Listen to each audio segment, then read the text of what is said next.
I can really describe it as this is heaven on earth. To the people who donate to St. Jude, I just want them to know that I don't think anyone in this world or anything in this world has given me a greater gift. We came as two desperate parents, and they saved our daughter's life. Finding cures, saving children. Learn more at stjude.org. If you came across a child struggling with hunger, how would you recognize them? By their clothes, their age, the way they speak? Would you recognize a 13-year-old boy who gets into fights at school? Not because he's a boy, but because he's hungry? Or a 2-year-old girl who cries all night? Not because she's sick, but because she went to bed without enough to eat. Or maybe a 9-year-old boy who hopes a friend invites him to a sleepover, not for fun, just so he can have dinner. Or a 15-year-old girl who goes for walks over lunch, so her friends won't know she doesn't have anything to eat. I am the 1 in 7 American children who struggle with hunger. Kids you pass by every day, but never knew were hungry. I am child hunger in America. Hunger can be hard to recognize. Learn why at IamHungerInAmerica.org. Brought to you by Feeding America, 200 food banks strong. If we continue to consume our natural resources at the rate we do now, by 2050, it could take 3 Earths to meet our needs. The Earth can't speak up when it needs help, but we can. Be the voice for those who have no voice. Visit worldwildlife.org. Is your everyday congestion preventing you from enjoying life's big moments? Try Vicks Sinex Saline today and get yourself back in the action. Vicks Sinex Saline instantly clears everyday congestion with a gentle, ultra-fine mist. Sinex Saline's drug-free, no-mess formula instantly moisturizes and soothes dry, irritated nasal passages for quick and effective relief. Get back to enjoying life's biggest moments to the fullest without having to worry about everyday congestion holding you back. Just Sinex. Breathe. Use as directed. I'm Boomer. My mom died from cancer. She was only 37 years old. She didn't have life insurance, and that was devastating for my family. That's why having life insurance is so important to me. Ethos makes it fast and easy. Get a quote in seconds, apply in minutes, and get same-day coverage. You can get up to $3 million in coverage with no medical exam. Get your free quote at ethos.com/play. That's ethos.com/play. Paid spokesperson. Time spent on application may vary. Online health questions required. Victor deployed for the first time to Afghanistan in 2003. At 4 a.m, my phone rang. They said, "I regret to inform you that your husband was wounded in action." Victor sustained a moderate traumatic brain injury. I was doing school full-time, and I was also then caring for Victor. One of the most important elements of caregiving is taking care of yourself. I just didn't want to forget that I also had goals and that I also had a life. What I did is I challenged Victor to meet me halfway. There are almost 6 million military and veteran caregivers across the nation. We have our own journey, and we can fulfill that journey at the same time that we are helping our loved one. Visit aarp.org/caregiving for a free military veterans guide to navigate your caregiving journey and better care for your loved one and yourself. Brought to you by AARP and the Ad Council. I lived alone in this apartment, and I'd had trouble with my landlord. Basically, he was a creep. He kept coming on to me, and I kept saying no. Then one night, I'm sitting on my couch watching TV. My door, of course, is locked. But then I hear, it's my landlord letting himself in. "Hey, get out! You can't keep coming in." "What's wrong? I hear your refrigerator needs fixing, and I figure while I'm here, maybe you can do something for me." "Out! Get out!" "I'm offering you a good deal." "Out! And I'm reporting you." All right. I'm leaving. Don't make a federal case of it." A federal case? Yes, sexual harassment in housing is against federal law. It's called the Fair Housing Act. If you are harassed, file a complaint with HUD. Go to hud.gov/fairhousing. That's hud.gov/fairhousing. And if you fear for your safety, call 911. Fair housing. The law is on your side. A message from the U.S. Department of Housing and Urban Development in partnership with the National Fair Housing Alliance. For all 106.7 The Fan contest rules, log on to thefandc.com/rules.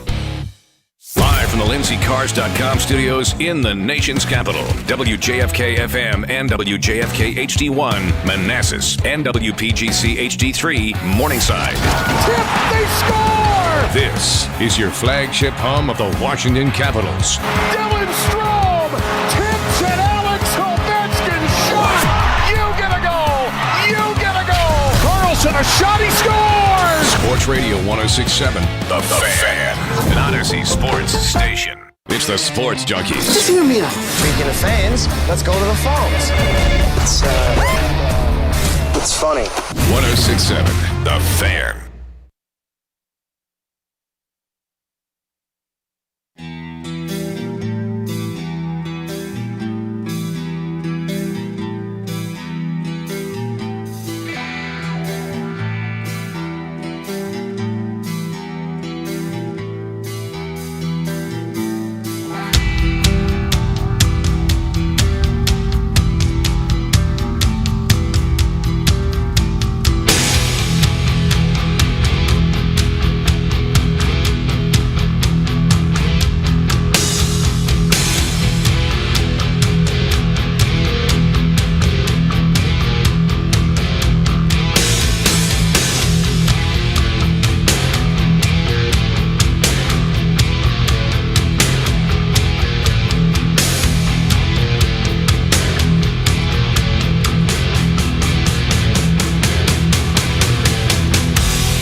What's up, everybody? Happy Wednesday. Junkies with you on 106.7 The Fan and the Team 980 here in the DMV. In Richmond, you can listen to us on 910 The Fan or on the FM side, 105.1. You can watch us on the Monumental Sports Network.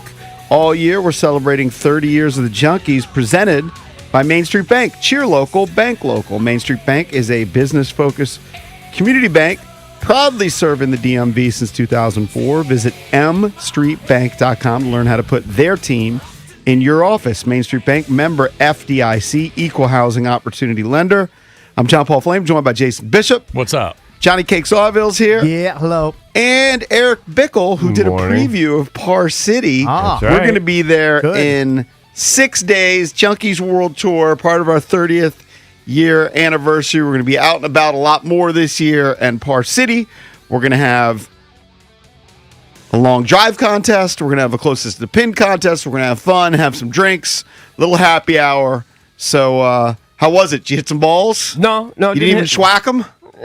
No, I didn't need to hit balls. I just wanted to go check it out. You hit balls basically every day of your life. Right, you can hit balls at home.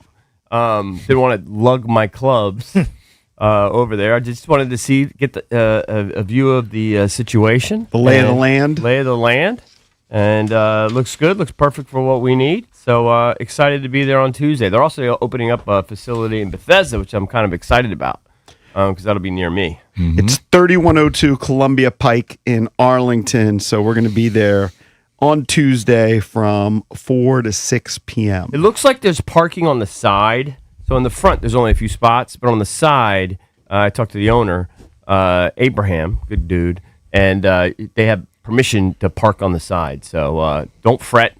Just you'll see there's a little lot right next door. Should be able to park and have no issues. So yesterday we had a couple polls of the day. We had two. I just wanted to give you an update.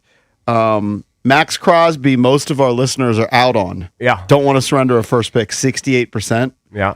And then I blame you for the way you phrased it, but that's okay. I just said, would you give up a first-round pick? If you said a future, people are more likely to give up stuff in the future. You kind of lumped in this year. Nobody wants to give up this year. No one's giving up the 7. I don't think All right, so. you're going to blame it on the language. I think people want to hold on to the first-round pick. He does love to blame you for the way the polls come out. I mean, I'm sorry. 1,000 people voted. My fault. Yeah, no. And then everybody knows that polling, it's all about how you word things. describe your Bullets fever to see Trey Young. Nobody has Bullets 51% fever. or at Yeah. 98.6. Most people very tepid about this their guy Bullets does. fever. This guy right here has it. I and still have the guy next to me has my it. Bullets fever is still kind of simmering. Do you still have Caps fever? I'll always have Caps fever. Last night was not great. That was a game that they needed those 2 points at home against the Mammoth. Carbs is not going to be happy today. They can't score. Probably not. That's been kind of the problem all season long, right? But They just don't have enough scoring. They did get And two it was power a slow play goals. start. They spot the Mammoth a 2-0 lead, and then they're chasing the whole rest of the game. Yeah. So what's the percentage chance they're making the postseason? I believe before the game last night, they were around a 28% chance of qualifying, and that dipped about 10%. Right now, they're sitting at about 17.5% chance to make the playoffs. Look, it's not going to happen. Just enjoy when you can. Watch when you can. Support them. Not going to throw in the towel They're yet. not going to the playoffs. They can get on a heater. It seems too daunting. Yeah, I'm not sure if they're built for a heater run. 2 of the next 5 against Boston. Are they built for a heater run? Who they're chasing for the wild card spot. All right, those are must-wins. Those are critical. They're 28th in the NHL in power plays. I was trying to find where they are in scoring, but it's got to be near the bottom, right? They just don't score enough. I don't know. They just don't have it. It's fine. I'm not hating on them. They've given me a lot of joy. Goals per game. They're Is that what usually we're there. looking for? This is just one of those years they're not going to get there. It's fine. Look, I'm hoping to make the playoffs, but this has been said a million times before. Hope is a bad business plan. Yeah. It's not a good way to set things up for the future. They look like they're middle of the pack goals middle per of the game, pack. 3.14. So, Whatever. I'm not hating on them. They've given us a lot of joy. They're usually the one stalwart that gets to the playoffs every year. Yep. It's probably not going to be the year. So you went out and saw the Sims that we're going to be hitting into next week for our appearance at Par City. I did see on Sports Center the highlights. I did not watch it live. Is getting a hole in one in TGL a big deal? Well, sure. Look, the way those guys reacted. Tiger thought it was. The way those guys reacted. Yeah. Now, Tiger's team's kind of struggled. Like, they've never really done that great. Is he on Jupiter? Yeah, it's Jupiter, right? Is that what they call his team? And so for Tom Kim, I guess to get them in there when they needed an ace or whatever, like to get into a playoff, that was huge. The way those guys reacted, somebody compared it. They were like, it was almost like a Ryder Cup reaction. I know. That's crazy. But it does show you that sim golf's not the same. It's different. But when you get a hole in one, even on a sim, it feels pretty great. Is it still goofy courses? I haven't watched any. Yeah, some of them are TGL. kind of tricky. They have like the goofy stuff. So they're not playing, a course that you're familiar with in Scotland or these famous courses. Obviously that exists in the sim world. No, they just make up. They make up tracks. They've got their own tracks they made up, and some of them are kind of gimmicky, video gamey. Right? Yeah, I remember one that had like a moat. Yeah, you have to hit in one of them. You have to hit like a really low stinger drive. Maybe like 20 yards up in the air, but you still have to hit it. 250 or whatever. Yeah, so it's kind of, the courses are kind of gimmicky. But the guys are obviously into it, and that reaction yesterday, I think, will go viral today for sure. Tiger looked a lot better yesterday than he did on the stage with his son and his ex. Well, because he looks great in his He Sunday looked good. red. Yeah, he looked good. He should just wear his golf outfit everywhere he goes. Yep. That's just where usually he what looks he best. does. Yeah. He dressed up in a suit. He doesn't look right. So did they win the playoff? I think they did, right? Did Kisner? They win the playoff? Kisner hold out a putt? I believe Jupiter won. I turned it off after the. I saw it simply from ESPN.com and a SportsCenter highlight. So I wasn't watching it live, but I believe Jupiter won. Yeah. Yeah, dude, I'm telling you. Is that the finals? I don't think so. I didn't watch it live either. I only saw the clips and watched some of the interviews. That's the kind of thing that they need, though, to get a little juice going for it. It's not going to be anything big. It's like kind of like off-season entertainment. Yeah, maybe it's off-season, then it ramps up, and Masters is next month, right? And remember, they're adding chicks. Yeah, they are. They're adding That's right. chicks. So that'll be interesting. Is that for next year? I'm Or not are they sure doing when it they're later gonna- I'm this not year? sure when they're going to implement It'd be it. more interesting if they only get the golf babes that you all follow. Like Paige? Yeah, and I'm sure there are others. Oh, there's a ton of others, yeah. Mm-hmm. The golf babe industry is... golf babe influencers. thriving. That's thriving. Yeah. It's not going anywhere. No, for sure. No, I thought it was great. I thought it was great. Valdez, you're more into this. You understand these schedules better than I do. So Anthony Kim and the Live guys are, where are they? Like in Thailand or something? Where are they? I know they're somewhere far Hong away. Kong. They're in Hong Kong. When will we start to get those results? Oh, when does the coverage start? Or like I don't know, time zones and everything. So my guess is it would be probably tonight, right? Were they 14 hours ahead, Playing- 16 hours ahead? playing Thursday. Yeah. So, because we're Wednesday today. I was so out of it this morning that I was just, as soon as I got in my car, I was listening to some of my football pods that I listen to, just stay abreast of what's going on with the franchise tags, the transition tags, potential free agents for the Commanders. All of a sudden, I caught myself, and I'm on the Beltway.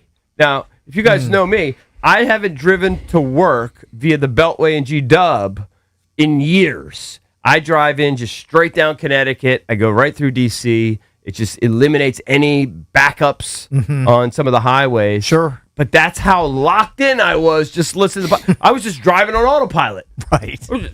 I think I was also a little fatigued because I was in Northern Virginia until 11 p.m. last night. Yeah, that will fatigue you. Yeah. That'll do it. So I was in autopilot mode. I just, all of a sudden I found myself and I'm near like River Road on the Beltway. Well, you're not the only one with some brain fog, because before the show, Valdez came in and said, "How was the Kings Classic?" And I said, "You're a day ahead, my friend. That's tonight." Today. Ooh, so you got a late night Wednesday. potentially tonight. Potentially. It's home. I could That's what be he's out, hoping for. I could be out of the tournament by 8 p.m. You never know. Right. You never know how that works. Very nice. You You, were got the talking Kings to- Classic tonight. EB, you were talking about the Live event in Hong Kong. You see the 8 players are stuck in the Middle East for... I think they got out. As of this morning, I saw. They did get out? I think so, yeah. They got a connecting flight? Yes. All right, good. Yeah. I saw that yesterday or last night they were stuck in Dubai. I'm not sure where they were, but they were stuck. I think they were in Dubai. But my understanding is they did get out, and so they're on their way if they haven't arrived already yet. Good. But yeah, it's crazy. I mean, obviously everything that's going on over there is insanity. it's nuts. And you see, I saw just a viral video, didn't click on it, just saw it quickly as I was scrolling. You see there's actually, I think, a commercial airliner taking off, and then you see like drones or missiles or something kind of near it. And it's just like, Yeah, whoa. it sounds terrifying. Whoa, what is going on? Yep. What is going on in the world? Don't want to be in that portion of the world right now. Well, I do know on today's show, we are packed with some great guests. James Franklin is going to join us at 6:40. You don't want to miss that. Now, of course, the head coach at Virginia Tech. It'll be his first appearance as Hokies coach on the show. So that's First coming appearance up ever. early this morning, 6:40 a.m. Coming off the loss, Spencer Carberry, head coach of the Caps, will join us at 7 a.m. And Tim Brando, commentator for Fox Sports, pretty much a legend in sports broadcasting. Been doing it a long He will time. join us at 9:25. So we are packed. If you want to chime in, you can always hit us up at 1-800-636-1067. We're the Junkies. This is The Fan. DC's FM Sports Talk. 106.7 The Fan. Just a few more things and we should be good. These are a lot of groceries. Are we getting snowed in again? No, just getting enough stuff to watch all the winter events. Don't want to miss any chance to support our athletes. Do you plan on feeding them too?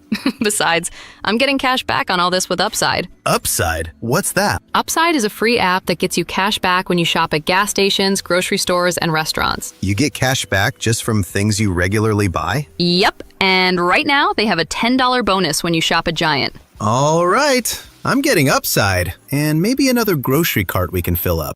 Earn real cash back on your regular shopping. Download the Upside app and use promo code DC1 to get a $10 bonus on your first grocery purchase at Giant. That's promo code DC1 to get a $10 bonus. Use promo code DC1. Offers vary by user and location at participating merchants. Go to upside.com for terms and conditions. This is an important message for anyone struggling with $10,000 or more in credit card debt, medical bills, or personal loans. Due to ongoing inflation, job loss, and the rising cost of living, many Americans are facing overwhelming credit card balances. If you're drowning in credit card debt, You may qualify for powerful debt relief options currently being offered by National Debt Relief that can significantly reduce what you owe. You don't have to declare bankruptcy or take out a debt consolidation loan. You could qualify for this debt relief option and only have to pay back a fraction of what you owe. Act now to see if you qualify. With thousands of 5-star reviews online and an A+ rating with the Better Business Bureau, National Debt Relief has helped over 1 million consumers with their debt that qualified for this relief option. So don't wait. Call the Debt Reduction Hotline now. Dial 800-428-5757. 800-428-5757. That's 800-428-5757. Coach Wooten's Basketball Camp, the world's #1 teaching basketball camp since 1961. Your child will learn the game, play the game, have fun, and get an experience of a lifetime at Coach Wooten's Camp. Let your kid be a kid. Down the screen and go do what we do. Let's go shoot some hoops. Early registration discounts available. CoachWooten.com. Hey, it's JP Finlay with spring weather finally here. It's the perfect time to give your home a fresh start with Paul Henry's window installation. Warmer days and cooler nights mean your windows and doors need to work smarter, boosting energy efficiency, comfort, and curb appeal. Right now, get 10% off each window with a 5-window minimum purchase, plus 10% off each door.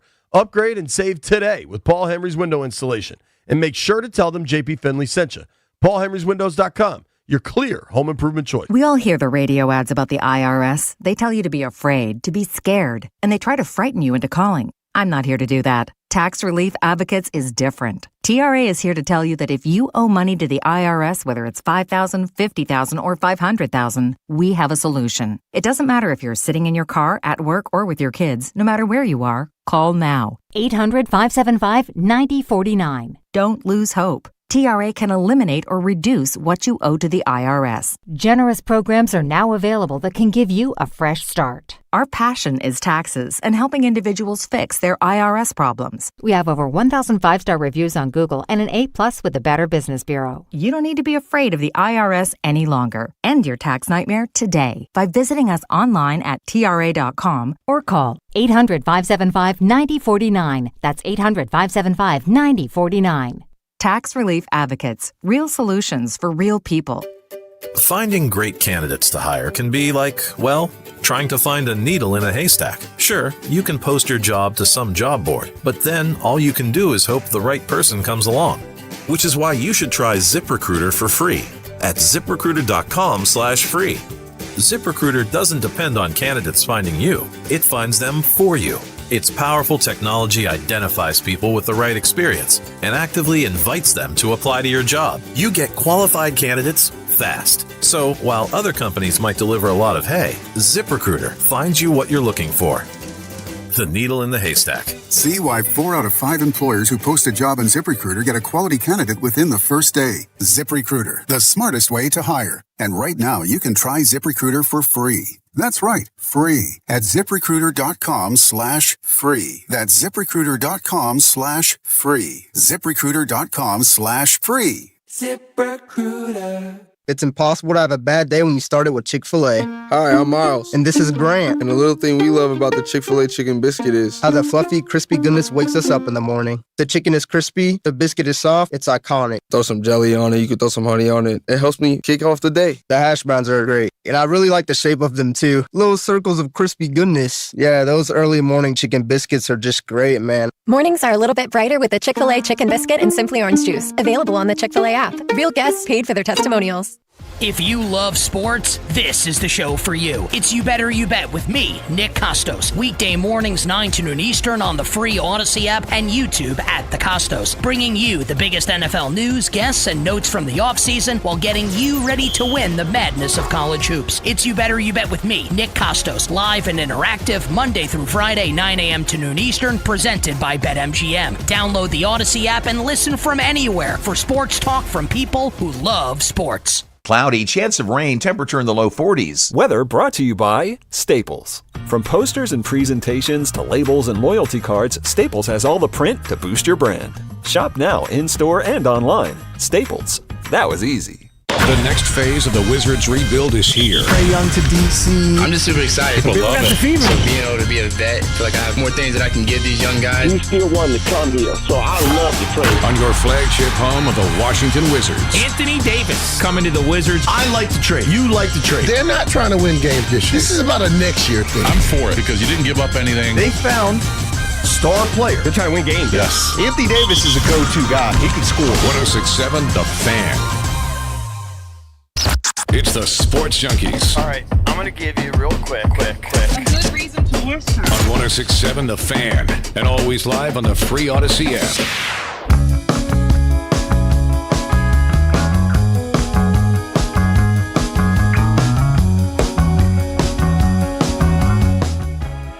Welcome back. Junkies coming to you live on 106.7 The Fan.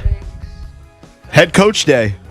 Yep. James Franklin joins us at 6:40, head coach of the Virginia Tech Hokies.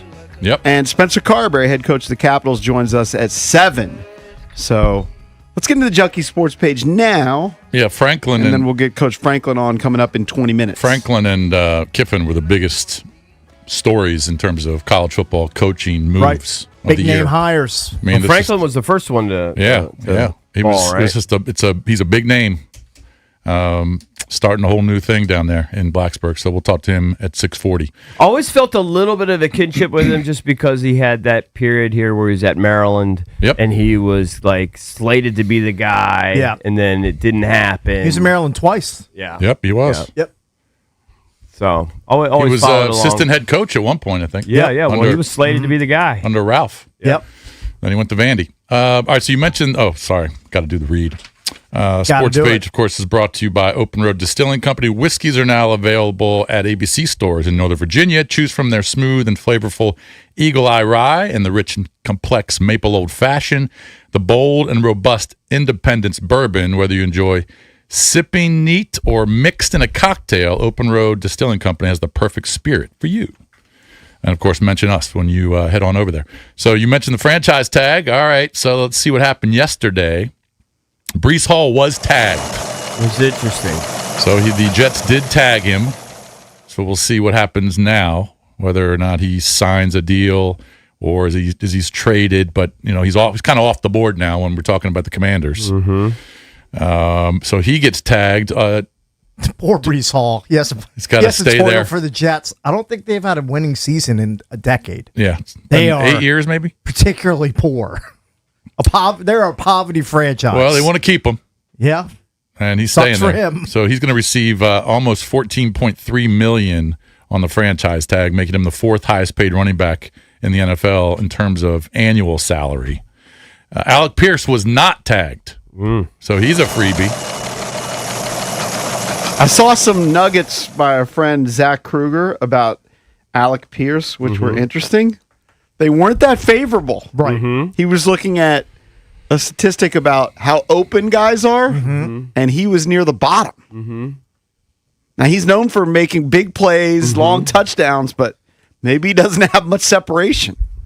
Well, he separates enough to look. I'm not going to go Separates ahead and enough to catch 23 advanced per metrics, catch. 'cause he knows way more than I do, but he's separating enough to get himself a big fat deal during free agency. Yeah. I know that. He made $8.7 million on his rookie deal this past year. Now he's in line for that big pay raise. Right. Projected market value calls for maybe $80 million over 4 years, so roughly 20 a year, maybe more. Here's what Zach wrote. ESPN's wide receiver open scores combined from 2022 through 2025.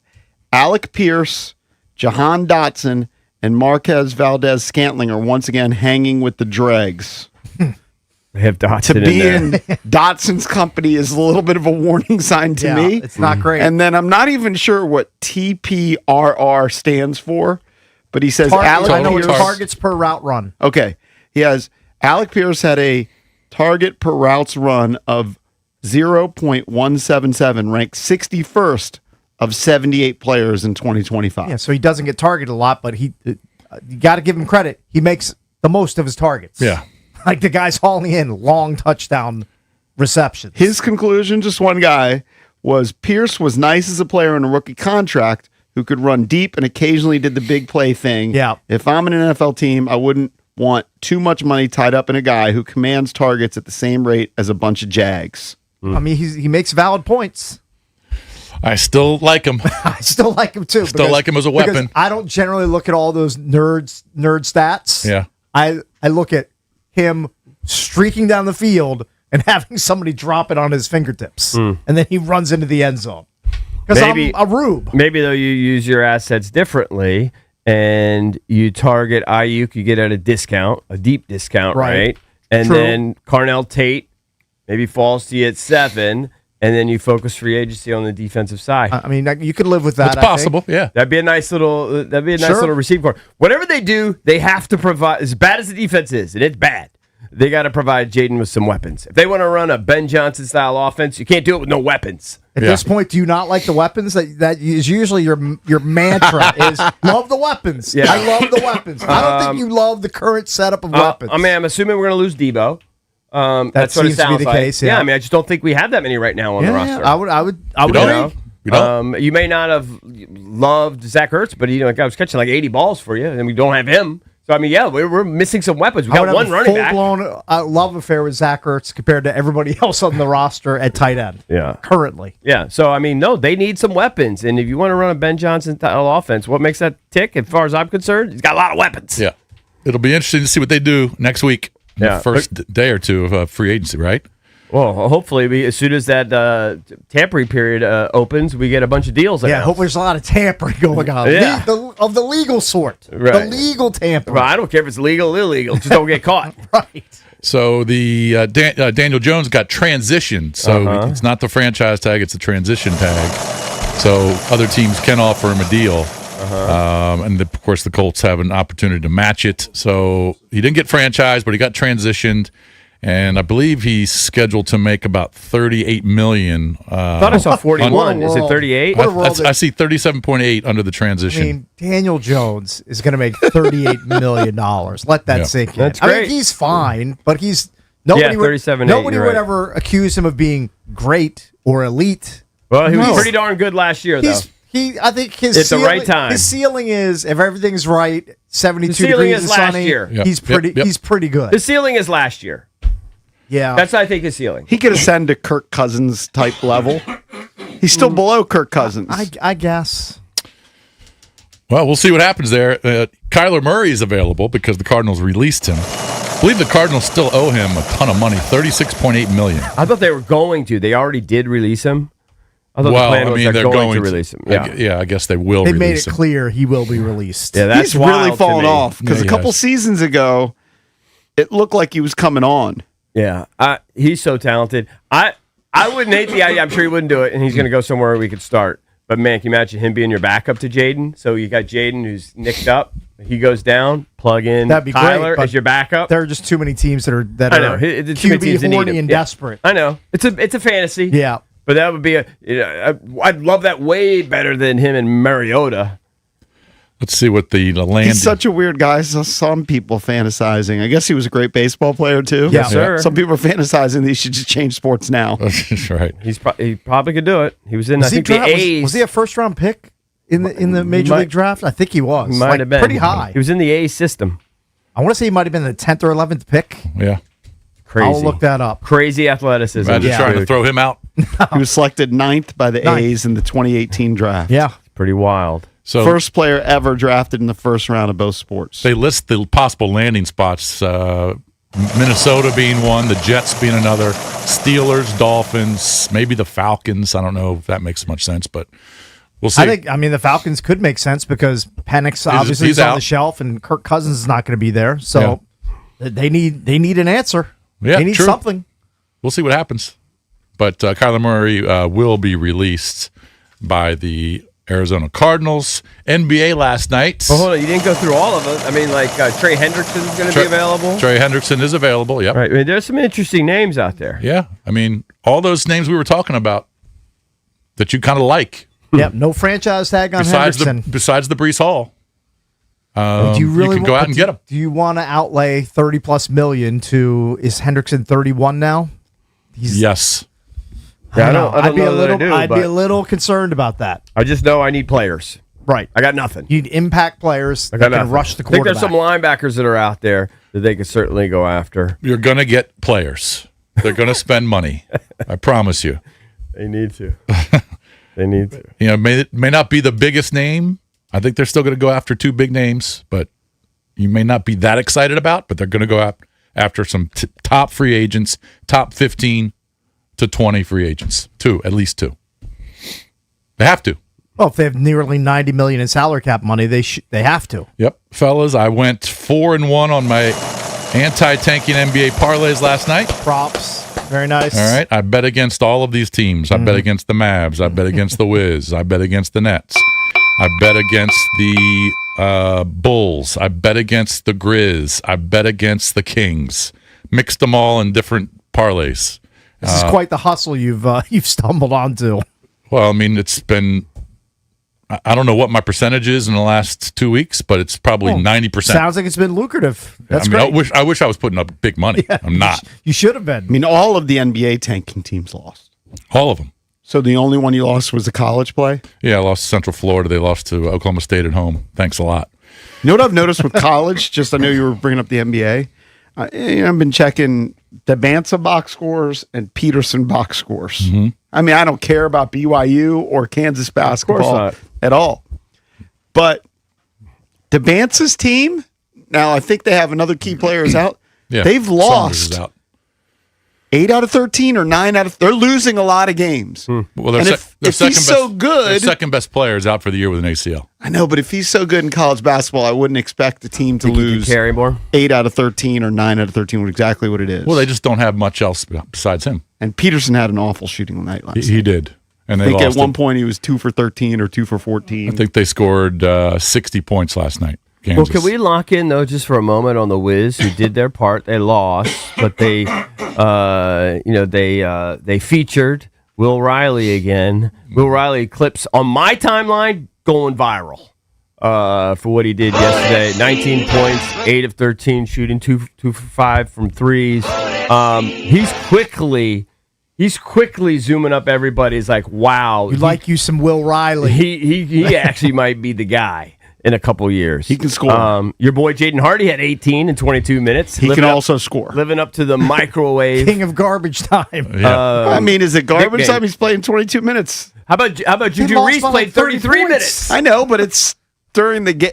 He's playing throughout the game. You know what?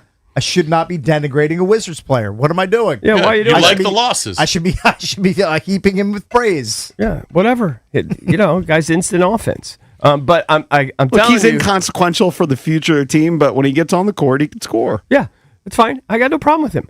But the guy that I'm intrigued by is Will Riley, who, in my mind, when they drafted him, was kind of an afterthought for me. Trey Johnson has not been shooting the ball well. No, he's had a bad month. Yeah.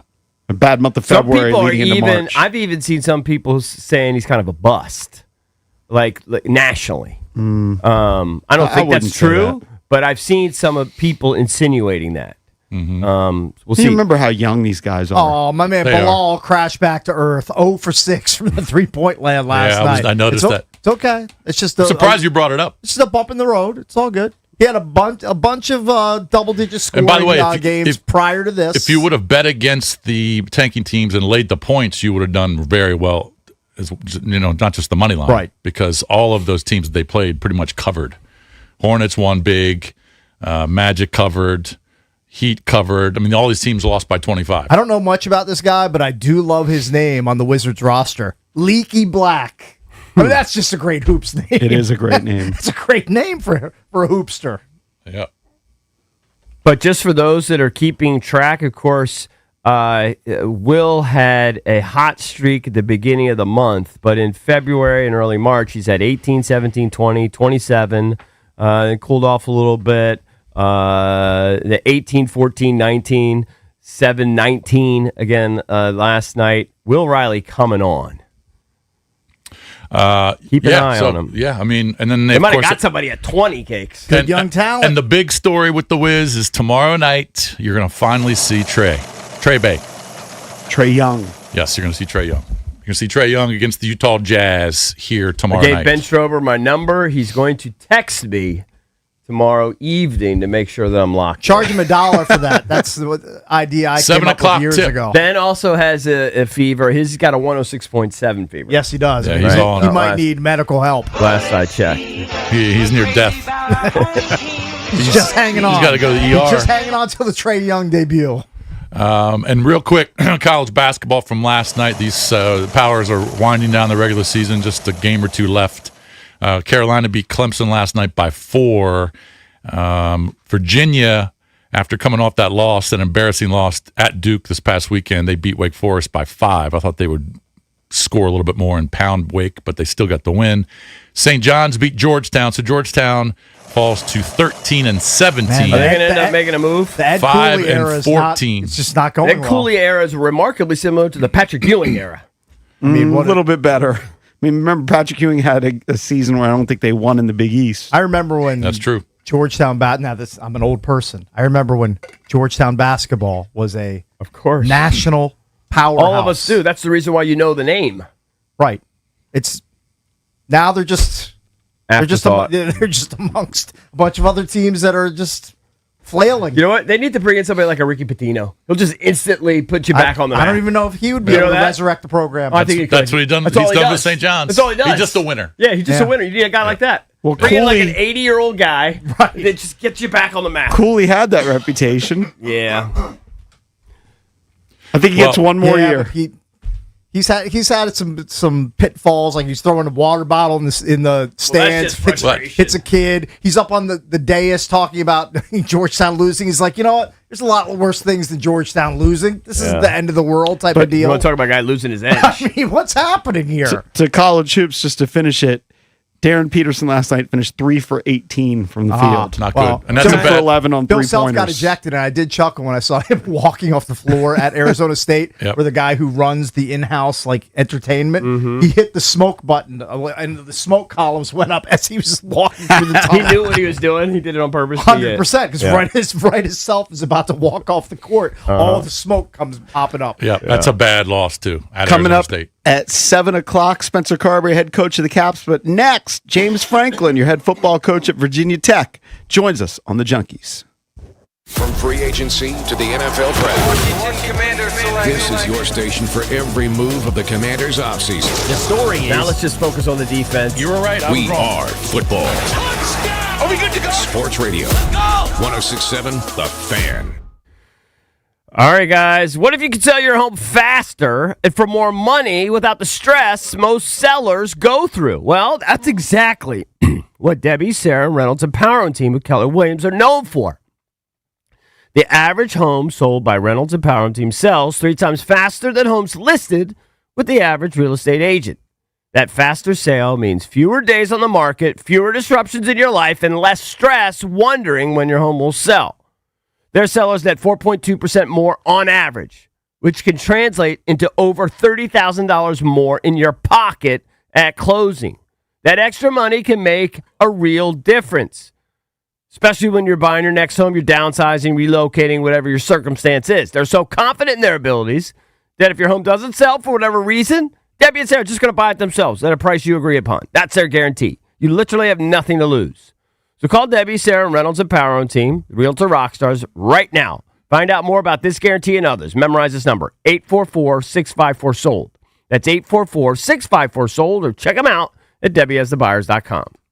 What if you could have the most reliable fiber-powered Wi-Fi? And get this, what if you could keep it at the same price for 5 years? That's the Xfinity 5-year price guarantee. 5 years of Wi-Fi that boosts speeds to the devices that need them most, that finds and fixes problems before you even notice them. Like super intelligent Wi-Fi with a 6th sense. And that keeps you gaming in the fast lane, even when the whole family is banking on bandwidth. All your devices working in perfect harmony for 5 whole years. And here's the best part. No annual contracts, no hidden fees, and our best equipment included. Plus, get online in no time with same-day Wi-Fi. Hey, let's face it, a lot can change in 5 years. Kids grow taller, dreams grow bigger, but your Wi-Fi, it would stay reliable and the price would stay put. The Xfinity 5-year price guarantee. Lock in your price and unlock the possibilities.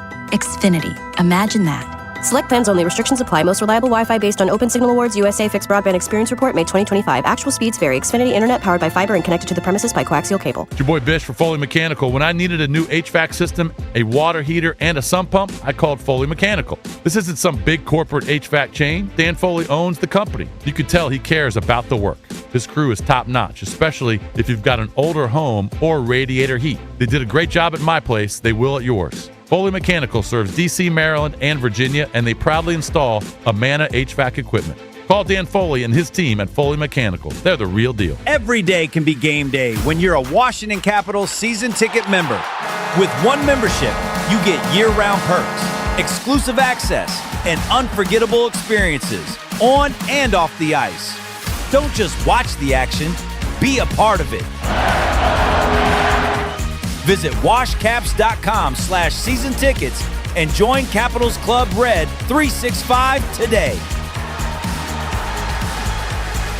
When an injury occurs, turn to the sports medicine team of experts at CAO. We're here for the weekend warriors, here for those at the top of their game, here for the outdoor adventures, here for the athlete in all of us. We're CAO, the Centers for Advanced Orthopedics. More physicians, more locations, more advanced care, always centered around one thing, you. Go to CFAortho.com to find a convenient location near you. No! It's just a golf lesson, champ. Loosen up. I can't. See that Hyundai Santa Fe? Yeah. I only paid to know. Finish up on your own. I gotta run. Deal's so right, it almost feels wrong. The Hyundai Getaway Sales Event. Get 0% APR for 60 months, plus 0 payments for 90 days on the Hyundai Tucson, Tucson Hybrid, Santa Fe, or Santa Fe Hybrid. Now, during the Hyundai Getaway Sales Event. Hurry, offer ends March 31st. Call 562-314-4603 for details. I checked Allstate first and saved hundreds on my car insurance. Really smart. Unfortunately, I didn't check if I left the pizza box on top of my car before driving home. Not smart. Oh, and a semi just turned my deep dish into a thin crust. Yeah, checking first is smart. So check Allstate first for a quote that could save you hundreds. Potential savings vary, subject to terms, conditions, and availability. Allstate North American Insurance Company and affiliates, Northbrook, Illinois. Are you looking for a podcast about pro football that doesn't put you to sleep with an avalanche of analytics or insult your fandom with brainless hot takes? Well, hi. I'm Dan Hansis. And I'm Mark Sessler. Oh, hi, Mark. And we're the hosts of Heed the Call, the NFL podcast you've been waiting your whole life for. Heed the Call covers every game, every storyline, everything that matters, and we do it all with a touch of mirth. Football is fun. Why shouldn't your football podcast be the same? Follow and listen to Heed the Call NFL podcast wherever you get your podcasts. It's the Sports Junkies. You're on the air. Listen anytime, anywhere on the Odyssey, iHeartRadio, or TuneIn apps.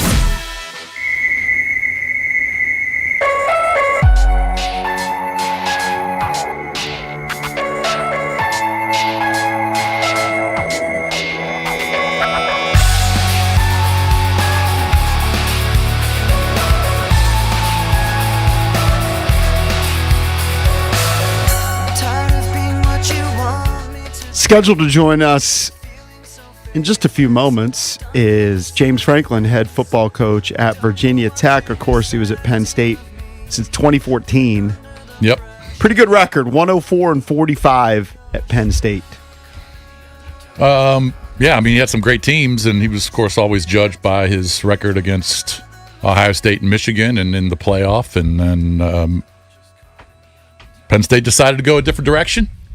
Probably a lot of pressure from alums and boosters, and he decides to go down to Virginia Tech, and he's going to start it all over again. And they had a great recruiting class, and they were very active in the portal. Virginia Tech had to be just thrilled to land in. Real opportunity to get them back into the national landscape, the national picture. Yep. So Virginia Tech finished 3-9 last season. Where did Brent Pry land? He's still at Virginia Tech. He's their defense coordinator. I knew. How weird is that? I don't know if that's ever happened before. But he was Franklin's D coordinator at Penn State. No, there's a reason. I forgot that he was hired. But it's weird. That it is just doesn't weird, happen. God bless him. That means he's got the ego. He could set it aside and say, okay. Hey, didn't have to pay for movers either. Didn't have to pay for movers. Save some cash. Yeah, dude, that's really rare. I don't know if that's ever happened before, where a guy gets fired especially at the Power 5. Right. Gets fired and then stays on as a coordinator. Gets retained by the new guy. I would guess very rare. Very rare. I mean, think about it here. JP talked about it Maybe at the NFL level. That even a guy like Brian Johnson, who was overlooked for offensive coordinator, is like, that's enough for me. Right. I'm out. Right. I'm going 3,000 miles away. You're going to hire the guy below me? Right. Over me? I'm out. Yeah, I'm going to go hang out with McVay and Kingsbury. This guy It's going to be Commanders West out in L.A. He gets whacked, and he goes, oh, I like the guy you brought in. Right. We have a great relationship. He's got to take a pay cut, but he gets to stay and coach at Virginia Tech, and yeah, sure, it's good to go. Keep family intact. I almost called it VTech, and I know that's a no-no. For I don't know. Oh, is that a no-no? I think it's a big no-no. It's like saying PG County. Yeah, I don't think you call. I think Hokies fans, if you call it VTech, they bristle. Why? Who cares? It's a thing. What, they just want to be called Virginia Tech? It would be like calling West Virginia University the University of West Virginia. Like it just wouldn't make sense. Okay, I guess. All right. I don't know. I'm not a Hokie. I can't tell you. All right. I think we got him. I've noticed that Jason's love of Virginia Tech has continued, even though your daughters have both graduated. He's all in. Because whenever we mention the prospect, the corner, like just yesterday, that is potentially a top 10 NFL pick. Oh, Mansour, he played at Virginia Tech. Virginia Tech ties. Watched them play for 3 years. All right, joining us right now is Virginia Tech head football coach James Franklin. Of course, 104-45 at Penn State during his run there. Takes over at Virginia Tech. His theme this season is reestablished. Good morning, Coach. Welcome. Good morning, guys. How are you? Hey, Coach. Thanks for joining us, man. Explain how Virginia Tech is reestablished. Well, first of all, my strength coach kind of came up with that in the weight room, and we thought it made a ton of sense. I think really what you're talking about is they played really good football here for a long period of time, and for the last 10, 12 years, whatever it's been, it hasn't been up to that standard. And we want to get back to playing football around here the way it was with Coach Beamer and the way the fans and the alumni and the lettermen expect it to be. So we want to reestablish that legacy here. Coach, I got to tell you, I was down there a lot because both my daughters went there and they both graduated. But I can't tell. I still have friends in the sports information office and the athletic department, how excited they are for this. I wanted to ask you, when was the last time, before you got hired, when was the last time you were in Blacksburg and saw the facilities? I had not really seen the facilities at all. As you know how these coaching things go, you don't really necessarily get to come and check the place out. Right. I did take a black ops trip here with my wife.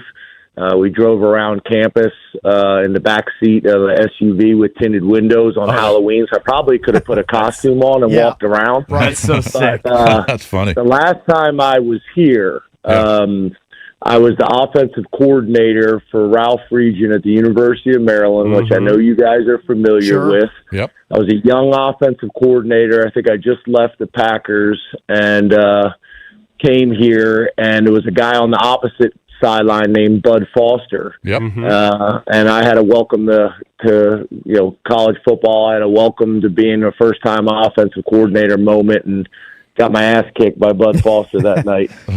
So, Coach Franklin, the first road trip of your tenure as Virginia Tech head coach, a place you know well, you'll be bringing the Hokies north to College Park to face the Terps. That's going to be interesting. September 19th. Now, we know you had 2 stints at Maryland. Now you're coming in as the opponent like you did when you were at Penn State. It's great to get the board war back up and running with the Terps, also making the trip to Blacksburg in 27.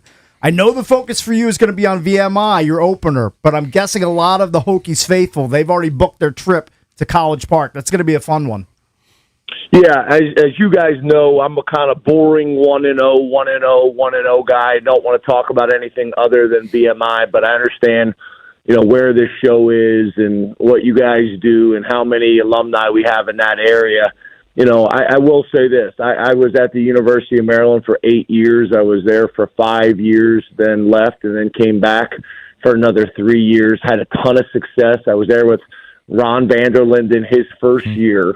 He got let go. I got retained by Ralph Friedgen, and then, we went on that run and had a ton of success, and then left and went to the Packers, and then came back.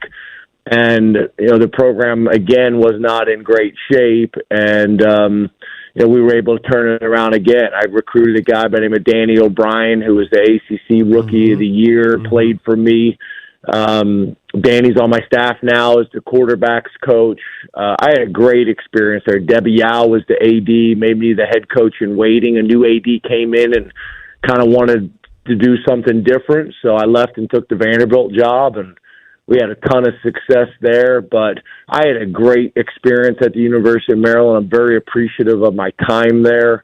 We lived in 3 different places. I lived in Suitland when I first got there, and then lived in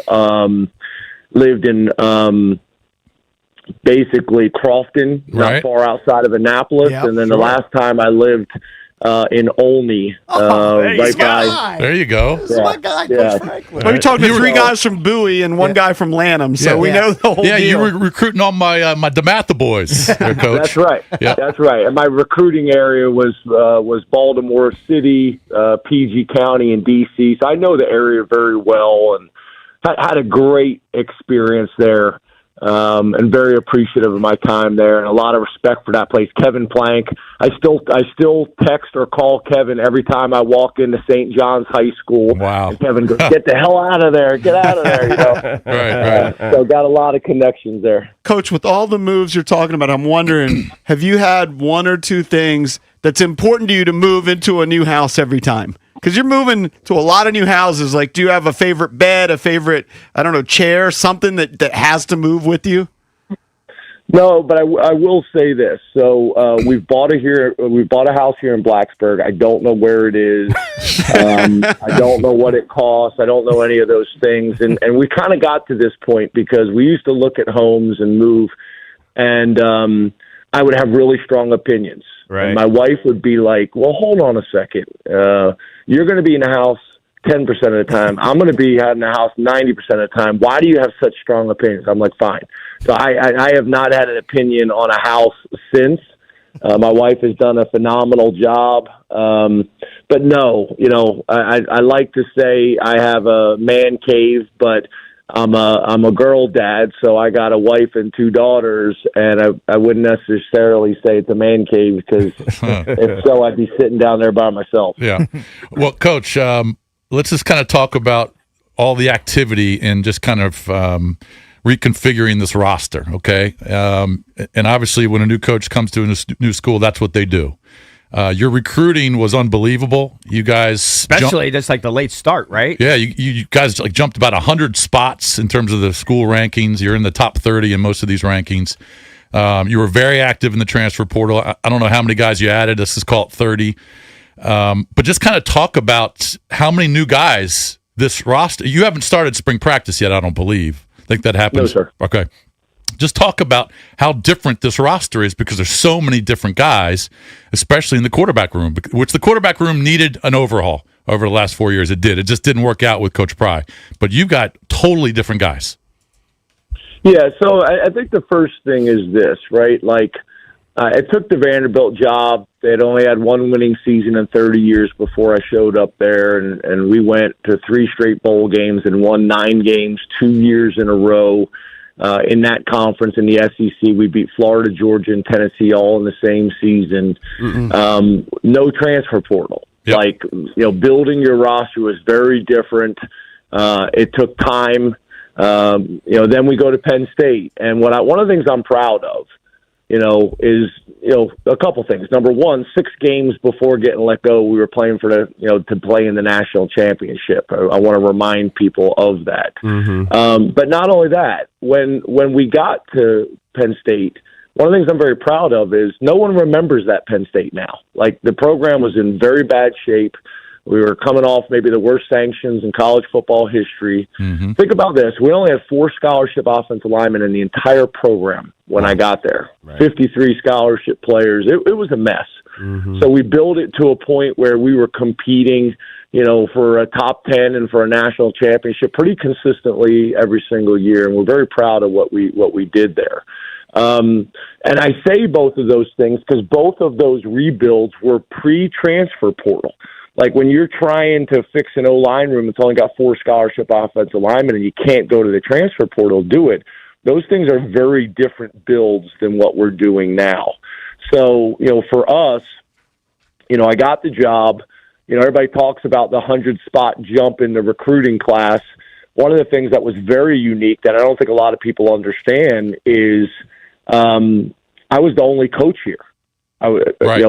We had 2 official visit weekends and no staff, and they're telling me, well, who's the offensive coordinator? You got to trust me. Right. Who's the defense coordinator? You got to trust me. Who's the linebackers coach? You got to trust me.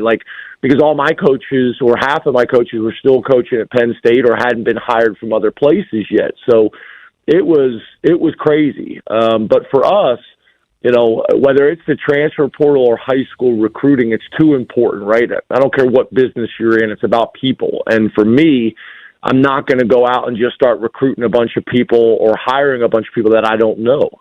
So whether they were kids that we, weren't able to get out of high school, but we were a finalist and we recruited them for a couple of years and know their families and knew them and knew what I would be bringing to Blacksburg. And then obviously, the guys that went into the portal from Penn State, I knew them, I knew their families. They wanted to come, the recruits. I knew them, I knew their families. They wanted to come and they trusted the process. So turning a roster around is very different. And your point about the quarterback position, we were able to go get Ethan Grunkenmeyer to come in, as well as Bryce Baker. Bryce Baker was a highly recruited kid the year before that decided to stay home and go to North Carolina, that we recruited, went to the same high school as Danny O'Brien as well. Right. And those 2 guys have come in and really changed our quarterback room while also retaining the guys that we wanted to keep from Virginia Tech, as well as the high school quarterback from California that was committed to us at the previous institution. Troy Hoon, correct? Yes, sir. Yeah. All right, so we're running up against the clock here. Let's talk about the spring game. 2-minute drive. 2-minute drill, yeah. 2 minute. Talk about the spring game. It's I believe it's April 19th. I'm going to try and get down there, Coach, but this is going to be a big deal. There's so many excited fans down there, and we've got a lot of Hokie fans up here in the DMV, and they're going to head down there. But talk about the spring game. Yeah, it's actually April 18th, so I don't want you to show up and realize that you April missed 18th. it. Oh, why'd you tell them? Oh, sorry about that, buddy. Sorry about that. Yeah, we're going to want this place rocking. This is a place that sells out all of our games. I want the spring games sold out for a number of reasons. To obviously help us with recruiting and continue to build on the excitement around here. It'll also give myself and my staff an opportunity to get a dress rehearsal about things that they do here on game day that make sense for Virginia Tech, that they do very well, and then maybe some of the things that we've done at other places that we can add to that. I don't want to get to the first game and be working through those issues, so we want to make it as game-like as possible. Bands, fireworks, the whole deal. We're gonna have some fun with it and celebrate the future of Virginia Tech football. And I'd like for all of you guys to come. Let me say this too. We'd love to have you guys come down. If you ever want to come down and do your show from Blacksburg and get some access to our staff and get some access to our players, we would love that. That'd be pretty cool. Look at that. How about some gear? All in. Gear. Need some gear, Coach. All in. Yeah. Let us know. Let us know if you need any help with your producers. I'll make a call. Hey, all right. Hey, Coach, real Excellent. quick. He played for you for 4 years, but Trace McSorley, I know you talked to him about possibly joining your staff, but he's going to the Bills as his first NFL job. Pretty cool that he's going to be coaching with Joe Brady. Yeah, I talk to Joe I talk to Trace all the time. People don't understand. Like, we got Trace McSorley. Then we got a guy by the name of Tyler Warren, a number 14 pick in the draft out of Virginia, tight end. Mm-hmm. Then we got a guy named Matt Henderson 2 years ago out of Virginia, tight end. One of the things that's cool about that is all 3 of those kids, their dads all played together at Richmond. Right. So once we got Trace, and he had such a great experience with us, it just kind of kept going from there. And to your point, Joe Brady was a GA for us at Penn State. So Joe was part of our kind of family. That's how he got to know Trace, and I had a really good conversation about Joe on Trace's behalf, and they're going to kill it there. Yep, awesome. All right, Coach, great talking to you. Let's talk again soon, okay, buddy? We'll talk before the spring game, possibly. Thanks, guys. Appreciate it. Have a great day. Thanks, Coach. Thank you, Virginia bud. Tech head football coach. Next is Spencer Carberry, coach of the Caps, here on the Junkies. DC's FM Sports Talk 106.7 The Fan. This is an Odyssey Sports Minute. A bombshell out of Provo today that has NBA front offices holding their breath. A.J. DeBonsa, projected number 1 pick in the 2026 draft, told the Desert Voices podcast he's considering returning to BYU for his sophomore year. The nation's leading scorer says a promise to his mother about his education could outweigh a $10 million rookie contract. I'm Drake Toll. BMitch here. Just like on the ice, you got to protect yourself out there. And that's why I ride with Law Tigers in my corner. They've been fighting for injured riders for over 20 years, and knowing they've got my back makes every ride even better. Now here's a power play that you don't want to miss. Law Tigers teamed up with Harley-Davidson of DC to give away a custom Washington Capitals Harley. This one's a beauty. Trust me. Go to capsfansbike.com to enter today. Law Tigers, the motorcycle lawyers. Caffers and Knockman, Olivia Donahue. Hey, it's BMitch here. Don't get caught in the cold with an outdated furnace or heat pump. Rude Pro Partners have access to 60 months of same-as-cash promotions on qualified equipment from February 1st to April 30th. Rude also offers other aggressive financing options. As temperatures continue to stay cold across the DMV, make sure you're saving money with the most efficient HVAC equipment. Rude makes it easy to upgrade your home's comfort without breaking the bank. Find a Rude Pro Partner near you at rude.com. And remember, if it ain't Rude, it ain't right. Opening day just hits different. And C.J. Abrams has a leadoff home run in the second deck. There's nothing like it. The thrill, the cheers, the game we love coming to life again. Declare your natitude Friday, April 3rd. The Dodgers come to town and the party's on all weekend at Nationals Park. RSVP now at nationals.com/tickets. Just a few more things and we should be good. These are a lot of groceries. Are we getting snowed in again? No, just getting enough stuff to watch all the winter events. Don't want to miss any chance to support our athletes. Do you plan on feeding them too? Besides, I'm getting cash back on all this with Upside. Upside? What's that? Upside is a free app that gets you cash back when you shop at gas stations, grocery stores, and restaurants. You get cash back just from things you regularly buy? Yep, and right now they have a $10 bonus when you shop at Giant. All right, I'm getting Upside, and maybe another grocery cart we can fill up.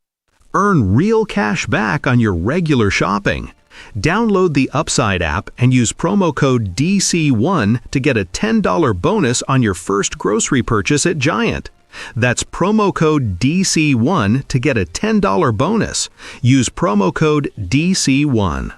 Offers vary by user and location at participating merchants. Go to upside.com for terms and conditions. Hey, it's JP from the Junkies. Did you know Verizon Home Internet covers more homes with faster speeds across the country than any other provider? Now you can get award-winning Fios Internet for just $20 a month for 3 years. Switch today. Enjoy savings you can count on. Verizon Home Internet consists of Fios and 5G Home. Availability varies. Comparison based on FCC BDS data of home internet providers. Download speeds over 50 Mbps. June 2025. Limited time offer for eligible new customers. Fios $20 per month plan with auto pay, mobile phone plan, mobile plus home and bonus discount. Enrollment required. 3-year price guarantee. Applies only to then current base monthly rate for Fios. Additional terms apply. This is the story of the one.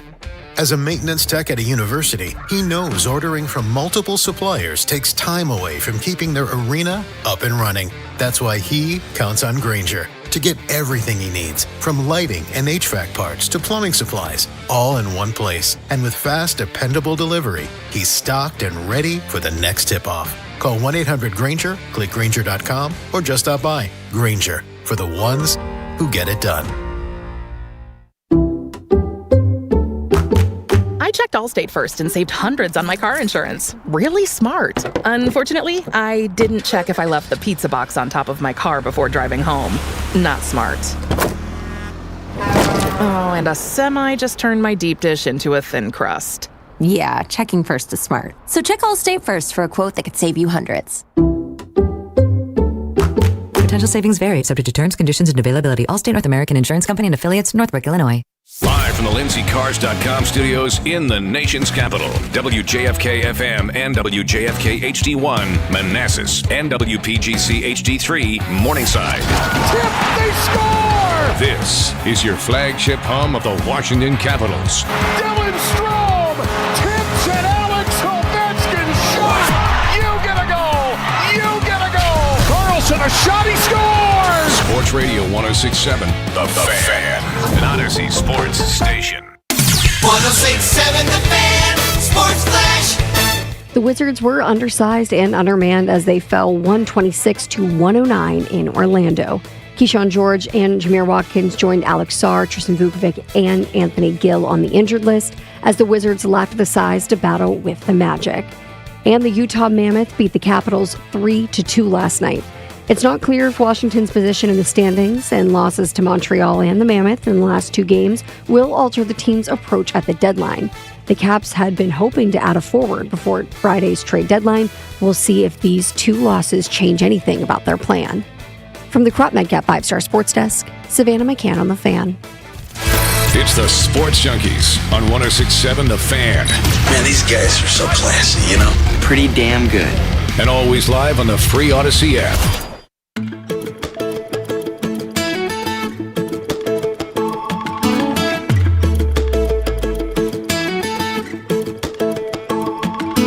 Everybody here ain't from here, but we're here. Welcome back. Chunky's coming to you live on 106.7 The Fan and the Team 980. Let's head out to the Rude Guest Hotline. Rude's the most reliable heating and air conditioning products in the DMV. And check in with Spencer Carberry, head coach of the Caps. They fall to the Mammoth 3-2 last night.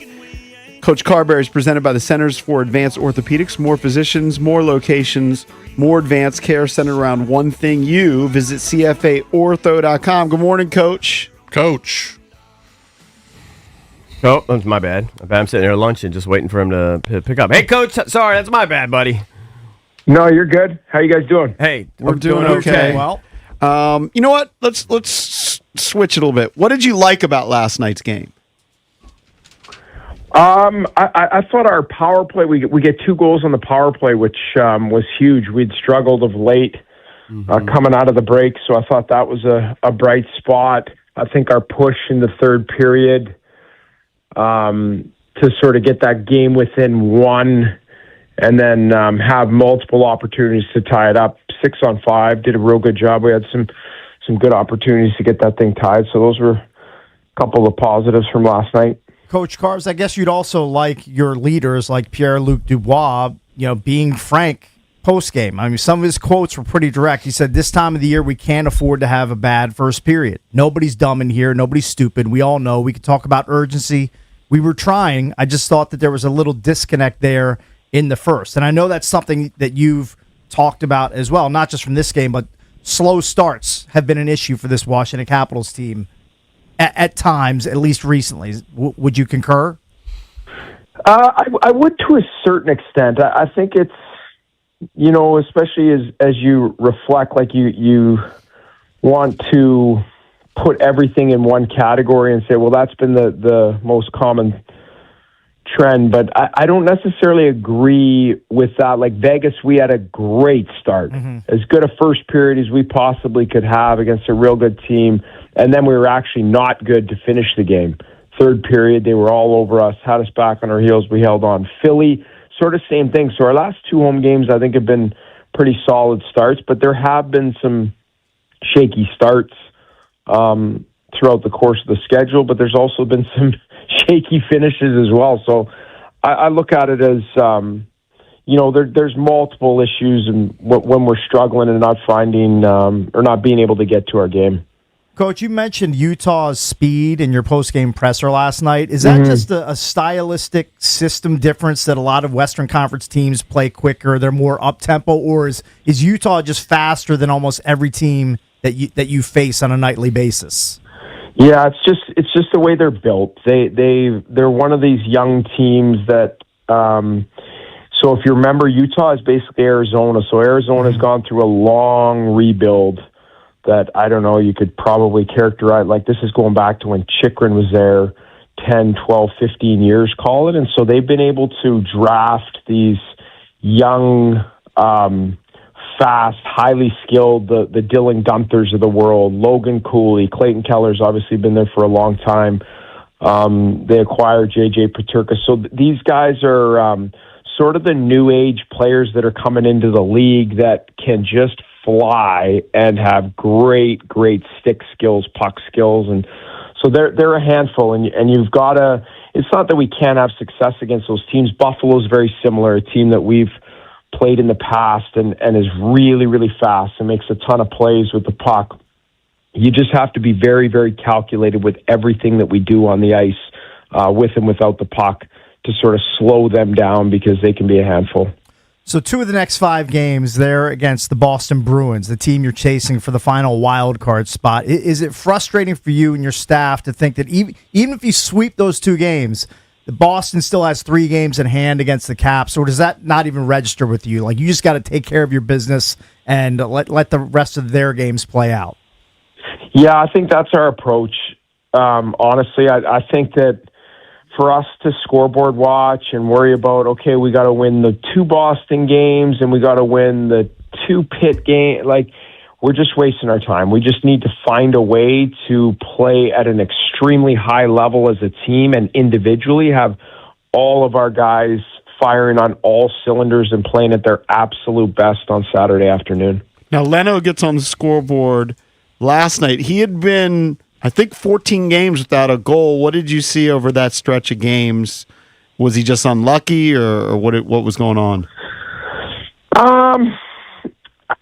I wouldn't say unlucky. I mean, he had his opportunities. I think maybe pressing a little bit, but I think it's completely normal for a young player to go through stretches like this in their rookie season. It's hard to score in this league, and Leno's learning that firsthand. As a lot of the opportunities, scoring chances, his shots that last year were going in consistently against college-level goalies. Now all of a sudden you make the jump to the NHL. You're up against the best goaltenders in the world, the best defenders, the best sticks.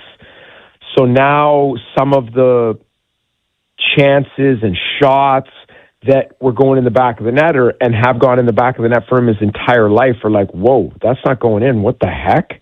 What's going on here? And so it's just, it's part of the development for young players, especially guys that are point producers and goal scorers, is it takes time to be able to beat goalies consistently. You got to work on your shot. You got to get it off a little bit quicker.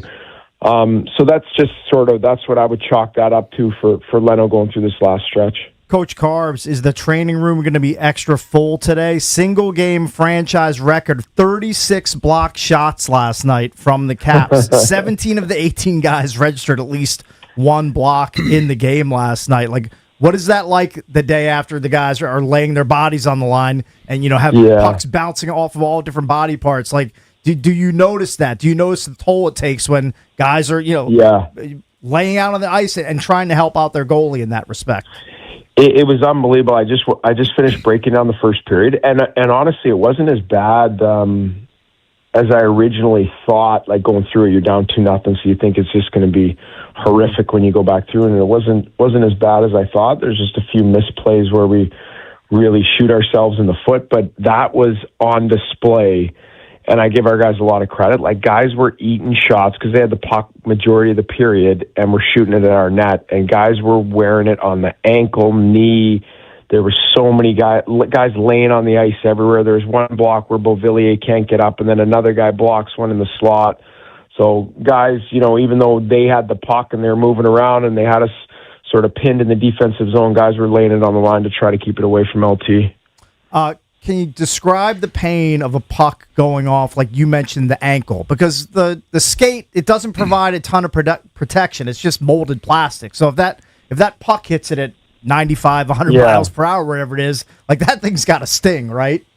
Big time. And it just depends where it catches you. Like, you obviously have equipment and shin pads. So if it hits you square in the shin, like, usually you're fine. But if it hits you, like, on the inside of the knee, that's where there's a little bit less protection there. On the ankle, like you're saying, on your skate boot, less protection. Sometimes on the inside of the leg, guys get hit with shots there where your pants don't have protection on the inside there. So those are always tough ones. And then your hands can get involved in it. And I think Dewey had one in the third that caught him in the hand that, can sting your fingers. You're just hoping there's no fracture in there, which thankfully there wasn't for any of the guys last night.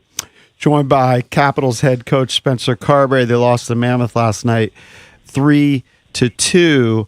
All right, this was the last game before the trade deadline. I'm just wondering, as a head coach, what are these days like leading up to a trade deadline? How much are you conversing with the general manager, and what's it like, really? I mean, they're busy upstairs. all of the pro scouts and management are in town, and they're doing their thing, which I couldn't really shed much light on because I don't know exactly what the day-to-day. I'm sure they're on the phone a lot and talking through a lot of different scenarios in that. But for me, it's just daily communication. It's not really all that much different than it is on a normal weekday or day during the season. Is talk to Chris, our general manager, every day, and so it's just communication with him. And if there's anything that comes up, he'll usually ask my opinion, and we'll talk about it and go from there. All right, so what's today like? You say you're going through the film. Crunch time couldn't be more crunch time. You got any tricks up your sleeve here, Coach? Back to basics. What's the plan? It's actually pretty unique because we have 3 days, which we haven't had in a long time between when we play. So today will be an off day, rest, recovery. Actually, Thursday will be an off day for some of our Olympic guys as well, trying to make up some time for them because they didn't get any break. Gotcha. So that'll be a practice day. We'll have 2 good practice days that we'll get to work. And honestly, it'll be focused on, okay, what do we need to do as a team and individually that Boston sort of does at a high level, or areas that we can exploit of their game, and get ready for it and get some reps and look at some film and go practice it out on the ice so that 12:30 on Saturday, we've done everything we possibly could from a preparation standpoint, team and individually, to try to win a hockey game. All right, Coach. Always appreciate the insight and time. Thanks, pal. We'll talk to you next week. Okay, sounds good. Have a great week, guys. All right, you too. Thank you, Coach. That is Spencer Carberry, head coach of the Caps, good. presented by the Centers for Advanced Orthopedics. More physicians, more locations, more advanced care centered around one thing. You visit CFAortho.com. How about that? 2 great coaches back to back. Yep. Huh? Compartmentalize the loss. Just got to move on and get ready for the Bruins. That's what they do. Yep. Right. Got a must-win against the Can't Bruins. stew on it. No. He's great. He's so professional, and he comes in upbeat, even though I was going to say you never knew that they lost 2 in a row. No, he's just a good dude. Good dude. Later in the program, Tim Brando is going to join us, commentator for Fox Sports. We can talk a little college hoops with him, March Madness with the legendary sportscaster. That's at 9:25 here on the Junkies. Sports Radio 106.7 The Fan. All right, guys. College hoops is nonstop. Big games, tight spreads, momentum swings every night. Now, FanDuel's giving you a way to turn that energy into even bigger wins with a college basketball parlay profit boost. Here's how it works. Build any college hoops parlay you like. The early tip, the rivalry game, the ranked matchup, the late night West Coast shootout, mixed spreads, totals, props, whatever fits your read of the slate. Then just apply your profit boost and instantly bump that up to a potential payout. Go safe, go spicy. Go with the team you've been following all season. It's your parlay, your style, now with more upside behind it. All you have to do, head to FanDuel.com/EB to get started. FanDuel Sportsbook is the official sportsbook of 106.7 The Fan. You must be 18 and over, present in D.C., opt-in required, minimum 2-leg parlay required, bonus issued as non-withdrawable boost builder tokens. Restrictions apply, including any token expiration and max wager amounts. See terms at sportsbook.fanduel.com. Gambling problem? Call, text 1-800-GAMBLER. Get Italian staples at Whole Foods Market. Save 25% on Matica Parmigiano Reggiano with Prime from March 6th through 8th. Grate this exquisite cheese over your favorite pasta dish.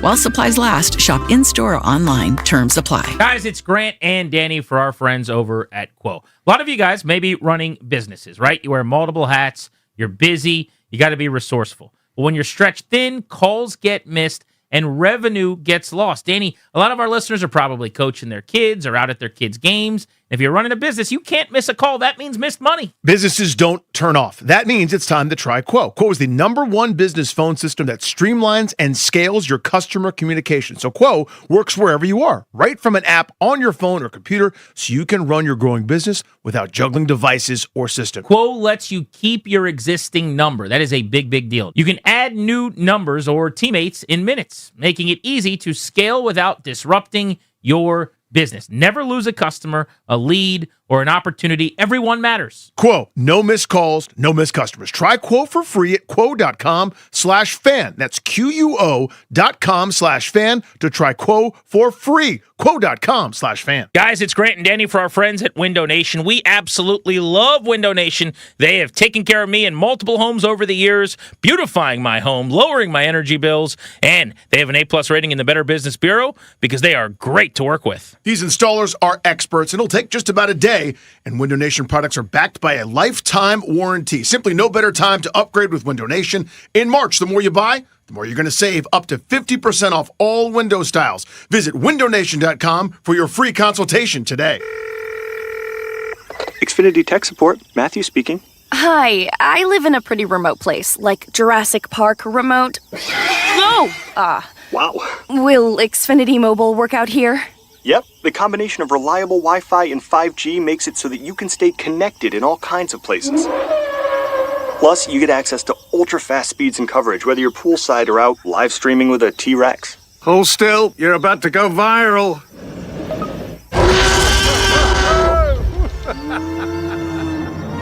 Welcome to a new era of Wi-Fi boosted mobile. Cut your mobile bill in half with 2 lines of unlimited. Discover a new era of Wi-Fi boosted mobile at xfinitymobile.com. Xfinity. Imagine that. Watch Jurassic Park with Xfinity. Savings comparison based on promotional rate for 2 lines of Xfinity Mobile Unlimited versus 2 lines of T-Mobile Experience More, Verizon Unlimited Plus, and AT&T Starter as of February 10th, 2026. This isn't just a game, it's a once-in-a-generation event. The Harlem Globetrotters 100-year tour. Be there at Capital One Arena on March 7th. Go to harlemglobetrotters.com for your tickets to the 100-year tour. Want to hang with the sports junkies?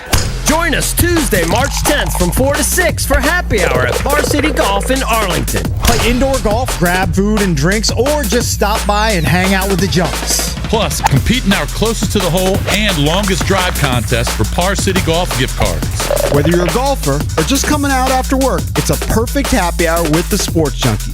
Par City Golf, indoor golf, reimagined. Arlington now, Bethesda coming soon. At Uline, they know going the extra mile takes hard work. For companies pushing to go further, Uline will go the distance with you. 24/7, they answer the phone to get you the shipping and industrial supplies you need. Business can move fast. Unexpected large orders, adverse weather, new safety guidelines, and changing economic trends.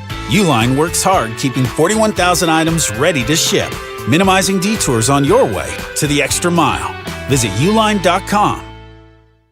Okay, I have to tell you, I was just looking on eBay where I go for all kinds of things I love, and there it was. That hologram trading card. One of the rarest, the last one I needed for my set. Shiny like the designer handbag of my dreams. One of a kind. eBay had it, and now everyone's asking, ooh, where'd you get your windshield wipers? eBay has all the parts that fit my car. No more annoying. Just beautiful. Millions of finds, each with a story. eBay. Things people love. My name is Whitney Allen, and I'm a widow. My husband, Ryan, died. We never thought we'd ever have to use life insurance, but the unexpected happened. With Ethos, signing up was fast and 100% online. You can get a quote in seconds, apply in minutes, and get same-day coverage. No medical exams, and you can get up to $3 million worth of coverage. I'm grateful we were prepared. Get your free quote at ethos.com/radio. That's ethos.com/radio. Paid spokesperson. Time spent on application may vary. Online health questions required. It's the Sports Junkies. Let's talk it out. You can watch the show live or on demand. What are we watching for? As I said, we're not sure. On YouTube.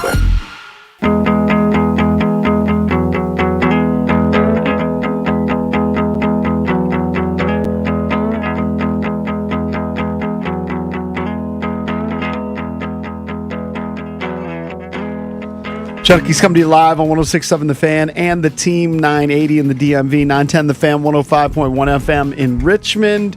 You can watch us on the Monumental Sports Network as we celebrate 30 years of the Junkies all year long, presented by Main Street Bank. Cheer local, bank local. Main Street Bank is a business-focused community bank proudly serving the DMV since 2004. Visit mstreetbank.com, learn how to put their team in your office. Main Street Bank, member FDIC, equal housing opportunity lender. We are less than a week away from the first stop on our 30th year world tour. It hits Arlington at Par City. EB was there yesterday. Yep. Great spot to hit some golf balls into the sim. Just hang out, have some beers. We'll be there from 4 to 6 next Tuesday. It is 3102 Columbia Pike in Arlington. It should be.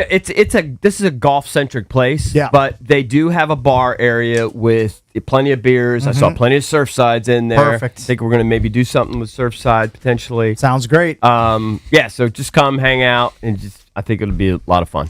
So kind of the big national news yesterday, NFL-wise, was that the franchise tag was being slapped on some people, or teams were making a decision not to franchise tag people. And then some people were just getting cut, like Kyler Murray, former number 1 pick. Well, he's not officially cut yet, but it's coming. He will be cut when the league year starts. Yes, whatever. they've decided to move on from Kyler Murray, former number 1 pick.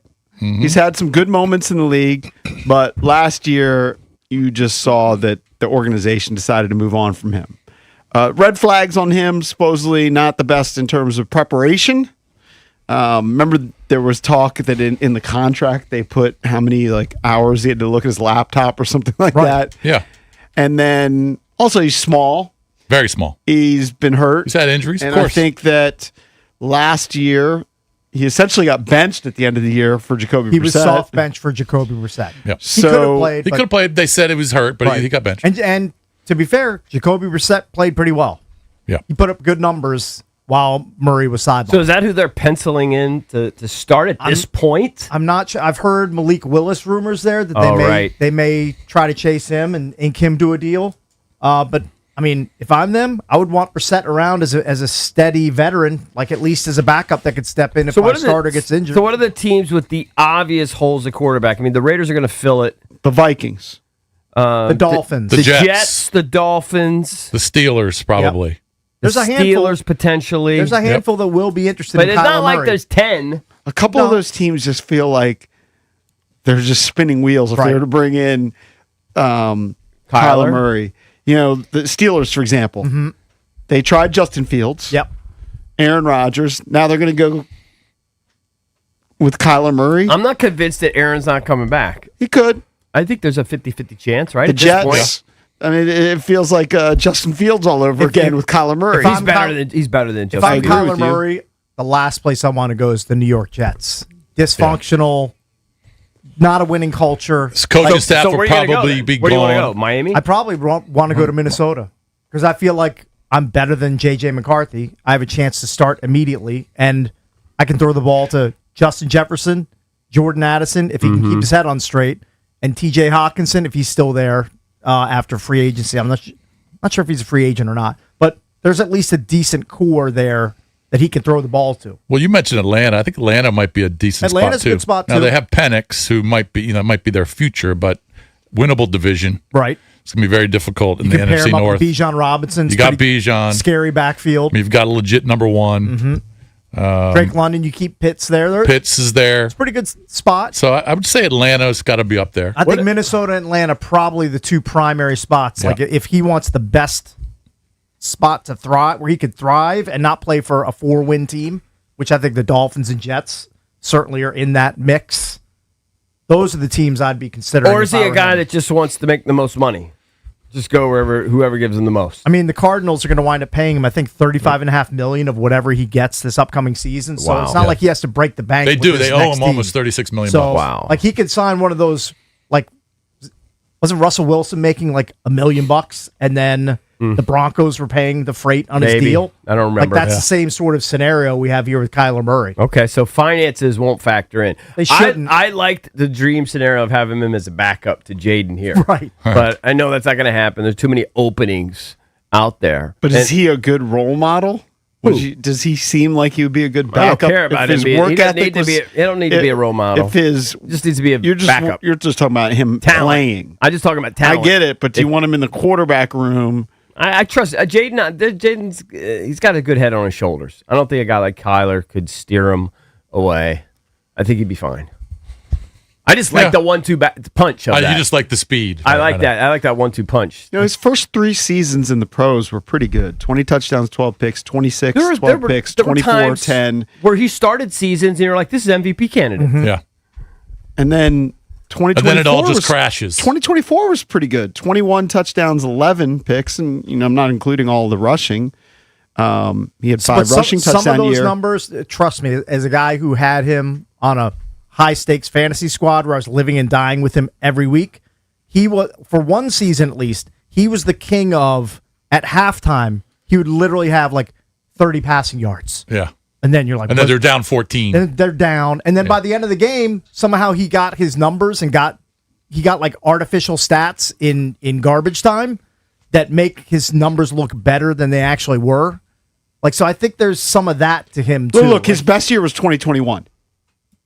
Where his quarterback rating that's 5 years was ago. That's 100. That's a long time ago. And he had 24 touchdowns with just 10 picks. But he's like he might have just topped out. Could have. You know what I mean? Could be. But if you're Minnesota, he's on the decline, or Atlanta, and all you have to outlay is like $1.5 million. Oh, I know somebody's going to give him a chance. The Cardinals are going to pay him $33.5 million. Yeah. Then it's a no-brainer to at least sign him to a 1-year deal. But would you with rather some incentives? I think I know this, but would you rather have him or Malik Willis? Malik Willis flashed in Green Bay. Now just doesn't have a long resume. It's just not the sample size is small, but he's ascending versus a guy who seems to be descending. I feel like I'd rather take the chance on Malik Willis. Yeah, isn't that crazy? I'd rather gamble on him. Kyler has been in the league for this 8 years. I think he's got 1 playoff game. Yeah, I mean, that's correct. He played for a bad organization. He couldn't quite elevate them. He couldn't bring him to where they thought. Yeah, the next step. He could. He couldn't do it, and he wasn't very good in that game either. He needs a reset button. He just needs to be in a new place, new system. Yeah, and that's what we thought about Justin Fields, but that didn't work out either. Right. Yeah, but Justin never had the success that Kyler has had. No. He wasn't times. the passer. No, you're right. Yeah. Look, someone's going to give him an opportunity. Yes. And we'll see what he does with it. But he's got to stay healthy. I mean, he played in 5 games this past year. 3 years ago, he played in 8. 4 years ago, he played in 11. So he's been missing a bunch of games. He may not be the prototypical guy for a Kevin O'Connell offense, but if I'm O'Connell, I'd rather have Murray in the building, and you've got a quarterback competition with him and J.J. McCarthy. I think Murray's going to win that, and you roll the dice with him because it doesn't look like McCarthy at this point is going to develop into what you hoped he would be. All right, but if you are the Dolphins, I mean, if you're the Vikings, I'm going to give you choices. Right. Now, Tua's not available yet, but I'm just going to throw Tua in because a lot of people believe the Dolphins are going to move on. Would you rather have Malik Willis, Tua, this is for 1 season, Aaron Rodgers, got to throw him in the mix, and I think that's where, and Kirk Cousins. I'd rather have Malik Willis. Because he showed in the small sample size that he could be amongst the top 3 or 4 rushing dual threat quarterbacks in the league. See, you're enamored by the rushing. Sure. If I am the Vikings, we just had Ian Hartitz on yesterday who said basically now that was a fantasy perspective, fantasy related. But if you have that running cheat code, it's a huge advantage to your offense. It's a risk, though. If I'm the Vikings, it's a risk. And the Vikings, I believe, finished 9-8 last season with spotty quarterback play at best. Cousins. I might go Aaron Rodgers. And I don't think Aaron Rodgers was such a dud. Like, people think his season last year was a dud. It wasn't that bad. And doesn't O'Connell have crossover with Kirk here in D.C.? I think they do. I think they do. Probably. I think they were here right around the same time. So maybe he does favor a guy like Kirk Cousins. Yeah, I don't know what Aaron Rodgers is going to do. They're going to have to pay him more than they would Kyler Murray, but you're talking about a guy he doesn't care about what they pay him. He just wants wins. Yeah, but Aaron Rodgers in his 40s. I mean, it's going to quickly decline. Yeah, for 1 season, okay. Last year with the Steelers, 24 touchdowns, only 7 interceptions. Oh, he's not going to throw picks. He's going to throw less interceptions than Kirk Cousins. Yeah. Malik Willis is a complete wild card. I threw 2 in there. I think Aaron Rodgers is better than those guys for 1 year.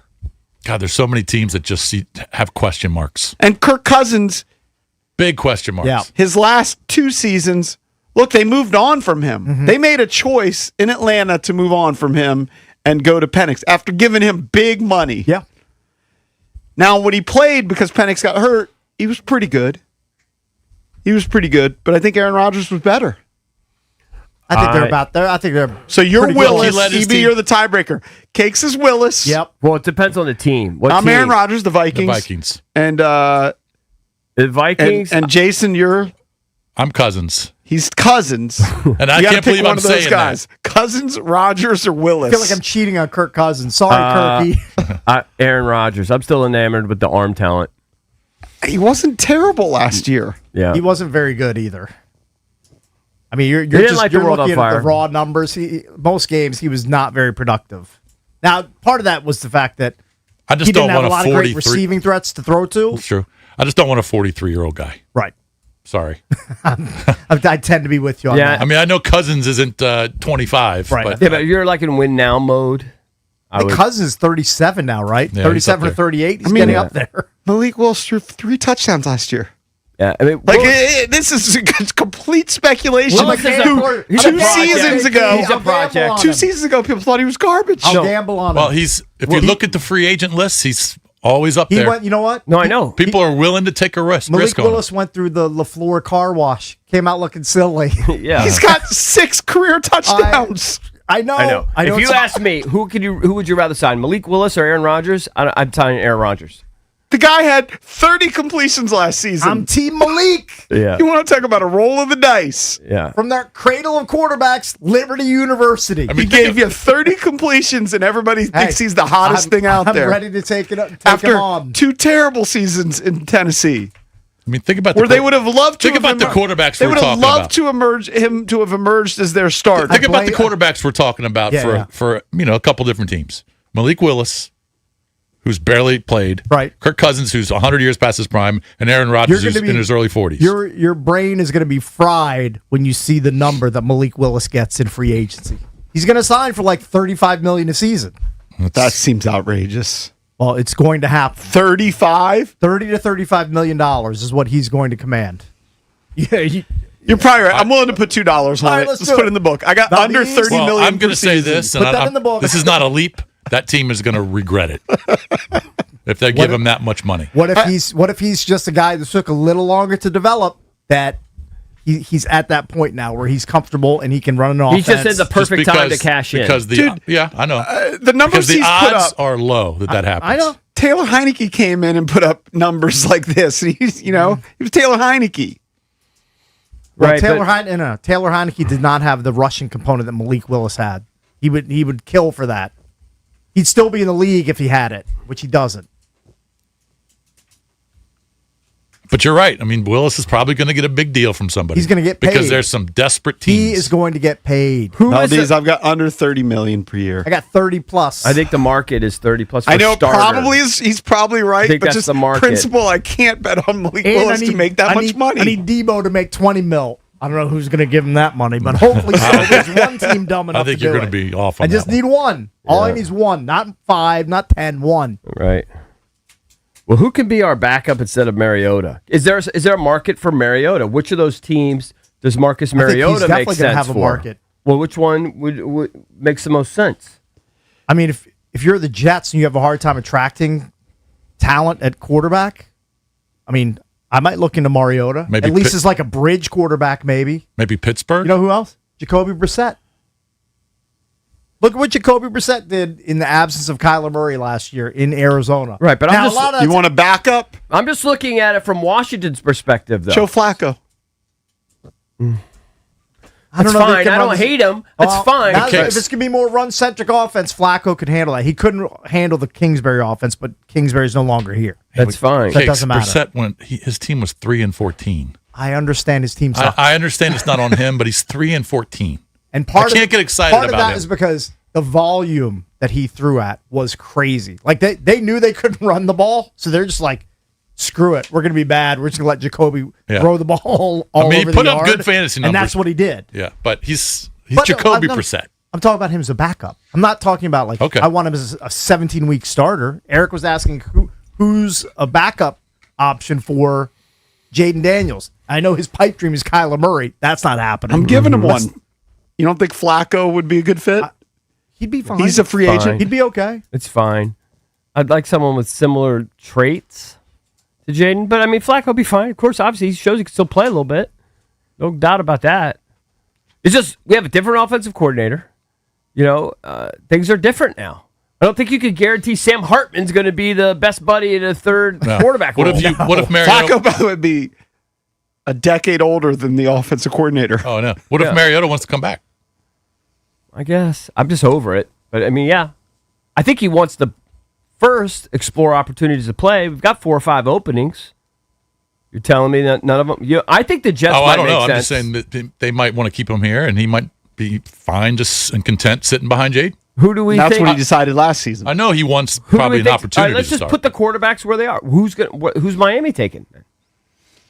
I think Miami's going to be in on Kyler They Murray might be too. on Kyler. It might be. Or they might decide to roll the dice with yours or run it back with Tua. No, they can't. Quinn Ewers as a starter? No, that's They impossible. played him as a starter last year, right? For a game or two? That was probably to give Let's just them play. Probably played as much as your boy Malik Willis. They benched Tua. better draft position. Let's just play musical chairs though for a minute. Let's put. You guys want to put Kyler in Minnesota because that makes the most sense to you guys.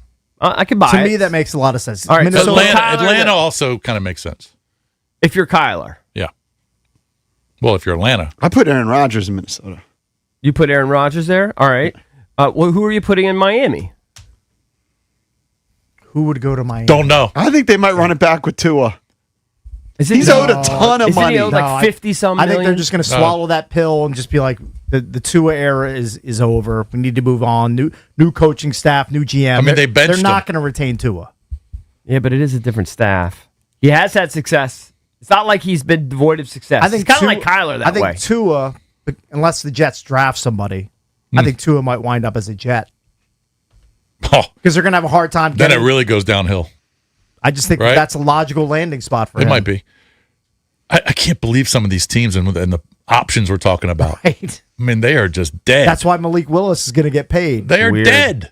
That's That's the whole probably reason. why Ty Simpson gets overdrafted. Right. Sure. Totally. You haven't even mentioned Drew By the way, Aller will get don't the overdrafted. Jets have 2 first-round picks, so they I could think pick. so. They could pick like Ty Simpson. I think their second first-round pick is 16 or 17.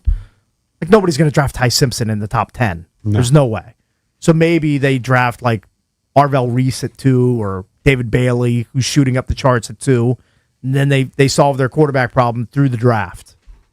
But I mean, is Ty Simpson like a franchise? No, he's not. Turnaround quarterback? I don't think so. Coming up next, You're right. They draft 16. Yeah. they're coming up 16. next, a size contest challenge you wouldn't want to be a part of.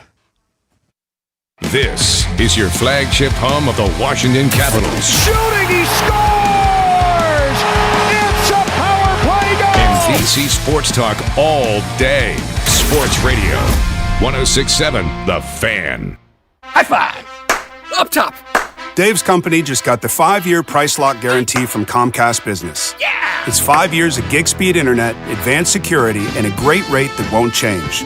All from the company with 99.9% network reliability. Heck yeah! He hasn't given this many high fives since Deborah brought in her famous banana bread. Yes! The Comcast Business 5-year price lock guarantee. Powering 5 years of savings, powering possibilities. And it's hurting, but I am not stopping. For a limited time, now through March 29th, switch to Comcast Business to lock in your rate for 5 years and get a $500 prepaid card on a qualifying gig bundle. Or ask how to get started with 150 megabit internet for $59.99 a month for 12 months with a 2-year agreement. Don't wait. Call today.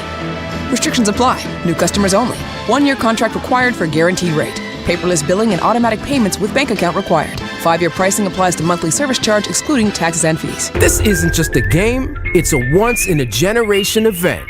The Harlem Globetrotters 100-year tour. Celebrate 100 years of high-flying dunks, 100 years of show-stopping moves, and 100 years of changing the game. Bring the whole family and be part of the legacy. This game is once in a century.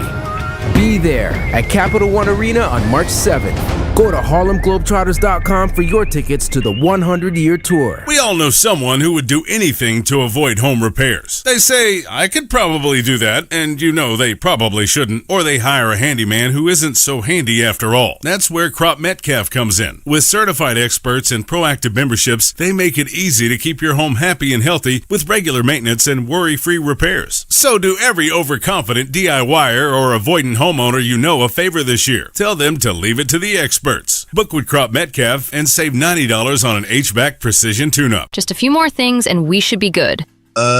These are a lot of groceries. Are we getting snowed in again? No, just getting enough stuff to watch all the winter events. Don't want to miss any chance to support our athletes. Do you plan on feeding them too?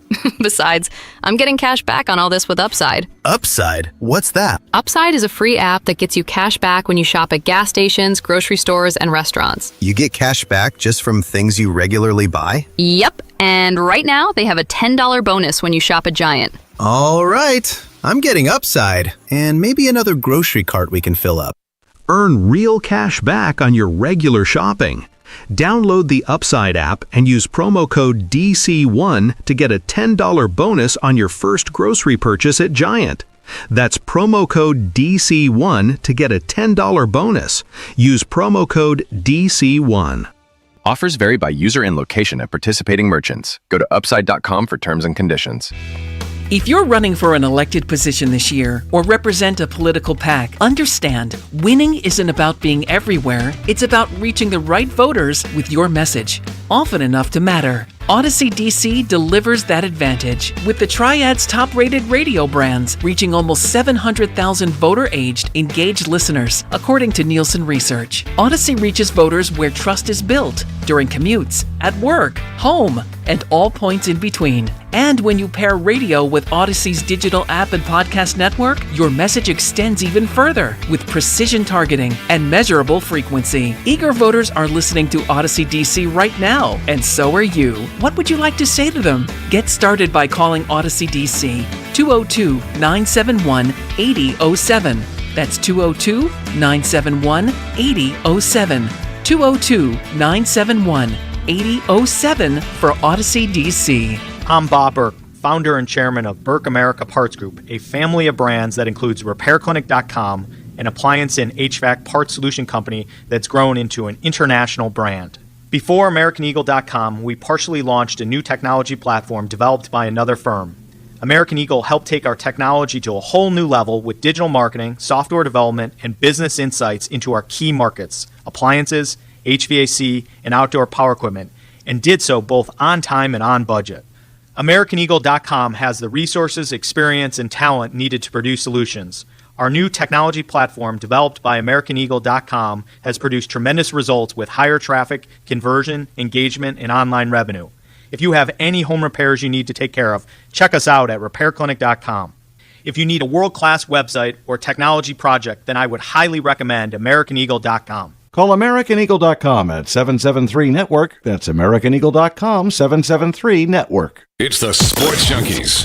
I hear what you're saying, and I like it. On 106.7 The Fan. And always live on the free Odyssey app.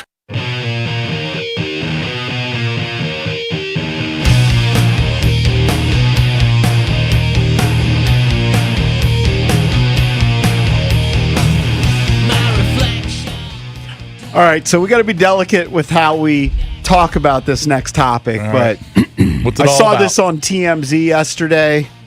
You know, some guys like to brag about what they're packing, not what they're lacking. Yeah. But you know what's this funny? guy is bragging about his micro nubber. Is how we've decided to call it. Yes, that's how we're describing it. We have to be radio friendly. I don't know if he's bragging about it, but he's being very, very honest. He's making a big deal Very about transparent. Very transparent, and he even issues a challenge. Yeah, I saw he accidentally texted a photo of his How do micro you nubber. accidentally text a There's photo? no accident. Huh? I don't know. This is no boating accident.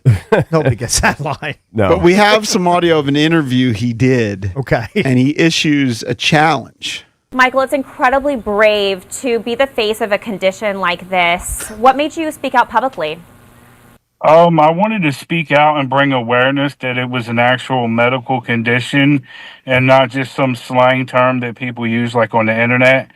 And that if somebody younger still going through puberty would know that it was a condition and they were going through the same thing, they would actually be able to go and get treatment before it's too late. What made you realize that you were different?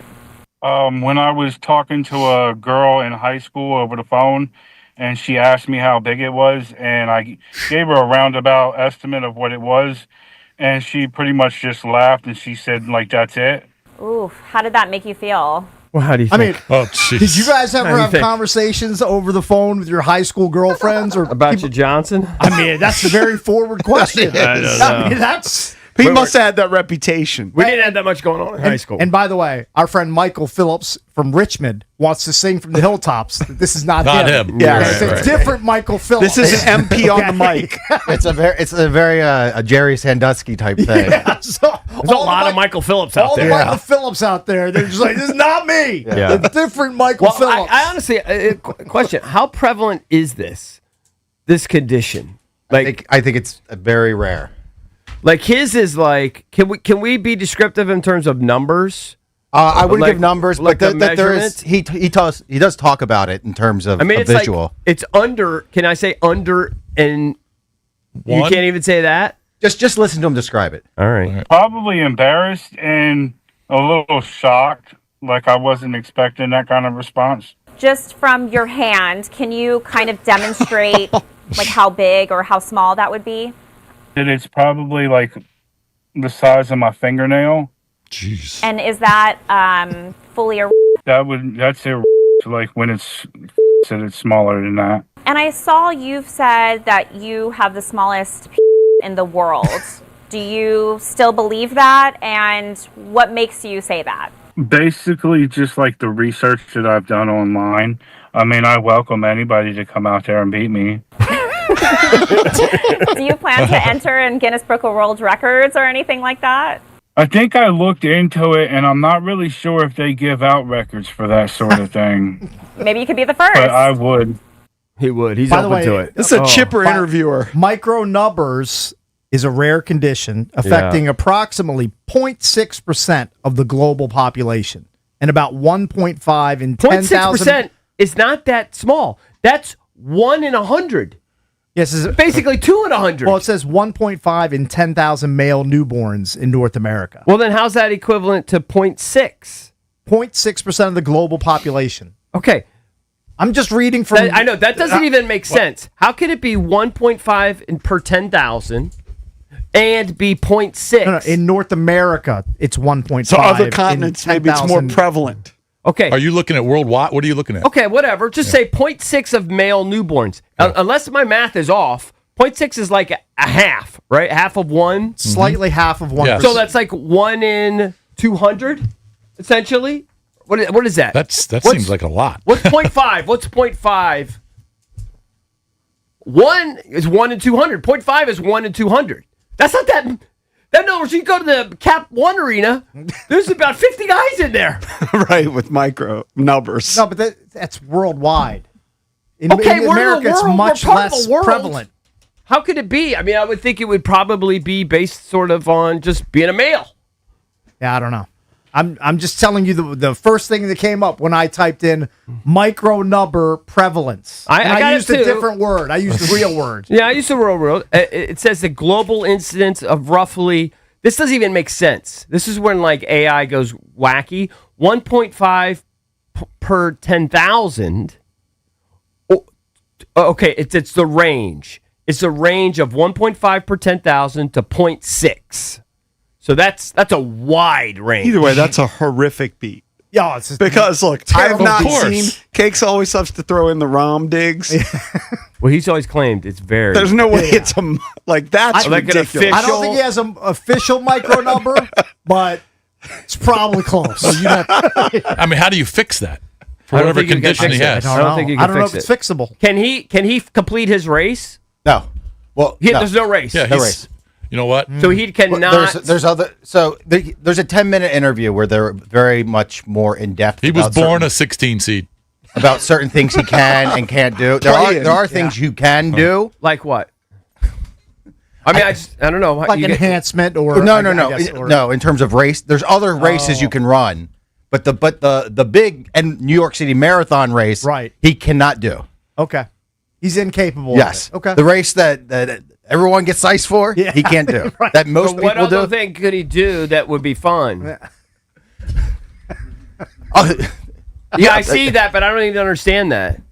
I mean, how would that be fun for him? Because he still has sensation. Yeah. Right. So he can finish the race with that activity.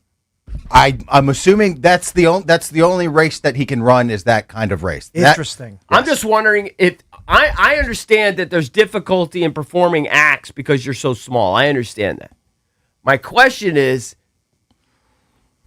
the finish line, the finished product. Is he able to produce? I would doubt it. How could you? Do you know what I'm saying? Reproduce. Have kids. Yeah, let's put it that way. Can he have kids? Well, wasn't he asked that? He was asked that. No. Yeah. Do you think you know how like he sounds like a loser? Could he be in our Elmerl contest? No. Is what I'm suggesting. That'd be very difficult. Well, in ours, sure, because we used yogurt. Yeah. You know how he sounds like a loser. Well, I mean, do you think there are any guys? He sounds horrible. How could you have any confidence? Right. Do you think there are any guys who are like, let's say, whatever the average is, that are? I mean, this guy is ridiculous. A fingernail he described as, right? So let's just say half the average. How is that possible? I don't. It's fingernail. It's a genetic. It's a horrible malfunction. affliction. It's a genetic. You can't even see that. Yeah. How are Siamese twins? I don't know. That's mind blowing too. That blows my mind. Twins, is that the same thing? Yes. Right? Yeah, I don't know if they don't call it Siamese twins. Yeah, I don't know if that's a. Sorry, that's we were raised as Siamese twins. That's considered conjoined twins. I think it's considered a pejorative. Okay, Probably. sorry. I don't know. Didn't know. I don't know. Conjoined. You know what I'm talking about? Yeah, two heads. But let's just work with like half of the average, which is way more than a fingernail. Mm-hmm. Are any of those guys confident and have swagger? No. You know what I mean? Is there half of the average size? No, the answer is no. And then are there any guys that are like double the average or like that sound like losers like this? No. Or does that automatically give you swag? You're walking around. Every guy who has if you have too much, every guy who's it doesn't have to be double. Every guy who's you're walking around in tight pants, showing everything off. You're just like you're broadcasting that to the world. Yeah, the guy let's just say everybody. Let's work with this. Everybody.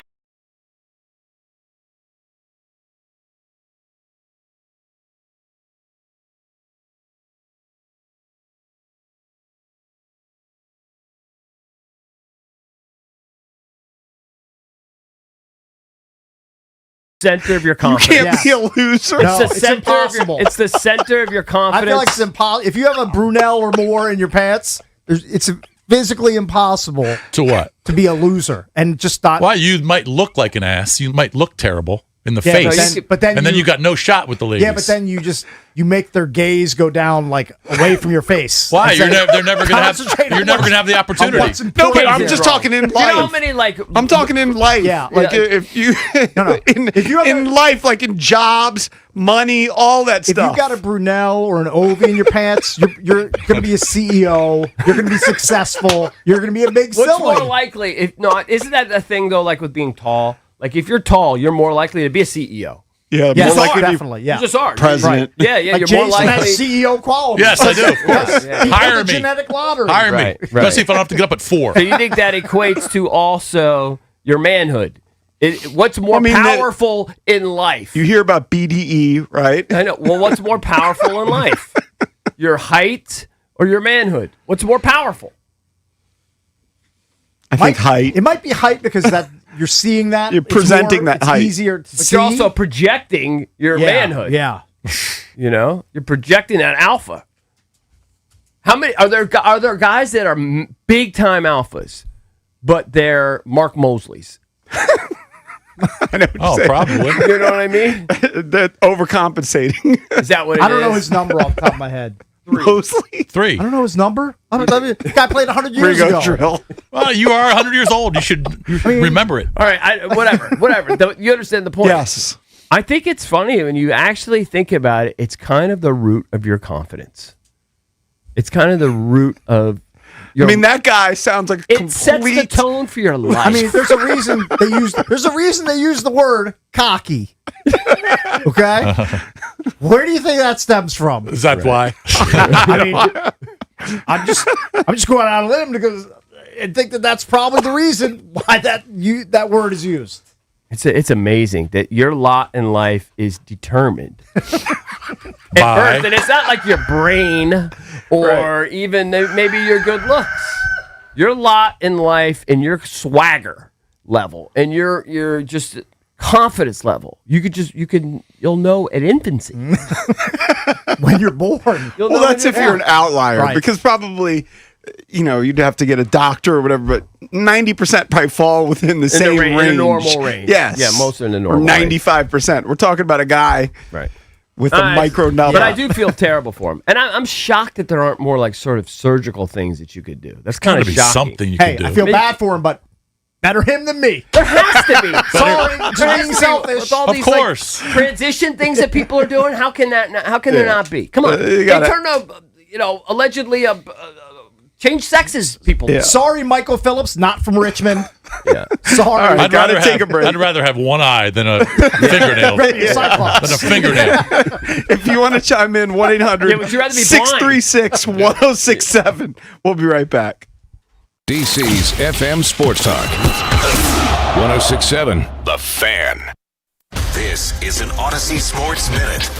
The K1 era in Arizona is officially over. Cardinals informed Kyler Murray they are releasing him at the start of the new league year. The former number one pick posted a heartfelt goodbye to the desert, admitting he failed to end the team's titles route. Because Arizona still owes him nearly $37 million in guarantees, Murray is expected to be the ultimate bargain free agent, likely signing to the league minimum. I'm Drake Toll. For Mervis Diamond Importers, I'm Ronnie Mervis.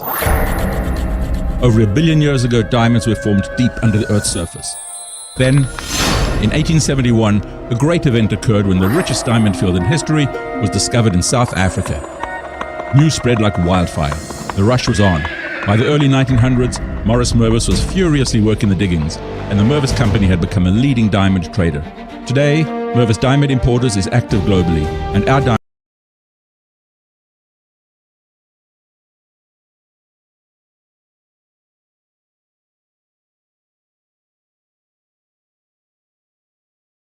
Mervis Diamond. Mervis Diamond Importers. Mervis means more diamonds, much better quality, and the most value. Mervis is the ringleader for the latest engagement rings and wedding bands. Easy financing is available. For an appointment, go to mervisdiamond.com or call 800-HER-LOVE. That's mervisdiamond.com or 800-HER-LOVE. What if you could have the most reliable fiber-powered Wi-Fi? And get this, what if you could keep it at the same price for 5 years? That's the Xfinity 5-year price guarantee. 5 years of Wi-Fi that boosts speeds to the devices that need them most, that finds and fixes problems before you even notice them. Like super intelligent Wi-Fi with a sixth sense. And that keeps you gaming in the fast lane, even when the whole family is banking on bandwidth. All your devices working in perfect harmony for 5 whole years. And here's the best part. No annual contracts, no hidden fees, and our best equipment included. Plus, get online in no time with same-day Wi-Fi. Hey, let's face it, a lot can change in 5 years. Kids grow taller, dreams grow bigger, but your Wi-Fi, it would stay reliable and the price would stay put. The Xfinity 5-year price guarantee. Lock in your price and unlock the possibilities. Xfinity. Imagine that. Select plans only. Restrictions apply. Most reliable Wi-Fi based on Open Signal Awards USA Fixed Broadband Experience Report, May 2025. Actual speeds vary. Xfinity Internet powered by fiber and connected to the premises by coaxial cable. We all hear the radio ads about the IRS. They tell you to be afraid, to be scared, and they try to frighten you into calling. I'm not here to do that. Tax Relief Advocates is different. TRA is here to tell you that if you owe money to the IRS, whether it's $5,000, $50,000, or $500,000, we have a solution. It doesn't matter if you're sitting in your car, at work, or with your kids. No matter where you are, call now. 800-575-9049. Don't lose hope. TRA can eliminate or reduce what you owe to the IRS. Generous programs are now available that can give you a fresh start. Our passion is taxes and helping individuals fix their IRS problems. We have over 1,000 5-star reviews on Google and an A+ with the Better Business Bureau. You don't need to be afraid of the IRS any longer. End your tax nightmare today by visiting us online at TRA.com or call 800-575-9049. That's 800-575-9049. Tax Relief Advocates. Real solutions for real people. This is the story of the one. As a procurement manager for a hospital system, she keeps every facility in her network stocked and ready. That's why she counts on Grainger to be her single source for thousands of products, from disinfectants to lighting, air filters, and more. And with fast, dependable delivery, Grainger helps her keep every facility stocked, safe, and running smoothly. Call 1-800-GRAINGER, click Grainger.com, or just stop by. Grainger, for the ones who get it done. The second I see that Chick-fil-A text in the group chat, I'm throwing my shoes on and running out the door. Hey, I'm Layla. And I'm Kaylin. And a little thing we love about the Chick-fil-A chicken biscuit is how it feels like an easygoing morning. The chicken adds the most flavor. It's juicy and seasoned. The biscuit is just very light and airy and fluffy, just like a cloud. I also love to put jelly on mine so it's sweet and savory. It's a good start to the day. Mornings are a little bit brighter with the Chick-fil-A chicken biscuit and Simply Orange Juice. Available on the Chick-fil-A app. Real guests paid for their testimonials. Live from the LindseyCars.com studios in the nation's capital. WJFK FM and WJFK HD1 Manassas and WPGC HD3 Morningside. This is your flagship home of the Washington Wizards. Carrington drives, left elbow, flips up the shot. Scores at the buzzer. Goal, baby! The Wizards' biggest lead of the night. Sports Radio 106.7, The Fan. An Odyssey sports station. 106.7 The Fan. Sports Flash. This sports update is brought to you by the Reynolds & Power Home Team, Keller Williams Realty. The Magic eased to a 126-109 victory over the Wizards last night. Rookie Will Riley scored 19 points and Jaden Hardy added 18 for the Wizards, who only had 9 healthy players available last night, and they ended up losing their 6th straight. And Utah jumped out to an early 2-0 lead. The Caps twice clawed within a goal of the Mammoth, but they couldn't manufacture an equalizer. They dropped last night's matchup 3-2. For the 6th time this season, the Caps scored multiple power play goals in a game, but they've lost 3 of the last 4 contests in which they've done so. From the Crop Med Cap 5-Star Sports Desk, Savannah McCann on the Fan. The Sports Junkies. Just hear me out. Speaking of fans, let's go to the phones. It's funny. 106.7, The Fan.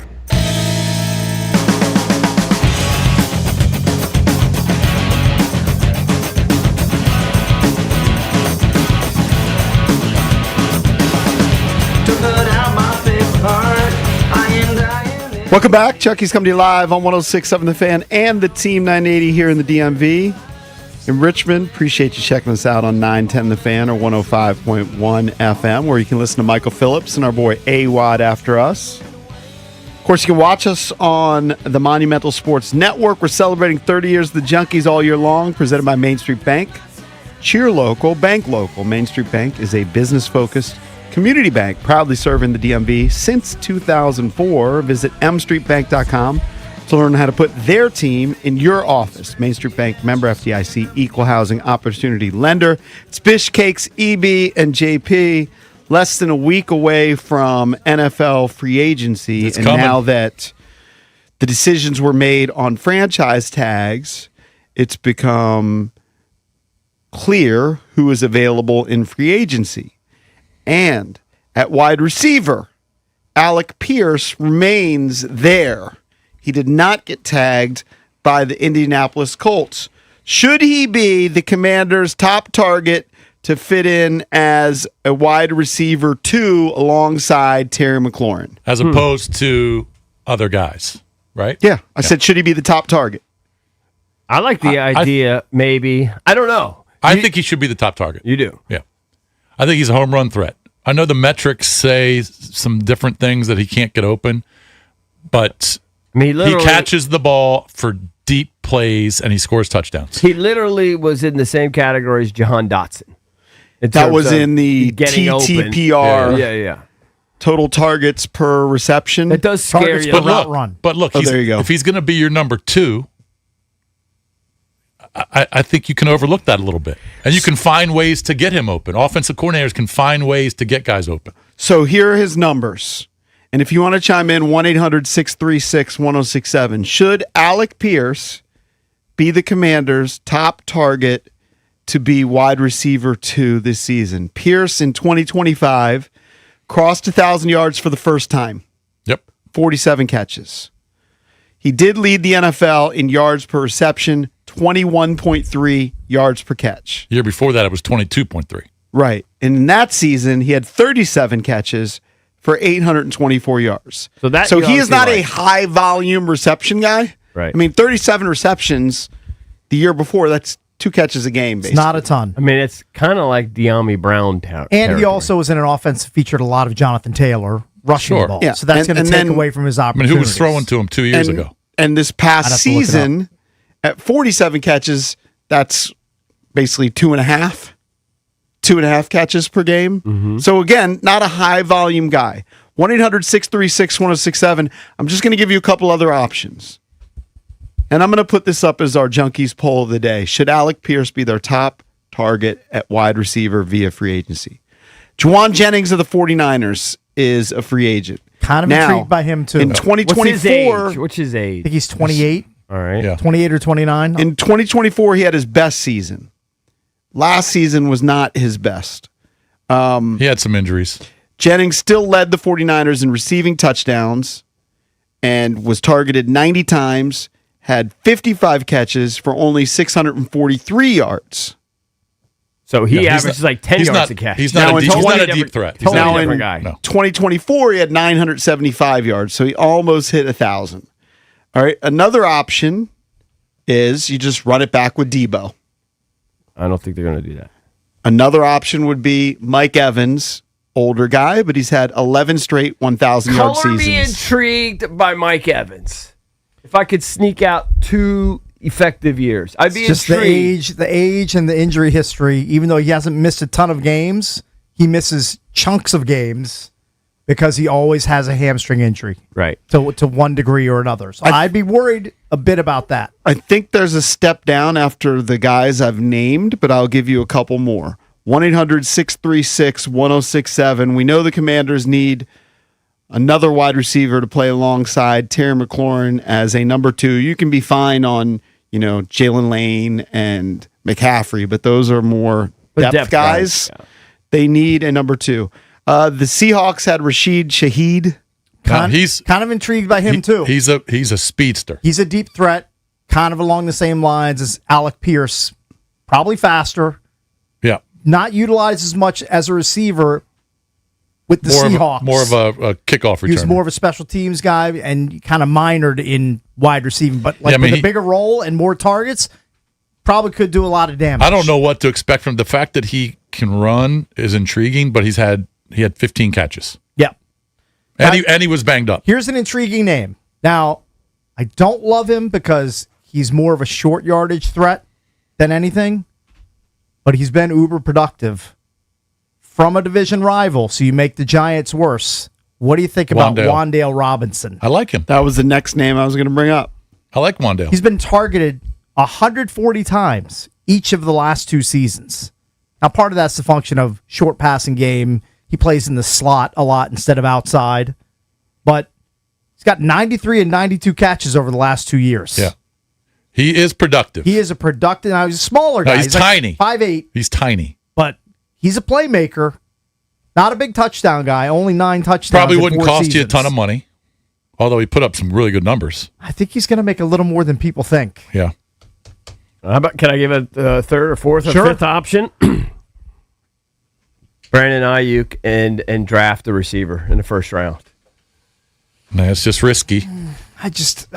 Why? I mean, you you're not don't like if I sign Brandon Ayuk to a team-friendly deal. Yeah. And then I draft Carnell Tate, and then I use my free agency money to bolster. All right, the here's defense. my question. Yeah. Okay. I need you You to don't look like in, that trio? I need you to look in your Well, crystal look, ball.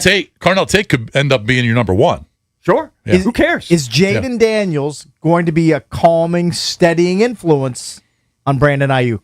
Or are we getting the Brandon Ayuk who's speeding past Levi's Stadium, wouldn't stay in contact with the brass, with the 49ers? I have no way of knowing, but I would assume so. I would assume that Jaden's vouching for his character and everything. And, yeah, Jaden's going to kind of put his reputation I'll be honest, on the line.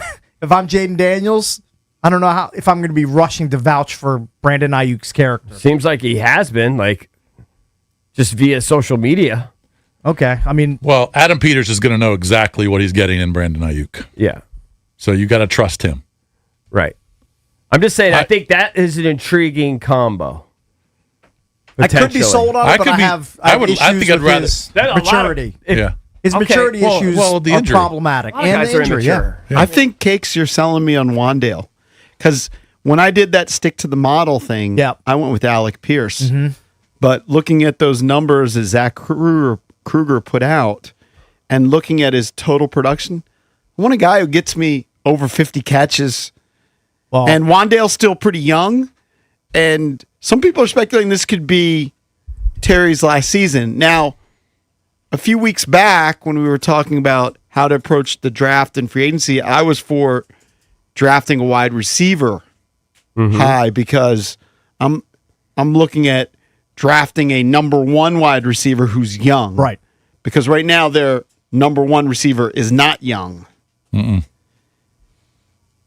Yeah, so if you draft... And I don't know if Alec Pierce can be a future number one. It doesn't sound like it. I don't think he's a number one. He is not. And I don't know that Wandale Robinson is. So, I mean, I think I still would prefer drafting the future number one.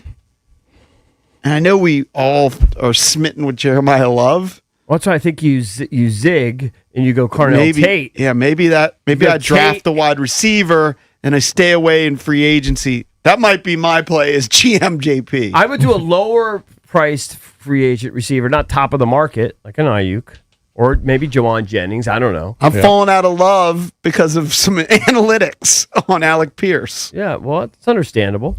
Well, I don't, just because of the fact that he struggled to get open last year. It's kind of an important thing. Well, I know, but you can find ways to get guys open. Offensive coordinators can find ways to get your receivers open. It's not like every receiver out there runs a 4-3. Right. Look, he makes big plays. And 2 years ago, throw his stats 2 years ago out the window. Anthony Richardson was throwing to him. Mm-hmm. That's a good point.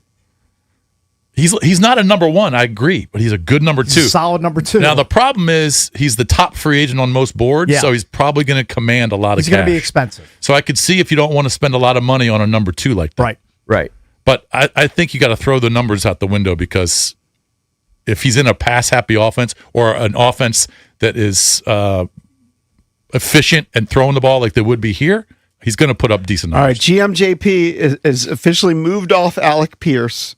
Cakes has sold me on Wandale, and I'm drafting a number one wide receiver. So you're drafting Carnell Tate at 7. Potentially. You're all over the place. I got to scoop up some defenders on free agency. Yeah, you definitely do. Because if I'm not going to go defense, how many times have you said we have to draft an edge rusher at number 7? I don't know that I've said you have to draft an edge rusher. I said you have to draft a young playmaker, defensive player. Yeah, now you're on Carnell Tate. I've kind of said that, but you got to surround Jaden with weapons. I know that's the problem they have. They can't do everything. I know. You need multiple first-round picks. I would love to see their list of priorities on the board that they're going through. What do we need? What's number 1? What's number 2? What's number 3? They need needs everywhere. Give me a buzz or a ding. I think I'd if I'm going to draft an offensive player at 7, if Love's available, I'm taking Love. Give me a buzz or ding on these Over potential wide receiver trade candidates that ESPN has listed. I mean, at the top of the list, A.J. Brown. Well, I'm interested. Yeah, talk to me. All right, A.J. Brown's on the list. Yeah, but what do you have to give up for him? I mean, a lot. Probably a second-round pick. We don't really have much. Yeah. I'm not giving up a first-round pick for A.J. Brown. Well, Second-round pick, I might be talking. Do they have a second-round pick? No, they don't have not one. this year. Future second-round pick. Oh, they're not taking a future. No chance the Eagles are taking a future Now, second-round I don't know pick. that I'd be interested in this guy because I would mortgage a future. I don't care. He's already fallen out of favor in Buffalo. Keon Coleman. Oh. Out. Probably out on him. He's terrible. Don't get too sized. Quentin Johnston from the L.A. Chargers. He came out of the gates hot this past year, and then he kind of faded. Seems like he's hurt a lot. He's kind of a big hit-or-miss guy. This next guy I have no interest in. Xavier Legette from the Panthers. No thanks. I'm out on him. DJ Moore also on this list. He a Terp. I like DJ. You might be able to get him for low price. I mean, if they want to feature Rome Odunze Moore and Luther Burden, who came on late, DJ Moore, maybe he could be had. Homecoming for DJ Moore back in the DMV. He's a little older, though. Yeah, he's 28. That's not bad. 28's That's good. not bad. 28's good. He's he's on a smaller side though, right? DJ Moore's like 6 feet tall, 6'1", maybe. He's not too tall. Yeah, he's not too tall. Bigger than They also have Jalen Waddle on this list. Now that's a name that gets it stirring. But why would they he's trade also him? injury prone. Yeah. Because I think Miami's just doing a complete. They're just reset, taking the TNT to the whole Waddle, thing. if Waddle's healthy, I'd loved him. It'd be great. I just like Pierce because he's young and he goes deep. Right. And he makes big plays. And JD can get it to him. Yes. You don't seem that sized for Alec Pierce. What about if they did, Romeo Dobbs? I like Dobbs. His guardian cap. His guardian cap. Yeah, he can wear a burgundy and gold guardian cap with a W on it. Yeah. Huh. He's going to get a big fat deal too. He's going to get paid. So should we throw it out to the callers? Who do you want at receiver? Your top target, either your top free agent or it could be draft, or it could be it could be Carnell Tate, it could be Jordan Tyson if he's there. See, I like the idea of getting Ayuk on the cheap. I know you and do. then adding to it in the draft, and now you're loaded. Now you're loaded at receiver. So you've got to take one of the top 2 receivers at 7. Yes. Yep. I did put this up as our Junkies poll of the day, sponsored by Surfside. Use the code JUNKS at store.statesidevodka.com. You get 25% off select merchandise. That means T-shirts, hats, hoodies, and more. Use that code JUNKS at store.statesidevodka.com. We started talking about Alec Pierce. So the question is, should Alec Pierce, the Indianapolis Colts wide receiver, be their first choice to sign at wide receiver via free agency? You can vote at Junks Radio or give us a call at 1-800-636-1067. And if he's not your first choice, who is? We'll take your calls next here on the Junkies. Sports Radio 106.7 The Fan. What if my child gets sick while I'm at work? What if I have to stay late? What if I'm not feeling well? Don't let the what ifs run you in circles. If you carpool, vanpool, or use transit, Commuter Connections will give you 6 free rides home in case of illness, emergencies, or unscheduled overtime, even if you're commuting just a few days a week. Register or renew free for Guaranteed Ride Home at commuterconnections.org or call 800-745-RIDE. Some restrictions apply. Hey guys, it's Grant and Danny for Window Nation. Spring weather is unpredictable. You never know which way you'll be adjusting your thermostat unless you have the right windows. With Window Nation, you can count on your home being comfortable regardless of the weather. Their windows are customizable and energy efficient. Expert installation takes just one day, and Window Nation products are backed by a lifetime warranty. There's no better time to upgrade with Window Nation. In March, the more you buy, the more you could save. Up to 50% off all window styles. Visit windownation.com for your free consultation today. This summer, don't miss Gin Blossoms, Blues Traveler, Joe Satriani, Steve Vai, and many more at Wolf Trap.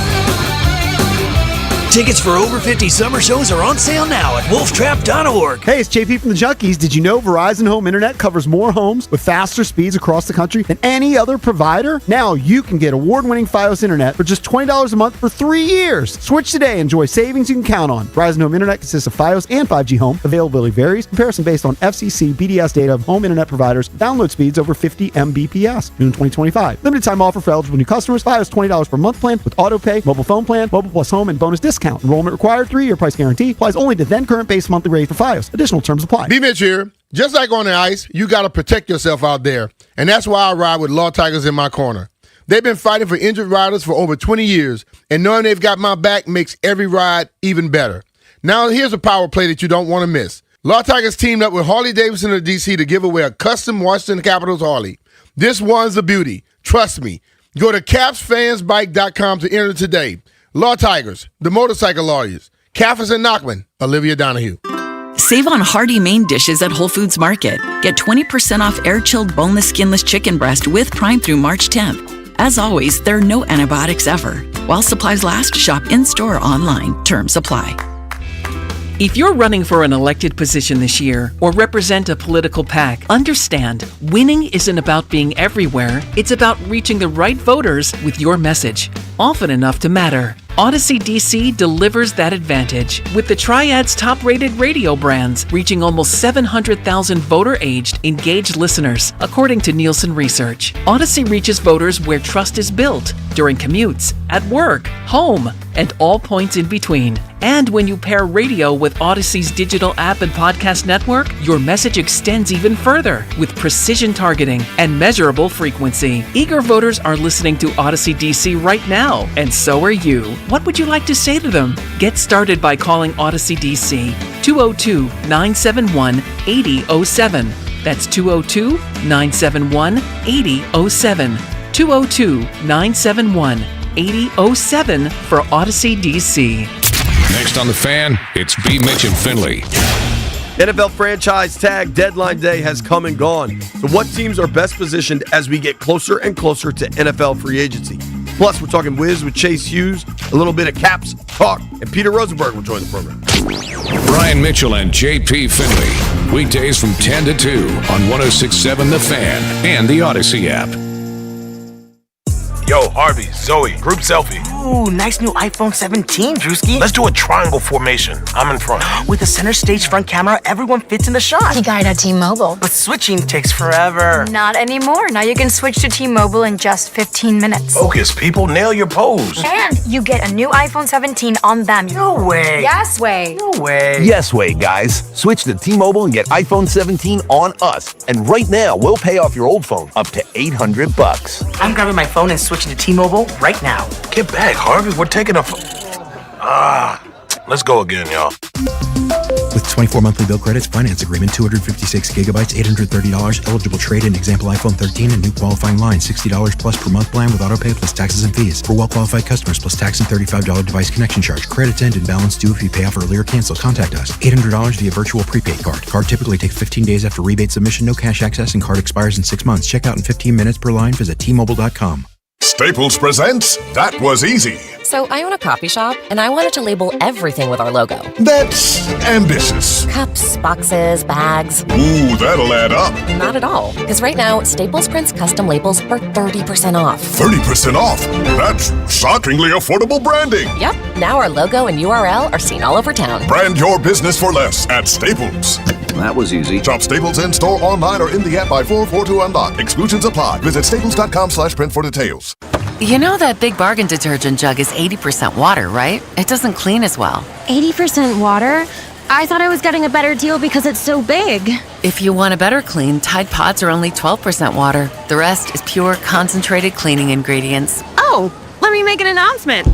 Attention shoppers, if you want a real deal, try Tide Pods. Stop paying for watered-down detergents. Pay for clean. If it's gotta be clean, it's gotta be Tide Pods. Water content based on the leading bargain liquid detergent.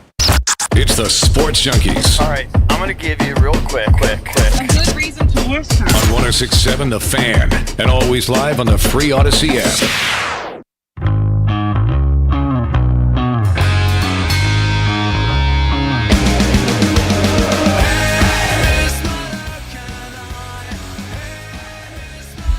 Remember, in 6 days, it is the first stop of our Junkies World Tour 2026, where we celebrate 30 years of the Junkies. I know EB and Valdez have been talking about doing a sim event for a while, and we made it happen. It's going to be at Par City in Arlington next Tuesday from 4 to 6. So happy hour. You can come hang with us, compete for prizes. We're going to have a longest drive contest, the closest to the pin contest. Hey, Valdez, you could be like the resident long driver. They could see if they can outdrive Valdez. You could set the tone. I'll whack a couple. Yeah. I saw... Might throw my back out trying to bomb it. Saw online that Rory had the longest TGL drive at 392. Is that what it was? What was his carry? Was that his carry? I didn't see. That one I definitely glanced. I could be wrong on the number, but I think it was 392. These young guys now, I mean, Rory's older, he's been around a while, but I mean, these young guys now have so much swing speed, so much power. They've figured it all out, how to get absolute most ground forces and torque. I mean, they are smoking the ball today if you want to play at the highest level. Yeah, and their equipment's unbelievable. And there are guys, Rory's unbelievable. Yeah. But there's guys like Adam Scott, who's 45 years old, who's keeping right up there with him. Justin Rose, too. So always root for the old guys' cakes. Of course. Yeah, I was right. 392-yard drive for Boston Common, in case you're keeping track. Yeah, I'm not as good at that as track of all the, you didn't know he's from Boston? TGL team names. Valdez is Unlike good at Valdez. that. I'm not good at that. So spring break is coming up for a lot of students in a couple of weeks. I'm actually going to travel to LA for spring break, and I know the airlines are preparing for like a big mad rush for spring break. Like they always say that they're setting records. So there's articles about that they expect it to set records, everybody traveling for their spring breaks. Did you see the NCAA send out an email to all of the college basketball teams or schools? They're saying that travel could be an issue getting to some of these conference tournament sites because the charter flights numbers are going down, which I don't understand. But they said you need to figure it out because it's going to be harder to travel depending on where you're going. Well, I wanted to bring up this new trend. And look, I'm the opposite of trendy. I don't know what the opposite of trendy is, what the word would be. All right. But this is a trend. Untrendy? This is a trend. Uncool. This is a trend that maybe I'm already part of. Okay, yeah.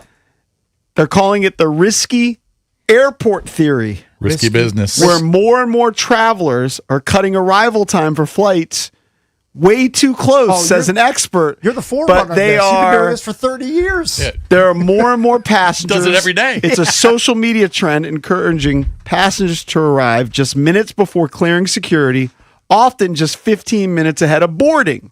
In an attempt to avoid long waits and extra time spent inside the airport terminal. This is a trend I will never be a part of. If I have a flight, you're unfashionable, you're outmoded, you're uncool. That's what you're. Uncool sounds right. Yeah. They all fit. Ding, ding, ding. Give me the dings. Right. So searches for the airport theory have apparently jumped by more than 11,000% over the past year.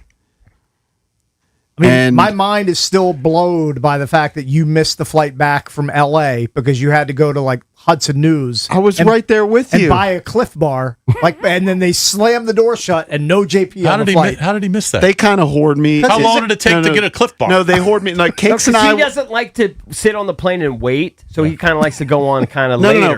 No, here's what happened. Cakes and I were in that Hudson News together. Now, he went to the checkout line. What happened? And then I spent literally 1 extra minute, and I picked my Cliff Bar, and there was a couple that didn't speak English that jumped in front of me, and they were in the line for 4 minutes, and then when I got there, the doors were closed, and they closed it 10 minutes early because you're supposed to close the door. When do they close the doors? Whatever the time is, I think 15 minutes before your flight.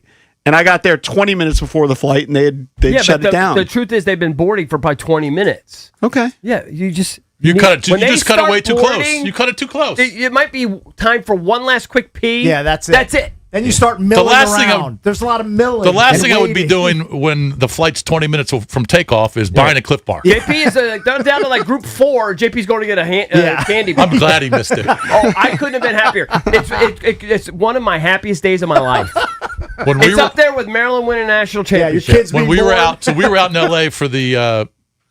When we went out and met all the guys from the office. For the NBC event. Upfronts or whatever. Right. I've never, You're honestly, flirting it's with up there Melora with my children's smoke birth. show.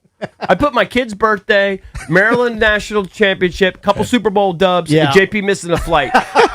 Those are the happiest moments of my life. About Rushmore. When did you? I don't remember. When did you get on the next flight? 4 or 5 hours later. Sat in LAX for 4 hours. Well, if I have let's just say I have a 5 o'clock flight, I want to be there no later than 3. You're there at 3. That's what I am. I'm a grab, later than grab a 2-hour beer, guy. Get to the gate 40 minutes before they start. And I like boarding, to chill. Doom scroll for a little bit. You know what I like to do? Chill and people watch. People watching in the airport's the best. It's the best. People watching the airport. It can be fun. Yeah. Well, they put out mentally Joan. Well, they put out I guess an on-time rate. Yeah. And I was surprised. Dulles ranked 4th with an on-time rate of 75.9% with an average TSA wait time of 15 minutes. Mm-hmm. That's pretty good. They're expanding. You get through the TSA line in 15 minutes. So, that's good. By the way, they're expanding. in that case, you really only have to get there 45 minutes before. I would love to see Atlanta. What is Atlanta's? That's the busiest airport in the world. This article just lists a few of the airports. So when we travel on Sundays, it's often dicey because that's the last tournament day. You just don't know what's going to happen. You don't know. Are you going to lose in the first round? Are you in the gold bracket? Are you in the toilet paper bracket? You don't know, right? If you're in the gold bracket, you're earlier. If you're in the later bracket, and so you're advised to book your flights late, if not the last flight out of the city, 7 o'clock or something. Right. We had originally a 5:30 flight, changed it to 6:30. We ended up being in the silver bracket, played late, had to work. So we're getting to the airport. It's probably close to 4:30, something like that. We leave at 6:30, and all of a sudden, and it's an unfamiliar airport. I've been there before, but I'm not I don't know it intimately, right? So we're at the Orlando airport. Yeah. I've been to Orlando. It's a pretty popular airport. Yeah. I mean, it's Disney. People fly there all the time. As we always rent a car. Probably stupid. Probably half the time we should just Uber. Got to turn the car in. You never know. But you got to turn the car in. We're unfamiliar with it. My wife is driving. All of a sudden, everything's going good. Looks like we're going to be there like an hour and a half, which is a little tighter than I like because I know we got to return the car. Especially on a Sunday. Yeah, and I know we got to return the car. Then I know we got to get back to the thing. Got to get on the tram. All this stuff to do. And I always have to go to Hudson News, and I got to get my Gatorade, and I get my salt and sweet in case I have an episode on a flight. I feel faint or something. I got to have a salt and sweet, and I got to have my own Gatorade. My own liquid. Is it in you? Right. So Gatorade. As we're approaching the airport, all of a sudden we had a massive backup going into the rental car return. Like a massive backup where cars are 30 moving. cars? 50, 100. Oh. And then it's 120, 150, Panic 200. level went like this. And I'm just chilling because we still have an hour and a half. But then it's like 10 minutes, 20 minutes. Now we're losing time. And my wife's all the way on the inside lane. There's 2 lanes going in. And there's cars zooming by in the other 3 lanes. Finally, I say, she's like, what can I do? What can I do? I'm boxed in. I go, backseat driver. Got to do it. What are you going to do? I said, let me drive. Mm-hmm. Got out of the car on the road. So there was a guy parked. We're all parked. There's 2 lanes. We're in the inside lane. We're all parked. I tell the guy, I'm getting out. Uh-huh. So it's an old guy in like a sports car or something. I'm getting out. And just FYI. And he said, good. He nodded at me. Yep. And I went over. My wife, she got into the passenger seat. And I inched up, did like a 19-point turn. I got sideways. And then cars are zooming by. And I'm like, well, this will be dicey. Be a debacle. This will be dicey. I'm going to see if I can just pull out front. And then the old man hooked me. There was a brake. He said, go, go, go. He actually guided you. He guided me. He said, go, go, go. I hit the gas. I got into the other lanes. And I don't know where I'm going. I just know this line is not going to, this terminal, it ain't working. I just go another 500 yards. There's another entrance into the rental car return. There's nobody there. Beautiful. It's the greatest driving move I've ever pulled off in my life. Nicely done. Because I look like a hero to my daughter. Yeah. Wife semi in awe. Unbelievable driving move. Because if you would have stayed in that original line, you would have missed the flight. We'd still be there today. Yeah. It wasn't You definitely moving. would have missed the There was flight. 100 cars. It was parked. Traveling just blows. By the way, you could probably just leave it there and then they're going to come get their rental car anyway. Just abandon that Blicky and get into the terminal. Well, we did do that once you get into the garage. Right. You just abandon the car and leave. Yeah. But I mean, talking about we're a mile away. Right. You still get your Hudson News? Oh, I had plenty of time for that. I'm telling you, it was an elite move. One of my all-time You know what? greats. I'll give you props for that. Thank you. Yeah, props for that. Got out of the car, onto the road, and just started pointing to people and saying, this is what's going to happen. Yep. I'm going to do a 19-point turn. I'm going to pull in front of all of you guys. He was determined, and I'm going to go find another entrance. Pulled it off. And to somehow God hooked me, and there was another entrance. Yeah. We don't replay interviews often, but we had James Franklin, head coach at Virginia Tech, on early in the program in the 6 o'clock hour. He was really good. We're going to play back that interview next here on the Junkies. This is your flagship home of the Washington Wizards. The Koken slam to wins.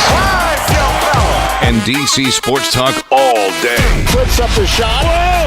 Scores at the buzzer. Sports Radio 106.7, The Fan. We all hear the radio ads about the IRS. They tell you to be afraid, to be scared, and they try to frighten you into calling. I'm not here to do that. Tax Relief Advocates is different. TRA is here to tell you that if you owe money to the IRS, whether it's $5,000, $50,000, or $500,000, we have a solution. It doesn't matter if you're sitting in your car, at work, or with your kids. No matter where you are, call now. 800-575-9834. Don't lose hope. TRA can eliminate or reduce what you owe to the IRS. Generous programs are now available that can give you a fresh start. Our passion is taxes and helping individuals fix their IRS problems. We have over 1,000 5-star reviews on Google and an A+ with the Better Business Bureau. You don't need to be afraid of the IRS any longer. End your tax nightmare today by visiting us online at TRA.com or call 800-575-9834. That's 800-575-9834.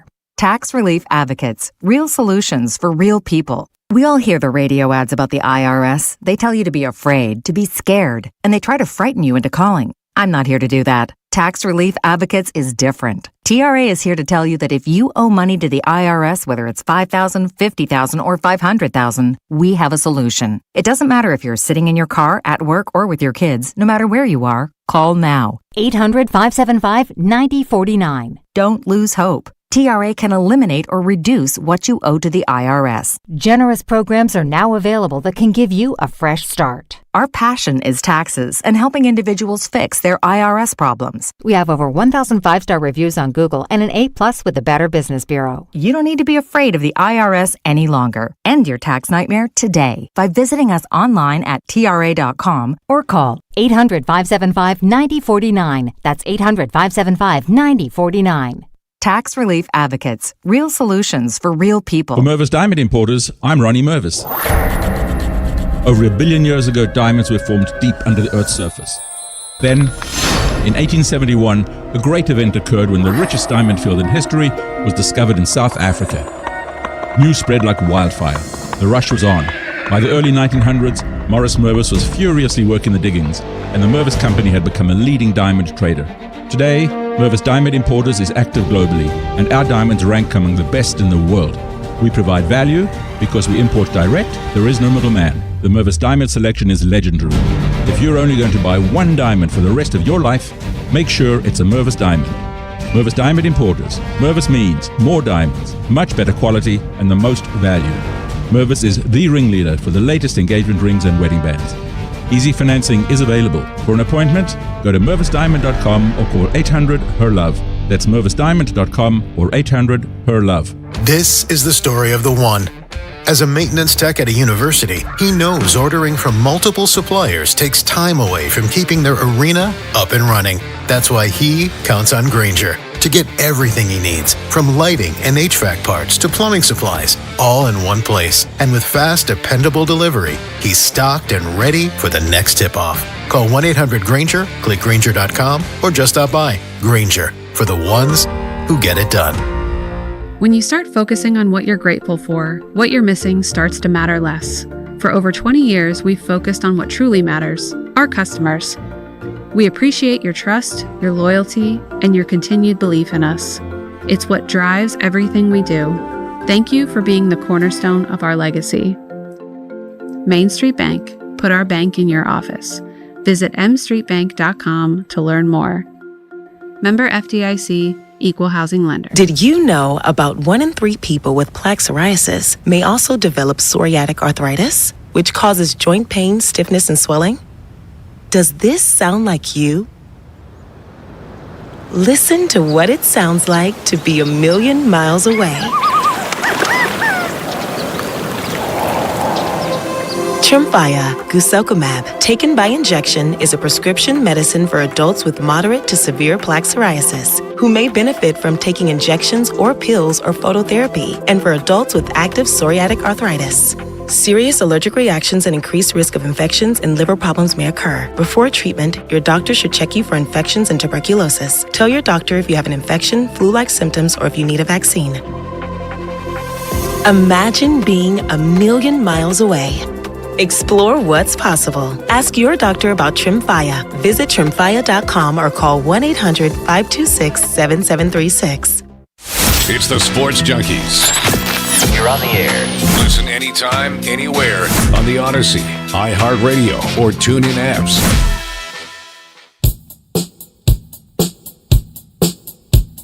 Joining us right now is Virginia Tech head football coach James Franklin. Of course, 104-45 at Penn State during his run there. Takes over at Virginia Tech. His theme this season is reestablished. Good morning, Coach. Welcome. Good morning, guys. How are you? Hey, great. Thanks for joining us, man. Explain how Virginia Tech is reestablished. Well, first of all, my strength coach kind of came up with that in the weight room, and we thought it made a ton of sense. I think really what you're talking about is they played really good football here for a long period of time, and for the last 10, 12 years, whatever it's been, it hasn't been up to that standard. And we want to get back to playing football around here the way it was with Coach Beamer and the way the fans and the alumni and the lettermen expect it to be.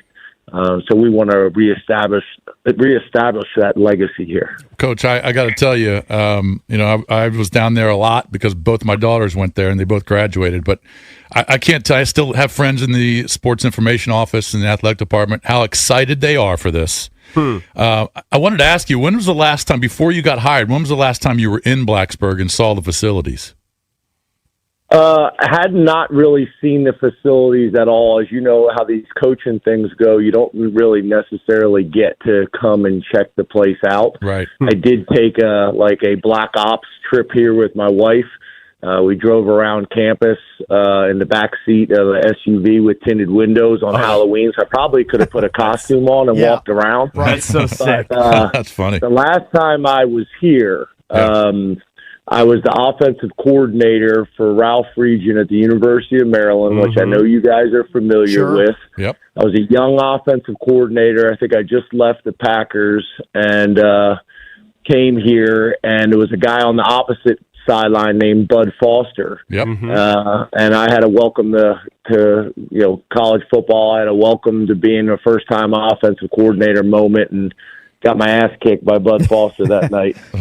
So, Coach Franklin, the first road trip of your tenure as Virginia Tech head coach, a place you know well, you'll be bringing the Hokies north to College Park to face the Terps. That's going to be interesting. September 19th. Now, we know you had 2 stints at Maryland. Now you're coming in as the opponent like you did when you were at Penn State. It's great to get the board war back up and running with the Terps, also making the trip to Blacksburg in 27. I know the focus for you is going to be on VMI, your opener, but I'm guessing a lot of the Hokies faithful, they've already booked their trip to College Park. That's going to be a fun one. Yeah, as you guys know, I'm a kind of boring 1-0 guy. I don't want to talk about anything other than VMI, but I understand, where this show is and what you guys do and how many alumni we have in that area. I will say this. I was at the University of Maryland for 8 years. I was there for 5 years, then left, and then came back for another 3 years. Had a ton of success. I was there with Ron Vanderlinden in his first year. He got let go. I got retained by Ralph Friedgen, and then, we went on that run and had a ton of success, and then left and went to the Packers, and then came back. And, the program, again, was not in great shape, and we were able to turn it around again. I recruited a guy by the name of Danny O'Brien, who was the ACC Rookie of the Year, played for me. Danny's on my staff now as the quarterbacks coach. I had a great experience there. Debbie Yao was the AD, made me the head coach in waiting. A new AD came in and kind of wanted to do something different, so I left and took the Vanderbilt job, and we had a ton of success there, but I had a great experience at the University of Maryland. I'm very appreciative of my time there. We lived in 3 different places. I lived in Suitland when I first got there, and then lived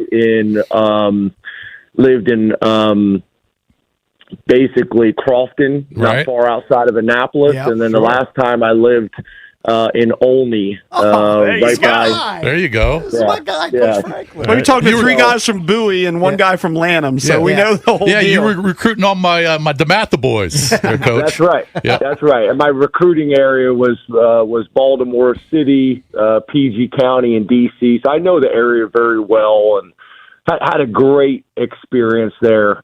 And very appreciative of my time there, and a lot of respect for that place. Kevin Plank, I still text or call Kevin every time I walk into St. John's High School. Wow! And Kevin goes, "Get the hell out of there! Get out of there!" Right. So got a lot of connections there. Coach, with all the moves you're talking about, I'm wondering, have you had 1 or 2 things that's important to you to move into a new house every time? Because you're moving to a lot of new houses. Like, do you have a favorite bed, a favorite, chair, something that has to move with you? No, but I will say this. So we've bought a house here in Blacksburg. I don't know where it is. I don't know what it costs. I don't know any of those things. And we kind of got to this point because we used to look at homes and move, and I would have really strong opinions. Right. And my wife would be like, well, hold on a second. You're going to be in the house 10% of the time. I'm going to be out in the house 90% of the time. Why do you have such strong opinions? I'm like, fine. So I have not had an opinion on a house since. My wife has done a phenomenal job. But no, I like to say I have a man cave, but I'm a girl dad, so I got a wife and 2 daughters, and I wouldn't necessarily say it's a man cave because if so, I'd be sitting down there by myself. Yeah. Well, Coach, let's just kind of talk about all the activity and just kind of reconfiguring this roster, okay? And obviously, when a new coach comes to a new school, that's what they do. Your recruiting was unbelievable. You guys, especially just like the late start, right? Yeah, you guys like jumped about 100 spots in terms of the school rankings. You're in the top 30 in most of these rankings. You were very active in the transfer portal. I don't know how many guys you added. This is called 30. But just kind of talk about how many new guys this roster. You haven't started spring practice yet, I don't believe. I think that happens. No, sir. Okay. Just talk about how different this roster is because there's so many different guys, especially in the quarterback room, which the quarterback room needed an overhaul over the last 4 years. It did. It just didn't work out with Coach Pry. But you've got totally different guys. Yeah, so I think the first thing is this, right? Like, I took the Vanderbilt job. They'd only had one winning season in 30 years before I showed up there, and we went to 3 straight bowl games and won 9 games 2 years in a row. In that conference in the SEC, we beat Florida, Georgia, and Tennessee all in the same season. No transfer portal. Yep. Like, building your roster was very different. It took time. Then we go to Penn State, and one of the things I'm proud of, is a couple things. Number one, 6 games before getting let go, we were playing for to play in the national championship. I want to remind people of that. But not only that, when we got to Penn State, one of the things I'm very proud of is no one remembers that Penn State now. Like, the program was in very bad shape. We were coming off maybe the worst sanctions in college football history. Think about this. We only had 4 scholarship offensive linemen in the entire program when I got there. 53 scholarship players. It was a mess. So we built it to a point where we were competing, for a top 10 and for a national championship pretty consistently every single year. And we're very proud of what we did there. And I say both of those things because both of those rebuilds were pre-transfer portal. Like, when you're trying to fix an O-line room that's only got 4 scholarship offensive linemen and you can't go to the transfer portal to do it, those things are very different builds than what we're doing now. So, for us, I got the job. Everybody talks about the 100-spot jump in the recruiting class.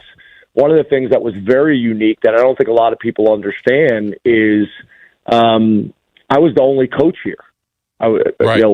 We had 2 official visit weekends and no staff, and they're telling me, "Well, who's the offensive coordinator? You got to trust me. Who's the defense coordinator? You got to trust me. Who's the linebackers coach? You got to trust me." Like, because all my coaches or half of my coaches were still coaching at Penn State or hadn't been hired from other places yet, so it was crazy. But for us, whether it's the transfer portal or high school recruiting, it's too important, right? I don't care what business you're in. It's about people. And for me, I'm not going to go out and just start recruiting a bunch of people or hiring a bunch of people that I don't know. So whether they were kids that we, weren't able to get out of high school, but we were a finalist and we recruited them for a couple years and know their families and knew them and knew what I would be bringing to Blacksburg. And then obviously, the guys that went into the portal from Penn State, I knew them. I knew their families. They wanted to come. The recruits, I knew them. I knew their families. They wanted to come, and they trusted the process. So turning a roster around is very different. And your point about the quarterback position, we were able to go get Ethan Grunkenmeyer to come in, as well as Bryce Baker. Bryce Baker was a highly recruited kid the year before that decided to stay home and go to North Carolina, that we recruited, went to the same high school as Danny O'Brien as well. Right. And those 2 guys have come in and really changed our quarterback room while also retaining the guys that we wanted to keep from Virginia Tech, as well as the high school quarterback from California that was committed to us at the previous institution. Troy Hoon, correct? Yes, sir. Yeah. All right, so we're running up against the clock here. Let's talk about the spring game. 2-minute drive. 2-minute drill, yeah. 2 minute. Talk about the spring game. It's, I believe it's April 19th. I'm going to try and get down there, Coach, but this is going to be a big deal. There's so many excited fans down there, and we've got a lot of Hokie fans up here in the DMV, and they're going to head down there. But talk about the spring game. Yeah, it's actually April 18th, so I don't want you to show up and realize that you April missed 18th. it. Oh, why'd you tell him? Oh, sorry about that, buddy. Sorry about that. Yeah, we're going to want this place rocking. This is a place that sells out all of our games. I want the spring games sold out for a number of reasons. To obviously help us with recruiting and continue to build on the excitement around here. It'll also give myself and my staff an opportunity to get a dress rehearsal about things that they do here on game day that make sense for Virginia Tech, that they do very well, and then maybe some of the things that we've done at other places that we can add to that. I don't want to get to the first game and be working through those issues, so we want to make it as game-like as possible. Bands, fireworks, the whole deal. We're gonna have some fun with it and celebrate the future of Virginia Tech football. And I'd like for all of you guys to come. Let me say this too. We'd love to have you guys come down. If you ever want to come down and do your show from Blacksburg and get some access to our staff and get some access to our players, we would love that. That'd be pretty cool. Look at that. How about some gear? All in. Need some gear, Coach. All in. Yeah. Let us know. Let us know if you need any help with your producers. I'll make a call. Hey, all right. Hey, Coach, real quick. He played for you for 4 years, but Trace McSorley, I know you talked to him about possibly joining your staff, but he's going to the Bills as his first NFL job. Pretty cool that he's going to be coaching with Joe Brady. Yeah, I talk to Joe I talk to Trace all the time. People don't understand. Like, we got Trace McSorley. Then we got a guy by the name of Tyler Warren, a number 14 pick in the draft out of Virginia, tight end. Mm-hmm. Then we got a guy named Matt Henderson 2 years ago out of Virginia, tight end. One of the things that's cool about that is all three of those kids, their dads all played together at Richmond. Right. So once we got Trace, and he had such a great experience with us, it just kind of kept going from there. And to your point, Joe Brady was a GA for us at Penn State. So Joe was part of our kind of family. That's how he got to know Trace, and I had a really good conversation about Joe on Trace's behalf, and they're going to kill it there. Yep, awesome. All right, Coach, great talking to you. Let's talk again soon, okay, buddy? We'll talk before the spring game, possibly. Thanks, guys. Appreciate it. Have a great day. DC's FM Sports Talk, 106.7 The Fan. This is an Odyssey Sports Minute. Sponsored by TaxSlayer. Start filing for free today at TaxSlayer.com. As was expected, the Seattle Seahawks did not use the franchise tag on Super Bowl MVP Kenneth Walker III. Despite his heroic postseason run, the $14 million tag was too steep for the Hawks. This means Walker's officially headed to the open market and could become just the fourth Super Bowl MVP to switch teams after winning it all. I'm Drake Toll. All right, guys, you know me, always out there trying to keep up, out on the golf course, tennis court, whatever, volleyball court, helping my daughter. I'm getting old. Injuries happen, back spasms, bone and joint pain, all that can really slow you down. That's why I trust Vantastat. Whether you need urgent advice after an injury, help understanding symptoms, or you simply want a connection to over 400-plus CAO orthopedic specialists, Vantastat is there for you. Their urgent ortho helpline is open 365 days a year. Don't wait. Call 844-VANTA-365. That's 844-VANTA-365. I've seen how much a difference it can make. Hey, it's BMitch here. Don't get caught in the cold with an outdated furnace or heat pump. Rude Pro Partners have access to 60 months of same-as-cash promotions on qualified equipment from February 1st to April 30th. Rude also offers other aggressive financing options. As temperatures continue to stay cold across the DMV, make sure you're saving money with the most efficient HVAC equipment. Rude makes it easy to upgrade your home's comfort without breaking the bank. Find a Rude Pro partner near you at rude.com. And remember, if it ain't Rude, it ain't right. Just a few more things and we should be good. These are a lot of groceries. Are we getting snowed in again?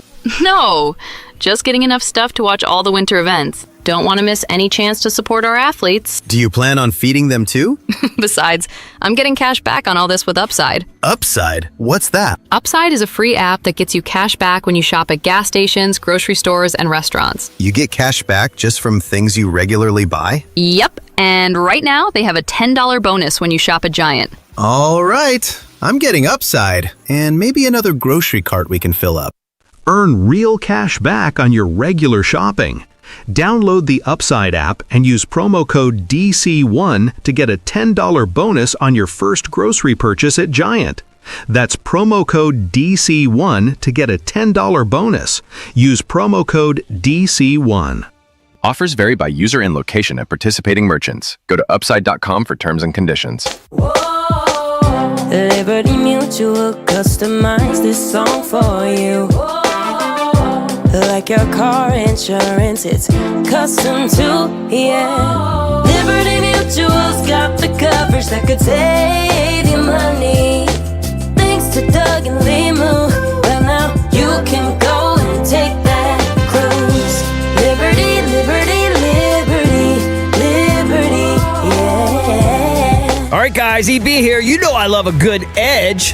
Little angle most people aren't thinking about. Here's one. BMW of Fairfax has new I-Series models that have been in service for a short stint. They got a few miles on them. Call it a head start on the odometer. In golf, I'll take strokes. On a parlay, plus money. So why not take a silly deal on a basically new ultimate driving machine for my girl Miriam at BMW of Fairfax. Now, lease a new i4 from just $349 a month or an iX from just $499 a month. BMWFairfax.com. No!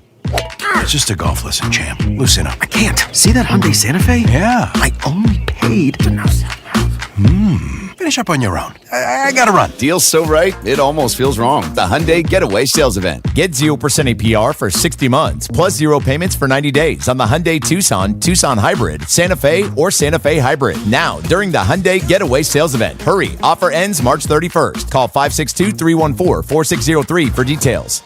Oh, hello. It's me, the calculator that lives inside of TaxSlayer. I love numbers. Like 100, as in 100%, as in TaxSlayer's 100% accuracy, guaranteed. And 0, as in $0, as in it costs $0 to file and get the refund you deserve with TaxSlayer Simply Free, if you qualify.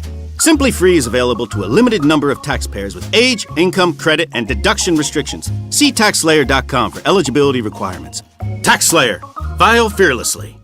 Live from the LindsayCars.com studios in the nation's capital, WJFK-FM and WJFK-HD1, Manassas, and WPGC-HD3, Morningside. Tip, they score! This is your flagship home of the Washington Capitals. Dylan Strome tips and Alex Ovechkin shot! You get a goal! You get a goal! Carlson, a shot, he scores! Sports Radio 106.7, The Fan. An Odyssey Sports Station. 106.7 The Fan. Sports Flash. The Caps lost last night to the Utah Mammoth 3-2 despite 2 power play goals. And the injury-ridden Wizards lost 126-109 to the Orlando Magic. Over in the NFL, the Kyler Murray era with the Cardinals is officially coming to a close. After months of speculation about Murray's future with the team, Arizona informed him that they plan to release him when the new league year begins, which will be next Wednesday, barring a trade. That news coming from Adam Schefter. From the Crop Medcap 5-Star Sports Desk, Savannah McCann on The Fan. It's the Sports Junkies on 106.7 The Fan. Man, these guys are so classy, you know? Pretty damn good. And always live on the free Odyssey app.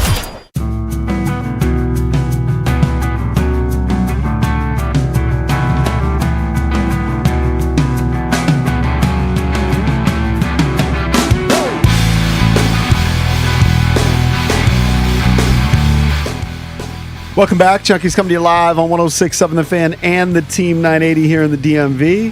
910 The Fan, 105.1 FM in Richmond.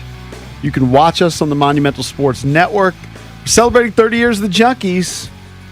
Presented by Main Street Bank. Cheer local, bank local. Main Street Bank is a business-focused community bank proudly serving the DMV since 2004. Visit mstreetbank.com to learn how to put their team in your office. Main Street Bank member FDIC, equal housing opportunity lender. Yeah. Coming up in about 20 minutes, Tim Brando is going to join us, legendary broadcaster, commentator for Fox Sports. We can talk some college hoops with him and more. He's the best. So we will talk to Tim Brando at 9:25. But right now, let's open up the entertainment page, driven by BMW Fairfax. That's right. DC's only BMW Center of Excellence Award winner for the ultimate buying experience on your ultimate driving machine. Get over to BMW Fairfax. Ask for my girl Miriam. She's the general manager. Of course, you can check out their entire selection of certified pre-owned and brand new vehicles right there on the website, bmwfairfax.com. Go take a car for a test drive. You're going to love it. They'll set you up, treat you like a rock star, all that good stuff. All right, our friends with OAR, this is what, the third or fourth year now they've been hosting this Ocean's Calling concert? I feel like this is the biggest concert festival in the country now. Well, around here, it's pretty big. I mean, it's kind of replaced the HF Festival. The names are huge. Yeah, so they announced the lineup for Ocean's Calling, which is September 25th through the 27th. I've never been available to go to these. I've always had volleyball events. One of these years I gotta go. Yeah. So here you go. Friday night, you got Dave Matthews Band, Hootie and the Blowfish. Of course, pretty good 1-2 punch at the top. Of course, you have OAR is going to be performing Friday night. You have Ludacris, Yellow Card, Shaggy, Liz Fair, Everlast, Gavin DeGraw, Better Than Ezra. I mean, honestly, Cakes, this is an unbelievable festival. I used to get size for Liz Fair back in the day. So did my buddy. Is it Supernova? Supernova. That's such a good song. She had 3 or 4 songs that were really good. Yeah. Cakes, Saturday night, just some of the bigger names. 21 Pilots, Gwen Stefani. I mean, just the second row alone on Saturday night is Goo Goo Dolls, Third Eye Blind, All Time Low, who are from Baltimore. They're 311. Really good. And 311. Yep. That's just the second line. And Dashboard Confessional. I mean, that's pretty good. Many good Those ones. are some big names, Jason, man. Especially back in the 90s. You're a Violent Femmes fan, right? Or no? No. Not really? I'm not a huge Blister fan. in the Sun. I mean, that song goes so hard. I mean, that's the one song I like. I'm not very familiar with them. And then Sunday, Mumford & Sons, they definitely had their day. Yep. Matchbox 20. Matchbox 20. I think Rob Thomas OAR is going to do a special performance. We'll have a bunch of people up there performing with them. Hanson. How about Hanson? You know who's on the Sunday who Pretty I know big. you get size for? Hold on. I mean, like looks-wise, not music-wise. Oh, Susanna Hoffs. Susanna Hoffs from the Bangles. From the Bangles, yeah. Yeah. I bet you she still looks silly. I think she's probably bald. Look, I don't know all the festivals. How old is she? Probably in her 50s. 60? I bet she's almost But 60. this seems like one of the bigger festivals around, I mean, right? there are heavy hitters Maybe all they over do these this lineups. in every town, but around here, this is big. And like Country Calling is like the next week or in 2 weeks. Holy crap. Susanna Hoffs is 67. Wow. I wonder what she looks She like. can get like almost her full Social Security benefit. 67. Let's see if I got to find an updated picture. When does that recent start? Do I have to start thinking about my Social Security benefits? If you want to take them early, I shouldn't know this, but I think you can start taking a lesser amount, like it's 62. Yeah. Or you can wait for the full McGillicuddy at 70. Yeah, But I mean, there's no guarantee you're going to get to 70. There's just no guarantee. Hey, Mike Moore, you sleep on Susanna Hoffs in her day. He doesn't even know who the Bangles are. I know, but just There's no chance he knows who the Bangles are. just Google hot Susanna Hoffs picks. Has he ever heard their biggest hit? Is there any chance he's heard their biggest hit? No, he doesn't know who the Bengals are. Can you play? He knows. He'll say Joe Burrow plays for him. Play their biggest hit and see if he recognizes it, Valdez. He might. This song kind of, the song lives on through the generations. Very catchy. And Mike Moore is an old soul, so you may have heard it. The beginning of it kind of sounds like "Are You Gonna Be My Girl?" Maybe a little bit.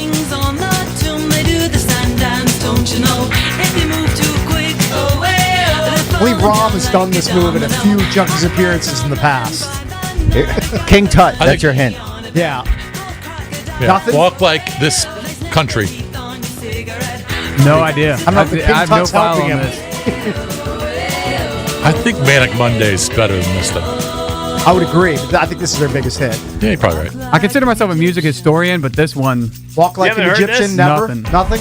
This was not resonating? This was 1985. Well, now you're learning. Now this is a banger. You don't know who wrote this. You don't know who wrote it. You don't know who wrote it. Billy Joel. I think No, just Prince. Prince. Prince won. Yeah, Prince wrote this silly. He said, you know what? This one's not for me. This is a song for the Bangles. Can you imagine writing this masterpiece and just handing it to By somebody the way, else? that's Susanna Hoffs singing right there. Yeah. Great song. But again, you pen this masterpiece and you don't sing it yourself. You just offer it up to the Bangles. That's because he had so many. Put them on the map. It just shows you what a genius Prince was. Yeah. So good. So Valdez is an old head. He knows all these songs. Yeah, of course he is. I mean, this reminds me of like wackadoo morning DJs, and it's Monday, and I'm riding to school with my mom. Yeah, there you go. There you have it. Back when music was good. Anyway, so back in the day, I'm sure tickets are on sale. Or Any of you guys going or have interest in going? I have interest. I never can make the date work. I have interest, but I'll be honest. I need like the VIP red carpet rolled out. I'm just being honest. I'm jaded. Mark's offered that before. For sure. I mean, maybe I'll take advantage You of could it. reach out to the right people. At least for one day. I don't know that I mean, I'm in my mid-50s. You're I not don't know doing that I can 3 do days. 3 days. No, you're not doing 3 days. I can We're do also one going to be full doing day hard. another beach trip, which is going to be That is a true. fun time. That's true. Earlier in the summer. Well, you can And only I'm go to the also beach doing- once. I'm also doing both days of Warp Tour this summer, so I have to account for that. He still does Warp Tour. Still doing Warp Tour. Are you So- still the oldest guy there? You're quickly I'm becoming it. I'm not the oldest, but I'm amongst the oldest. Yeah. I'm certainly not near the youngest. I can tell you that. Yeah. Are you right in the thick of it with all the young folks, or do you stay off to I'm the on side? the fringes. You're I'm on the I'm on the fringe. yeah. You're just like this guy doesn't go anywhere near any You find sort like- of mosh pit. You find like or- a picnic table or something to kind of hang out. Yeah, shade. Got to find shade. It's like my if you dad. can find shade at Warp Tour, you're just winning at life. When my dad used to take me to Congressional to go to like the old Kemper Open, right? He would just find a tree and sit under it. If I can find a tree, now Warp Tour's on the old RFK grounds. I couldn't see your pops walking the course. He wasn't walking. Good luck finding a tree right now at the demolition site of RFK. I dare you to find a tree. Good luck. Oh, Mark will be on tomorrow, 9:45. Oh, Is excellent. that right? Yeah. Oh, This is excellent news. They promote the event. Are the tickets on sale now? I don't think they're on sale now. It was just the You can sign up just for the lineup pre-sale. announcement. Pre-sale. Yeah, great. Very cool. They're celebrating 30 years as well. Yes. They are. What did we do? Our 20th with them or 25th? We did our 20th. 20th. I think we did I think our it was 20th. It's been 20. 10 years. 20th at the 9:30 Club. It was 20. Yeah. Ryan Zimmerman Ryan was Zimmerman was hanging overserved. out. He was Yeah. overserved. He was having a great time. Yeah, they gave him the mic. It was hilarious. Yeah. We should get Ryan back on. You know, as we approach. Yeah, we will. You know, Zim. Yeah, it was a good first We'll get few the weeks. Zimmer. We get Zim, get an update, see how his golf games. Love the Zim. All right.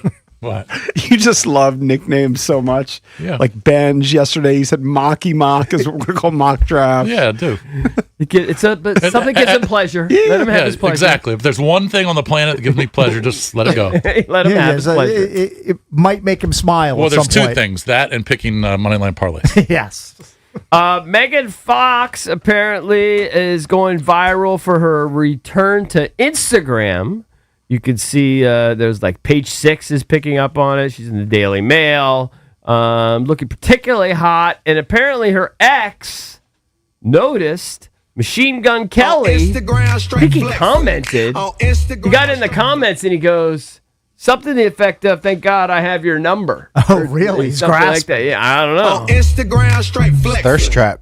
Yeah. Now, do they have a Did kid she together? always I have think they a- did, right? But when they broke up. Did she always Not have sure. a big old butt? Like in No. this picture, it might be the angle. Like that. She's generally a very thin woman. Instagram straight flex. Super hot, fit. but it looks like there's a little more back there Maybe now. she got a BBL. We put the pictures up at Junks Radio if you want to see the pictures we're talking about. When you think of prime Megan Fox, you think of Transformers, and you Yes. don't think of her with a big old butt. No. That first picture, I mean, it might be the angle. Did Shia ever close the deal with her, or was she with Brian Austin Green? Do we know that? Do we have any idea about Well, that? she was definitely married to Brian Austin Green, right? Yeah. Let me see. Oh, yeah, she was married. She got 3 kids with that guy. What's he doing these days? I don't know. Right, straight to DVD. Probably straight to doing DVD. 90210 Straight to tours. DVD movies in 2026. Banging Probably somebody's- touring with Ian Ziering and Yeah. whoever else is from Doing 90210. nostalgia bits. It's a hot Yeah. pic. She's just not wearing any pants. Yeah, I mean, I don't know. I'm not an expert on Megan Fox by any stretch, so I don't know what her caboose looked like before. But it looks like nice and healthy. I can tell you that, Cakes. No, you don't remember the scene in Transformer when she's trying to change the car oil or No. fix something with the engine, and the steam kind of comes up, and I she looks. kinda remember. And she looks butt hot. It'd be hard to remember a scene It from was a much movie I more, never saw. much more memorable than anything Optimus Prime did in that movie. I mean, it was one of the most iconic parts of Transformers franchise. right. I believe you. I believe you. Sad story. Aiden Ross, he's that streamer that we talk about occasionally. I think he's got like 4.5 million followers on YouTube. One of his sisters passed away, age of 36, in Miami. Nobody knows. Somebody's writing some sort of gossipy stuff about fentanyl. I don't know. But 36, dying in Miami. What was his claim to fame? I know the name. He's just a streamer. He's a streamer that like gamer. I guess he games and he gets like Drake on and just he does NBA 2K, Grand Theft Auto. Just the kids know him. I don't Mar know. knows him. No idea who it The is. 55-year-olds don't know him. Ben knows him. Net worth $16 million for playing games. Yeah, he's one of these guys that would buy like $1 million car or something. Just stupid. This world is stupid. Billy Idol, dude. I like Billy Idol. Now you got Cakes, my I got attention. something for you. All right, yes. There's a new documentary. I've heard about it. I'm into it. Yeah, I love docs. I'm a doc guy. I'll even watch. I watched a doc about like the ballet once, and I was into it. So I just get sized for docs. This one's Billy Idol Should Be Dead. Loves is Walker. the title of the new one. He did a recent interview with Bill Maher, and he talks about how he kicked his heroin habit. Why? That's got to be tough. You know how he kicked it? Oh, yeah. Nope. He started smoking crack. I was going to say it was probably another drug. You don't know his real name, Jason Bishop. Billy Idol's real name. I'll give you $2 American if you can pull it. I'm pretty sure I know it off the top of my head. He's younger than you think, too, by the way, because he came on the scene as a youngster. He's 11 years younger than Gary Williams, who celebrates his birthday today. What are the initials? WB. The WB. Hold on. WB? I think that's right. Well, his name's Billy, right? Yeah. Billy Broad. Billy Broad. Yeah. Bill Broad. William Michael. Well, why'd you say W? It's William Broad is his. Oh. William I mean, it's called Billy Broad. Here, I'm going to give you IOU. Right here. No, it's all right. No, IOU. $2. It's all good. In cakes, he is the perfect There you height. go. Stick that in your billfold. 5'9". He's only He's a 5'9". short king. Dude, didn't we see him? Didn't Quit he saying perform? short. It's just an inch below average. Dude, Didn't he perform when they did the Caps thing over at Nats Park? Where they did the, I'm pretty sure he did. If he didn't do the national anthem, he did something. he may have. I think he performed did. the Baltimore HF Festival that we were part of. That's one of the great stories of all time. Radio Insider story is Billy Idol was doing Radio Insider. the HF Festival at Meriwether Post. Blue Shorts was tasked with getting Billy Idol and I guess his band and the crew their food. So Blue Shorts went and procured their food, had a bunch of styrofoam containers. I don't know what it was, Chinese or some sort of takeout. On the way to deliver it to the band, on the bus, they're all hanging out on the bus. He drops the food. No. Food spills out on the floor, on the ground. Okay, he puts it back, cobbles it back together in styrofoam containers, makes it look presentable, and hands it to, I guess, Billy Idol's handler. Oh no! I was knee slapping till the end of the day. Do you guys was remember? great. You guys remember you made me interview Billy Idol because you didn't want to. Where was that? Like on the phone? Yeah, I did a phone. That's gotta be a Throwback Thursday. for the Rick Valdez show. That has to be a throwback Thursday. Do you have that? Yeah, That's of course a I have must it. Can you do that this week? Can you find it? Sure, I can try and find a Rick Valdez. You can find. You know what? compilations. You can highlight yourself because you did a couple Rick Valdez shows, a couple interviews, right? I've done a lot. Like if so. From what I remember of the Rick Valdez show, that was when we would be approached interviews and we didn't want to do them. Most likely, yes. Yeah, and so we said, And we just wanted to hear him stumble and bumble. That too. right. That was really the hook. How was he? I don't remember. How was he? From what I With remember, you. is decent. He told me. I think he told me a story about he was on the tour bus with two chicks at the same time. The last time he was at HF Festival. On to DC. Rick Valdez, WJFK. He was sort of down to business. Thanks for being on, George. There you go. There's a Did we also? smattering So of we Rick also had you Valdez. do radio interviews. Oh, like yeah, if they yeah, wanted yeah, the yeah, junkies to be on, be like, oh, you can have our producer.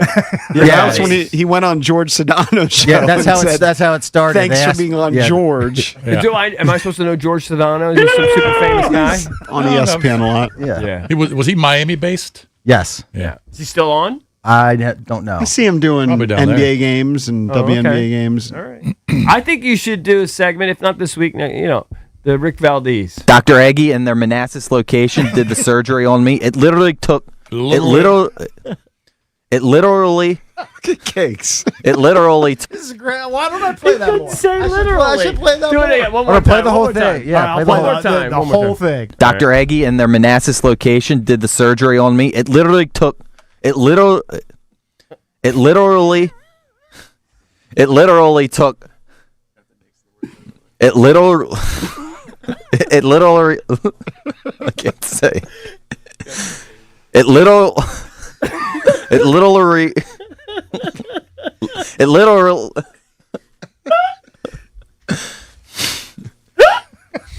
There's 20 more seconds of this. Literally. It literally. Is that Brett correcting you? How about you splicing me saying literally? Yeah, is that It's Brett? yeah. Brett It lives on- literally. Why can't I say literally? Literally. It literally. It's like. Can't say it. It took 15 minutes. That is 51 seconds of the greatest outtakes ever. That's brilliant. That's fantastic. God, that show was good at That one is time. high quality entertainment. Literally, can we now play Cake saying Lil I a million can find times? that. A little? I have that somewhere. Oh, here it comes. Here it comes. That's a good Yeah, one. I've got it. It's Throwback Of Wednesday. course I've got We're gonna have that. Brooke Fly. Guys look a little haggard, a little cross country flight going on, little video shoot action I heard, Brody, that went a little bit wrong. 5. I would like to burn that clip and never hear it Can you again. ding? Can you hit a ding Who- every who time were you you say talking little? to? The Distillers. So he had to do some interview. He was so nervous. He did it by himself. He Yeah. just. No, I think I did it No, with JP him. and I Oh, you were did there. it with He him? was Yeah. still nervous. Yeah. But Probably he did the first question, Yeah. so Was there like an audience there and everything too? Small audience, intimate audience. oh, do the ding every I time. you can't, hear- JP. I can't Oh, do 'cause you both can't at the play same both. time. What am I, Superman? 5 in like 7 seconds. Yeah, it was bad. What are you going to do? We Little all have bit our Bobby. crosses to bear at some point. Yeah, we've all been there. We've Yeah. all been there. Can't wait to Literally. play all these JP-isms coming I up. will Literally, say- literally, Yeah, we got it. literally. You can play one coming back.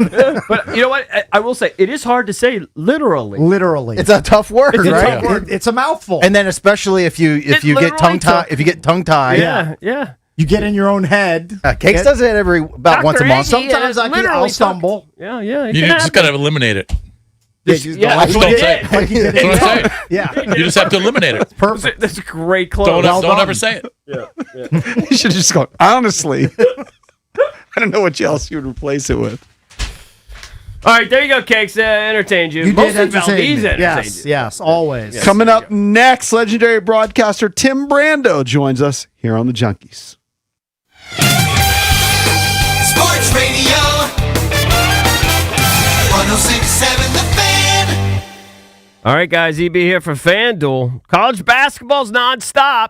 Big games, tight spreads, momentum swings every night. And now FanDuel's giving you a way to turn that energy into even bigger wins. The College Basketball Parlay Profit Boost. Here's how it works. Build any college hoops parlay you like. The early tip, the rivalry game, the ranked matchup, the late night West Coast shootout, mixed spreads, totals, props, whatever fits your read of the slate. Then just apply your profit boost and instantly bump up that potential payout. You can go safe, go spicy, go with the team you've been following all season. It's your parlay, your style, now with more upside behind it. All you have to do, head to FanDuel.com/EB to get started. That's FanDuel.com/EB. FanDuel, play your game. FanDuel Sportsbook is the official sportsbook of 106.7 The Fan. You must be 18 and over. Present in D.C. Opt-in required. Minimum two-leg parlay required. Bonus issued as non-withdrawable profit boost builder tokens. Restrictions apply, including any token expiration and max wager amounts. See terms at sportsbook.fanduel.com. Gambling problem? Call, text 1-800-GAMBLER. Are your investments in the right accounts? What's best, traditional or Roth? Are you receiving all available tax deductions? Are you paying as little in tax as you can? These are all questions you can't afford to get wrong. Hi, I'm Jeff Jr., founder of Trajan Wealth, and in many cases, it's not what you make, but it's what you keep that makes the real difference. Trajan Wealth and Trajan Tax work closely together exclusively. No more guessing about whether you should do a Roth conversion, or if maxing out your 401k is really the best option. Our nationally recognized fiduciary advisors and CPA team work in tandem to make sure your tax strategy works with your investment strategy. We'll even do your tax preparation. One team, one strategy. Isn't it time time for a second opinion? Call Trajan today, 202-929-6600. That's 202-929-6600. Trajan Wealth, an SEC registered investment advisor. Additional services through Trajan Estate and Trajan Tax. Additional disclosures and accreditation at TrajanWealth.com. It's your boy Bish for Foley Mechanical. When I needed a new HVAC system,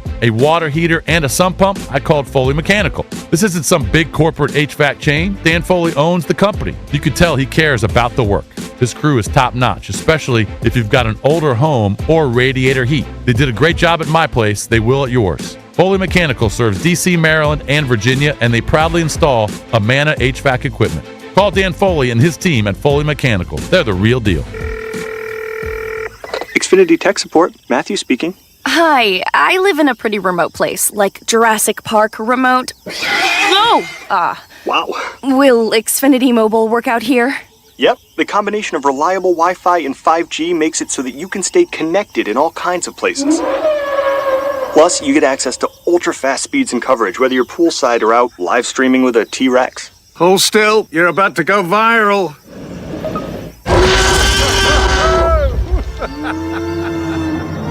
Welcome to a new era of Wi-Fi boosted mobile.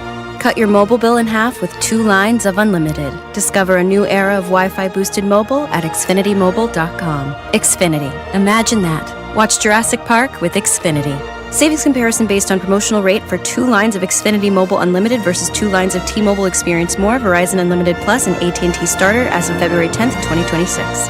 We all hear the radio ads about the IRS. They tell you to be afraid, to be scared, and they try to frighten you into calling. I'm not here to do that. Tax Relief Advocates is different. TRA is here to tell you that if you owe money to the IRS, whether it's $5,000, $50,000, or $500,000, we have a solution. It doesn't matter if you're sitting in your car, at work, or with your kids. No matter where you are, call now. 800-575-9049. Don't lose hope. TRA can eliminate or reduce what you owe to the IRS. Generous programs are now available that can give you a fresh start. Our passion is taxes and helping individuals fix their IRS problems. We have over 1,000 5-star reviews on Google and an A+ with the Better Business Bureau. You don't need to be afraid of the IRS any longer. End your tax nightmare today by visiting us online at TRA.com or call 800-575-9049. That's 800-575-9049. Tax Relief Advocates. Real solutions for real people. Want to hang with the sports junkies? Join us Tuesday, March 10th from 4 to 6 for happy hour at Bar City Golf in Arlington. Play indoor golf, grab food and drinks, or just stop by and hang out with the junks. Plus, compete in our closest to the hole and longest drive contest for Par City Golf gift cards. Whether you're a golfer or just coming out after work, it's a perfect happy hour with the sports junkies. Par City Golf, indoor golf, reimagined. Arlington now, Bethesda coming soon. Jake from State Farm. I just beat my running PR, so I'm celebrating with the Banana Bonanza smoothie. Hey, and you can keep celebrating when you create an affordable price just for you by bundling your home and auto with the State Farm Personal Price Plan. Go bananas. I will. Hey, make it a large. Bundling, just another way to save with the Personal Price Plan. Like a good neighbor, State Farm is there. Prices are based on rating plans that vary by state. Coverage options are selected by the customer. Availability, amount of discounts and savings, and eligibility vary by state. No! It's just a golf lesson, champ. Loosen up. I can't. See that Hyundai Santa Fe? Yeah. I only paid to finish up on your own. I gotta run. Deal's so right, it almost feels wrong. The Hyundai Getaway Sales Event. Get 0% APR for 60 months, plus 0 payments for 90 days on the Hyundai Tucson, Tucson Hybrid, Santa Fe, or Santa Fe Hybrid. Now, during the Hyundai Getaway Sales Event. Hurry, offer ends March 31st. Call 562-314-4603 for details. This is the story of the one. As a maintenance tech at a university, he knows ordering from multiple suppliers takes time away from keeping their arena up and running. That's why he counts on Grainger to get everything he needs, from lighting and HVAC parts to plumbing supplies, all in one place. And with fast, dependable delivery, he's stocked and ready for the next tip-off. Call 1-800-GRAINGER, click Grainger.com, or just stop by. Grainger, for the ones who get it done. It's the Sports Junkies. Let's talk it out. You can watch the show live or on demand. What are we watching for? As I said, we're not sure. On YouTube.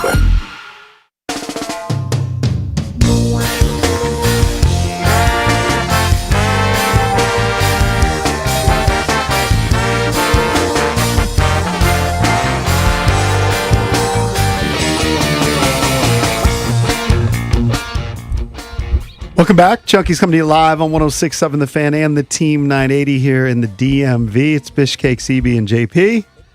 Happy to be joined on the Rude Guest Hotline, Rude's most reliable heating and air conditioning products in the DMV, by legendary broadcaster Tim Brando from Fox Sports. Good morning, Tim. Good morning, Junkies. Good to be with all of you. Yeah, getting ready for your tea time a little bit? Yeah, in about an hour. There you That's go. right. I tee it up. Plenty of time to warm up once you guys are done. Perfect. How often are you playing? Well, I played my first round since August the 15th, since before the week 0 of college football. I played last Thursday, which was the day before my birthday, and that was sort of my birthday gift to myself. I had my first weekend off last week. I had worked every weekend since August the 24th. So, and I'm coming up to the end of my year, so I'll be on the Timmy B tour here before long. So, very nice. Pretty excited about it. Just chasing grandbabies and golf balls. Oh, that's what I do. Perfect. When basketball season's over.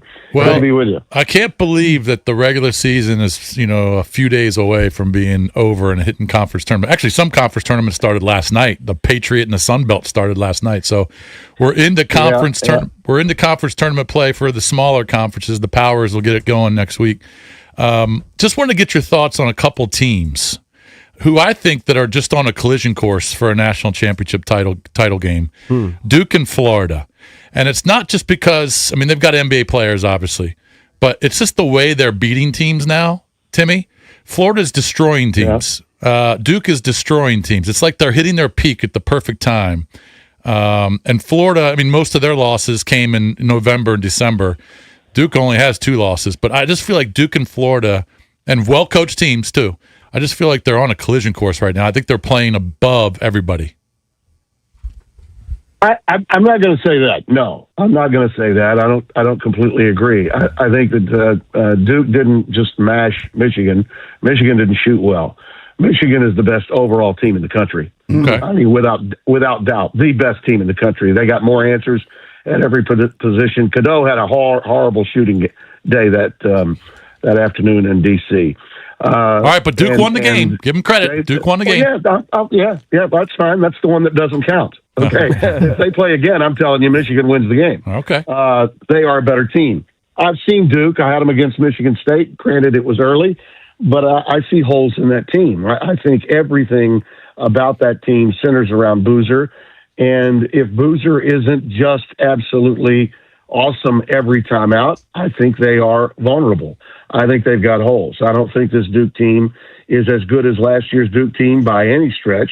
And last year's Duke team didn't win it. Now, you can make a case that they did more to lose that game than Houston did to win it, but that's basketball. I could make the same statement about Houston doing more to lose it in the championship game than Florida did to win it. Okay, because that's just the way basketball works.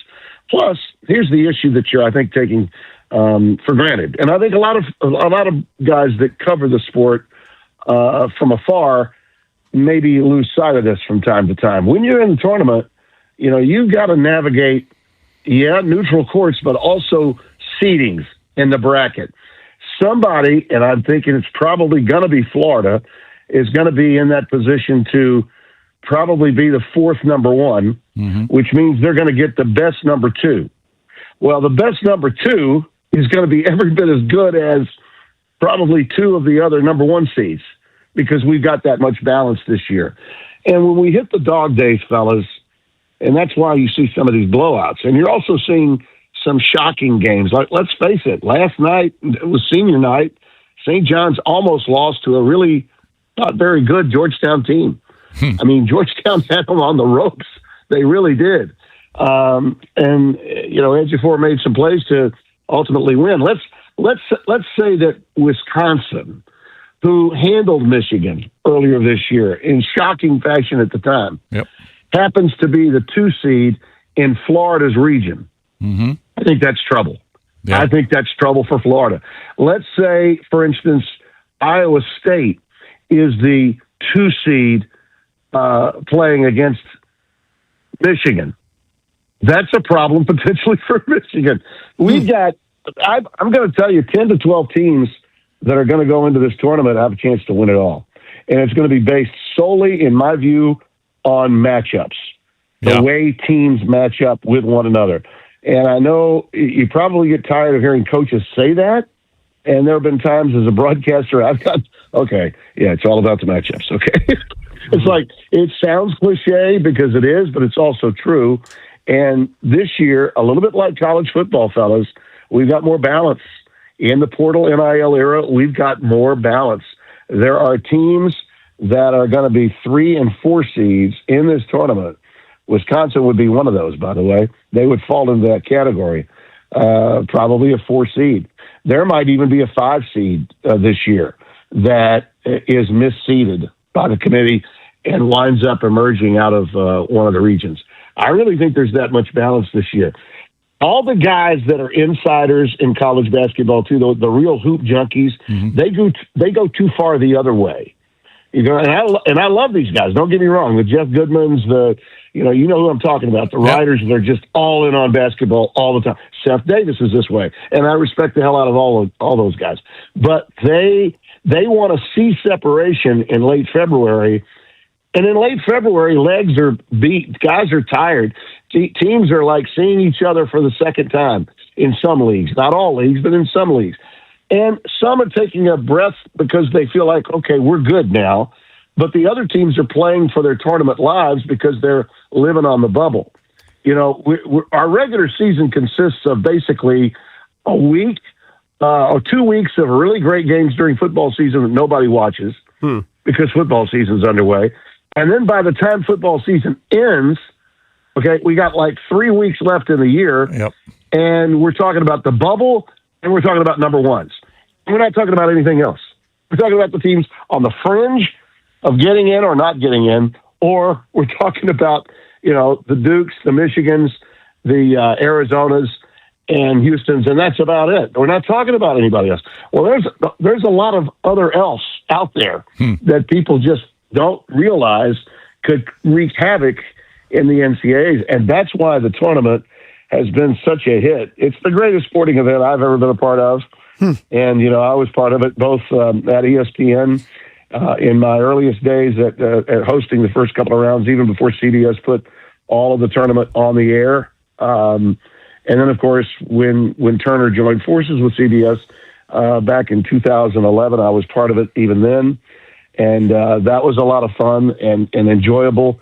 And I will tell you that it's the hardest work ever to do 8 teams in one day and 4 games in one day. And to get, if you're fortunate enough to be one of the crews that gets to work the second weekend and punch a ticket to the Final Four, which I was blessed to get to do with Al McGuire, it's the best event I've ever been a part of. And no matter the sport, it is the best, most entertaining, and most challenging for an announcer because there's so much you think you know, but you don't know. That's the thing. When you got over 350 Division I teams, guys, the thing that I find out every year is regardless of what I thought I knew, I really know a lot less than I thought. Tim, it's and we find that out every year when the brackets come out. Yeah. Tim, it's been a rough year for the big flagship programs here in the D.C. area. Buzz at Maryland in year 1 and Ed Cooley at Georgetown in his 3rd season. Do you think Buzz Williams gets it going in year 2 in College Park? And can you explain why Ed Cooley hasn't had more success at Georgetown through almost 3 seasons now? Well, I don't know that Ed knew how bad it was there until he got there. I think he felt, and I understandably get it, you know, the Georgetown people desperately wanted him. They had seen what he had done at Providence, and Providence is his home. It's a passionate but crazy place. I mean, it's a passionate but crazy place, and Ed's a passionate and crazy guy. And so his fit there was just automatic. But I think he felt like, gosh, I'm in the building and construction business of college basketball. He had done it really everywhere. He helped put together Al Skinner's great teams, the last really good teams Boston College ever had. Ed's a great coach, and he'll get it done. I think the issue for him, a couple of things, guys leaving way too soon, which happened to him all at once, never having, and they still don't have, quality guard play. He's not been able to get what I call is the quintessential guard to run the show. I'm not saying that a point guard has to just distribute, and can't score. You can have scoring guards, but he's not had that great judgment guy in the backcourt. It's harder to find now, actually. Getting guys that know how to run the show, and you're comfortable as a coach having the guy in charge on the floor is a difficult task in this day and time. We have more two guards coming out than we have point guards coming out, it seems. And the great ones seem to be really coming out of Europe. We're getting a lot of great guys like this. You see kids like Petrovic, who was supposed to be, he was a rock star in Serbia at age 16. He was supposed to be the starter at Illinois. Now this guy, Keaton Wagler, comes along and he can't get any playing time. This is a kid that was making big time money as a pro. And, he got hurt at the wrong time, and now he's been Wally pipped. But Ed's a coach that I think can get it done at Georgetown. But the lack of support, the issues in the city of D.C. and the downtown area from the college campus and trying to take that college campus environment over there, those issues have not gone away. Ed's still having to deal with a lot of that. Portal and NIL money, I know he's got more than they have at Providence, and that's helpful.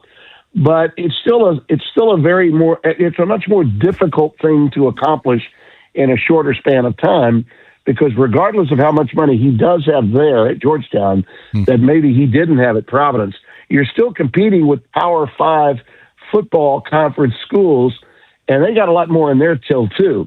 So if you're recruiting the best of the best, then maybe you're going to miss on some. I think he probably will have a much better season next year, and you watch last night's just a precursor. He'll go and shock and surprise some people, I think, in the Garden. I think they may win one, maybe even two games once he gets to New York, because he's one of those guys that loves that environment, feeds off of it, and I think he will. Buzz is a program builder, and yeah, he didn't know how bad it was at Maryland until he got the job either. That cupboard was left pretty bare, and Kevin knew it, and that's why moving away and going to Nova when he did made a lot of sense to him. Whereas at Villanova, they had a lot of good talent, and they had a core of money that he knew was there, and he had support, a group of 3 or 4 guys he knew he could count on from a general manager standpoint to get Villanova where it needed to be. That's why, they're easily the third best team, and probably the third and last team out of the Big East. In a bad year for the league, obviously, to get only 3 teams in, but that's probably all they're going to get unless there's a shock in the Garden next week. But he's a program builder now. Look at what he did at Marquette. Look at what he did at A&M. I mean, it speaks for itself. Now, what he's got to have, and Maryland better understand this, he's got to have the revenue to work with within the portal and NIL. And the athletic director and the chancellors and the president, they've got to understand this. Maryland is a program that, in my estimation, through the years, both in football and in basketball, especially since Gary left, and even when Mark Turgeon had success, let's face it, Mark was never comfortable there. And Mark's a really good coach. People thought he was walking away because he didn't like coaching. Well, now he's coaching at Kansas City and Missouri. So he obviously wanted to coach. It's a hard job. The fans expect a lot. But in order to expect a lot, you also, as a coach, need to know that the program and the institution has your back financially. And there's no reason why Maryland shouldn't. They've got the infrastructure to do it. You're in the Big Ten Conference. But the Big Ten, as you know, is loaded. The 2 best conferences in America right now, without question, are the Big 12 and the Big 10 in basketball. And Maryland is a program that ought to be able to bring in much more easily, I should say, than Georgetown, the top-end talent for its program. I think it's coming next year, Tim. I think it's coming next year. Hey, it's been great talking to you. No doubt about it. Hit them straight today. All the best, fellas. Thank you, Tim. Appreciate it. My pleasure, fellas, and anytime. Thank you, buddy. Thanks, Tim. He's so good. Brando, I think we got 2 questions. Yeah. It was 2. One from Jason. Let's run with them. Yeah. That's why he's been in the business as long as he's been in the business. That's a pro right there. He probably said 4,000 words. It was great. Easily. It was great. That was it. In 10 minutes. It was informative, though. And he could have kept going. I jumped in. Yeah. In a break sign 4 minutes he would have ago. kept going. He would have gone all the way to 10. All right, we'll be back with more. Don't go anywhere. 106.7 The Fan. Brad Evans here to help you beat the Bulls through the Westwood One Sports. The other Miami, the Florida version, is flying under the radar. Away from Coral Gables, they're 7-2 this season. Traveling to Dallas to square off against an SMU team 2-3 in this last 5, they can again blow through the competition. With Miami 25 spots higher on board tour recover last month, give me the Canes plus the points. Bet smarter, beat the books. Download the BetMGM app today. I'm Boomer Esiason. My mom died from cancer. She was only 37 years old. She didn't have life insurance, and that was devastating for my family. That's why having life insurance is so important to me. Ethos makes it fast and easy. Get a quote in seconds, apply in minutes, and get same-day coverage. You can get up to $3 million in coverage with no medical exam. Get your free quote at ethos.com/play. That's ethos.com/play. Paid spokesperson. Time spent on application may vary. Online health questions required. What if my child gets sick while I'm at work? What if I have to stay late? What if I'm not feeling well? Don't let the what ifs run you in circles. If you carpool, vanpool, or use transit, Commuter Connections will give you 6 free rides home in case of illness, emergencies, or unscheduled overtime, even if you're commuting just a few days a week. Register or renew free for Guaranteed Ride Home at commuterconnections.org or call 800-745-RIDE. Some restrictions apply. Hey, what's up? It's Danny Rouillet here. Selecting the right real estate agent is crucial. In fact, choosing the wrong agent could cost you thousands. Just ask Grant, who said Debbie and Sarah Reynolds are the best I've ever worked with. They came in with a clear strategy, professional staging advice, and top-notch marketing that made my home stand out immediately. Within days, we had multiple offers, all over asking price. Selling a home can be stressful, but Debbie and Sarah made it feel effortless. This is common when you call the Reynolds of Power Home team with Keller Williams. They sell a home every 5 hours, and they net their sellers $30,000 more on average. That's because of their exclusive database of over 16,300 pre-screened buyers that are ready to buy a home today. They're so confident in their abilities that if your home doesn't sell, Debbie and Sarah will buy it at a price agreeable to you. That's their guarantee. Take it from me. Call now at 844-654-SOLD. That's 844-654-SOLD, or visit DebbieHasTheBuyers.com. That's DebbieHasTheBuyers.com. Just a few more things and we should be good. These are a lot of groceries. Are we getting snowed in again? No, just getting enough stuff to watch all the winter events. Don't want to miss any chance to support our athletes. Do you plan on feeding them too? Besides, I'm getting cash back on all this with Upside. Upside? What's that? Upside is a free app that gets you cash back when you shop at gas stations, grocery stores, and restaurants. You get cash back just from things you regularly buy? Yep, and right now they have a $10 bonus when you shop at Giant. All right. I'm getting Upside, and maybe another grocery cart we can fill up. Earn real cash back on your regular shopping. Download the Upside app and use promo code DC1 to get a $10 bonus on your first grocery purchase at Giant. That's promo code DC1 to get a $10 bonus. Use promo code DC1. Offers vary by user and location at participating merchants. Go to upside.com for terms and conditions. For Mervis Diamond Importers, I'm Ronnie Mervis. Over 1 billion years ago, diamonds were formed deep under the Earth's surface. Then, in 1871, a great event occurred when the richest diamond field in history was discovered in South Africa. News spread like wildfire. The rush was on. By the early 1900s, Morris Mervis was furiously working the diggings, and the Mervis Company had become a leading diamond trader. Today, Mervis Diamond Importers is active globally, and our diamonds rank among the best in the world.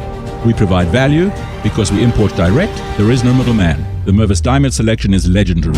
If you're only going to buy one diamond for the rest of your life, make sure it's a Mervis Diamond. Mervis Diamond Importers. Mervis means more diamonds, much better quality, and the most value. Mervis is the ringleader for the latest engagement rings and wedding bands. Easy financing is available. For an appointment, go to mervisdiamond.com or call 800-HER-LOVE. That's mervisdiamond.com or 800-HER-LOVE. Carpal tunnel syndrome. Heart failure that doesn't improve with common medicines. These are some signs and symptoms associated with ATTR-CM, or the cardiomyopathy of ATTR amyloidosis, a serious heart condition with symptoms that get worse over time. Butra, vutrisiran, is a prescription medicine given by a healthcare provider that treats ATTR-CM in adults to reduce heart-related death, hospital stays, and urgent visits. In a clinical study, Butra was proven to help people live longer and have fewer heart-related hospital stays and urgent visits over 3 years compared to placebo. Butra lowers the amount of vitamin A in your blood, which can affect vision. Other side effects include pain in the arms or legs, pain in the joints, and shortness of breath. These are not all the possible side effects of Butra. For prescribing information, call 1-833-256-2748 or learn more at Butra.com. Ask your doctor about Butra for ATTR-CM.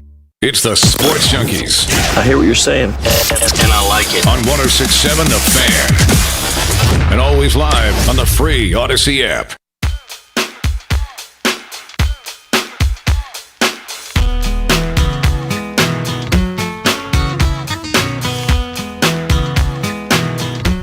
Coming up at 9:50, we'll give you a chance to win Capitals tickets. That's soon. Stay tuned for that. We had the Capitals head coach, Spencer Carberry, on the show earlier. It's been a big guest show. Yep.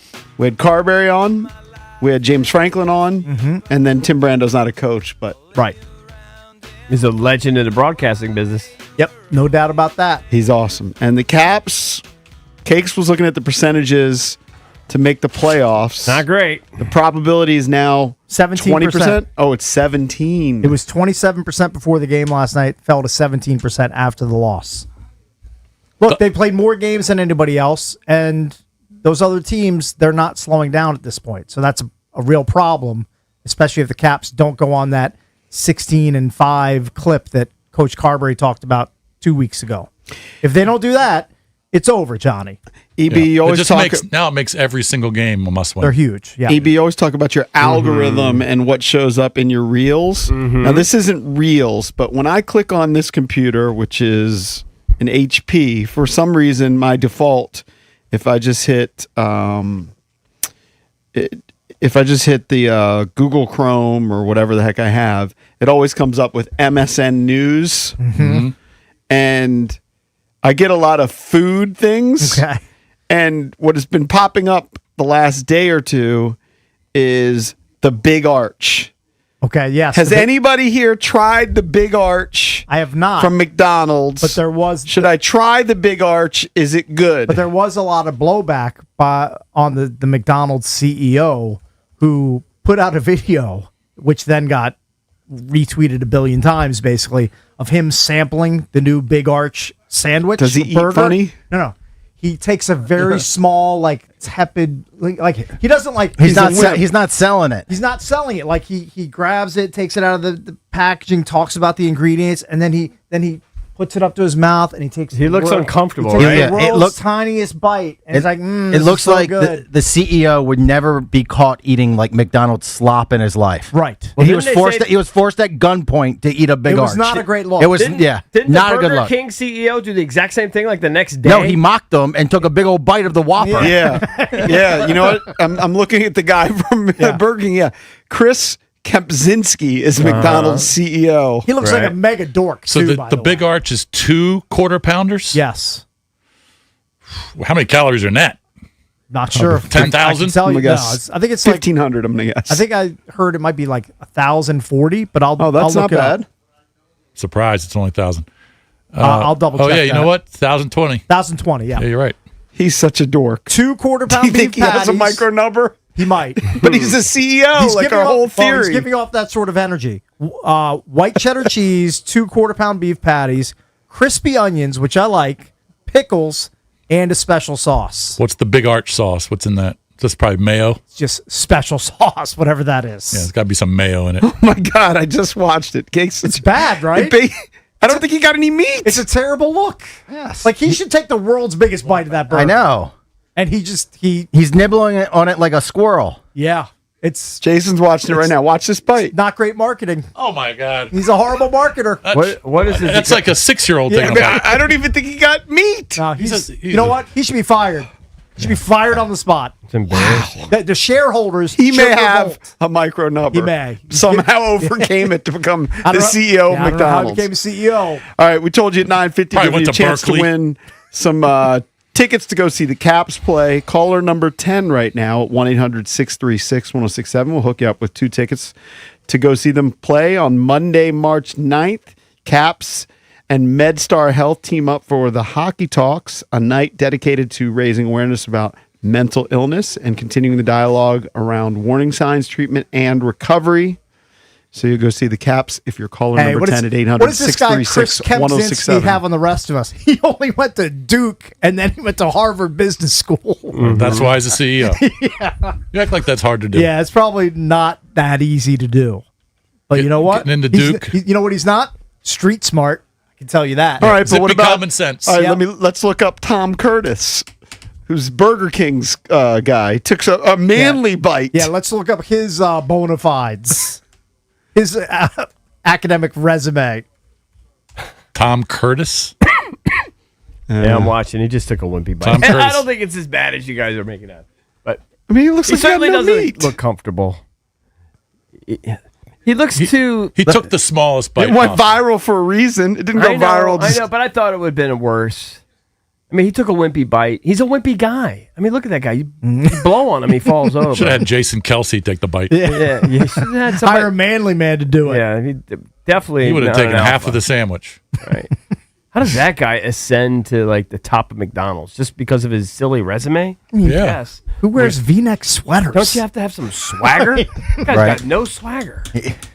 It's he had academic swagger and then I guess rise through the ranks. I disrespect academic swagger. Athletic swagger, way Yeah. greater Listen, than I like more alpha. yeah, you know? academic swagger. I don't know. So Big deal. You It's know like a going to lot make you go about to Burger physics. King instead of McDonald's. I like I don't know. both. I have to say I like both. I have my favorites. I do at both. love onion rings at Burger King. Onion rings is a great option. I don't know why more I mean, a Whopper fast with food cheese places is don't offer it. unbelievable. Whopper Jr. Still like with the- cheese. Why doesn't Chick-fil-A offer Still like- onion rings along with their waffle fries? I like the single with cheese from Wendy's. That's my one seat of burgers, of That's a fast good- food burgers. Wendy's, I'm going with Frosty. If I'm going You don't to like Wendy's, their I'm going- burgers? Is it me or is I'm just going with Frosty. every Wendy's drive-through looks like it's straight from like 1989? They just look run down. Like You're you can right. barely fit your car through. Hey, you're right. You're like, what? How have you not I don't know. upgraded your Can I drive- give you a Most pet of- peeve they about don't have the drive-thrus? two now with No, the person out there with the I challenge you to iPad? find a Wendy's dual They don't do drive-through. that. You can't. No chance. Can I give you a pet peeve? Yes. When they tell me, when I get up there and Yeah. I pay, and they say, "Can you move ahead?" and Hate then it. nobody's behind me. Hate it. When nobody's Yeah. behind me. And the Wendy's also, when you go to the window, it's not straight. They always have the little bump out where you walk Yes. into the restaurant. Yes. Instead of a straight line. Their architect It's- is terrible. The one I It's go to very is, annoying. No, the one I go to is not like that.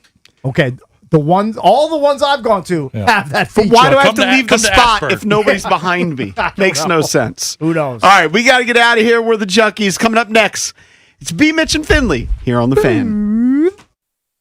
This is an Odyssey Sports Minute. So the Vikings need to sign Kyler Murray to be their quarterback for this season. The Vikings went 9-8 last year with J.J. McCarthy, Carson Wentz, and Max Brosmer. Imagine what they could be with Kyler Murray. And no one's saying Kyler Murray is Patrick Mahomes, but he's a top 20 quarterback. The Minnesota Vikings will make the playoffs this year if they sign Kyler What if Murray. you have the most reliable fiber-powered Wi-Fi? And get this, what if you could keep it at the same price for 5 years? That's the Xfinity 5-year price guarantee. 5 years of Wi-Fi that boosts speeds to the devices that need them most, that finds and fixes problems before you even notice them, like super intelligent Wi-Fi with a 6th sense, and that keeps you gaming in the fast lane, even when the whole family is banking on bandwidth. All your devices working in perfect harmony for 5 whole years. And here's the best part. No annual contracts, no hidden fees, and our best equipment included. Plus, get online in no time with same-day Wi-Fi. Hey, let's face it, a lot can change in 5 years. Kids grow taller, dreams grow bigger, but your Wi-Fi, it would stay reliable and the price would stay put. The Xfinity 5-year price guarantee. Lock in your price and unlock the possibilities. Xfinity. Imagine that. Select plans only. Restrictions apply. Most reliable Wi-Fi based on Open Signal Awards USA Fixed Broadband Experience Report, May 2025. Actual speeds vary. Xfinity Internet powered by fiber and connected to the premises by coaxial cable. Ever seen a rookie try to swipe second base without checking on the pitcher? Yeah, that usually does not end very well. The same goes for investing. Making big financial decisions without a game plan? That is a rookie mistake, my friends. That's where Trajan Wealth comes in. Their fiduciary advisors have decades of experience helping clients plan for retirement, lower their investment costs, and optimize old 401ks. No guesswork, no gimmicks, just a solid strategy built around your goals.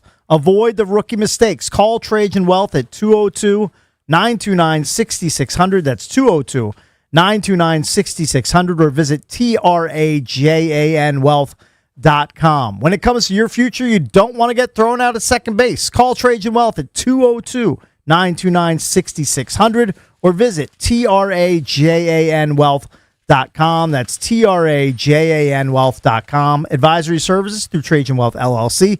SEC Registered Investment Advisor. Client paid advertisement. Additional disclosures at TrajanWealth.com. Grab a better breakfast at Whole Foods Market. Save 30% on all Chobani items with Prime through March 10th. Make a fruit-filled yogurt bowl or take a drink on the go. While supplies last, shop in-store or online. Terms apply. Guys, it's Grant and Danny for our friends at Window Nation. We absolutely love Window Nation. They have taken care of me in multiple homes over the years, beautifying my home, lowering my energy bills, and they have an A-plus rating in the Better Business Bureau because they are great to work with. These installers are experts, and it'll take just about a day, and Window Nation products are backed by a lifetime warranty. Simply no better time to upgrade with Window Nation. In March, the more you buy, the more you're going to save, up to 50% off all window styles. Visit windownation.com for your free consultation today. Just hearing the word IRS can make people break out in a cold sweat. No one wants to deal with the IRS, and now you don't have to. The good news is Legal Tax Defense has been successfully negotiating with the IRS for more than 15 years. It doesn't matter how much you owe, whether it's $5,000 or $5 million. You deserve the best in the business on your side, and that is Legal Tax Defense. Even if you're working with someone else and just want a second opinion, there is no cost or obligation to call. They can prevent levies, liens, wage garnishments, even file back tax returns. And the best news about Legal Tax Defense is they won't take your case unless they know they will reduce or eliminate your tax debt. Call Legal Tax Defense right now for a free no-risk consultation. 800-284-1238. 800-284-1238. You have nothing to lose but everything to gain. 800-284-1238. This isn't just a game, it's a once-in-a-generation event. The Harlem Globetrotters 100-year tour. Celebrate 100 years of high-flying dunks, 100 years of show-stopping moves, and 100 years of changing the game. Bring the whole family and be part of the legacy. This game is once in a century. Be there at Capital One Arena on March 7th.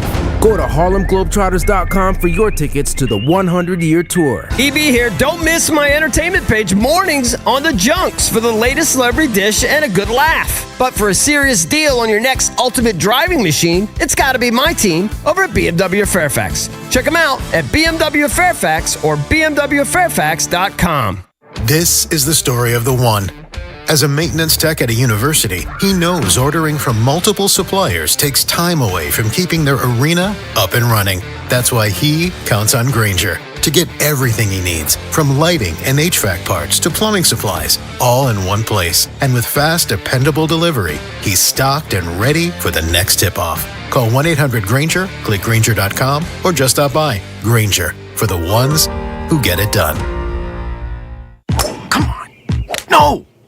It's just a golf lesson, champ. Loosen up. I can't. See that Hyundai Santa Fe? Yeah. I only paid. Finish up on your own. I gotta run. Deal's so right, it almost feels wrong. The Hyundai Getaway Sales Event. Get 0% APR for 60 months, plus 0 payments for 90 days on the Hyundai Tucson, Tucson Hybrid, Santa Fe, or Santa Fe Hybrid. Now, during the Hyundai Getaway Sales Event. Hurry. Offer ends March 31st. Call 562-314-4603 for details.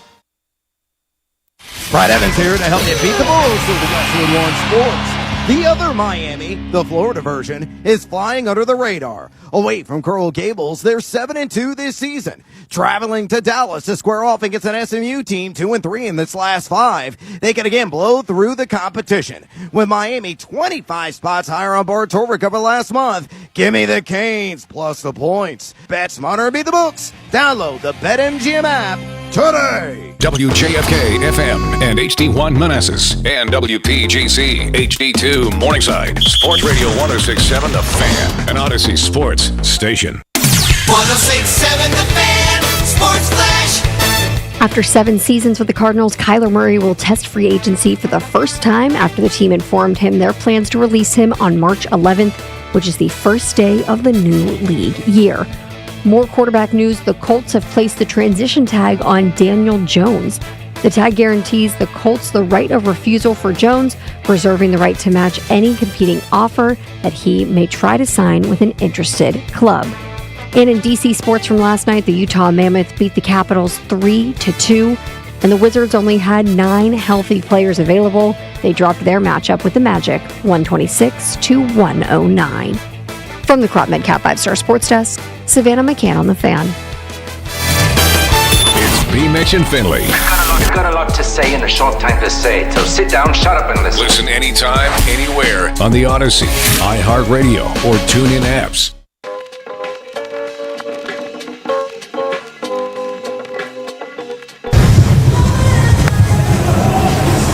Set the camera.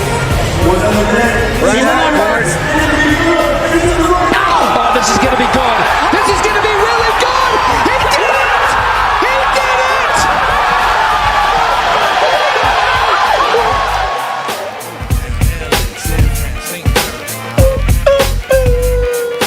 People give you ear, so I be sublime. It's enjoyable to know you in the concubines. Take off your coats, ladies act like gems. Sit down, Indian styles, you recite these hymns. See, lyrically, I'm Mario Andretti on the Momo. Ludicrously speedy or infectious with the slow. What up, everybody? It is 10 a.m. in the District of Columbia. Points north, south, east, and west. And if you remember, last month or so, Live Golf had its first real moment where everybody paid attention with Anthony Kim coming back to win that tournament, and it was awesome because it was about golf. None of the bells and whistles, the laser shows, none of that. Yeah. Well, last night TGL had its moment. Yes, it did. If you, B and I have been locked into TGL, and I understand maybe others haven't. TGL is the indoor simulator golf league that's down in Florida with a number of different pros. Last night was a playoff matchup, and it delivered, man. Bruh, listen. I bet you was sitting there going, yep, they're not making it. They're going to lose this one. You're sitting down 6-3. Then Max Homa comes to a hole, and all of a sudden, he makes his birdie. They threw the hammer, and you got to accept it when they throw you on the tee box. Now they're down 6-5. They come to the next hole, they throw the hammer. Tom Kim, he goes first. He hits a pitching wedge past the hole. Soon as it hit, you're thinking, if this thing backs up, it can go in the hole. Hole in one. The part he's playing against hits a damn good shot. I mean, he's sitting 5 feet, but guess what? You lost because you're not in the hole. The fact that he holed that out. Yes. And then the celebration. Oh, bro. Dude, listen. So Kim's going nuts. And Max Homa, Tom Kim looks like a little fella. Oh, yeah. Max Homa's a bit of a unit. Went over to kind of chest bump him, dropped him. Yeah. You see Tiger having Tiger, even though he's not playing, but having Tiger there and being the captain just adds to the gravitas of the moment. Jason Kelsey has brought some extra stuff to it, too. Kelsey is a fool. Well, and Travis was there, too. Travis was there, but Travis is just more chilled. But Jason is a psychopath. I like him. But then you go to the last hole where they're up now 7-6. You know, the Hammers, they're pros. They normally push holes, but they win back-to-back. And now you have Kisner, who I told you, Kisner had, the rounds I saw earlier this year, he sucked. He was awful. But they basically said in the beginning, Kisner is going to have to play this as a 3-shot hole. The guy he's playing against plays as a 2-shot hole. Kisner hits his second shot, and he's set up, and he's 150 yards out. And Tiger talks, he say, good spot, good spot. The other guy goes for it in 2, hits a nice shot, but it starts to fade off a little bit. And he has a chip shot, chipping back to a green that seems like the green runs away from you. Kisner hits his on. He's about 15 to 18 feet away. My man that had the distance, chips, he's now 30 feet away.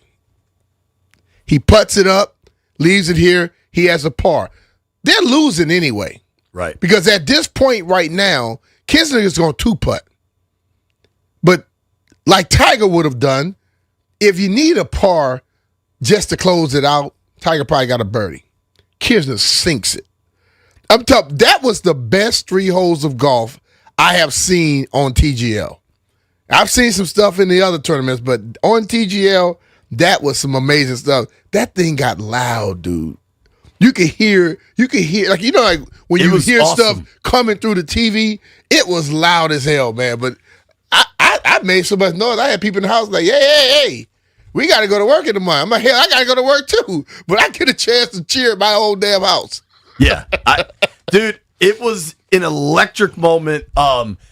Jeff played the audio to open the show. I think if you can see the Monumental camera back there, there's Tom Kim. And Tom Kim, I think, had the first hole-in-one a couple weeks back.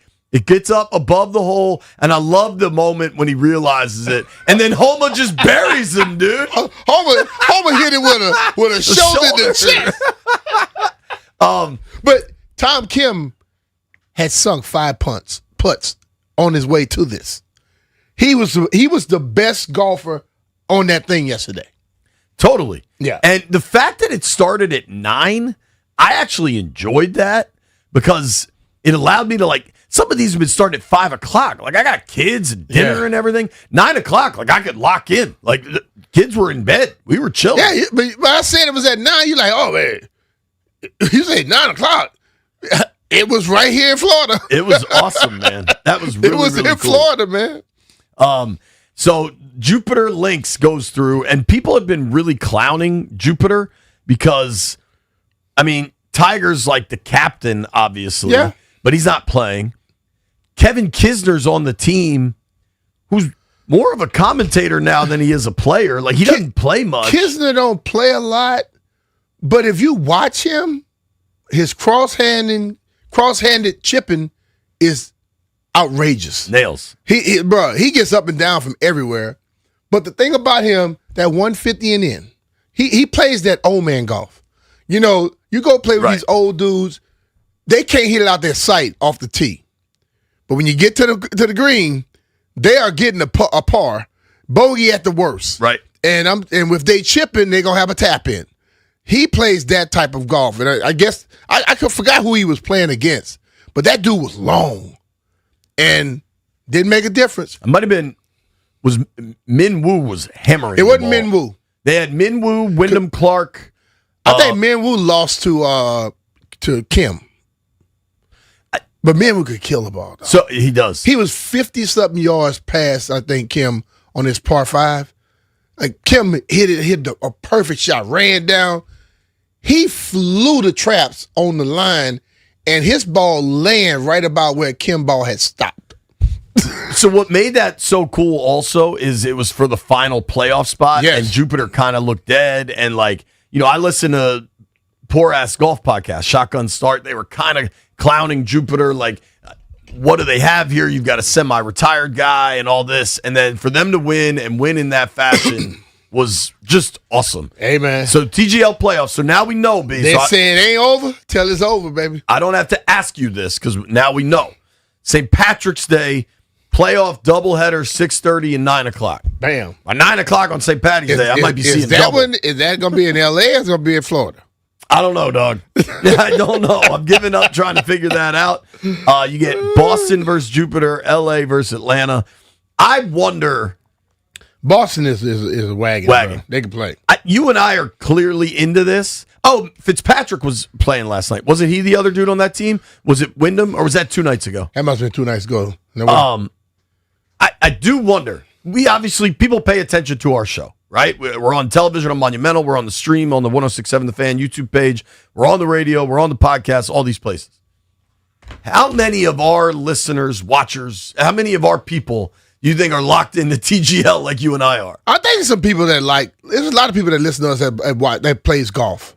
For sure. I get people all the time that listen to the show that's inviting me to play golf. Right. I'm like, dude. I spoke with somebody this morning that was like, when are we going to hit it? I'm on air that day. Right. And that day. I love when Let's people try are it on the Saturday or let's try it after 2. Hey, can you make 11:45 next Wednesday? Hell dog. no. I got to I'm work. working. Jeff claims to love golf and has heard us talk about TGL all the time. Jeffrey, did you watch it all last night? I did not watch it all last night because I was watching Wemby go to work with the Spurs. Okay. Yeah. I don't know about White Brian. I don't know about Vic. I don't think Vic's much of a golfer. Did you watch it at all, Vic? You were watching the Caps. I was watching the Caps. That wasn't game a good game. Sucked. Nope. Dub B, any TGL for you? Yeah, I turned it on Atta right boy. when Homa hit the birdie. Okay. So that was what you needed. Yeah. Lock in at the end. Sports-wise last night, we did have a bunch of locals in play. That Caps loss. We're going to have Al Koken's going to join us at noon. I was texting with some people that know stuff about the Caps, and they came out, I don't know if you watched any of that. They came out so flat. I don't know how you come out flat like that at home.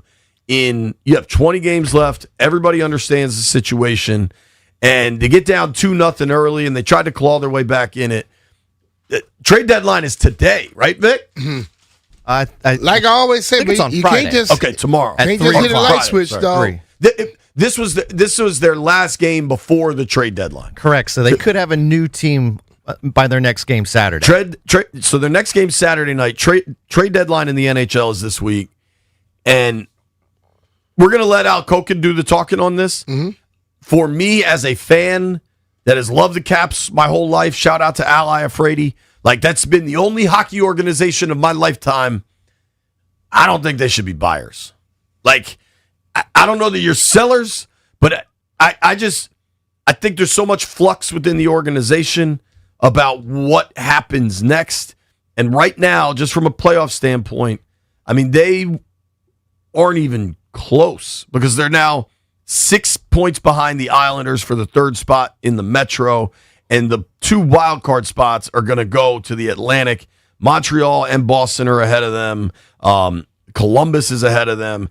And the fact that they've played the most games in the NHL, these teams that are behind them, these teams are behind them in games played and ahead of them in points. Yeah. Just the math gets complicated. Totally. I ended up watching some college hoops last night as well. I did that as well. Did you watch the Carolina game? Carolina-Clemson. Yeah. It was a good game. Yep. Went down to the wire. Very good. Did the court seem too shiny to you? No. Doug, the reflection off the court. I texted my boy Pistu, who's a big Heels fan, and I was like, "Are you watching this?" He's like, "Yeah." I was like, "Is it too shiny?" He's like, I didn't notice it until you said this, but yes, it is." I didn't pay attention to that. Maybe they played basketball, dude. It was distracting. Nah, man. I watched Florida play also. They're good. They're getting hot. Florida scored 45 in the first half, and they were down. I mean, they weren't playing well, right? But they scored 45. They were up, and I was like, they had 100 and some points in the last game. I wonder. They had $111. They scored 60 something in the second half, 62, I think or so in the second half, and they ended up beating them. They had 107 last night. They beat them 107. They beat them by 30 something points. So they came out. Now Mississippi State's not all that good, but still, that's a conference Mississippi opponent. State had been playing well. Did some magnificent stuff the game prior, but that little point guard from Princeton, that's at Florida now, bruh. Yeah, dude. You look at him and you say he can't compete with nobody on the court, but this little dude does all types of things. And then the other point guard is shorter than him, and probably better. And they got size on the inside, too. They got 7-footers and 6'11s all over the damn The Gators are getting hot at the right time. Yes, indeed, man. They're all the way up to number 5 right now. They started the season. I think they were like 500 through 10 games. And people are like, oh, Florida, Man, listen, their stuff is working right now. Like, they are blossoming at the right time, bro. Gators 108-74 winners last night over the Mississippi State. Who, Jeff? Bulldogs. The Mississippi State Bulldogs. out. I doubt we'll hear from Fred about college hoops. No, he ain't gonna talk about nothing. He'll find a way to lose that. A pair of top 10 teams went down last night. Nebraska, who started the season red hot, I think Nebraska might have been 20-0 at one point. Like, they started the season on fire. Nebraska lost on the road. Granted, it's on the road. The Fighting Doc Walkers and Logan Paulsons. The UCLA Bruins beat the tar out of Nebraska last night. Beat them by 20. I don't think there's much of a like Nebraska's firmly in the tournament. I wonder if that win really helps UCLA's bubble situation. Mick Cronin seems like a total maniac. Texas Tech is another school that has had some really good hoops over the last 5-7 years. Texas Tech loses at home last night to TCU. Big boy Xavier Edmonds had 20 and 12. Illinois took care of business. I think UVA got a little bit of a scare from Wake Forest. UVA took care of business. Yep. Georgia beats Bama. Bama goes on the road to Athens, loses. Talked about the Tar Heels. I did at least want to give some shine to the Hoyas last night. Did not win, but they had a lead at Madison Square Garden. I saw you put that in the text thread about they made a run, and then you didn't say anything else, so I figured that was it. They didn't win. They sure as hell covered. Well, if you were in the Georgetown business last night, it was a good business to be in. We normally put stuff in the text thread about the final of stuff. You put Georgetown made a run, and you never said anything else. I figured that was all there was to say. At that Brian. moment, I said, "This is JP kind of like being like a little Marylandish." No, yeah, no. Georgetown made a run for the Hoyas, but they lost.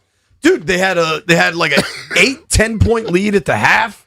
They played. Honestly, I know they had an 8-point lead at the half, and then they still lost. They lost that makes it even worse. 72-69. That makes it even worse. I get that might be their best performance of the year. For the Commanders last year, was their best performance of the year the win over the Chargers or the overtime loss to the Broncos? You could pick. I'm going to win over the Chargers. Sure, that might be Georgetown's best performance. I don't know what it is otherwise. Maybe when they beat Maryland in November. Now, that was their best performance. It might have been. Because you were talking trash prior. That was 5 months ago. What happens I think it's a famous John Thompson quote. Don't tell me about November basketball. I don't remember John saying that. You know who's not worried about how they played in November right now? Who? The Florida freaking Gators. Yeah. You want to build to this. Yeah, it's how you finish, not how you start. That's a good one. Exactly. Yeah. Not but I expected another, like a follow-up tweet after that to tell me something else or text, and I got nothing else. You just had me hanging. I almost said, JP, what else did they do? They lost. The Wiz played last night. The Wiz lost last night to the Orlando Magic. I watched some of that one. I was like a sports nut last night. Dude, there was a lot of good sports on last night. Yeah. It was fun. So I was just checking out stuff, man, flipping around. I checked I was using my TV, my Fire, and I didn't know I could put 8 different screens up at one time. That's sick. You can put 8 things, and then if something seems like, let's say other stuff go to commercial, and you want to go on something, you just go to that one, click it, then it comes on the whole TV. And then I was wondering how you were watching all these games. I was all over the place. So when I got to the point where I had Florida and TGL on, and I was going back and forth with those two. Yeah. Yeah. Can I just quickly with our Wizards? That's the reason I'm a Bullets fan. Can you help me with the math on this? Okay. Starting 5 last night. Will Riley, I'm doing plus minus here. Okay. Okay. I think plus minus has become one of my favorite basketball stats. Mm-hmm. Will Riley was a -9. Okay. Bilal was a -25. Yep. They lost. I'm not even through the starting 5. Yeah, but I'm hitting you. Juju, who they just signed earlier in the week, has now started twice. You don't think the tank is on. You don't think these boys know what they're doing. And I want it to work out for Juju. I'm a fan, obviously. Yeah. But Juju last night, -17. Bub, not a great night for Bubster. -30. Ooh. Trey, the rookie shooter, -19. That's your starting 5. Yeah. Did you add that up? I don't have to add it up. Loss. I mean, just Bub and Bilal. That was 55. That's 55. 17. You got 72. And then which had 9. That was 81. And what's the other one? 19. Is that minus 100? That's 100. Yeah. Oh my God. Yeah. See how quick I did that? I was Could you have getting done there. that? I was getting there. Yeah, you had to start carrying in your head and stuff. The Wiz, the best plus minus on the team was a tie between Jaden Hardy and Sharif Cooper at +6 for each of them. The Wiz understand the assignment. Yes. but we said that early. When they'll go out and win a game, everybody was upset. I'm like, dude, you will see the starting lineup later. I just go back to last year when they had the recognition. I forgot, but not a recognition, but they did this event for the people that lost their lives in the plane ice skating, crash. yeah. And I went to a game just prior to that because they mentioned it then, and then the next day they had the event. But Bub Carrington was cooking. Cooking. Everything he threw up went in. I didn't see Bub from midway through the third quarter all the way through the rest of the game. I knew what was going on. And I still was like ecstatic about how well that kid played. You know what I mean? Yeah. So you have to understand when you bring up a guy and you sign him that day to a 2-way contract and you play him that night, it tells you a lot. Tells you plenty. You know, the best, I would say the most popular person in that family was his sister that was there last night. Oh, yeah. You know, for that, but like they know what they're doing. They're not trying to, when they made their trade, you notice they protected one pick and they're not letting that pick go anywhere. Dude, I've also gotten to a point, now granted he's not playing, but we've been saying the Wiz have to get a top 3 pick, Wiz have to get a top 3 pick. If you go 4 and you get Caleb Wilson, that young man can play. Mm-hmm. Like, this is a loaded draft. All right, yesterday was a big day in the NFL. The tag deadline has come and gone. Now we know who will not be available, who will be available, and what it means for Washington. Nobody go anywhere. Just getting started. BMitch and Finlay. BMitch and Finlay are presented by John Leahy and the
those songs I have no idea the words till the chorus.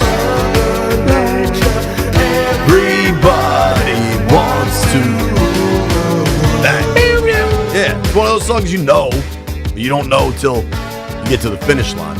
If you learn the beat, you can move with it, Jay. Let the beat drop. Exciting night in college hoops last night. Exciting night. Very exciting night in TGL. Kind of a sad night in hockey. Maybe people don't agree with me there.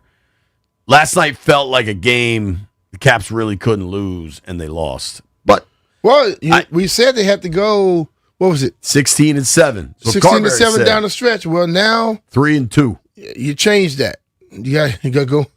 You got to go even better. If you now. played 5, now you got to go 16 and no, you got 3 of the 6. You need to go 17-6 now. Well, they went. Well, it 16-7 was the goal. Now you're 3-2 through 5. Now they got to go 16-7. They got to win the next 14 out of these next 2 games they got. Every time they lose one, they make it go up. Vic just shook his head at the math there. I mean, it's like a 30% chance that they'll go to the playoffs. It's not looking good. No, he's shaking his head that they ain't gonna make it. Not at the at the implications of the math, not at the math. I really don't want Ovi to go out on a year where they don't make the playoffs. Now, I don't know that Ovi's going out. Nobody knows that. It's not as desperate as it seems. Right now, they're only 4 points behind Boston for the second wild card spot and 6 behind the Islanders for the last spot in the Metro. So what was the 16-7 put out for? They would have to do that to do what? I think that was just Carb's math in his head of what they had to do down the stretch to make sure they got in. To make sure. I believe Carberry said that would be putting them in a safer position, not the last spot. Correct. The last spot, you could probably go less than that. Right. Now, if you shoot for the moon, you end up among the stars, that type of thing? Yeah, okay. Now, we don't know what's going to happen there, but we do know where things have landed yesterday. 4 players got hit with the tag. 2 of them we already knew. Yeah. Kyle Pitts with Atlanta, Breece Hall with the Jets, George Pickens with the Cowboys, and then Danny Dimes with the Indianapolis Colts. You said you're going to try the other one. The transition tag. Yeah.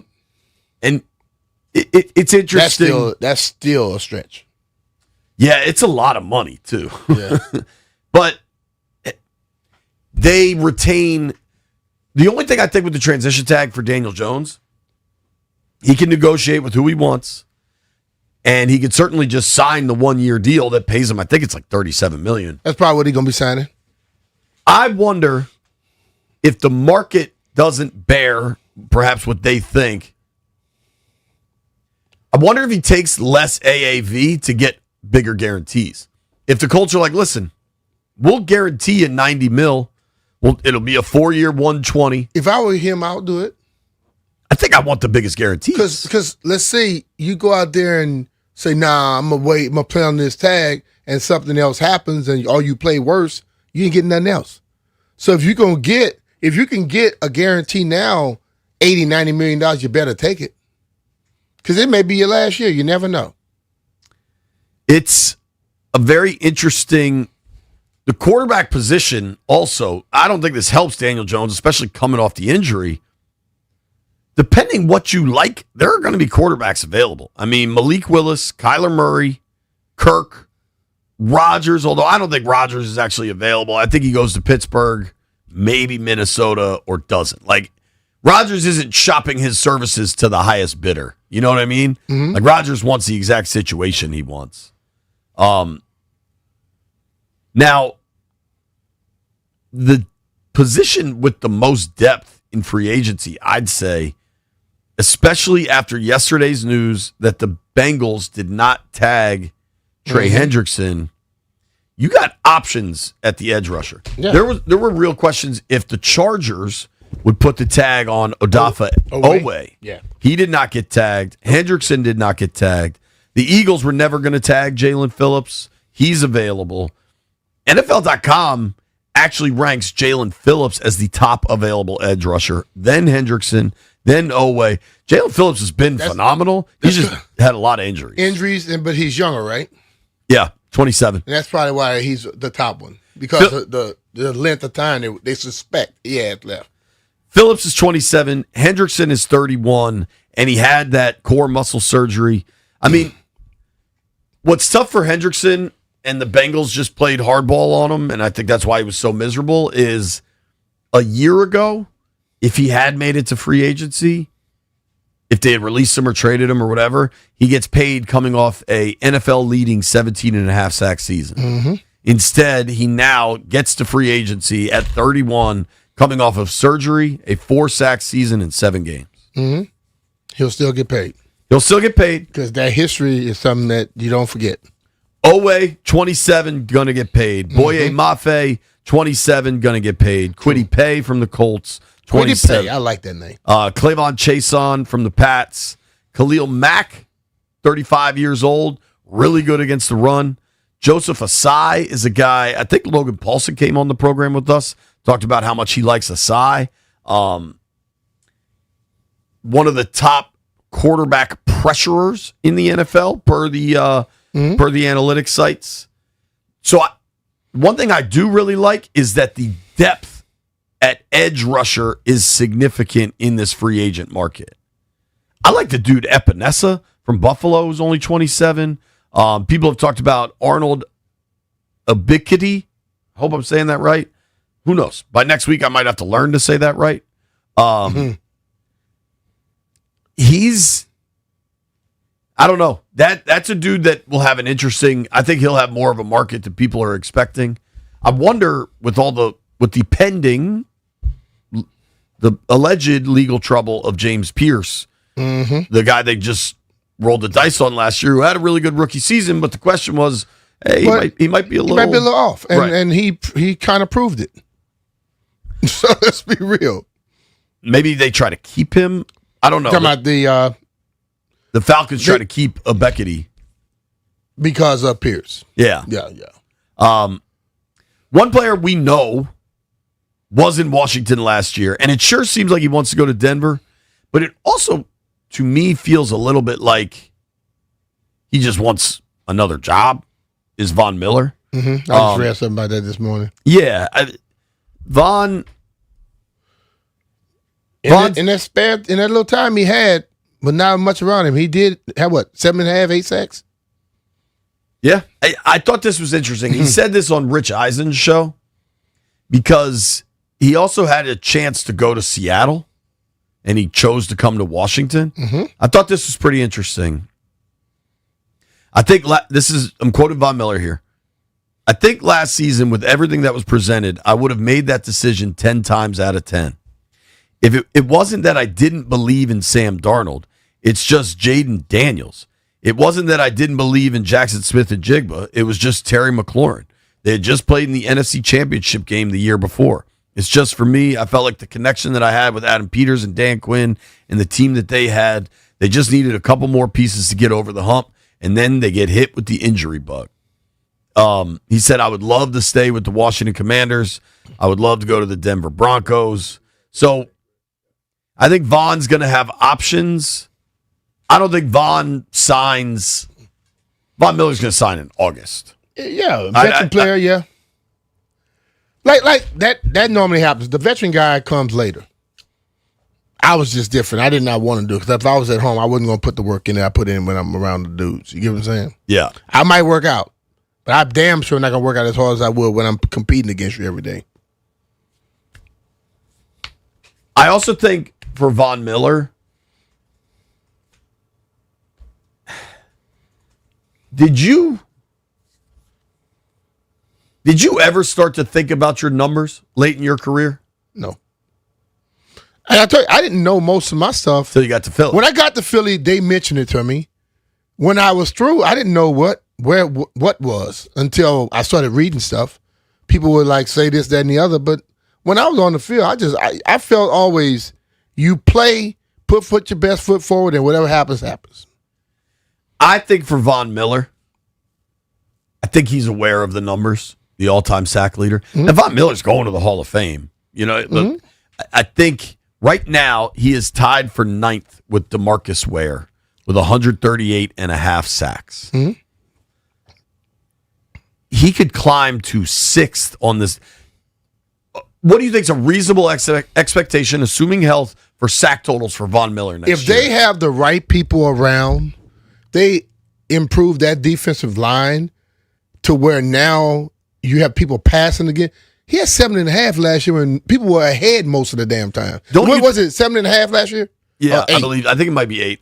Look that up for me, White Brian, please. If people were able to run the ball whenever they wanted last year because they were always up by double-digit points. If they had to throw more, he'll get more sacks. Don't you think 5 sacks for Von Miller next season is a perfectly reasonable number? Totally. He had 9 sacks. He had 9 sacks. He had 9 last year. Let's just say 5 in that situation. Right now, he's 9th all time, tied with DeMarcus Ware, 138.5. If he gets 5, gets him up to 143.5. That would move him past Mike Strahan to 6th all time on his own. Mm-hmm. I don't know that he's going to catch Chris Dolman at 150.5. But if he could have 11, he could get into the top 5 all time. Yeah. I don't think he's catching Julius Peppers at 159.5, and the guys above him are way above him. But I wonder if getting into the top 5 all time really matters, or at least getting to number 6 and moving ahead of some relative contemporaries at Terrell Suggs, Jason Taylor, Michael Strahan. But I don't know if it happens here. I'll say this though, Jay. That can be an easy thought, but the stuff you got to go through to get yourself in shape to try and get there. Sure. If you ain't ready to dedicate yourself to that, then that's a waste of time. Don't even think about it. There has been some news out of Ashburn. We'll tell you what it is next. BMitch Finlay. BMitch and Finlay are presented by John Leahy and the Fine Living Group.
Woke up in the morning, love. Dallas Cowboys just created some cap space, restructuring Dak Prescott's contract. You always restructure because they put more money in your hands quicker instead of you having to wait to Straight get cash, homie. Hey, you want to restructure your deal? We'll give you $40 million right now. Yep. Yeah, I'll do that. Yeah. Take one for the team here. Yeah.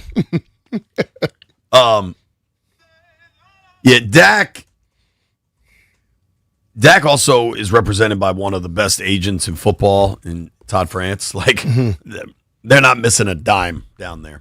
But that should allow them to maybe get a deal done with Pickens. They also got to pay their kicker. They might be paying their kicker $10 million down there. They got their own stuff. Plus, people really expect Dallas to be active in free agency on the defensive side of the ball. Who's Jaguars linebacker? Devin Lloyd. That's expected to kind of break the bank and be a ball player. All signs point to Dallas on that one. Now, you've got news around the league, right? You got franchise tags. The Cardinals are going to release Kyler Murray. You got people, putting up their Instagrams, taking down their Instagrams. In Washington, 2 blockbuster moves so far. They've re-signed veteran offensive lineman Nick Allegretti and Andrew Wiley. Yeah. So got a block. We'll see what that means. Matthew Berry put together a column. I like Allegretti and Wiley. I understand. Get those done. You don't need that to drag on to next week. I had beers with Matthew Berry in Indy, and yes, his focus is fantasy football. But he knows ball. Well, he's also like really locked in to a lot of different things, a lot of different agents. And once you get to that level where you're like the preeminent fantasy guy, probably in the NFL, you got a lot of contacts. Oh, yeah. And I think I told you this last week. Like, while we were having a beer, somebody came over to say hello to him, who is not a top 10% powerful guy in the NFL, but a top 20% powerful guy in the NFL. Maybe a top 15, like a dude that knows stuff. And one thing that was really interesting that Barry put in his column is think about the turnover, Brian, and think about how little time there has been. You have 10 new head coaches in the NFL. Yeah. 20 new coordinators. A number of front offices that got thrown upside down, shaken in a blender. And the legal tampering period starts on Monday. Not to mention how much illegal tampering has gone on. In the last week, I think we've finally seen finalized coaching staffs for the Rams, the Bears, the Lions. The Commanders, I think, were the last team to finalize their coaching staff. Yeah. And front office drives a bus on personnel decisions, but generally everybody's turning in reports. Everybody's telling guys they like, guys they don't like, internal reports, external reports. It's a lot of moving parts with a lot of money to be spent next week. A lot of moving parts, a lot of money, but they announced the final people. A lot of those guys are already in place. Well, and it was a lot of internal promotions, right? Yeah. So that doesn't... So it's like, I just think that everything is normally... You start to move based off when someone announced something, but I truly believe that stuff was in place before it hit the newspaper, well, the social media ranks. Right. 2-3 days ago? Agreed. It's just they do have a lot to kind of figure out here. I've also... I don't know that I want to say I've made a decision on something. But B, in your time in Washington, whether it was Gary Clark or it was Ricky Sanders, like of the Super Bowl run, both were deep threats with real speed. I don't know that you would say either was only a deep threat, would you? No. But like Ricky Sanders, for example. Both can do either, but I think you saw a lot of the deep threats go to, like a lot of just the go routes go to a guy like a Ricky. But Gary can do the same thing. Ricky was a really good receiver. He averaged 13.5 yards per catch over his career. In some of his best seasons, those numbers went to 15.7, right? In 88, he went for 1,150 yards, 12 touchdowns, 15.7 YPC. But he also had 73 catches. Think about Gary, who could give you a possession guy, but he was also a deep threat, lethal on play action. For his career,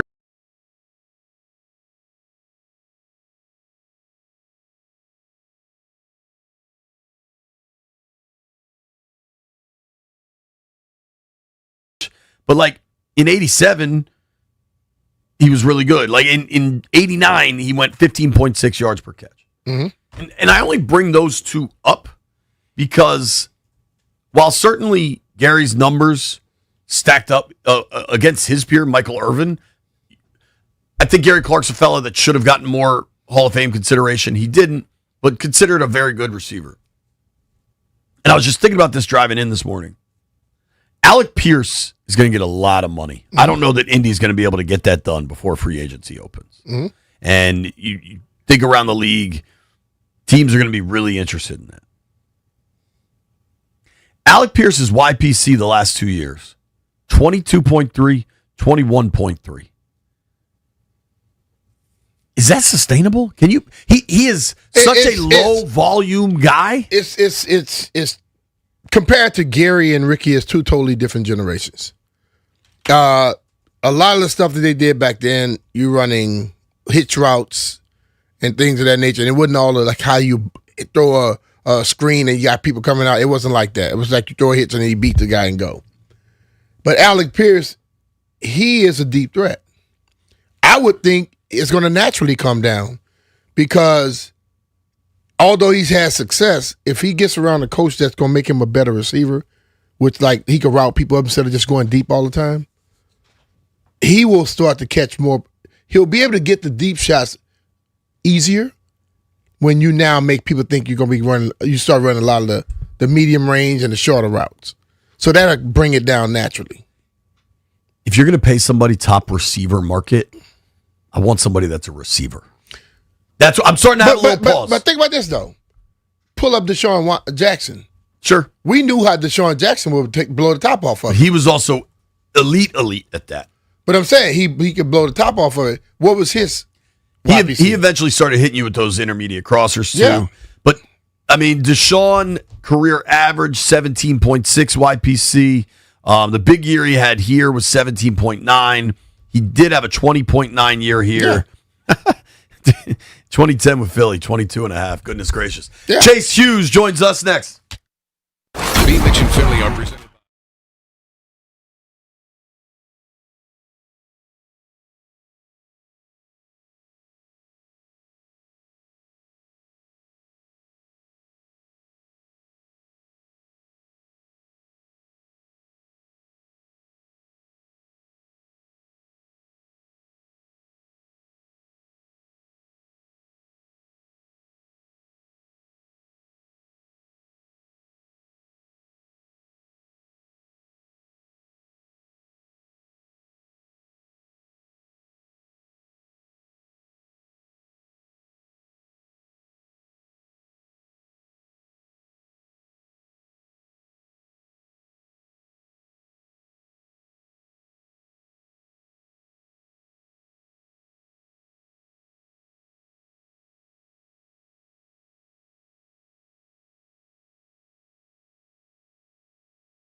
6-7 The Fan.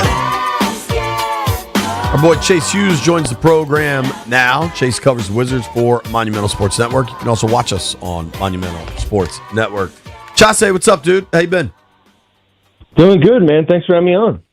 Thank you for joining us. I look at last night's lineup, and I feel like the Wizards front office understands the assignment down the stretch here. I know folks are excited about all the burn Will Riley's getting, chance to develop his game. What have you been seeing from Riley? Well, first of all, it was the second night of a back-to-back, and they had to travel, so that was a factor. God forbid we get on a private plane and travel to our right. And when it comes to their lineup, I'm sure you were happy to see a Maryland Terrapin in there with Juju Reese. Listen, very happy. It also is fairly telling you sign a guy to a two-way and he starts two straight for you. Well, as you know, I'm also a Maryland fan. I think it's cool because it's actually been super rare that Terps players have played for the Wizards. So, obviously they had Steve Blake, Juan Dixon, and Lonnie Baxter at one point, all three stars from the title team. But since then, That's only crazy. Alex Len has played for them. So it's pretty rare. But yes, he's in the starting lineup. Could have had Queen last year. Just saying. Yeah, right. That's true. Yeah. Jameer Young's in the league as well. But yeah, you mentioned Will Riley. I think everyone who's been watching this team closely this year has been waiting to see him get more minutes because, early in the season, he might come in for 4 or 5 minutes, but every single time he showed a flash of something interesting, usually on the offensive end or, chasing down an offensive rebound or a defensive rebound. He's got a great motor. Now we're seeing him get that opportunity, and it's encouraging because everything that he was doing in small moments, in quote-unquote garbage time, he's scaling upward, and now he's averaging 14, 15 points a game, shooting efficiently, making plays for others. So his development has definitely been one of the best surprises of this season so far. I'm with that. So for me, I'm still watching the Wiz. I was watching last night. I went into the year with the right expectations that it's not about wins and losses, right? It's about seeing this young core grow, get better. What do they have for the future? And then they make the series of trades for Trey Young and then eventually Anthony Davis. And it's like, wow, they think they're a lot closer to being ready. For you, how exciting is tomorrow night, knowing Trey Young is going to make his Wizards debut? It's going to be fun for sure. I mean, it's going to be almost 2 months since the trade. So he's been on the bench. He's been very engaged with the team. He's been giving, at least on one occasion, a halftime speech, to try to, inspire a comeback. So he's definitely been engaged with the team, but I think you could tell he's wanted to get out there. He's been a pretty durable player over the years, so it's not like him to miss extended periods of time.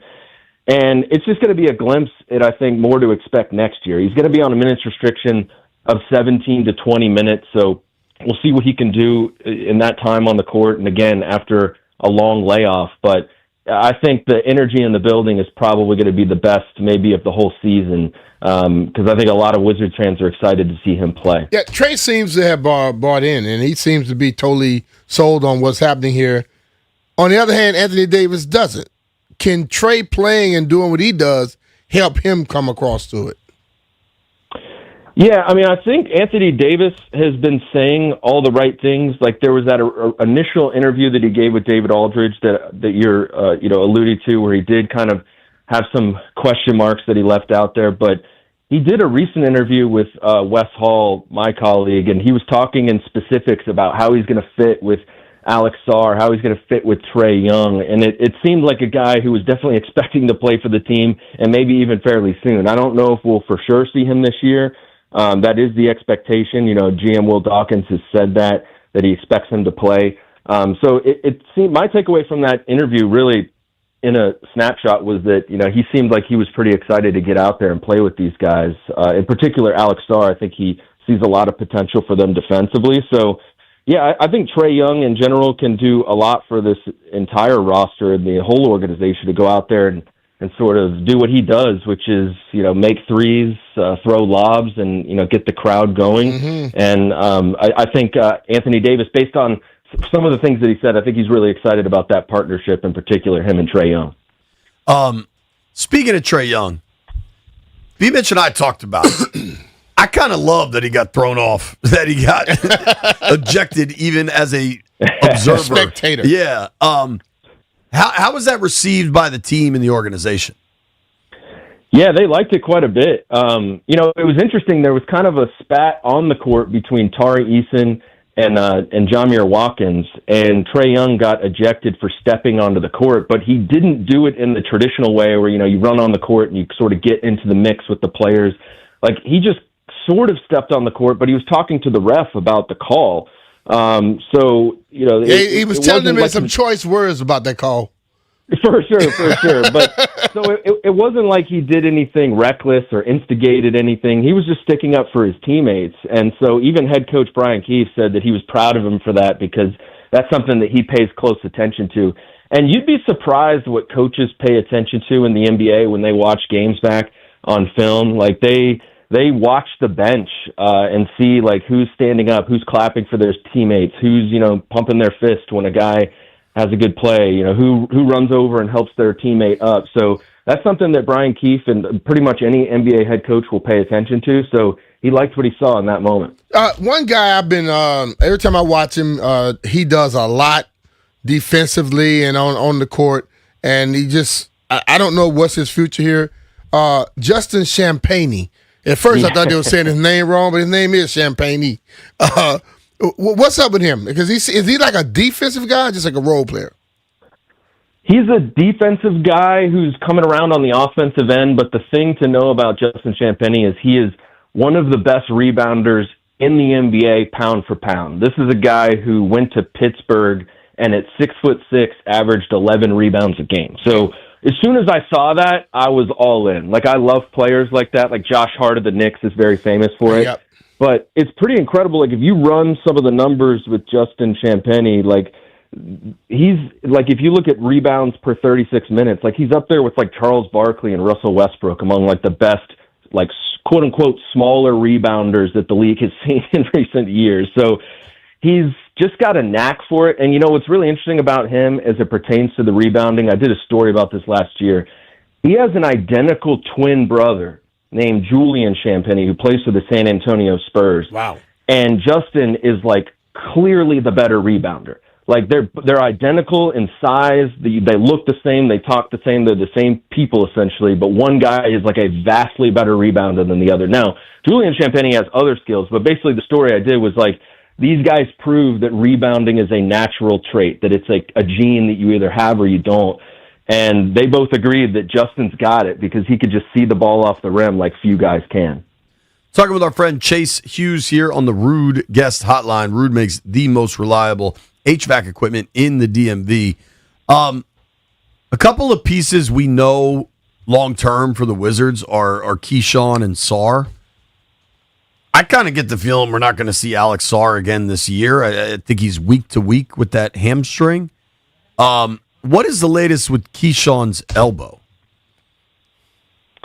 Well, I think he would have played if it wasn't a back-to-back. He did play the night before, but he left the game, and when he did, they were getting blown out, so I don't think it was a situation where, they would have pushed it anyway. So I think he'll be okay. The Sarr one is interesting. He sustained the injury right before the All-Star break. He was supposed to play in the Rising Stars game, and it didn't seem like it was a major injury at the time, maybe 1 to 2 weeks or something, but, he still hasn't played, and I'm sure BMitch could tell you hamstring injuries are just tricky. I mean, I've covered so many athletes in the past. In some cases, I remember in baseball, like Wilson Ramos, when I was covering the Nats one time, like everyone thought his hamstring injury was fine. And then, you hit one grounder and you try to eke it out to first base and, boom, you get a setback. So I think it's a tough injury by nature. And also, they're in a position where they don't feel like they need to push it. Sarr, though, is my lean right that Sarr might be done for the year? And I'm not mad at him. I think I don't think it's a very serious injury. I think it's just a tough injury, given it's a hamstring. And I would guess that they want to see him out there with both Trey Young and ideally Anthony Davis, because, I think they're going to try to get enough games under those guys' belts, especially Trey Young, to see what it looks like with their young players, because they're going into a pretty important offseason where they've got some cap room and they want to see what kind of holes they need to plug around these guys so that they can make a run for something more substantial next season. So I think there's value in getting him out there specifically with those guys. And when it comes to Trey Young, him and Alex Sarr will have to try to build some chemistry in the pick and roll, and that's going to be pretty important. Yeah. It won't be very hard for Trey. I think Trey just he's got some experience. Trey just needs a guy to be involved because the dude, from what I'm hearing from multiple guys, John Wall was discussing, best alley-oop thrower in the league. What a cool title that is. You know what I mean? Like, of all the things you can be good at. Because, you watch guys, and when they try to pull somebody out of the stand in the slam dunk contest, toss this ball right here. They can't toss it right. Right. He's tossing it from outside the three-point line. Half court. He going for a layup and just let it up for you. He knows what he's doing. So, and I think Sarr go get it. They'll figure that out. I think so too. I was looking up some of the numbers from Clint Capella when he was in his physical prime playing with Trey Young, 3-4 years ago. And he was throwing down 4 or 5 times as many dunks as Alex Sarr is this year, and especially on lobs. And, Clint Capella at his peak, really, really good player, right? But Sarr is bigger and, can jump higher. So there's potential there for him to throw down a lot of alley-oops playing with Trey Young. Yeah, for sure. Talking with our friend Chase Hughes here, Monumental Sports Network. You can give him a follow. You can read all his work at Monumental Sports Network. Obviously, now, help me understand. The Wiz have to be bottom 4 to guarantee they keep their pick, but bottom 5, they most likely keep their pick, right? Yeah, so bottom 4, they're guaranteed to remain in the top 8 of the draft, and that's where their pick is protected within. If they get the 9th pick or later, that first-round pick goes to the New York Knicks. But you're right. If they had the 5th worst record, there would technically be a percentage. It's very small, and pretty much the same thing if they had the 6th worst record. But, stranger things have happened in the lottery recently. Last year I think the Dallas Mavericks had a 1.8% chance of getting the number 1 pick. So I think that was league-induced. So any small percentage is still a percentage. So, if they're bottom 4, then they're guaranteed to keep their pick. Right now, they're bottom 4, right? I think they're 4th. It's changing every day. And what's crazy is our former colleague Tom Haberstroh just put this stat out there. The bottom 10 teams in the NBA currently have a combined losing streak of 40 straight games. So everyone is in the same position. A third of the league is in the same position as the Wizards right now. It's crazy. Well, when they put me, you, and JP starting in the next game, they're going to keep that bottom 4. let Will Dawkins know Vic Ferreira is available. He's currently eating fries. He is guaranteed that you'll lose. We measured Vic at our BMitch Finlay Combine. He's 5'6", 210, and has 6-inch hands. So if they need him, he's available. What about the wingspan? It's the max vertical. The max vertical probably 3 inches, and the wingspan. Let me see. I don't think he might be about. His wingspan might be 4 feet. Yeah, I don't think Vic could jump up onto a 30-pack of beer. That sounds like a challenge. Maybe we see if Vic could jump onto a 30-pack. The draft is obviously very much. You have to jump on top of the beer or drink it. I like that. If you can't clear the 30-pack, he could probably drink it. He got a little keg. He good. The draft's obviously loaded, right? Who do you like? Because the top 3 had separated. Caleb Wilson is a dude I really like. If let's say they can't get who of this class do you really, really like? Well, I like a lot of players in this class. I think that's the consensus is that there may not be a LeBron James or a Victor Wembanyama or possibly even a Cooper Flagg, but there's a lot of guys, especially in the top 10, that are probably at least a little bit above average for where they're going to be drafted. And so there's 3 players at the top, as you mentioned, that have really separated themselves. Darren Peterson at Kansas, A.J. Debonsa of BYU, and Cam Boozer of Duke. I just saw Boozer play against Michigan. He was really impressive. Yeah. Right now, A.J. Debonsa, to me, stands out above the other guys. I think he's got the best combination of size, athleticism, skill set, and demeanor. He's very reliable as a scorer. He's like 6'9", super explosive, has just, you could tell, like a super high, like competitive edge. And Peterson, I think, had pushed ahead of him at one point, but he's got some durability concerns. There's some gaps in his game. Meanwhile, Devonta and Boozer are pretty well-rounded. I think just Devonta has a little bit more on the athleticism, side of things than Cam Boozer does, but it's really splitting hairs at this point, and I think it might be one of those rare years where the lottery arrives and we don't know who the number one pick is. Usually, like when the lottery is here, you know what the number one team is going to do and the prize that they're getting when they land the number one pick. That might not be the case this year because you got three guys who could be the number one pick and maybe the average NBA draft, and Caleb Wilson isn't too far behind them from UNC. Every year we talk about the great things about someone, but those teams look at who scares me. Which of those three guys scare you? Right now, I think you got to go with Darren Peterson. It's the lack of durability. I mean, he's had some injuries. You can't really fault him for that. But some of the games he's played in, he's bowed out early, and there's been question marks about, did he kind of ask to go out of the game? So there's just a little bit of extra baggage maybe with him at the moment, but he's also so talented. I mean, what's crazy about him is he's about 6'5" and super athletic, much more athletic than your average two guard. And he might be one of the best shooting prospects to come out of the draft in the last decade. Like, his ability to make shots off the dribble, off the catch, off screens is like as good or better than like Trey Johnson, for instance.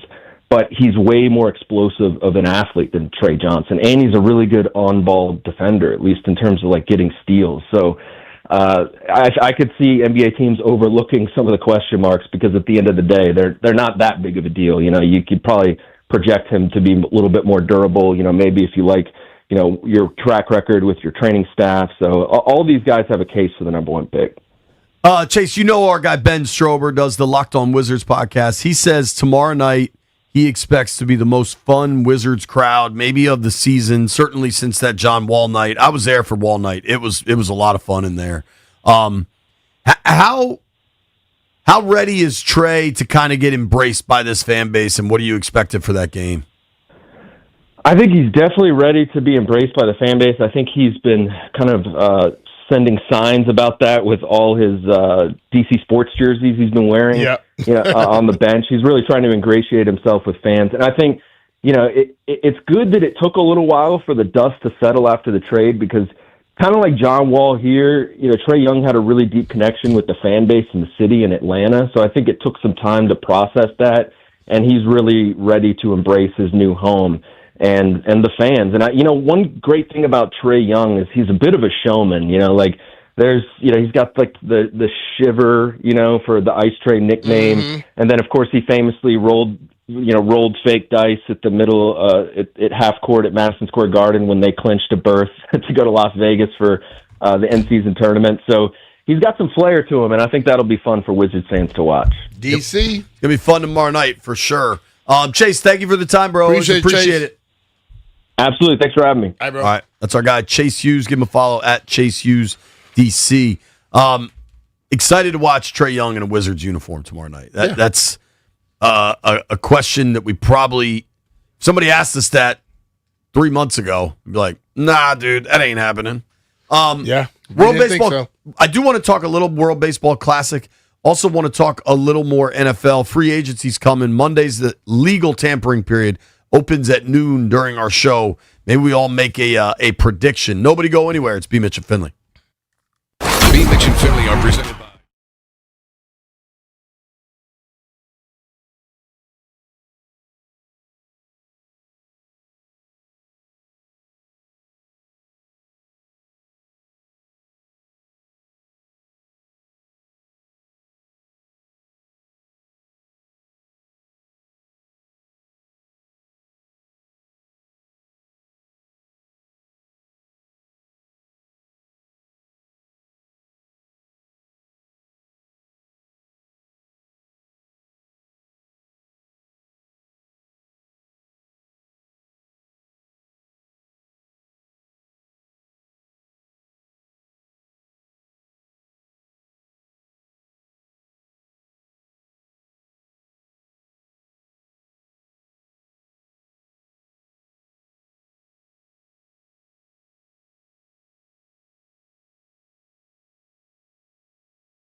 We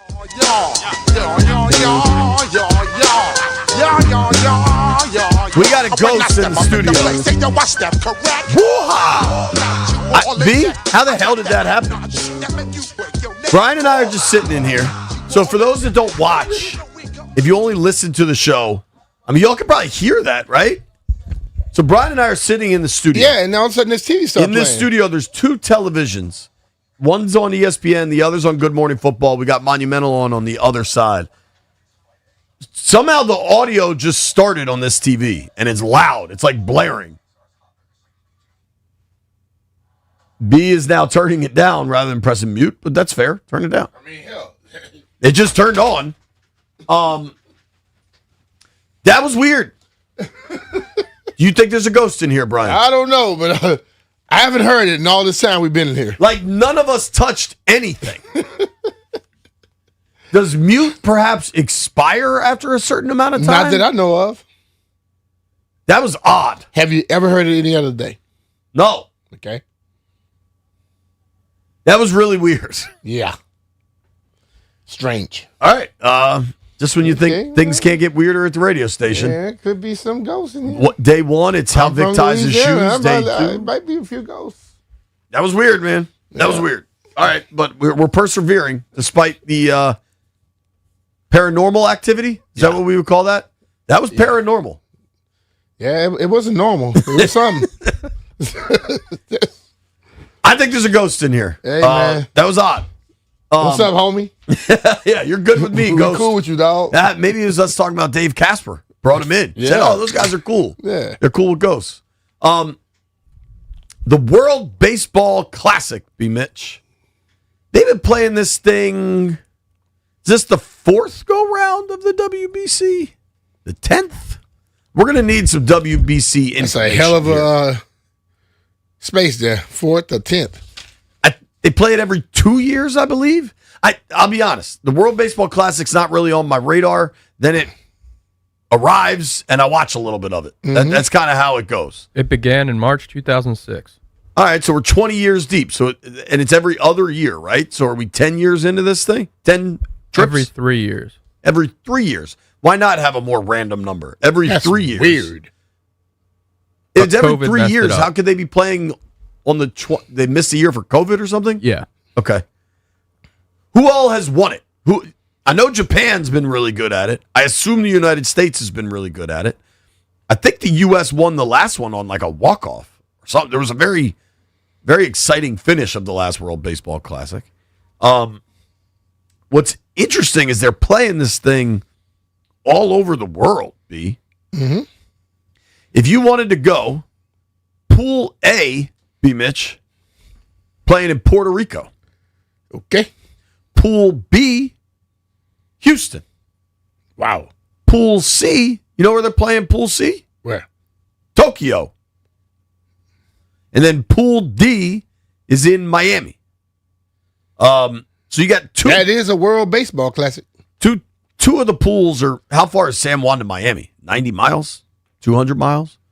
It's a lot closer than Tokyo. Yeah, but you're going to be on a plane, so it's not very long. So Pool A has Canada, Colombia, Cuba, Panama, and Puerto Rico. I imagine that's a pretty significant home field advantage for Puerto Rico. Pool B, I would think. Pool B gets Brazil, Great Britain, Italy, Mexico, the U.S., and the 2023 runner-up. Well, I'm not sure who that is. I guess the U.S. hasn't won since 2017. Pool C, I assume, is going to be Japan. So you got Australia, Chinese Taipei. Chinese Taipei is just the way to not offend the Chinese by saying Taiwan, right? I believe Taiwan equals Chinese Taiwan. Taipei. It's like Holland and the Netherlands, except with significant geopolitical overtones. Mm-hmm. Our friends from Czechia, who we saw perform well in the Olympics, they got a little bit hosed here. Who are they playing? Yo, Pool C is Australia, Pacific Ocean country. Chinese Taipei, Taiwan, Pacific Ocean country. Japan, who's won this joint 3 times and will have home field. Korea, who's, around the corner from Japan, and Czechia. How the hell did they send Czechia to Pool C to play in Tokyo? Don't have a clue. So Japan has won this joint 3 times. So Japan's won 3 times, and the U.S. has won once. Who else has won? Maybe Puerto Rico? Did the Dominican win? Yeah, Dominican. Okay. Dominican's probably loaded. Yeah. So Pool D playing out of Houston. We got another. One of these things doesn't seem like it belongs with the rest. You ready, B? What you got? This is playing out of Houston. Venezuela, Nicaragua, the Dominican, Israel, and the Netherlands. What is farther? Israel to Houston or Czechia to Tokyo? Don't have a clue. That's both like kind of others. That's I imagine Israel to Houston is the farthest physical distance traveled here. Now, I also would guess a number of the Israeli baseball team are American Jewish dudes. Because I think a number of like the Italian baseball team are American Italian dudes. And maybe they're playing a whole bunch of baseball in Czechia. I don't know, but my guess Not that I know of. I think the U.S. is the significant favorite in this. Then probably the Dominican and Japan. Who are you rooting for, Brian? The U.S.? I would think so. Who's your number 2 team in this joint? Japan. Me too. You got some players. They got some pitchers, bro. And they're like, they're super fundamentally sound. Yeah. Yeah. So you got a bunch of players across MLB rosters, right? Like the Angels have 1, 2, 3, 4, 5, 6, 7, 8, 9, 10 players on the Angels are in the World Baseball Classic. The A's even more than that. The Astros only 4, which is kind of surprising. Like how many players from the Dodgers do you think are on a World Baseball Classic team? Maybe some of these guys turn it down. Mm-hmm. I'm sure some of them do. But Yamamoto and Shohei are playing for Japan. Yeah. Edwin Diaz playing for Puerto Rico. Will Smith, not sure which one, playing for the U.S. Let's see. I'm honestly asking this. How many Nationals players do you think are playing in the World Baseball Classic? None. 4. Who? Harry Ford. He's a pretty stud catching prospect they traded for from Seattle. Okay. Hopefully he's like your opening day catcher because I think the K-Bear Ruiz experiment has reached its conclusion, I would say. Can't hit. The pitcher, Ogasawara, am I saying that right? Ogasawara. Thank you, Vic. Is playing for Japan. Matt Mervis. What's the file on Matt Mervis, Vic? Huge Nats fan. I think he was part of the bullpen crowd in 2019 when the Nats won the World Series. So huge Nats fan. Like he was at the bullpen watching the game? Yeah. All right. That's cool. Matt Mervis is playing for Israel. Yeah. Oh wow. He went to Georgetown Prep. He bleeds Nats. Well, you were right in what you said, Jay. It's kind of funny. I'm assuming if Matt Mervis is playing for Israel, he's Jewish, and he went to Georgetown Prep, like Jesuit school. But whatever. This is an honest question. This dude Mervis is from here. Went to Prep. You think that's like Ronnie Mervis's grandson? Could be. We have got to research this. I don't know who our best guy to investigate this is. Hey, it could be. Mm-hmm. It couldn't be son. Ronnie's older. Yeah, Ronnie's older. It could be his grandson. Shout out to Matt Mervis. Make us proud. Who's our diamonds? So we got Matt Mervis playing for Israel, Ogasawara playing for Japan, Harry Ford playing for Britain, and Sean Linen playing for Colombia? No file on him. Sean Linen doesn't sound that Colombian. But dude, on the Argentina national team, there's a dude named McAllister. He plays for Liverpool. It could be Lennon. It could be Lennon. If I told you Sean Lennon plays for Columbia, does that track a little bit more? Still don't track for me. Coming up at noon, we're talking NHL trade deadline with our man Smoking Out Koken joins the program. BMitch and Finlay are presented by John Leahy and the Fine Living Group. Find out how much your home is worth in less than 30 seconds.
paranormal activity continues here in the BMitch Finlay studios.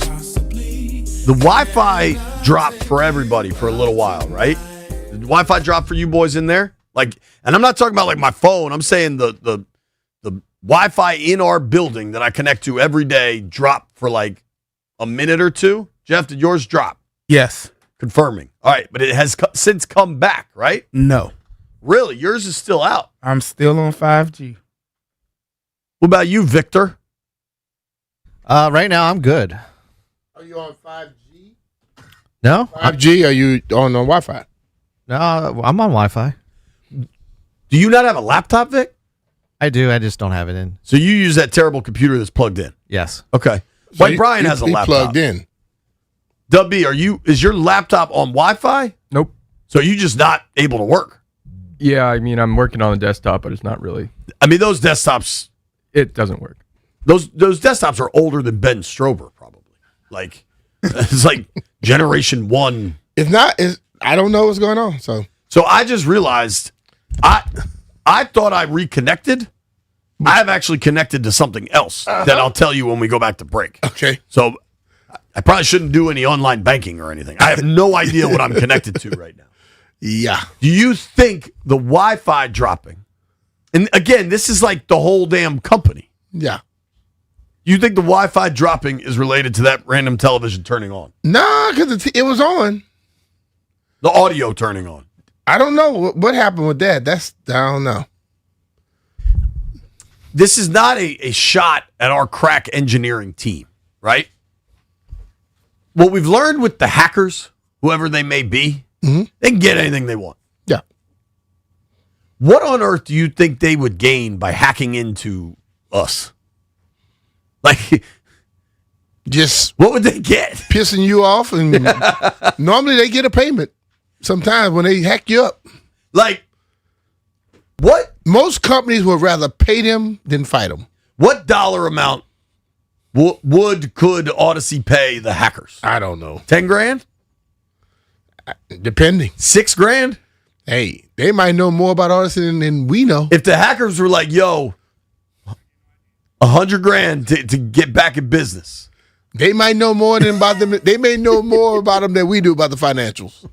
They might say they got more than they say, so you never know. Who knows? So I'm a frequent I'm a Marriott mark. I try to stay at Marriott's. I'm about that points life. I'm with you. I got a push notification from Marriott. Really good deals available in Mexico. That's all right. I'm not going. Mexico obviously has had significant internal struggles with the drug cartels, but the drug lords. Was that last week? One of the cartel bosses got taken down, and they started blowing up tourist destinations in Mexico. Specifically, Puerto Vallarta was hit significantly. Now, the World Cup is coming to the North America this summer. Yeah. The United States, Canada, and Mexico. Yeah. I think that's the only places they're playing. If they're playing somewhere else, I apologize. Tickets in North America are through the roof, B. If you want to, like, I know Scotland's playing Brazil I think they're playing in Miami. Those probably 4 figures on up. You probably get a 3 figure somewhere. But, like, B, if you want to go see if you want to see the U.S. play Paraguay at SoFi in L.A., tickets start at $1,300. Right. Now, you can get a cheaper ticket if you want to go see Germany play Curacao in Houston. It's just under $500, $492. Starting at $500. Yeah. So you probably won't find those. Those gone already. Spain versus Cabo Verde playing in Atlanta, $400. All right. Well, I've got another option for you, Brian. I already saw it. You could go to a game in Mexico for $17. I'm not going. You cannot come back home, too. Yo, tickets are priced at $11 for the semifinals and $17 for the finals. You can see Jamaica play New Caledonia, and the winner plays Congo. Does that interest you at all? No. Are you interested in the World Cup in general? Yeah. I'll get up and watch some games. If it was here, would you go? To a stadium here? Probably so. If they were playing it at like Northwest or Baltimore. The closest World Cup games, I think, are Philly, right? Not driving to Philly. B, these tickets are crazy. So I would like to go see Scotland play, and I kind of had my eye on Scotland plays Haiti. How much? In Boston, in Foxborough. Philly's got a game on July 4th. That'd be cool. For the bicentennial. How much? How much do you think Scotland versus Haiti in New England would be? Probably about $750. I was blown away. $819, cheapest to get in the stadium. Mm-hmm. You going? For Scotland versus Haiti. You going? Probably not, dog. If I go, I got to bring the kids. So, I mean, come on, Jay, man. You drop $7, you can't bring Lauren. You going to drop about $3,500 will get y'all some food, too. To walk in the door is going to be 4 G's by the time I pay fees. Yeah. So I need 3 tickets. I need the cheapest joints they got. 4. I need 4 tickets. 5. Jeff, you're not coming with us. Babysitter, dog. Jeff, he told you to babysit for you, and you thought about it. All right. Which I think you're crazy. Upper level in the corner. Worst seats in the stadium. I can hear Shelby saying right now, Dad, I'm not sitting way up there. I can certainly hear Lauren saying that. I told you the World Series story, right? We're going to the World Series. It's the World Series. And as we kept walking up to our seats, she said, "Where are we going?" I said, "To our seats." She's like, "We're not in a suite?" I was like, "It's the World Series." You got to let her know, baby, that's normally work, connection things. You want to go to World Series, you got to dig into your checking account. Yeah, man. It's the World Series. Yeah, there we go. All right, I'm looking on StubHub right now. What do you think would be cheaper? Haiti versus Scotland or Scotland versus Morocco? Obviously, Scotland versus Brazil, I got no chance. Morocco is going to be, it's going to be a little busy too, though. All right, they look roughly the same. I'm on StubHub. StubHub is such a well-run website. 4 tickets together, the absolute worst view possible. I am out the door for $3,700. A little cheaper than I thought. $3,260. All right, go for it. Now I haven't. Now you got to get to Boston. I haven't gotten us to Boston yet. Yep. I haven't bought and you a got to stay beer at a or hotel. a hot dog. You're not flying there, flying back that evening. You're going to spend the night. Got to take them out to dinner. Lauren loves wine. What do you think parking will be at the World Cup? At least 200. Girls, I don't know that the World Cup's happening this summer. Hey, dude, you got 3 TVs in that nice little room you built at the house. You can watch. Look, we'll have a watch party. You can watch multiple games at the house. Make it festive. Yeah, we're gonna get festive. Paint our faces. I'm gonna wear a kilt. Smoking out Koken joins us next. BMitch and Finlay are presented by John Leahy.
Is our friend Mr. Al Koken from Monumental Sports Network. How are you, Smoking sir? Al Koken.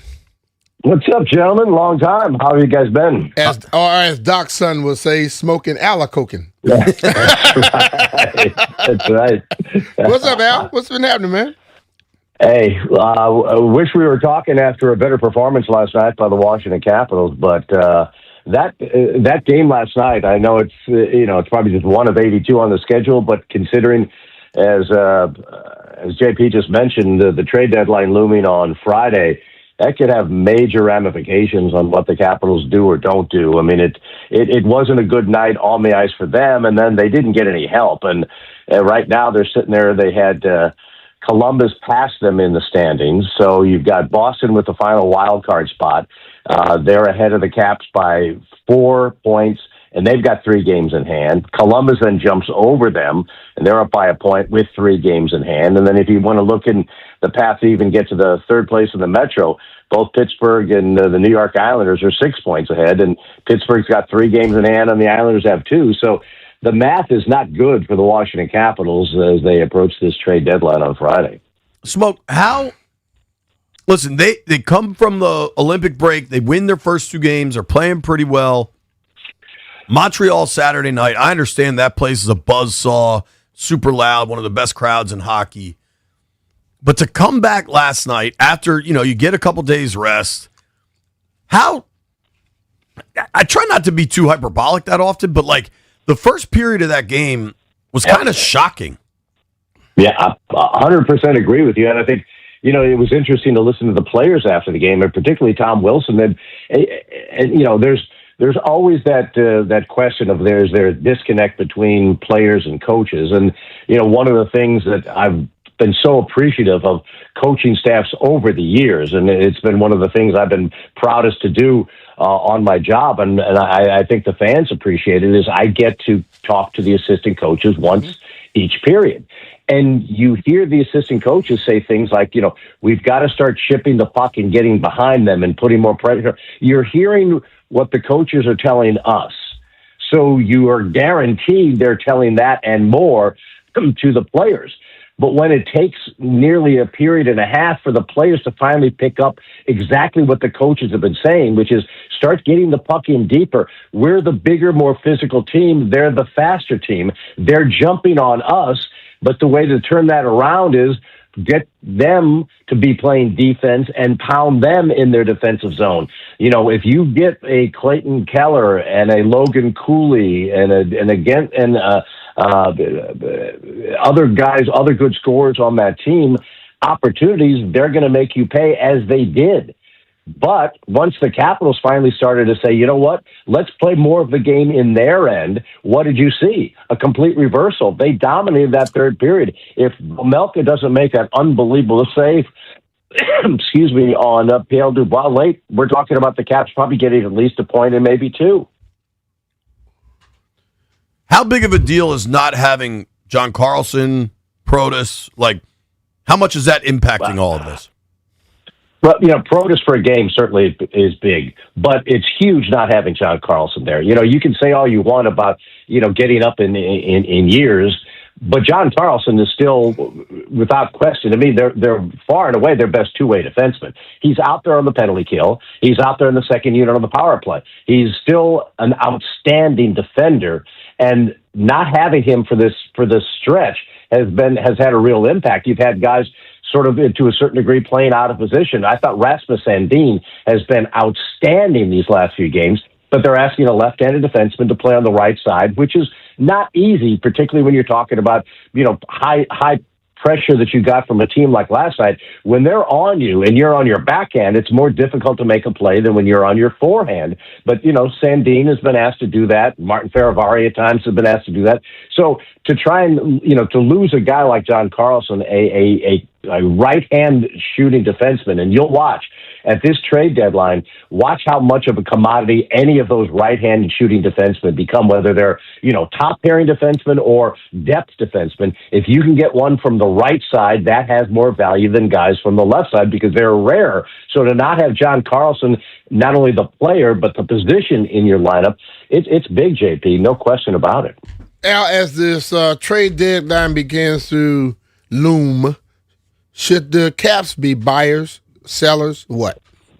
Well, and that's the question, BMitch. When I mentioned the math at the start of all this, if you're Chris Patrick, if you're Brian McClellan, if you're the brain trust of the Washington Capitals, where are you realistically? Where is your best chance of getting into the postseason? Or, where's your best chance to try and maybe do something for the future? I mean, that to me is always the most fascinating part of the job of any general manager. Whether we're talking about Adam Peters, it doesn't really make any difference for so many years. Mike Rizzo with the Nats had to juggle the same thing. Improve the team now, but don't mortgage your future. So how do you do both? And that to me is that delicate balance right now. And that's where last night to me makes this a more difficult decision, because you don't want to abandon the year. There's still games to be played. There's still points to be earned. There's still a possible playoff spot. But if you're realistic and you're looking at what happened last night and you're saying, how do we not get ourselves in this position next year? How do we improve this team moving forward?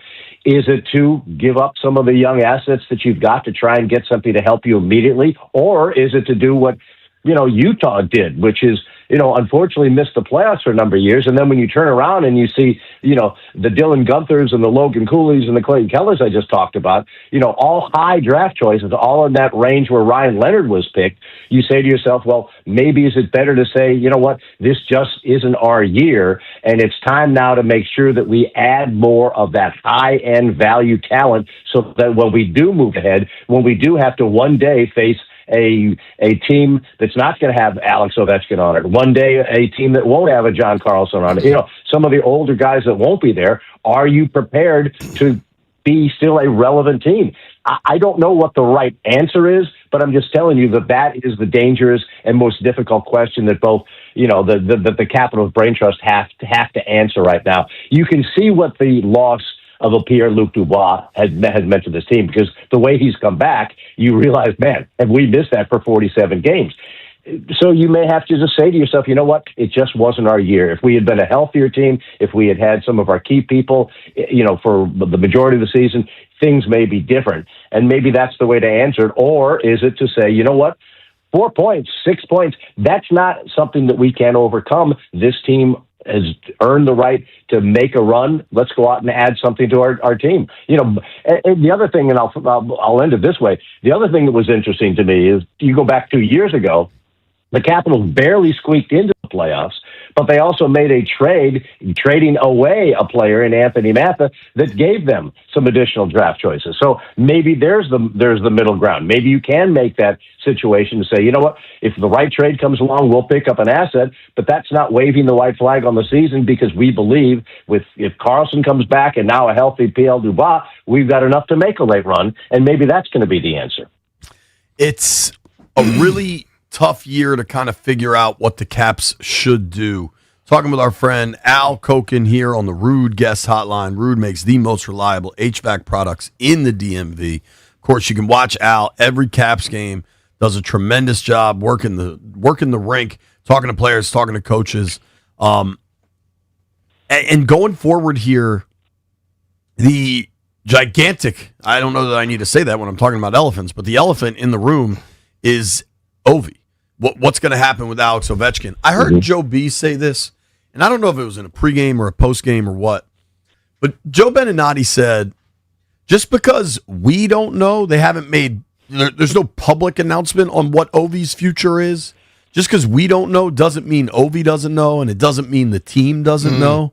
Do you think the team at least has enough of an idea of Ovechkin's plans going forward to make these decisions, or do they have to make these decisions with uncertainty surrounding Ovuchkin?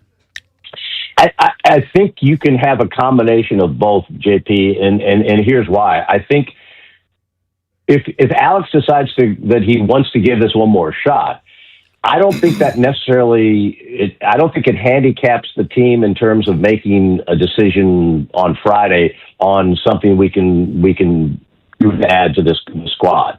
I do think it. obviously they're going to have to, they're going to know by the end of the season, at some point in the offseason, put it that way, to understand, do we have his $9 million in cap space and we have to move on now without our captain and a potential, probably this year, 30-goal scorer? Or are we going to get this guy back for one more year? I think there's a way you can kind of juggle if he's back and if he's not back scenario right now.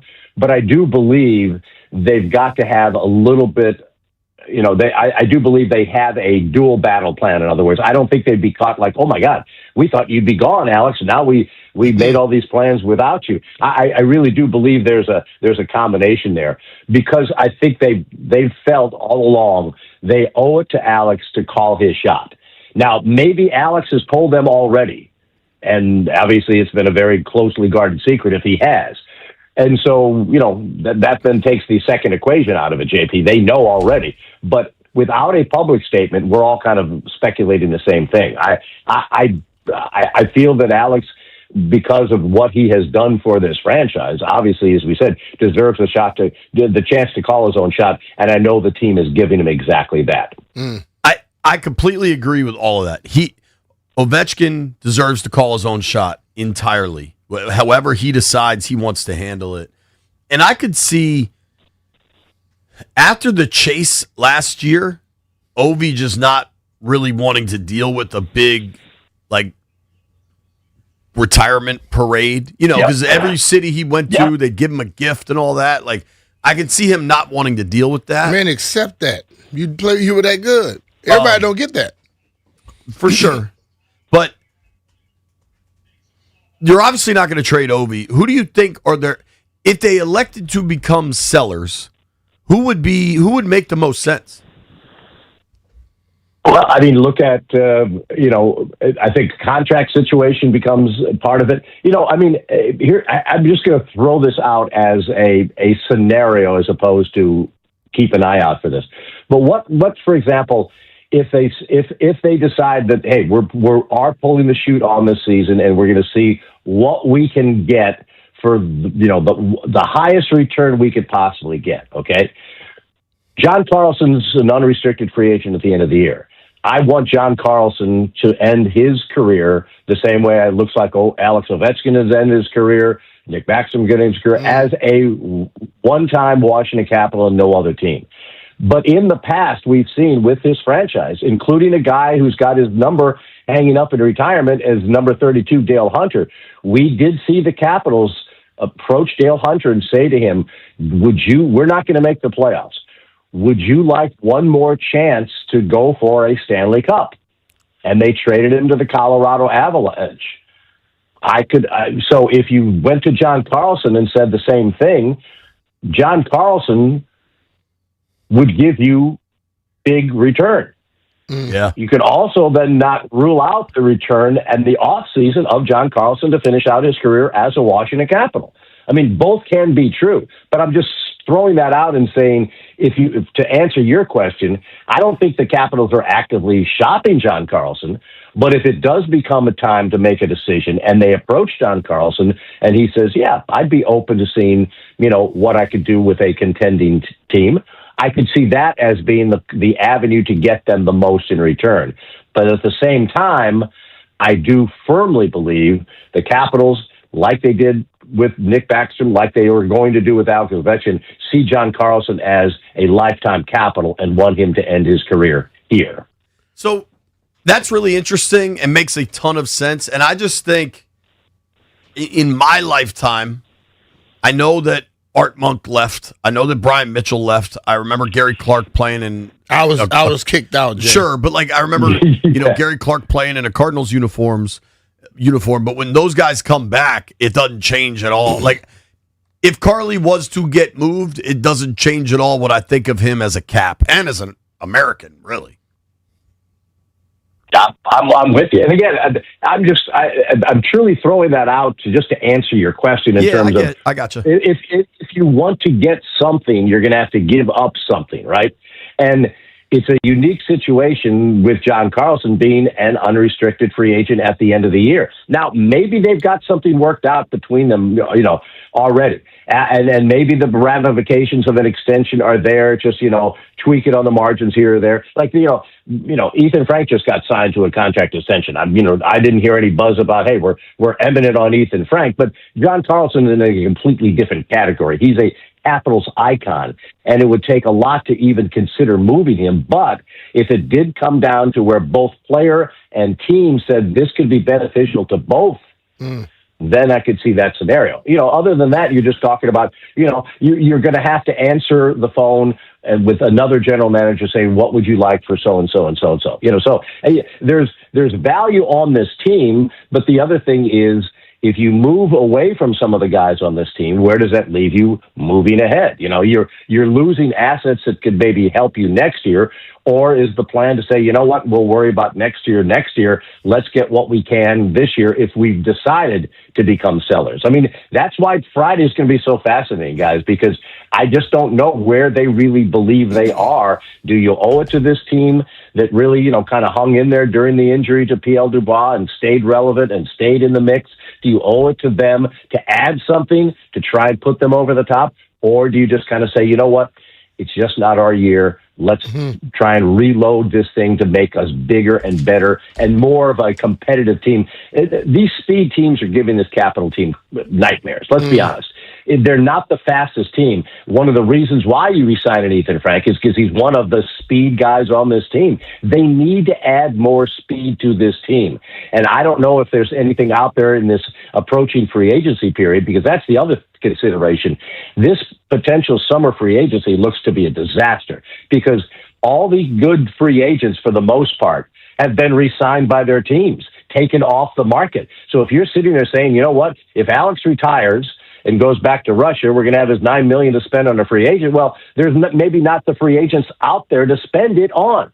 So maybe it is going to be better to either keep somebody or make a trade for somebody that's got some term, or maybe make a trade like you did with P.L. Dubois, where you're taking on a guy that's got a contract that another team wants to move, but at least he's signed for 3, 4, 5 more years. That may be a way to go as well at the trade deadline, to say, you know what, let's get something that maybe could help us this year, but we're going to think about this in the future because we're going to have some cap space to spend and we can absorb this contract. So there's, all kinds of ramifications that are available to them on Friday. What's crazy is if they won last night, do you think we'd be having a different conversation? Like, did this hinge on one game? Well, I can't imagine it hinges on one game, but that game last night and what happened elsewhere in the league, JP, really, to me, makes a big difference because of the math that I just mentioned. Yeah. And part of the problem is it's one thing to say, hey, we can go on a winning streak. If we put a 5-6 game win streak together, we're going to pick up 10, 12 points. But what happens to the teams in front of you that loses a game in overtime and picks up a point? You're instead of picking up 12 points, you may be just picking up 6 points because the other teams are getting a point in a loss. So it's difficult to move when you're this quote unquote far behind. It doesn't seem like you're that far behind, but when teams are playing each other like that, and the other night it was the Columbus and the Islanders, goes to overtime. So two teams you want a definitive loss by one of the teams. Right. Instead, one team loses but picks up a point and moves ahead of you by one more point. So this is what makes it so difficult this time of year to gain ground, even though, hey, 3 points, 4 points, that doesn't sound like much. Yeah, but with these extra loser points, it is. Yeah. Right. Smoke, thank you for the time, man. Appreciate you, dude. Always a pleasure, guys. Good talking with you. All right, brother. So, friend Al Koken, make sure you watch him. Watch the Caps on Monumental Sports Network. Some major questions coming for the Washington Capitals. When we return, some major questions coming for the Washington Commanders, including the receiver position. Nobody go anywhere. It's BMitch Finlay.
highly doubt Debo's coming back. I'm kind of leaning with you. Okay. So Alec Pierce is going to be a free agent. The number that's getting to for a dude that I'm not sure what else there is to his game besides a deep ball just gives me some pause. I did just see a report from CBS Sports. Tampa Bay receiver Mike Evans is set to hit free agency next week, and there's a real chance he will take his talents elsewhere. It is still early, but Houston and Kansas City don't seem to be in on Evans, according to sources. If Evans does not return to Tampa, keep an eye on the Bills, Chargers, Niners, Commanders, and Giants. His price is going to be difficult to gauge, though. He will be 33 this season, coming off an injured year, and there aren't many comparisons to him out there. Evans may aim for something close to $25 million per year in what would amount to a 2-year deal, but sources believe he'll get something closer to $20 million per year. Mm-hmm. Mike Evans is an absolute beast, 6'5". I think he had 11 straight seasons with 1,000 yards. Last year, though, hamstring issues. Only played 8 games, 30 catches for 368 yards with 3 touchdowns. He'll be 33 in August. How you feel about Mike Evans? I don't. Because, I listen, man, there was a certain point of talking last year about trying to get younger and start moving towards the future. Mike Evans has done a lot of stuff. I think his best years are behind him. I don't think he's a guy you're going to be looking at playing with you 2-3 years down the road. We are in this situation now because we kept doing stuff like that. I'm not interested in Mike Evans. I tend to agree with you, dude. I think he can play, but that doesn't get you younger. If they didn't want to pay Terry, who had been here and had been healthy, I'm not sure you want to pay Mike Evans. Which brings me to last week, Adam Schefter was on our friend PFT Commenters podcast, Pardon My Take podcast. And PFT doesn't hide that he's a Commanders fan when he talks to Shefty. And I think arguably the most interesting subplot surrounding Washington going into this free agency cycle is what the heck's going to happen with Brandon Ayuk, who's widely believed to be released next Wednesday, the first day of the new league year. Jeff and I tracked down audio of that interview with Schefter talking about Brandon Ayuk with PFT Commenter. He was shredded. Yeah. Right? I guess what I'm fishing for, and I'm really just fishing, is can you tell me that the Commanders are not going to sign Brandon Ayuk? Well, I can't say that because him and Jaden Daniels are close. Yeah. And Jaden may push for him. So I think that's a possibility. And just go back and look at the teams that the Niners spoke to when they're having trade talks. The Steelers, the Commanders, the Patriots. So I would think all those teams would at least check in on it.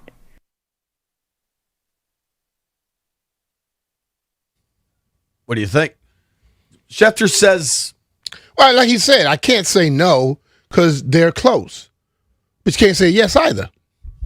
Because you don't know exactly what the complications could be, what could happen in that contract. Listen, a lot of players like people on a team. You're not obligated to sign them. You know, if it's beneficial and it makes sense, makes dollars and cents, then you do it. But if it doesn't, then you don't do it. You know, if it's something and if they are complete, it doesn't have to be Jaden.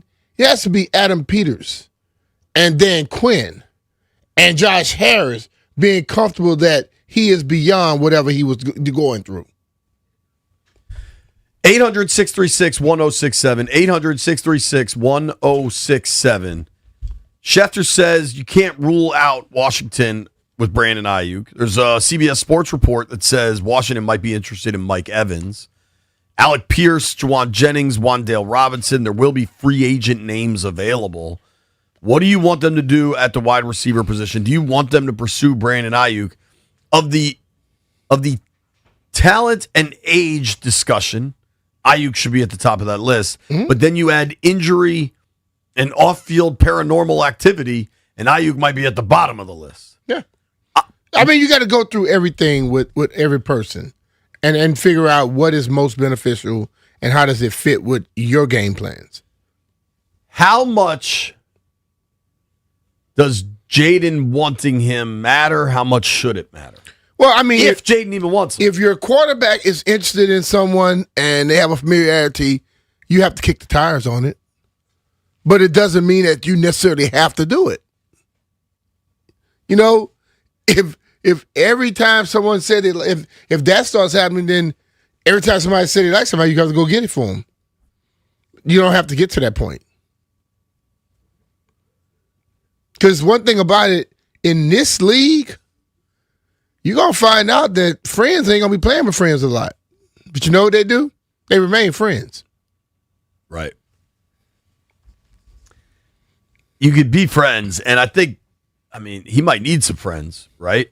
But I don't know, man. The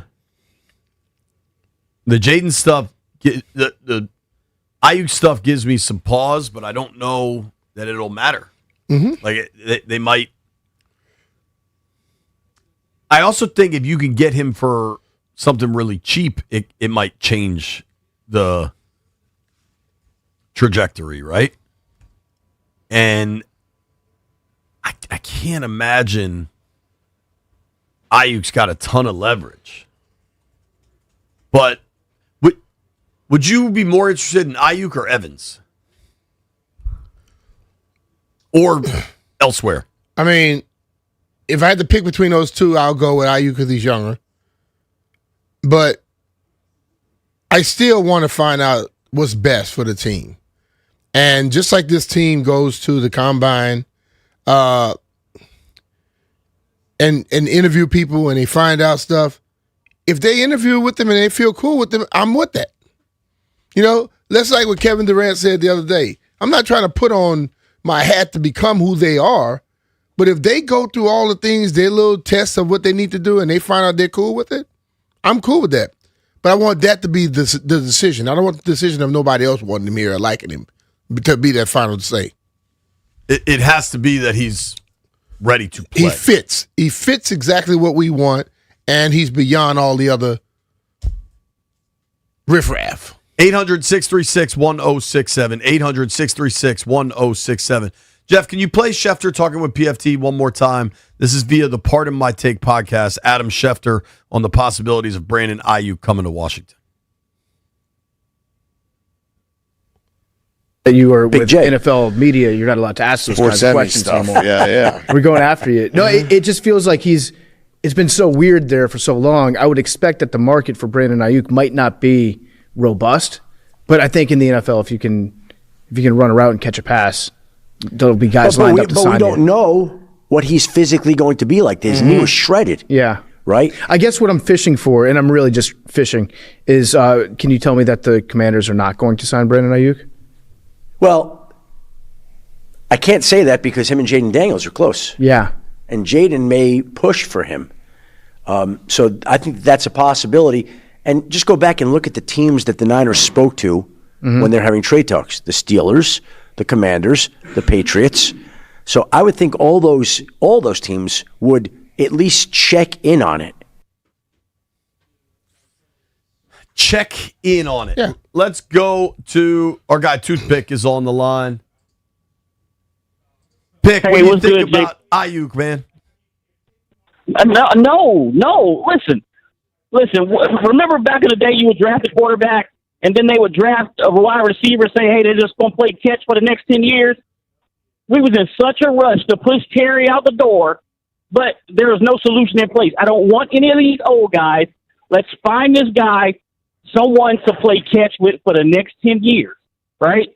If we know we got a quarterback, let's find him a wide receiver. We got him a left tackle that we got to re-sign. Left tackle, it was quarterback, left tackle, and wide receiver. Let's find the wide receiver. Look at the draft. That's where I say, let's go. Appreciate your pick. We got a bunch of folks on the line. Adam Schefter says he can't rule out Brandon Ayuk to Washington. Also says Steelers, Patriots are options. Taking your calls next. It's BMitch Finlay on the Fan. BMitch and Finlay are presented by John Leahy and the Fine Living Group.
Listen, for me, I'm guaranteeing 7, maybe listen, man. 8. He was And then a whole he was bunch of making close to incentives. 30.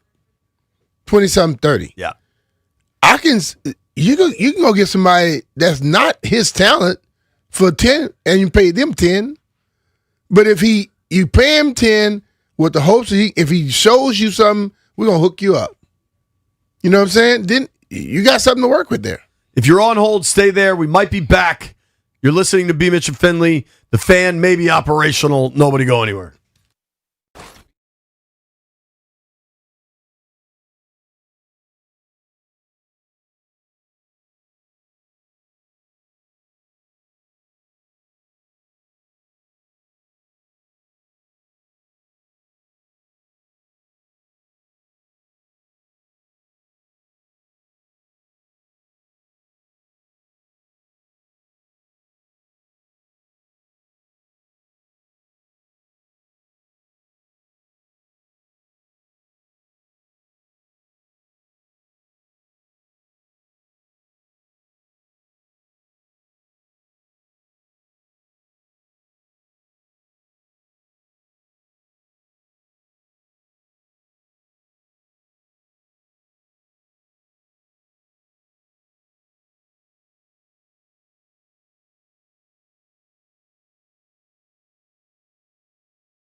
messed with in most capacities, but hungry Brian Mitchell, hangry even. Are you familiar with the term hangry, B? Very much. Do you feel hangry right now? I am there.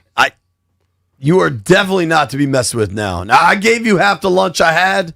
I gave you some of my Girl Scout cookies. I do have this orange, if you'd like it. Nah, I wasn't hungry. I was just tired that time when Pete kept messing with me. Yes, I do remember that.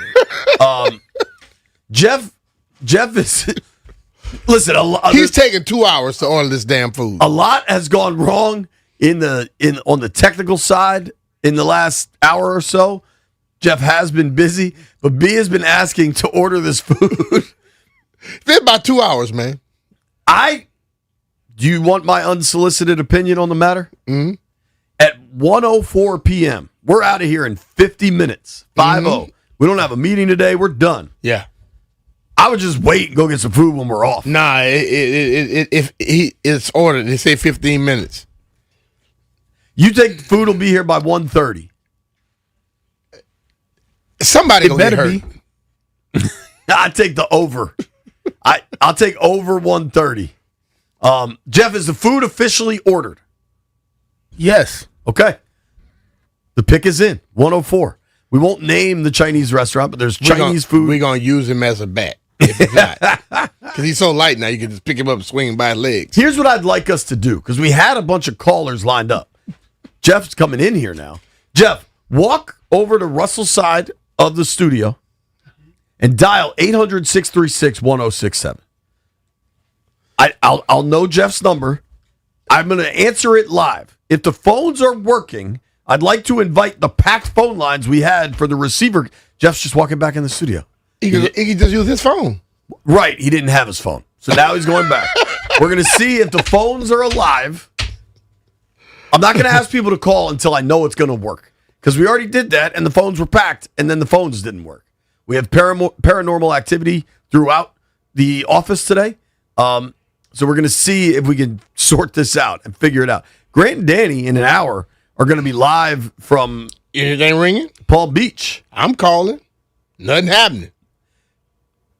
Grant and Danny are live from Palm Beach. Nats spring training. How is the system being down going to go for Grant and Danny? They may not be on. We're trying to figure it out right now. Brian, are you available for when are they on? 2 to 7? We might be on till 7. 7:30. No, we not. 2 to 8, B. Mm-mm. Pro bono. Mm-mm. The Junks have had to help us when we've hit some of the outrageous traffic protests. I got one segment. One segment should we need it. I'm letting the powers that be know. I do think your Chinese food will get delivered before Grant and Danny's first segment is over. I think that's a reasonable goal. So the phone's kaput. It never rang. You called too, right? Yeah, I called. I'm looking right at the phone. Nothing was ringing. Okay. Whew, boy. So we continue. Did you see a linebacker I have liked for some time is Bobby Okereke with the New York Giants. Mm-hmm. They're going to release him. Are they? Yeah. I think that was reported last night. W, if I'm wrong on that, let me know. But I think I saw that, maybe even for Pat Leonard. I think I saw that. Yeah, so Bobby Okereke will be 30 in July. I think that was just a straight math. He didn't have guaranteed money left on a deal that was paying him some decent money. He turns 30 in July, but Okereke can play. And Okereke has eaten the Commanders' lunch over the years. What, if any, money do you want to spend at the linebacker position, Brian? Does Durante Jones have what he needs at linebacker? He talked about Jordan McGee. He likes Jordan McGee. He likes Frankie Louvu. He has like Frank. That's 2. You need about 4 or 5 of them. I think you have to make sure he gets what he needs. Looking at linebackers that should hit the market, Devin Lloyd's going to make a lot of money. I've heard some Devin Lloyd to Dallas talk. Mm. He's top of the market, 27, coming off his best season ever. Former first round pick with the Jags. The complication with the linebacker conversation for me is that you also have to. What is your consideration with Bobby Wagner? We got to see what Bobby wants to do. I think Bobby can still help you. I think Bobby wants to play. I just found out that Jeff put the wrong expiration date in, so the order didn't go through. Are you serious, Jeff? What are you talking about? Your debit card was declined because you entered the wrong expiration date. Jeff is self-sabotaging the Chinese. Hold up. One, you got a good bank because for them to even give you a notification, I have everything you can name on my cards because I got the receipt that says thanks for your order. Because I hurried up, I said, "Oh man, I put that in wrong." Well, I'm gonna go ahead. You changed it? Yes. Okay. Yeah, we straight now. All right. I'm gonna make sure. I'm gonna go ahead and over 130 has never felt so good. I really think there's a damn ghost or somebody's here just to mess with me today. Today has been wacky. I'm being tested. On a scale of 1 to 10, how hungry are you? 8? You seem pretty hungry. Bruh, I worked out. That's a 9, bro. He gave me the eyes. He was about to beat me up. I had a boiled egg and a half a banana. I was like, man, I'm going to get there, I'm going to order something. Mm-mm. You had a half serving of beef stroganoff? That didn't do nothing. That's gone, bro. All the stuff. Bro, I worked out this morning. I did a walk, 2 rides, and a workout. What time did you wake up? When Beeb works out, 5:45. One portion of his workout is what most people's workout is.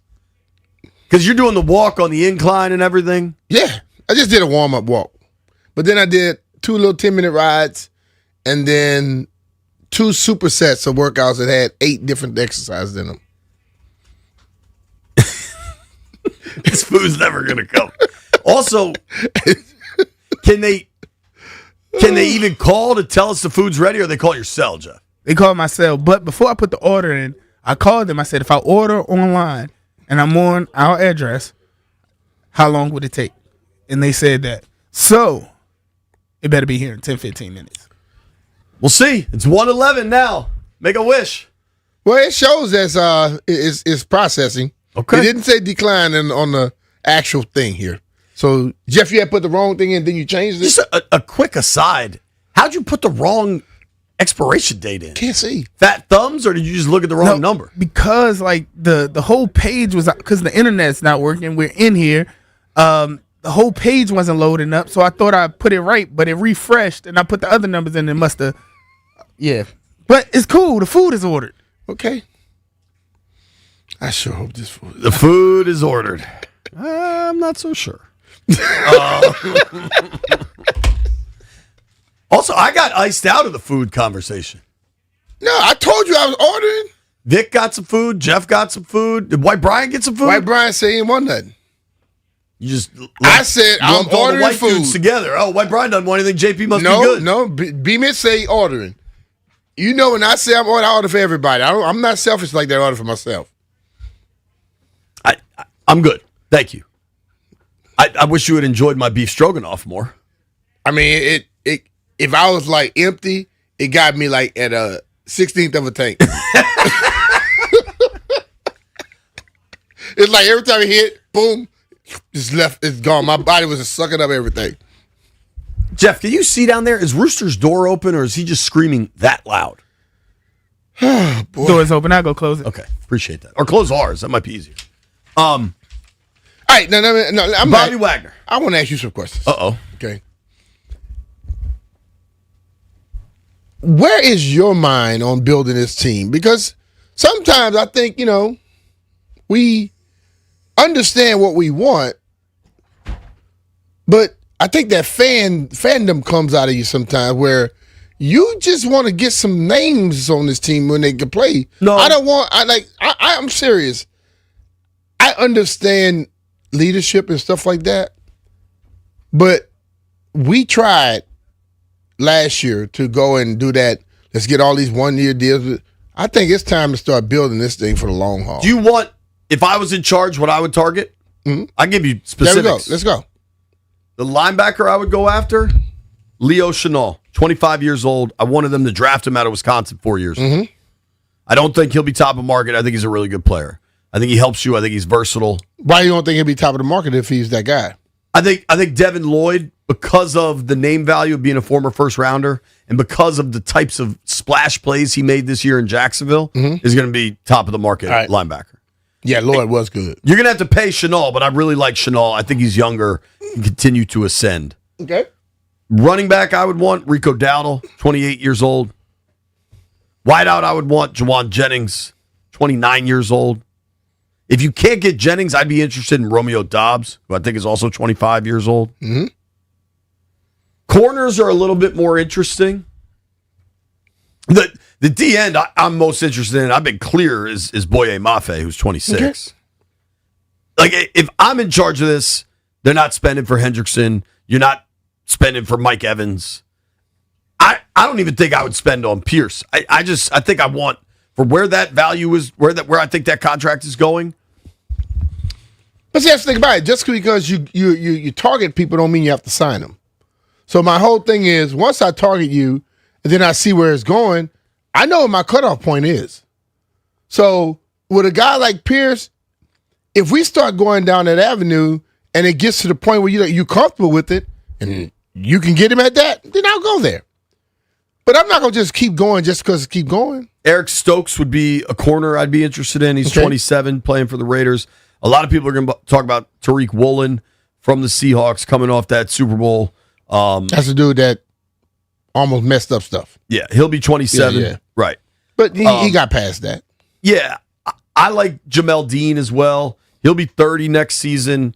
But the guys, if I was in charge, that I'd be targeting are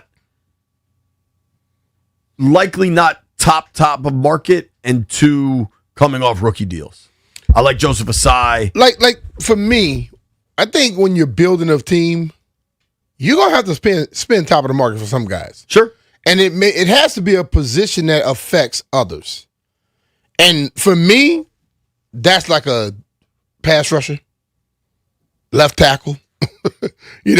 Those type. Hell, they're going to be paying top of market. If I got a legitimate run stopper in the middle that could clog up everything, I can pay him because he affects everybody. I don't think you just go and say, well, we can't pay top of the market for nobody. Somebody got to get paid. I don't know that I agree with you. If George Pickens and you could deal with the crazy was available, that's a different conversation to me. Because you're paying top but for the top. He's not available. So the Dallas made sure of that. And I knew they were going to do that. My thing with Pierce is you are paying the full free agency freight on a dude whose skill set may evolve and become super well-rounded. That may pay off. But I don't know that there's enough there for what Jawan Jennings does as a blocker and as a playmaker. Like, I'd rather move swiftly there than... But like Pierce, was Pierce just asked to do what he did because of that skill set? Because I've mentioned to you so much. Fair question. There are some coaches out there, this is what I want you to do. When I got drafted, basically they told me you're going to be a return guy. And then Richard Pettibone, when I was playing my first year, was like, yo, y'all need to put him at running back because he gives us problem in practice. The offensive coach wasn't thinking that. And then all of a sudden, Richie gets the head coaching job. Richie was like, you going to be my running back. Jack and Cook was against that. But a lot of times... Why was Jack and Cook against that? Because he wanted to play Reggie Brooks. Because that was the guy they had drafted, higher. But the thing of it is, when you get into this league, that is why, like, the combines and all that stuff, sometimes they annoy me. Because you go there and you do something and they get stuck on that and they say, this is what you're going to do. There are a lot of guys who could do all the crap that I did, but they never get a chance. But luckily there was somebody in the thing that was able to say, try him at this. And once the defensive coach say try somebody at something, the offensive coach thinking, like, well, damn, if he was affecting them, let me try him out. So when we go look for these certain dudes, if it's like a Pierce, who says he can't run a square in, an out route, all this stuff right now? He may be damn good at all that. But you know what they wanted? Daniel. People are crowding the line because of our running back. Hit your back foot and throw it deep and let him go get it. And that's what he did most of the time. And guess what he did? He was exceptional at it. And they knew it was happening. Like, I mean, I'll give you my dream free agent class, and it would be spending a lot of money and bringing in a lot of guys that would start, that would be immediate contributors. I'm with it. And, I mean, I've been talking about Nakobe Dean as another linebacker I wish they drafted out of Georgia. Who has Is he free? Yeah, he's available. Not only, I mean, by signing a guy like Dean, you're also hurting Philly. So it's kind of a 2-for-1. It's your division rival that you've been chasing for some years. Mm-hmm.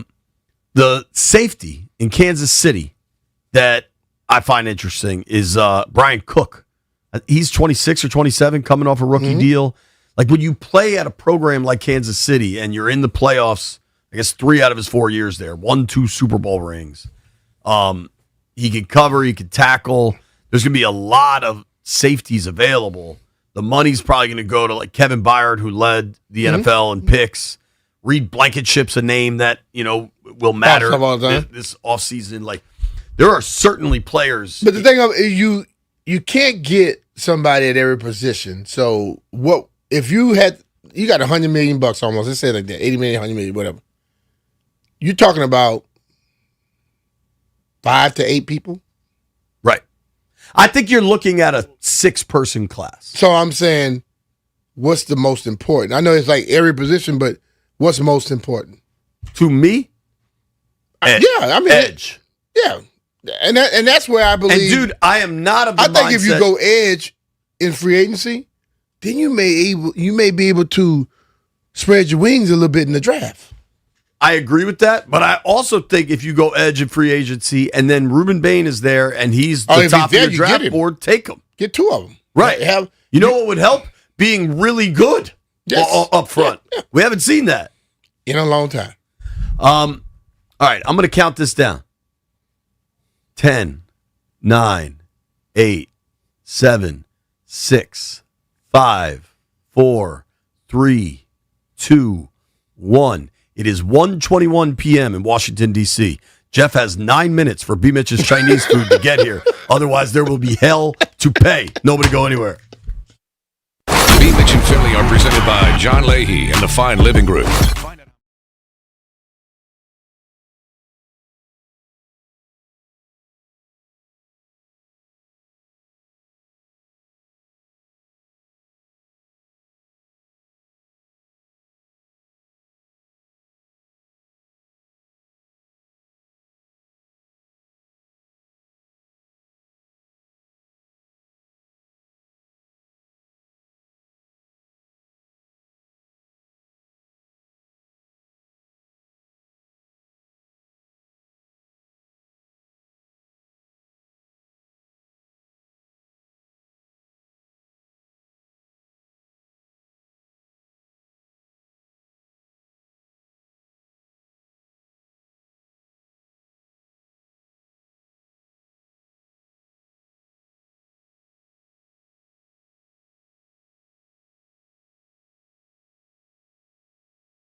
Grant and Danny are live this afternoon, Palm Beach, Nat Spring Training, Florida. Probably enjoying some sunshine. And man, is this place buzzing. There are problems here. And I don't know. We'll see how it goes. Good news, the most important news for our program. The Chinese food arrived. You good, B? You get some sustenance? Yeah. Look at Daniel in there just checking out the Chinese food bag. Our crack engineering team trying to steal an egg roll as the world melts down around us. What's funny is this whole thing started 2 hours. Then you better check out that damn connection. Worry about some food. This whole thing started like 2 hours ago. We were like, oh, the internet's down. And then it was like, oh, the phones are down. Oh, the stream is down. At one point, 980 just wasn't on. So, what, Vic? It all started when the TV just turned on its own, or the volume. Paranormal activity, dude. Something happened, bro. Do you think this is like the Niners practicing too close to the electromagnetic substation? Nah. Could be. No electromagnetic stuff here. Dog, we're 8 blocks from the Capitol. We don't know what's around here. It's some stuff. There's some stuff underground, I know for sure. There's a lot going on in the world right now. I don't know what's going on.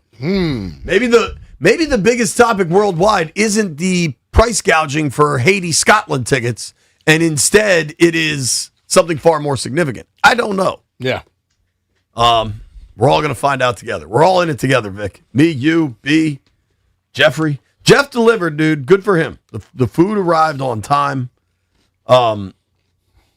As we kind of continue getting closer and closer to free agency for the NFL, how would you rank sports stories right now? Okay. College basketball heating up. Hockey trade deadline emerging. Okay. World Baseball Classic about to start. Mm-hmm. NBA season, I guess, like kind of playoff positioning, right? NFL free agency. The basketball may exceed free agency until it kicks. Once it kicks off, it's going to be the biggest story out there. So I'm going to go... Next week, for sure, it's free agency. Free agency, basketball. The World Baseball Classic is going to get big. I'm going to tell you why. Because of the stuff in Mexico and things of that nature and what's happening around the world.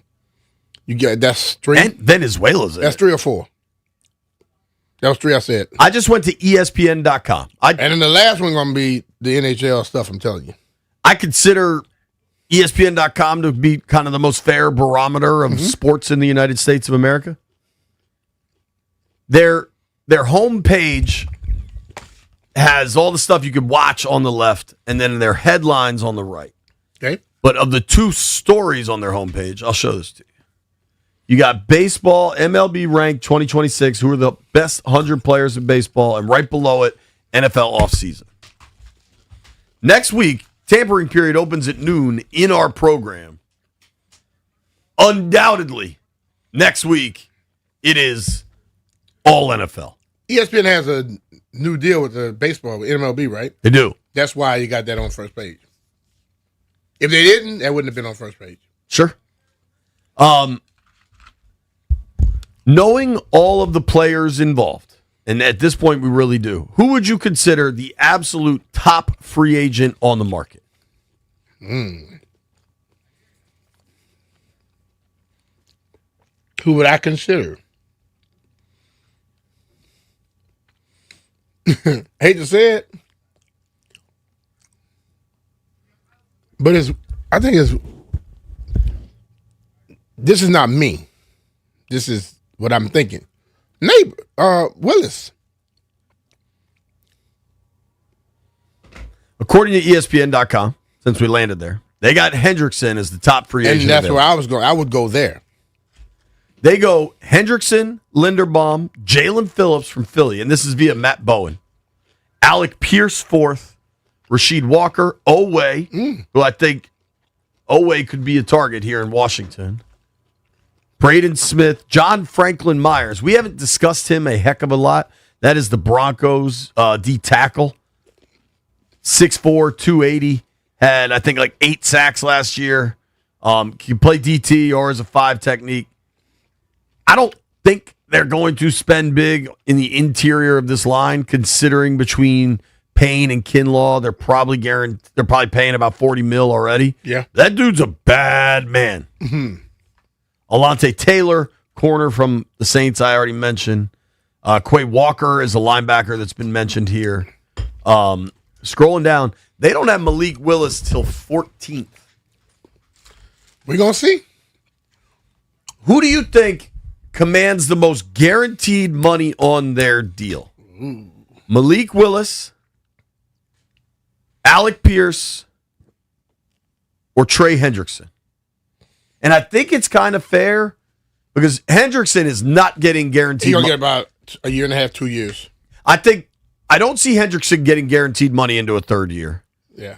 I'm not sure if Pierce will. He could. I don't think Willis gets guaranteed money into a third year. I think he gets 2 years with a big guarantee. Normally, you'd go quarterback on that, but it's kind of interesting. Malik Willis has started 6 games. I think Pierce.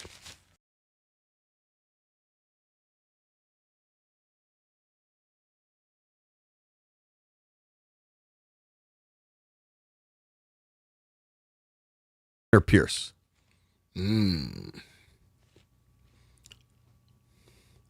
Henderson not getting 40-something million. No. You think Willis is? Willis might get 30 plus. Not that he should, but he might. He could. He probably will. Just that quarterback position, bro. Hard to go against that. It really is. Yeah. Hendrickson could get some big money, too. Alton is in Richmond. Let's see if the phones work. Hello, Alton. Are you there? Yeah, what's up, man? What's up, man? Never been so happy to hear from Alton in Richmond. Hey, what's up, JB and BMitch? Yeah, I'm just calling, man. I'm thinking that it's a mistake. It was a mistake for Pierce to get rid of Moody and Biotish because that dude Lindenbaum that's going to be a free agent, I think somebody's going to grab him before they can get him. And second of all, why would you get rid of Jake Moody? He was 10-11 on extra points and 10-11 in field goals and 2-0 from 50 plus. So why would you get rid of him? Moody? Yes. Did you? They didn't get rid of him. They just didn't offer a tender. They could still bring. They can still bring him back. Yeah, but the thing about it though, why would you still? I mean, that's still like getting rid of him because somebody else giving something else. He's gone. So it's the same That's thing. not getting rid of him. They may have even told him, "Hey, we're not going to pay you what the tender offer is, but let us know if you get an offer. Let us know. Maybe we can match it. We're interested." They may have said that. Okay. So what was the? So what's Can I ask a different question, Alton? Why are you hell bent that they should have kept Moody? Because of the simple fact, they go through kickers just like we go through underwear, man. That's why. Because let's be real though. Let's be real though, Alton. The kickers they got rid of, they should have got rid of them. They weren't good. But the guy that missed the extra point, I forgot his name. That missed the extra point with Dallas. That's the only time he missed the extra point. So you just kicked him to the curb like, yeah, he'd have missed the extra point. But that guy won games for you with field goals. I don't know. I appreciate the call, Alton. I get it. I understand, but I'm just saying I don't know if he was that good to where I'm fighting for him. So he's been on 5 NFL teams in 3 years, I believe. Mm-hmm. What you said is probably a fact. They probably said, listen, we're not going to make this tender. We think it's too much. But if you get something we'll and that's like that, we probably see if we can match it. I can see that. Here in Washington, he was 10 of 11 on extra points. He missed an extra point. I also think he had a doink that went his way. He was 10 of 11 on field goals. His lone miss came, I think, his miss came short. It was a short one, yeah. I think it was a chippy.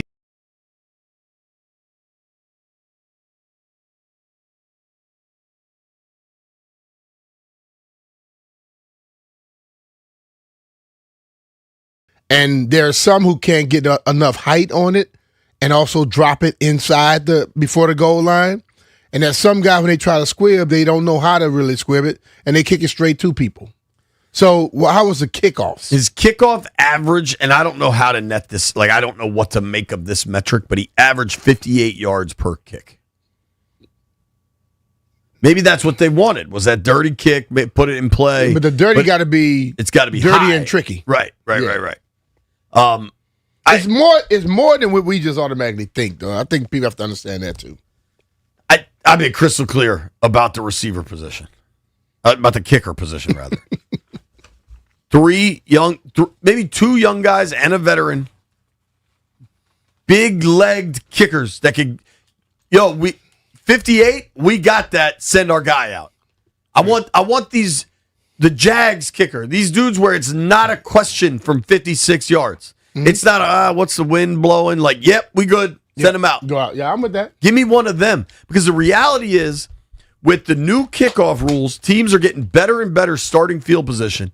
And if you have one of these weapon kickers and you get the ball to start the drive at the 38, 2 first downs is field goal opportunity. There you go. Hell, maybe 1 first down and a gain of 7. Like, these dudes are so good, it's a different calculus. I want one of them. Yeah. I don't want the guy that, I don't know, outside of 50. Yeah. It's one thing if you miss it or something, but like, I don't want the leg strength to be the issue. Yeah, I saw that yesterday, and that really threw me when I saw all these people losing their mind over that kicker thing. People were mad about it? Oh, yes. Yes. They must have just watched, they must just be aware of the box score and hadn't watched the games. Mm-hmm. A couple of those kicks went out of bounds, didn't they? Yeah. All right. Okay. Let's do a few things. We still have to do yesterday in history. Shout out our guy John Leahy, who everybody knows we're big fans of here. John just hit us, didn't he? Yeah, he just texted us. I'm at a seller's condo. He called me because he heard from you guys. I walked in, and all I hear is you guys' voices on the radio. Bang. Make him some money, Johnny. That's what you do. Yeah. About to be one very happy condo seller working with John Leahy. Nobody go anywhere. It's BMitch Finlay.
Go DJ.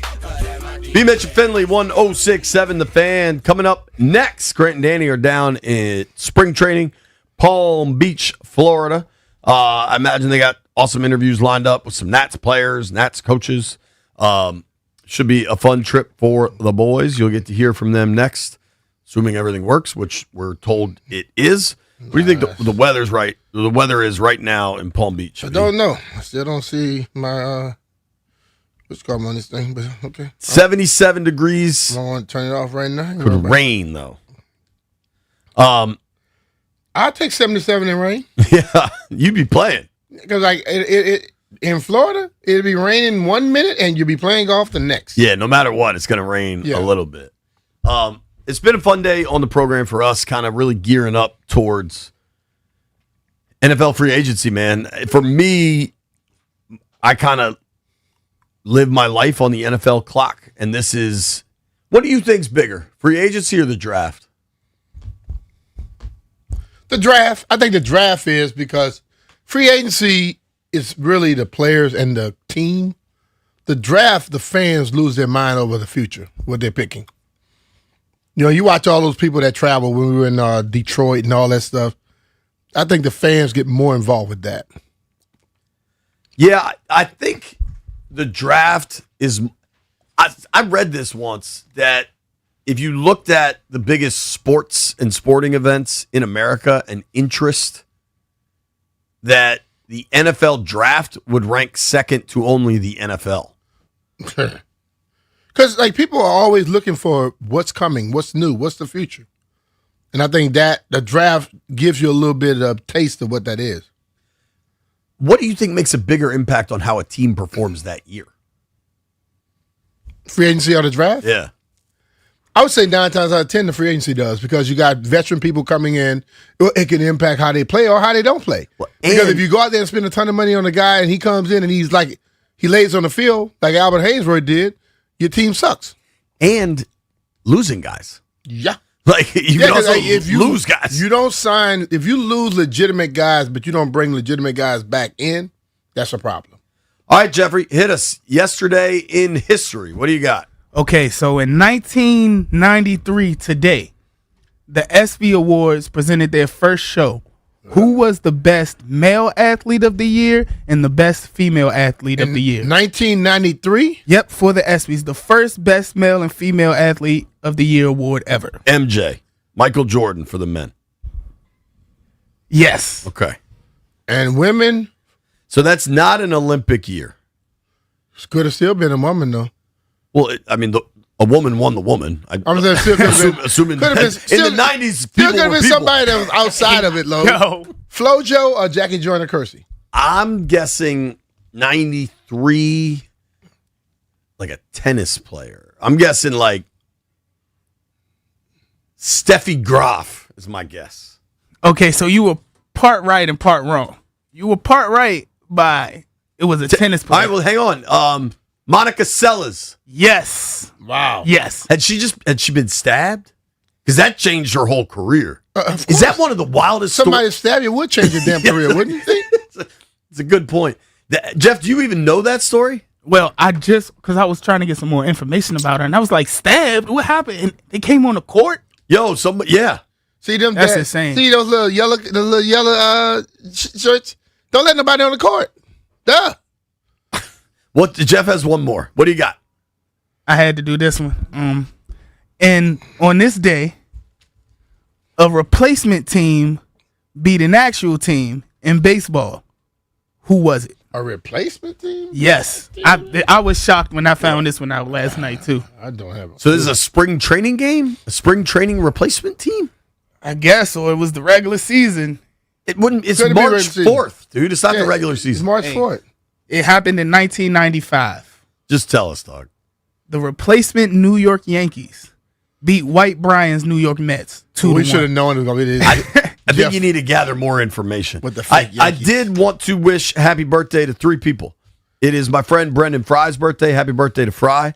It is my mother-in-law's birthday. Happy birthday to Joyce Migliorini. Joyce! And it is Happy birthday. the Hall of Famer, one of my favorite people on the planet to get to speak and know and become friends with over time, Gary Williams. Happy birthday to Coach. Happy birthday, Coach. I love Gary, man. He's the best. Gary's the coolest dude, bro. Let's make some bets. Why can't I log out of my thing? Paranormal activity, dog. I don't know what we can log into or I don't know. Heard it here first on BMitch and Finlay. What they got to say was heard it here first. Dub B, I bet on the Caps last night. Didn't go great. The guys in the aquarium won. You two lost. Also, that game featured amateurs on both sides during the strike. Well, Jeff, that game has been stricken from the record. Stricken from the records. What do we like tonight, boys? Listen, it's Gary Williams' birthday, okay? And there's not going to be a lot more chances for me to say this. You taking the Terps? I'm taking the Terps. Plus 2 touchdowns. Who y'all playing? Give me Arsenal over Brighton. At Wisconsin. I fear this one might not go our way. I got 14 and a hook, though. All right. 40 seconds. OKC. Nope. Give me New York. Plus 4.5. The parlay? I'm waiting for the parlay. You know it's coming. Ain't no damn real money. And I'm going to take the Boston Celtics. Minus 7.5. Victor, Brian? Creighton over Butler. Okay. You look like a butler. FDU. Thank you to everybody that listened to the program today. Thank you to people that tried to call. Thank you to Smokin' Al and Chase Hughes. Great and Danny from Florida next. Yeah.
your pals, Grant and Danny. On Wednesday, March 4th, 2026, we are coming your way live from West Palm Beach in Florida. It is gorgeous. 80 degrees. Put this day on a postcard.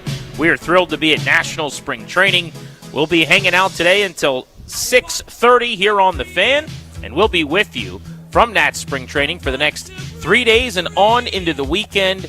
Danny, what an absolutely beautiful afternoon in the Florida sun. I thought I was about to sneeze. Then once you said my name, like an instinct took over, and I stopped being about to sneeze. That's never happened to me before. That was crazy and awesome.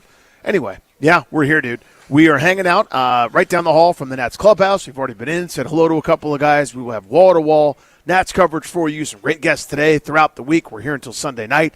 Check into the Airbnb. We've got travel stories, plenty of sports to discuss, everything in between. If you are watching the show on the YouTube stream, thank you for doing so, first of all. Hopefully the chat is lively today. You will notice the palm trees behind me here at the Nats Spring Training Facility. Very scenic and picturesque. You'll also notice the Traeger with the smoke that's right behind me. That is cooking the delicious food that the players will be eating throughout the day at the facility. It smells amazing. Yeah, it does. I don't know what the meal is that they're serving today. It's some type of chicken off They're the grill. roasting entire chickens right behind you. Are you? Yeah, there's 4. You're not. I guess Well, somebody they is. are, yeah, somebody is. It smells amazing, so kudos to whoever's doing that. Well done. Off in the distance, I saw James Wood, Dylan Cruz, and the A batting practice group getting ready to tune up tonight against Venezuela in a spring training game, head toward the cages. Saw Cruz was working on some bunting work as well. The headline today at Nats camp is that they are playing an exhibition game. Stats aren't being kept. It doesn't really matter for anybody's numbers this spring. But WBC tune-ups all over the country in the Grapefruit and Cactus Leagues. So the Venezuelan team that has designs of trying to win this World Baseball Classic is here in West Palm at the ballpark tonight taking on the Nationals. Blake Butera will be in the dugout, skippering the team in what is a nice little dress rehearsal. He's actually going to join the show coming up at 2:25. We'll talk to the new manager of the Washington Nationals. This is such a fascinating year for them. We talked about this a little bit with the Wizards coming into their season with Brian O'Keefe in charge. How do you judge? What are the metrics? Right here, right? For me, coming into this year, I want major steps forward from the core pieces. That's really what this is about to me. Whether they win 73 games, 88 games, anything in between, that's nice, that's cool. But to me, it's sort of the future is the horizon, right? And that's where everybody's looking towards. But the milestones, the little steps in between for some of these young pieces that have shown really, really, really promising things at times, that kind of me is the key. I want to ask him sort of like, what are the goals this year, and how do you measure success? Well, there's a lot of things that I'm fired up about, but getting down here today and then just being in the clubhouse and getting to talk to some players already, there's always that optimism in March ahead of a long 6-month season where you're at spring training and everyone's kind of dreaming on what the year could hold. But there's even more of that this year because everything is new, everything is fresh. This is very much still like a honeymoon period of a relationship. And I also think there's a lot of players that have looked longingly at other organizations while playing for the Nats over the last several years and how other teams have done it with the investments made in R&D and technology and analytics and some of the things that the other clubs were doing that maybe weren't as prevalent here. And it doesn't mean it's the only way that they're going to operate, but it's all on the table now. And just talking to a few guys already today about how camp's being run and this very, very young staff getting their first crack at running a spring training, there are a lot of differences. And one thing I was told that you've seen a lot of is like Nats players are hanging around to watch spring training games. That's what I was going to bring up. Yep. That does not really happen that frequently. We were talking to Jake Irvin in the clubhouse, and I said, hey, what time are you done your workout today? What time are you getting out of here?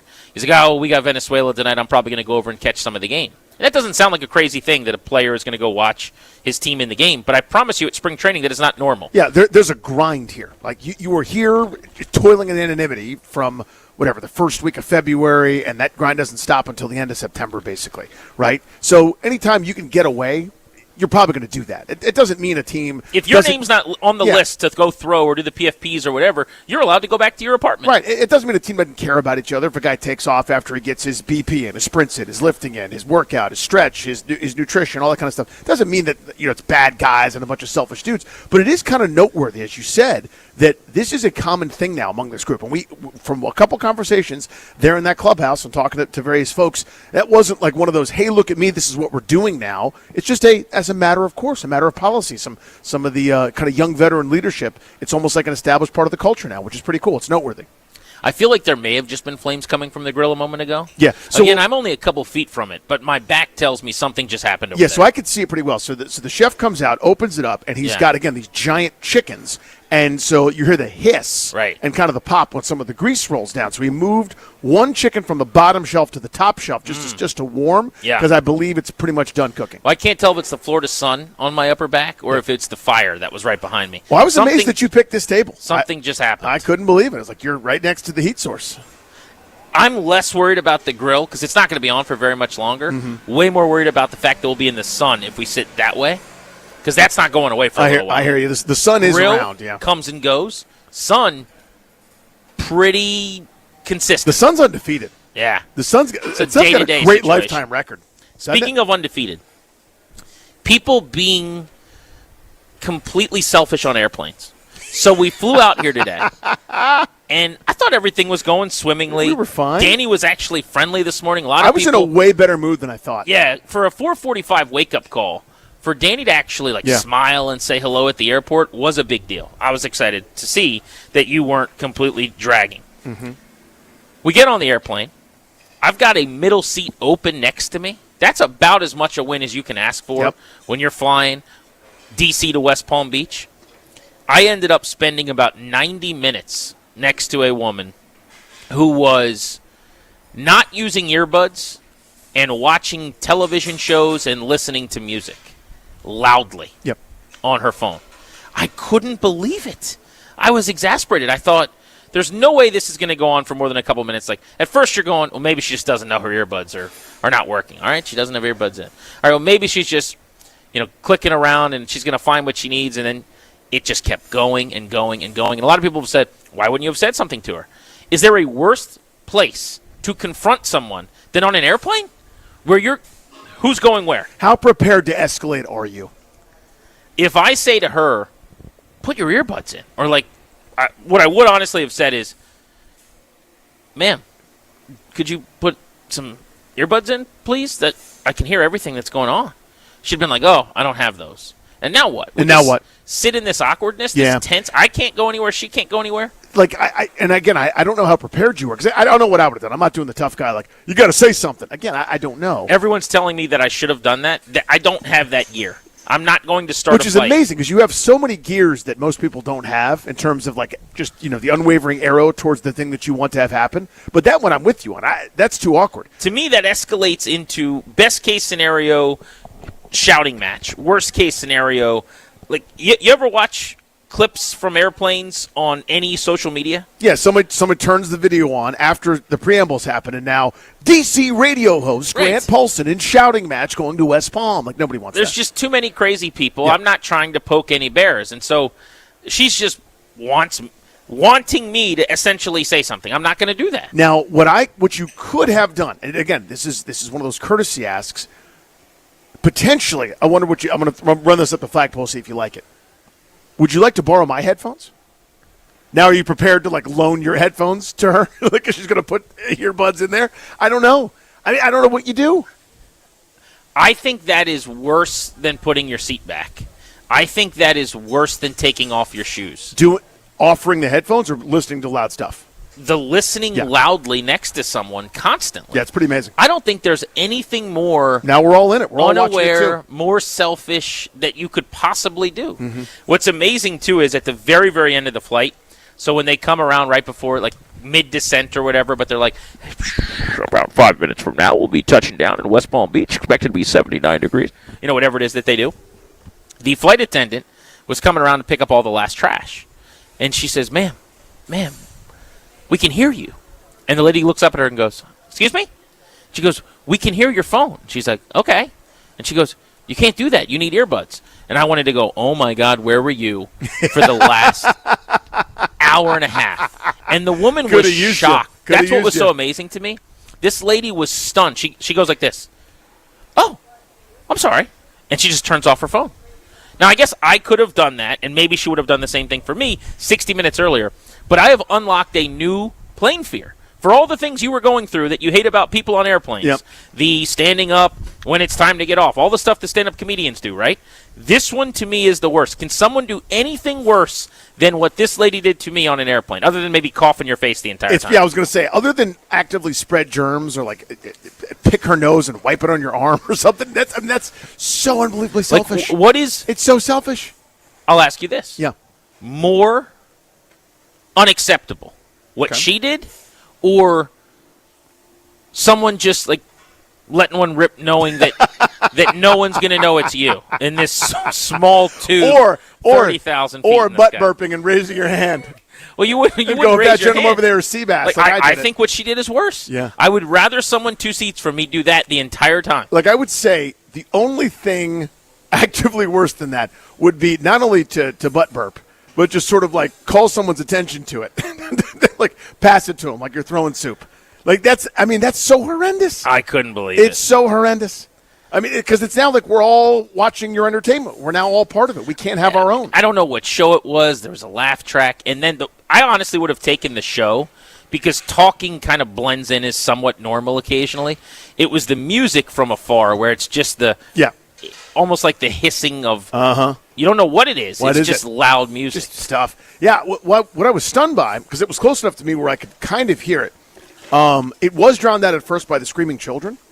I was worried about that as a possibility for our entire trip. But this is worse than the children. Respectfully. But, well. Not the screams of distress from a child. Screaming children as a noise is worse. Yeah. This, to me, is more disrespectful to other passengers because that is somewhat unavoidable and understandable. You would like for someone to do whatever they can to stop it. Well, there's nothing you can do. But it's really not up to them. There's something she could do. Right. Put your earbuds in your ears. I ask anyone, you can hit me up on Twitter or Instagram at Grant H. Paulson if you'd like to. Is there anything you can do on an airplane that is more disrespectful or selfish than that? Just deciding that for nearly 2 hours, you are going to listen to whatever you want to loudly for everyone around you to hear. Here's something everyone has already heard probably. The Rams and the Chiefs pulled off a hell of a trade today. You do not see deals like this in the NFL very often. And I give the Rams so much credit, Danny, because L.A. goes for it. Yes, they do. Bleep them picks. While the window is open, they are sprinting through it. As well they should. You've got a quarterback closer to 40 than 30 in Matthew Stafford. You've got a collection of superstar players, and they're diving deeper into the stars and scrubs model with a trade today that is going to send all-pro cornerback Trent McDuffie to the Rams for a package of draft picks that includes this year's number 29 overall selection. McDuffie's going into the final season of his rookie deal. It was expected that he would be on the trade block because the Chiefs have so many big contracts that it didn't make a lot of sense for them to pay him as well. So the Chiefs found their dance partner here in the Rams. In April, Kansas City picked up a fifth-year option for McDuffie. His 2026 salary is only $13.6 million, and it's fully guaranteed. For one of the better corners in the National Football League, that is a huge bargain, and he's now going to do basically a trade and sign where they bring him in, and then you get the massive, juicy extension that you deserve as a great player.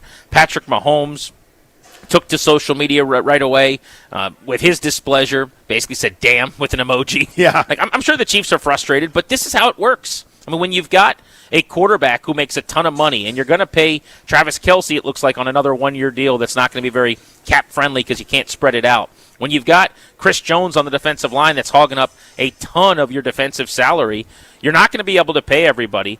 And they got a first-round pick. They got a third-rounder next year. There's additional 2 picks, fifth and sixth rounders in this deal. I feel like this is one of those where you don't have to convince me either way. It makes sense for both teams. I love it for both the Rams and the Chiefs. And if you're a Rams fan today, you feel like you just got a little bit closer to overtaking Seattle in the West and in the NFC. Yeah, you mentioned it for the Chiefs. They got 9 guys in double-digit millions against the cap. Patrick Mahomes is actually second on the team. You mentioned Chris Jones, almost $45 million against the cap.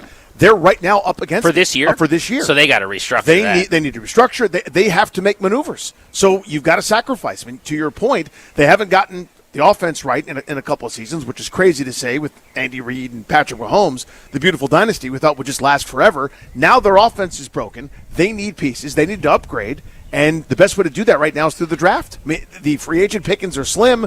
You've got to sacrifice a couple areas to try to get better, and this is their path. With this deal, they went from over the cap to under the cap. Yep. To give you an idea of where they're at. They now have $5 million in space, which isn't even your draft class. I mean, they still have a lot of work to do. And I'm guessing the effective cap space takes into account signing a draft class and some of the other things you have to keep available. Yep. Because their effective cap still at this point is $4 million in the red. So they're just getting started. Again, you're 2 restructures away from basically, having $20 million to spend or whatever in this league. Everyone says the cap's not real, it doesn't matter. I've never subscribed to that. I don't completely believe that. But you can finagle it, and you can move it around, and they're going to. But McDuffie's a stud. I think, the football fans in this town that follow the league from a national standpoint, that know the star players in every market, they know. Like, real ones know. This is one of the better players at his position. He's only 25. He was the 21st pick in the draft out of Washington, and he has been on a rocket ship to stardom. He's already been an All-Pro. Now, that was 2 years ago. He was a second-team All-Pro last year, and then this past season was probably his worst year in terms of accolades. He missed 4 games. But I just like how the Rams run their team. It's easy to say it because you've got the quarterback and you don't have as much to worry about. But the idea that draft picks sound great, but really good players sound better. The parades over prospects way of doing their business. In the NFL, it's worked for them. And it doesn't always work, but I think this is a league where if you stay healthy with your stars, you can stars and scrubs your way to a Super Bowl. They've done it once. They're going to try to do it again. Well, I love the malleable approach that they've taken while sort of doing the same thing. And what I mean is their window is open and they're aware of it. So when your window is open, you act like your window is open. There's it may not be the smartest thing. Every time you're all in. Like every time you get dealt a hand, it's all in, it's all in, it's all in. And yeah, that might blow up in your face. You might have that 5-12 season after the Super Bowl where everybody's hurt, the roster's old, you're feeling yourself a little bit too much, and they kind of retool. And it's not the normal patient approach. Every single time they can make a bold choice, it feels like they do that. And the results have been pretty damn good. Remember, they also have a first rounder still.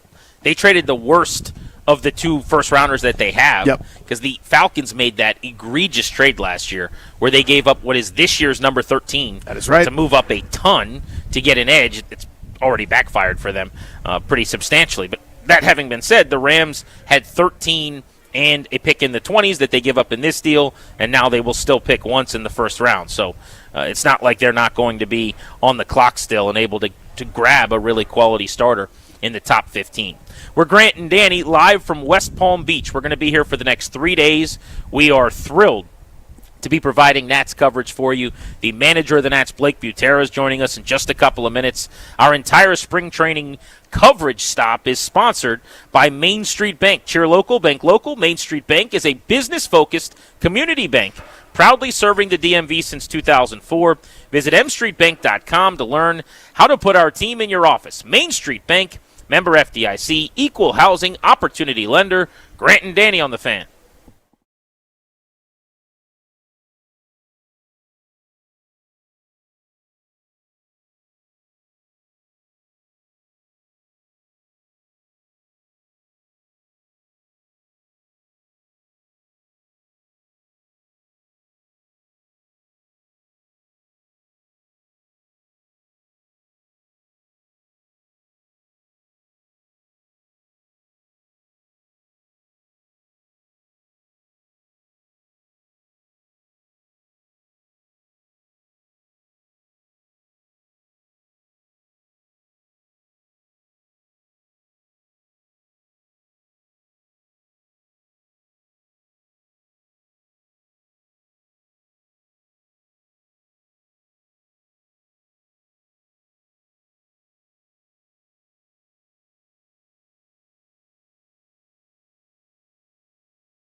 The Grant and Danny radio program comes your way on the road today from Nats Spring Training, the first of 3 days with the Nats out here as they celebrate the start of a new season, and camp continues as they get tuned up for a lengthy Major League marathon. And we're joined now by their first-year manager, Blake Butra, kind enough to stop by. Thank you for a few minutes. We appreciate it. Always good to be here. Thanks for having me. How is spring training number 1 treating you so far, and what surprised you about sitting in the boss seat to this point?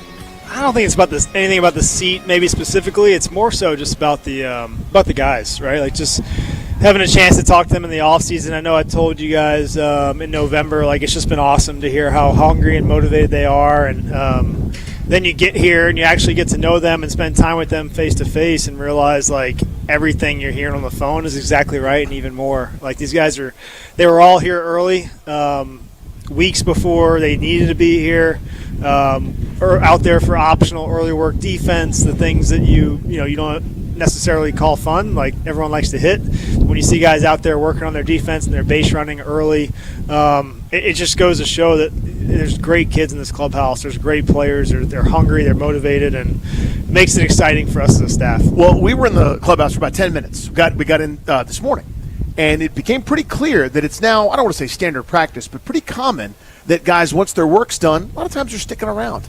We've been coming down here a lot of years, and it doesn't mean like previous teams were like had bad chemistry or anything like that when someone wasn't doing that. But I think it kind of speaks to what you're talking about. There seems to be a degree of we're all in this together. I'm hanging out for my teammates. Yeah, 100%. Yeah, I think that speaks to guys showing up early, right? And the position players being here for pitchers and catchers camp before they needed to be here, just because they want to be around their teammates.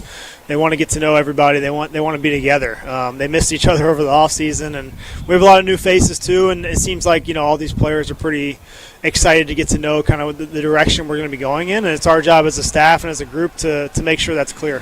What are some of the things, Blake, that you guys are harping on, focusing on the most, and emphasis? And I don't just mean maybe like, oh, we're handling the fundamentals or whatever, but even within the game, like let's turn hard hit balls into this kind of launch angle window. Like, what are the areas that you would say, here's the emphasis of our camp so far? There's a lot of things, and I don't want to get too too deep into this, but one thing we met on this morning was about making sure our players know that these next 7 to 10 days in spring training, if they hit a base hit to the outfield, if they think there's a chance they can make it to second base and turn into a double, go for it. Like, find out what you can and can't do right now. But at the end of the day, like if we're going to err on one side or the other, we're going to err on the aggressive side, and we're going to run the bases really hard.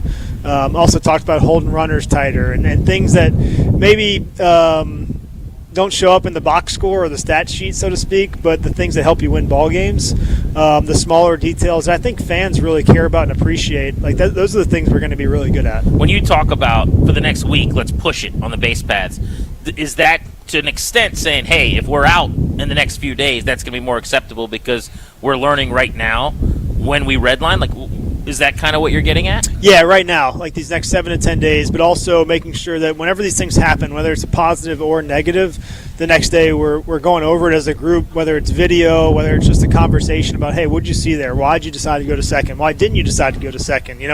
Why'd you go first to third on that play? Why'd you hold up? And then showing the video and maybe comparing it to the time that they did go first to third and it worked or it didn't work, vice versa. Just making sure we're constantly teaching and helping these players get some of that experience right now. Blake Butra joins us here on Grant and Danny live from spring training in West Palm Beach.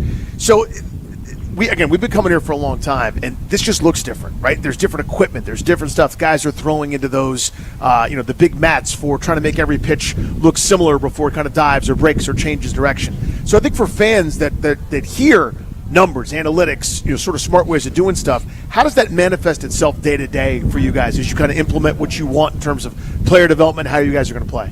Yeah, it's huge. There's so many different bits and pieces of technology or cameras or whatever you want to call it in terms of helping development, and it goes a long way, especially because nowadays these guys have this stuff at the facilities they work out at, right? So they're used to having it, and they're used to using it as a tool to make adjustments with, and our coaches are really good at that. And that was part of building out our coaching staff, making sure there was experience and time spent using these things, but also, it was part of the process of going through the interview and building out a staff was just like, are we going to have these things? And a huge credit to our ownership group and to our front office that they've invested in a lot of this technology and these resources we have as coaches and the players have, and you couldn't see more excitement, and a lot of guys are just really happy with the stuff we have now. Blake, I've heard you mention several times that in the 2020 pandemic season, the Rays, when you were with that organization, used 59 lineups in 60 games. Is that an indication that there may not be an everyday set lineup? And give me an idea of some of the benefits and the drawbacks of just set it and forget it, which I kind of came up thinking, hey, if I know what I'm doing, I don't have to look at the wall. It's probably more helpful. But you guys are going to mix and match a lot more, it seems like. Yeah, I think you notice as you go throughout a season, obviously it would be nice just to have a lineup. You just set it and forget it. But at the end of the day, like, pitchers are different every night, whether it's a righty or a lefty, and they have different pitches. And now we have information to understand, like, which of our hitters do better against which certain pitchers, right? So a lot of it's going to be based upon who the starter is, who they have in their bullpen. Also, putting into the fact, like, which players are playing well, which ones are comfortable, defensive positioning, stuff like that. But, yeah, I think we need to be open-minded. So I think people like talking about lineups and what the lineup's going to look like on opening day and just think that's what it's going to look like for the year. And it's like, no, we need to make sure we have our best lineup every night. And that doesn't necessarily mean it's the same one. I'm sure you don't have rules, but do you have general lineup philosophies that, like, you live by or that you still view as baseball truisms? Yeah, I think it's changed over time. I think everyone was thinking the best hitter in your team hits third, and, like, that's how it is. And the guy that's fast and gets on base hits first. And it's like some of those things still might be true, but there are some nuances in terms of, like, how often a guy might come up to bat throughout a season if they're batting, second versus third or third versus fifth. Also, how oftentimes guys come up to bat with runners on base when they're, fourth versus eighth. So there's a lot of different things that go into it, and it's also dependent upon, what our roster looks like and where guys feel comfortable hitting. What does success look like for you guys this year in terms of player development, whether you want to talk standings or not, up to you, but the metrics and things that you're kind of driving guys towards? What does success look like in your view? Mm-hmm. Yeah, I think you mentioned it, like the technology and the resources we have now in the minor leagues and the major leagues. Like, we're going to develop. We're going to continue to develop. And I think that talking with a lot of our players is making sure they understand, and we understand as a staff that it's our job, whether you're in the big leagues or not, to help you become a better player. And it was part of the same thing we told Miles Michaelis when we signed him as a free agent, a guy that's pitched in the big leagues for 10 years now, and told him, like, hey, we still think there's more and you can become better, and he 100% agrees with that. So no player on our major league team is a finished product by any means. We want to make sure we're continuing to get every player better. And so I think when you talk about success, it's, hey, this is what so-and-so did last year, and then you look at what they're doing this year, and there's an improvement. Whether that be they're not chasing as often, maybe they're not striking out as often, maybe their defense has gotten better. They're a better, center fielder or shortstop or second baseman or catcher than they were last year. Those are the things that we really care about. And as a result, I think when our players become better players, that as a result our team becomes better. Nats manager Blake Butra on Grant and Danny here on The Fan. Do you expect this year to use an opener in any way or more than 5 starters at some point? Do you think this is a pretty traditional 5-man rotation when it all gets sorted out? I don't know that that anything will be traditional, so to speak, from start to finish. I think we're always going to be open-minded and look for ways to win on the margins, whether that be an opener, whether it be mixing a lineup up, whether it be pinch running in certain situations. We're always going to look for the best opportunity to win a game, win an inning, win a series.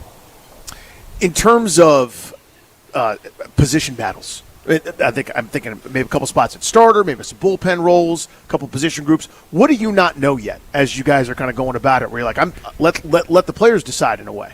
Yeah, we're trying to leave everything pretty open. And a lot of it, too, is we're giving guys exposure in different positions. You talk about James Wood, and, like, he's playing some more right field this year where he didn't play last year. And Dalen Lyle is playing a little bit more left field, when he was in right before, and moving some guys around, whether it be a Nasim Nunez, then Caper Ruiz has looked great behind the plate.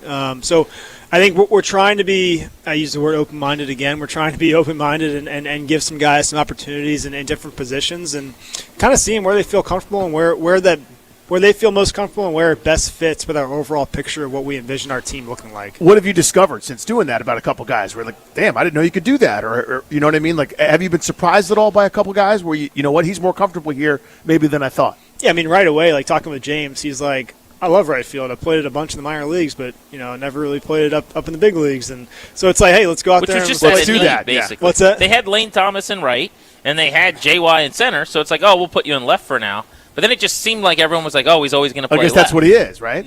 But he's played more right, and you said he came to you and basically said he was comfortable there? Yeah. And he's so young, right? Like we forget how young James is, and say again, he's not a finished product. Like we need to be open-minded to get him out there in different positions and being able to showcase his abilities. He has a really good arm. He's moving well out there, and he really wants to get better on defense. And a credit to him, a guy that's hit and performed as well as he has in the box to want to get better defensively and wants to pick his pitchers up. Like that speaks volumes. I'm going to tap into that player development side, less the manager side, because for people that don't know, Blake for 4 years was one of these excellent minor league managers, but has spent so much time as well, helping to develop top talent in Tampa Bay. Specific to James or Dalen, but young players, they're trying to get better on defense where like Dalen struggled last year. Is it easier if they get to play one spot? Because I'm thinking, James, you're right when Dalen's in left, but then Dylan's in center. If Dylan's in the lineup with JY, he's probably in right. Now James is back in left, I'm assuming, unless he just put James in right full time. But if I'm playing two positions, does that make it harder to make those strides he's trying to make? It's a good question. I think it's a question that a lot of us have a lot of time talking about. When I was with the Rays formerly, like we had this discussion multiple times where it was like, if you move somebody around, is that worse than just keeping it in one spot? And I don't think anyone has the definitive answer. And I think everyone's a little bit different. But did you guys do it like in the infield where you would have like, Vidal Brujan or somebody play like 4 days at second, 4 days at short? I know the Orioles do some of that. Yes, yeah. So it's a lot of that. You try to build it out, but also you're always talking with the player and making sure like they feel comfortable. And you hope that they're going to be honest with you about like, hey, I need more time at this position, or I feel really good here. Let me spend a little bit more time here. And there's been a lot of that throughout camp so far, and making sure like when we break camp in 2.5 weeks that if we do want to play somebody at a position that they haven't necessarily played recently, that they feel good there. So it's just making sure we're crossing those I's and dotting those, we're crossing those T's and dotting those I's before we leave here. For your starting staff, you mentioned Michaelis, who's a workhorse, has been around forever, is going to eat some innings. But you're talking Cade Cavalli, who's had some injury in his past. Josiah Gray on his way back from an injury. Brad Lord was kind of not necessarily injured, but starting rotation, then not, and then back to starting, and then not, and then middle relief, and then serve popcorn, and then was starter again, like everything between. How do you view that rotation, kind of A, coming together, B, is there any kind of extra restriction because of some of those guys and kind of their recent past? No, the good thing is that we don't have any restrictions right now. Talking with Josiah Gray, like the biggest thing for JoJo is just making sure he's healthy. Yeah. He got out there and pitched on the mound our last game, and it was just fun to see him out there. The stuff was really good. He was having a blast with a big smile on his face, and just, I think he made, mentioned like forgot what that felt like. Yeah. It had been a while since he had gotten to pitching a game where he felt healthy. So that's the biggest thing for JoJo, and then. Yeah, we have some really good options that we feel good about with Miles and Cade. Cade's looked unbelievable. His body's unbelievable right now. He's put in a ton of work this offseason. He's healthy. He just looks like a frontline starter for you and a guy that you want in your rotation day in and day out. And, Foster Griffin obviously coming over here. He's pitching today. Brad Lord, like you mentioned. We have Mitchell Parker. We have Jake Eater. We have a handful of guys that we feel like we have some options that we really like. First day you get into this office here and you're the manager of a big league team, is there a moment where you close the door and you just kind of sit there and look around, or is there something fun you get to set up and put on the desk and you're like, wow, I did this, I'm here? Did that happen? Not really. A few people have asked that question, and I don't think I've really taken the time to like sit back and think about it in that scheme. But I probably should, but I don't know. I just really want to make sure that we're fully buttoned up and ready to go as we head into year one. And I think the one thing I always hear is like you can never be too prepared. So I don't want to.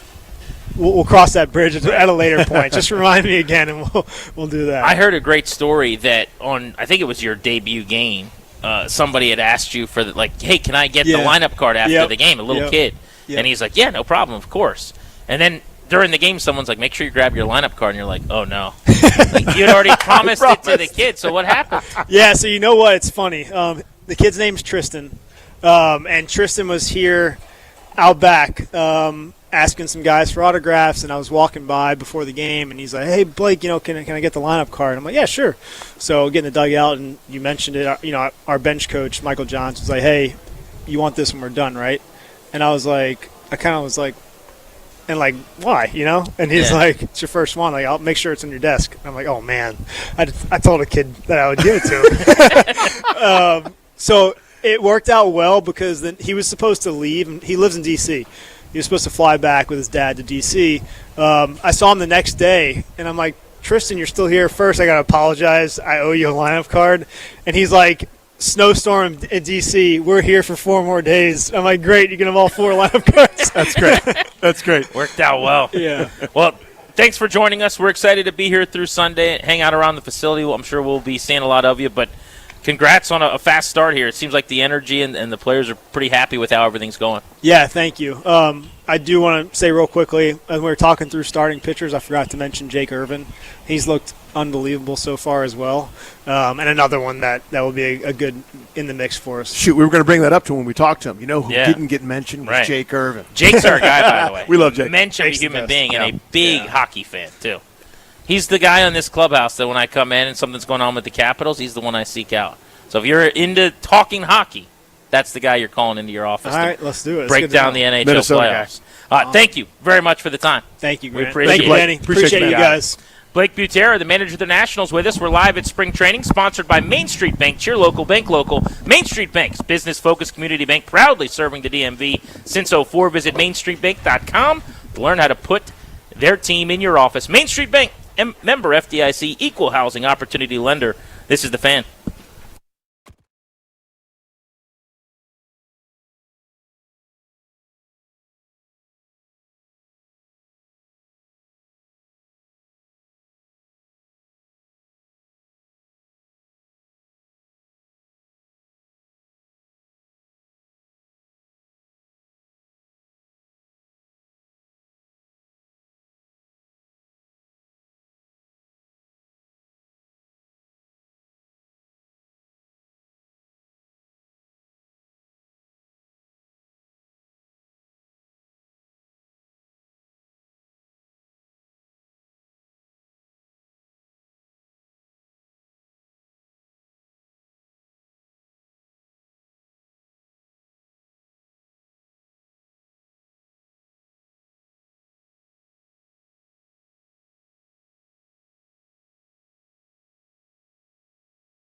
Thanks to Nats manager Blake Butra for stopping by. Grant and Danny with you on the Fan. They're getting ready for a matchup with Venezuela, World Baseball Classic team, at the facility tonight to take on the Nationals in a game in which could go to extras. I mean, it's funny. I was watching a couple of these exhibitions yesterday, and it's basically up to the WBC teams to try to get their work in.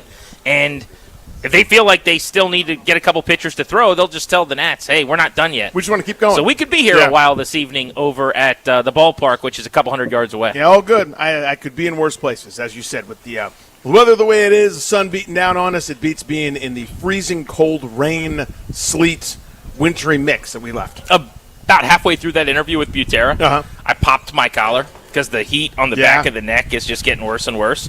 And I wondered if I should say something to him. Like, there was a natural transition at one point where he was talking about a player's tools, and I'm like, speaking of tools, I just want you to know that I'm popping my collar only because of the heat, but I was hoping he might know that. I don't know. Or does he just go back now and he says to someone, like, does that guy always pop his collar? Does the guy who popped his collar think he's in a fraternity now?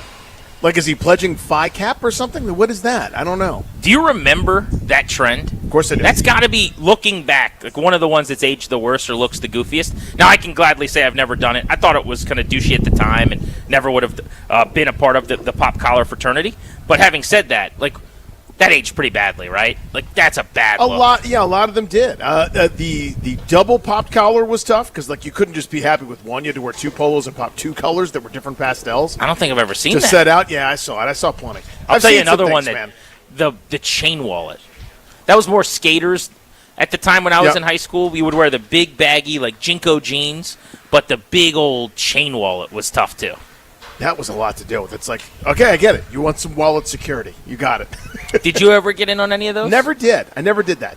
I mean, I put my collar up once when it was hot, like on my neck, kind of the same thing you did, but that wasn't like my thing. But athletically, I guess you would have just team-issued gear that you'd rock. Like, what was your... If I go back to high school and I see Danny, are you wearing... Well, remember, it's shirt and tie every day going to school. Oh, you're a St. Albans guy. That's the bit. So you would jacket or no jacket? Oh, yeah. You had to wear, if you were inside, you had to wear your blazer. Wow. Yep.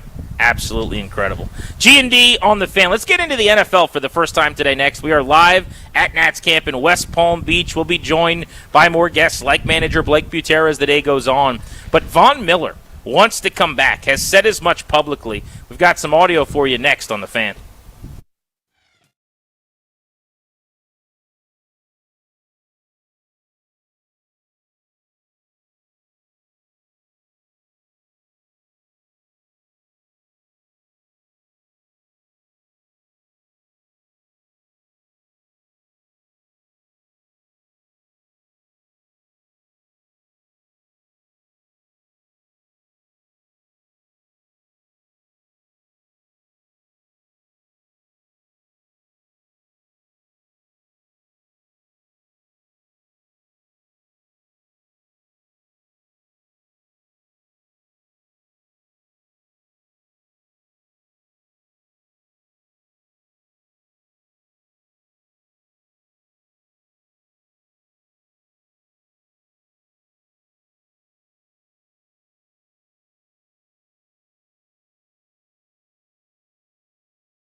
And I shouldn't do this as we welcome you back to Grant and Danny here on The Fan. But it is 80 degrees. It is sunny. It is absolutely beautiful.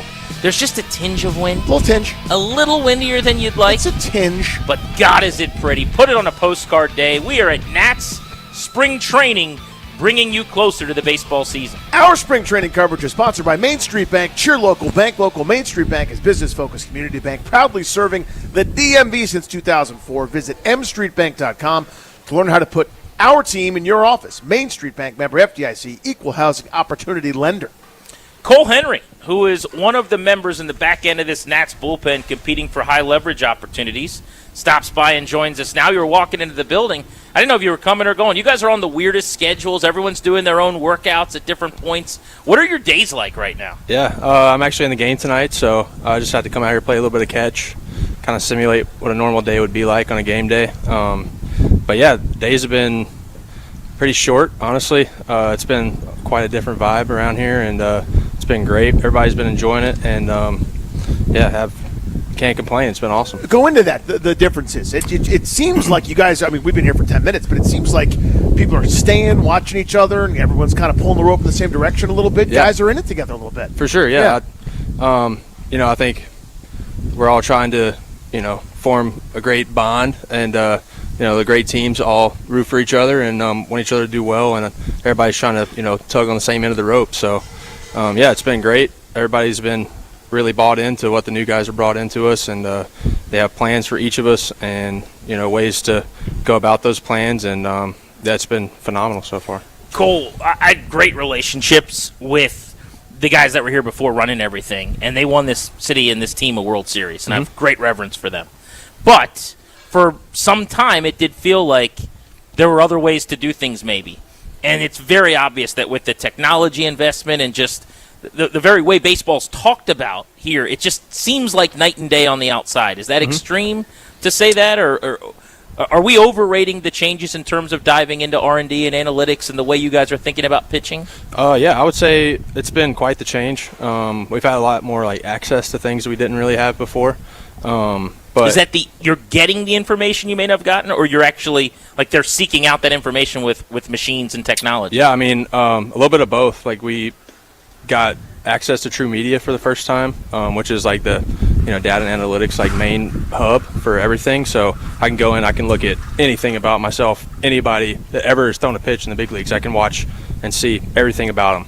You didn't have that before? No, I never had access to that. So you just have your login with your dog's name 123. Yeah. And you punch that in, and you could just do the deep dive for an hour listening to heavy metal music on exactly. your season so far. So something really cool is they gave us a little worksheet, kind of like homework. We had to take home and basically do as much research on ourselves as possible and answer these questions about our repertoires and what works when, where do you have success in 0-2 counts versus 0-0 counts with this pitch or with that pitch. It made you really go in and dig on those numbers and stuff like that. A lot of the stuff that I have no idea, what some of the abbreviations were meaning at the time, and then I really had to dig. And I was sitting there at the kitchen table, my wife's next to me, and I'm trying to explain to her what some of the stuff means, because she was like, "What am I even looking at? There's a million numbers on the screen." But yeah, just totally different philosophies and ways to go about things. I think both sides can be good, but at this level, I think learning as much about yourself as possible, and even your teammates and everything else just can help so much. So what have you discovered about yourself? I mean, you're already certified nasty, right? Did you learn what's actually nastier if I do this, if I change this grip, or if I move my arm angle this way, or I can be more deceptive in this way? What have you discovered? I mostly discovered that I don't need 5 pitches to be good, right? So as a starter, I needed 5 pitches. But this year, coming into this year, I talked a lot to Simon and Dew, and we really dove deep on what I was throwing and what I could probably just get rid of and try to simplify things and keep me in the strike zone more and just go right after guys. Try not to be too cute with it and just be aggressive and go out there and compete every day and not overthink things. And that was pretty eye-opening for me. Is my sinker and my changeup, I rarely threw them last year, and when I did, I didn't get that great of results, but I always just had them because as a starter you need those. But as a reliever, 3 pitches, fastball, cutter, slider, go out there and give it your best shot, and I think that's going to pay dividends for me this year. So. Cole Henry might end up closing games for the Nats this year. LSU product, former second-round pick for them, who was making his way up as a starter before thoracic outlet and now has turned himself into a really exciting relief pitching prospect with a big future here for the Nats. Last year, I feel like you were better than the numbers end up showing. There's a couple outings of people look at ERA or fielding independent pitching or something. What are the things you're going to care about this year? Because I feel like as a reliever, different than a starter, there are so many stats that if you have one bad outing, now the next 10 have to be great to make up for it. Mm-hmm. It's like, what for you do you say, if I'm doing this, then I feel good? Yeah, I mean, my biggest focus this year is just obviously staying ahead of hitters, not trying to pick at the corners. Like, I know these guys are good. I know they can hit mistakes, but, at the same time, I try not to worry about that. Just go after my best stuff and compete, and, it's just 3 outs. So that's what the main focus, just going right after guys, filling up the zone, letting my stuff play, knowing that I can trust myself in any situation and my stuff in any situation, especially with a full year of relieving under my belt. Just feel a lot more confident going. I was going to say it was still newish, right? You coming out of the bullpen.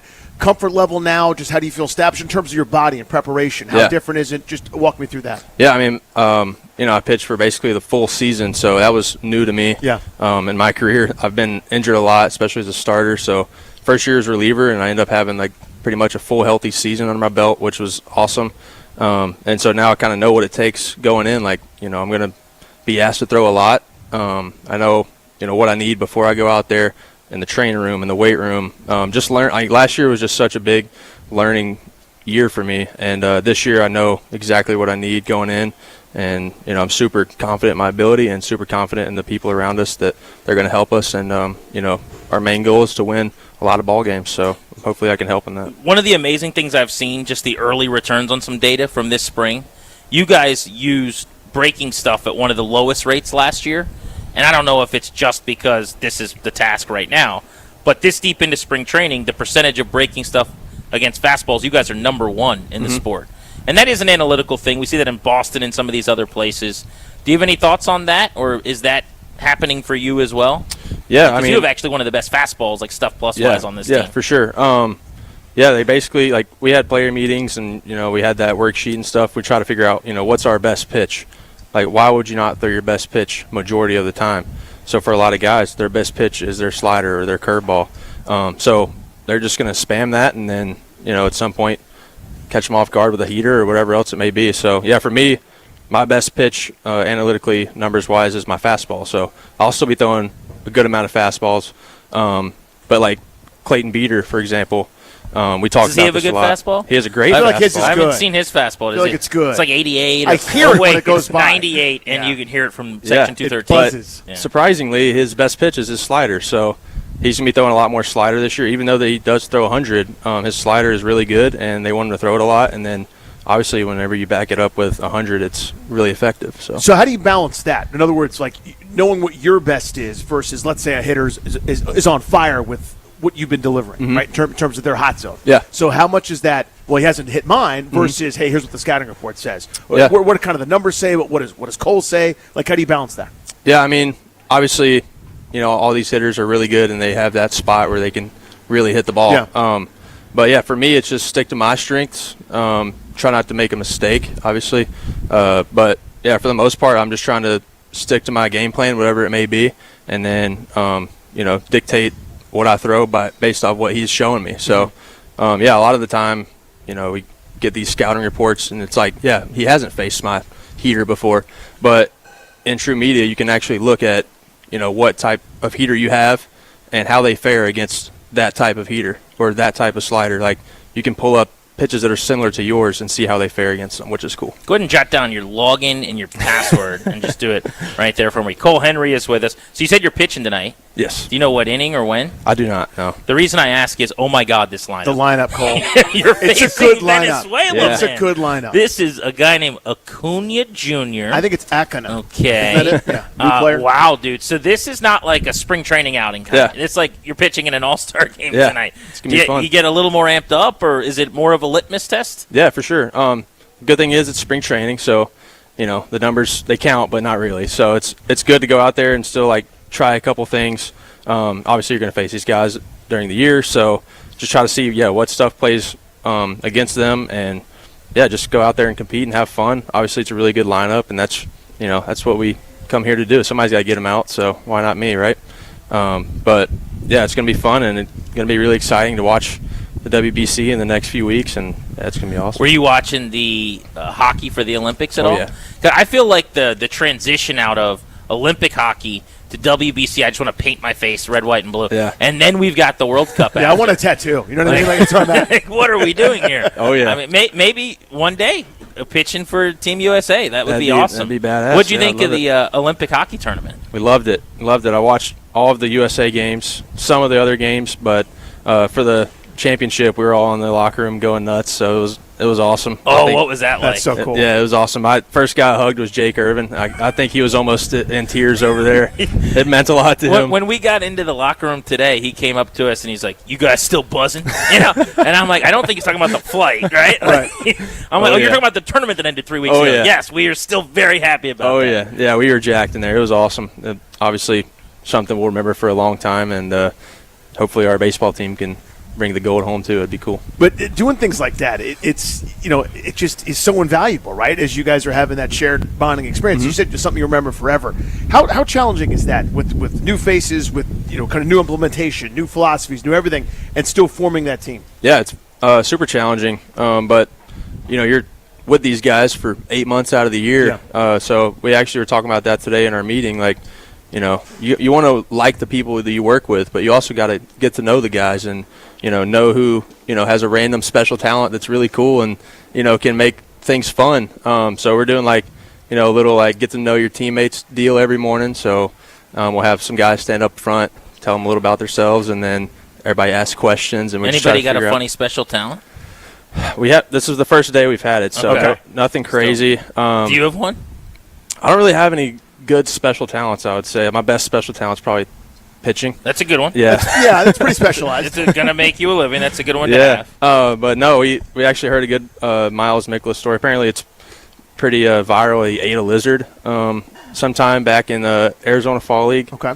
There's a video apparently on YouTube about Toby, our research department, get on that. Is on that. Like an actual lizard. Yeah, he ate a lizard in the bullpen, he said. And they got the locker room going a little bit. We really enjoyed that. But yeah, he was filling us in. He got drafted, I think, in 2010 or something.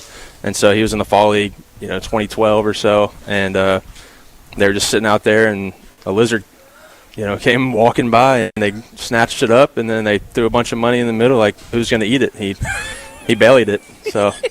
So there's no preparation. It's just bellied it. Are we just going to brush past that term? I'm not brushing past any of it. How did they catch it? I think they just grabbed it. It was just walking by, and they snatched it up. Because I'm picturing the salamander that doesn't want to be caught. It's pretty quick. Seems like it was like a slower, fatter lizard. Yeah, I'm not sure. Like I don't know. Of some type. Yeah. I'm not from Arizona or the West Coast, so I don't really know what kind of lizards they have over there. But yeah, he said he dusted it off with some Mountain Dew and sent it down the hatch. That's a good way to do it, I think. Mountain Dew and a lizard sounds like you get that for $7.99 at the local lunch spot. Yeah. All right, so I have two quick questions for you based on our travels today, and then one kind of fun one. So I think at some point as a show, we're going to get everyone to go see how hard they throw. Mm-hmm. I know you average 95 miles an hour on your fastball, but if Darris was going to throw a fastball, at what speed does he have to get to, or else it's embarrassing? As a 36-year-old dude, if you're not throwing blank, take a lap. So I think pretty good in Little League is around 60, 65. No. Little League? Yeah. I think if you break 65 as a guy that's out of baseball for a long time, and I think 65 or 70 would be a good benchmark. Okay, I don't think I was clear. If we just went and threw a baseball, you're saying that we should throw at 70? Yeah, probably at least 65.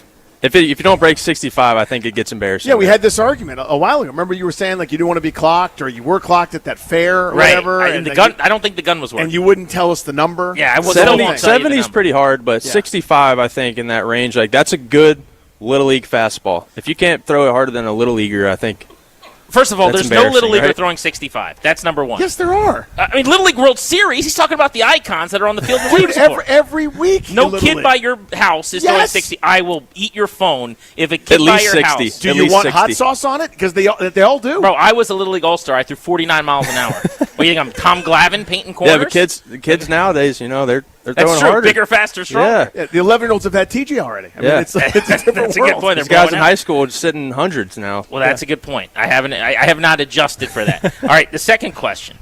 Toby, my guy here, at 6:40 this morning, before our flight, polished off a Five Guys burger in the airport. Mm-hmm. At what time is it still too early? Like, when is it okay for you to eat a big Five Guys burger and fries? I think there's one variable I'm thinking about right now that could make it okay. Was there an egg on it? No egg. It's a great question. It was So not a they breakfast actually burger. serve breakfast at this particular Five Guys, which Really? I thought was But fascinating. he Yeah, opted for it's just airport. a bacon cheeseburger. And he just goes, I'm just going to go get a burger. And I did like a kind of like a triple take. And then watched him polish it off. Onions, mushrooms, mayo. like it was noon. But it that's was kind of 6:30. psycho. I'll agree. I don't think I would do that. But if there's an egg on it, I'll let it pass. Yeah, Like, that's that's breakfast. I actually had a burger this weekend with fried egg just randomly for like brunch. It destroyed. It was Yeah. so good. The egg is a perfect accompaniment It is. for a burger. It You is. wouldn't have thought that. I always go egg. If they have the option, I'm adding the egg. Blake said it. You could do anything you wanted at an airport, basically. Yeah. Time stands still. So he didn't have an Yeah. issue with it. Yeah, I know a couple guys. Some of my best friends in the world will go for an early flight, and they'll crush a beer that early. That sounds like one of those I know a guy stories. Yeah, Like you've never done that, but I know don't a guy. do that. No, but like my best friend, he does it every time. The unnamed friend. My yeah. little brother did it this past off season. I was like, dude, what are we doing? It's 7 a.m. But he's like, yeah, I'm on vacation, so it's airport beer. Oh, there you go. Yeah, they it's don't airport count. beer. Yeah. It's part of the travel routine. It's a little bit different. Or if you had like a weird day where you woke up at 4 and like what's breakfast, everybody else is like your second meal of the day Yeah. at like 8:15 or 9. Woman next to me the entire flight is blaring music and TV shows from her phone with no earbuds. Do you say something to her? I'm always headphones in the airplane, so I don't have to deal with that. But if I didn't have headphones, I would probably have to say something. How would you let me be her? Like, what would you say? Like, how would you do it? I'd probably just say, "Excuse me, ma'am. What, is this really early in the morning?" Yeah, it was about 7 in the morning. Okay, yeah. Excuse me, ma'am. Yeah, I might be trying to take a nap here.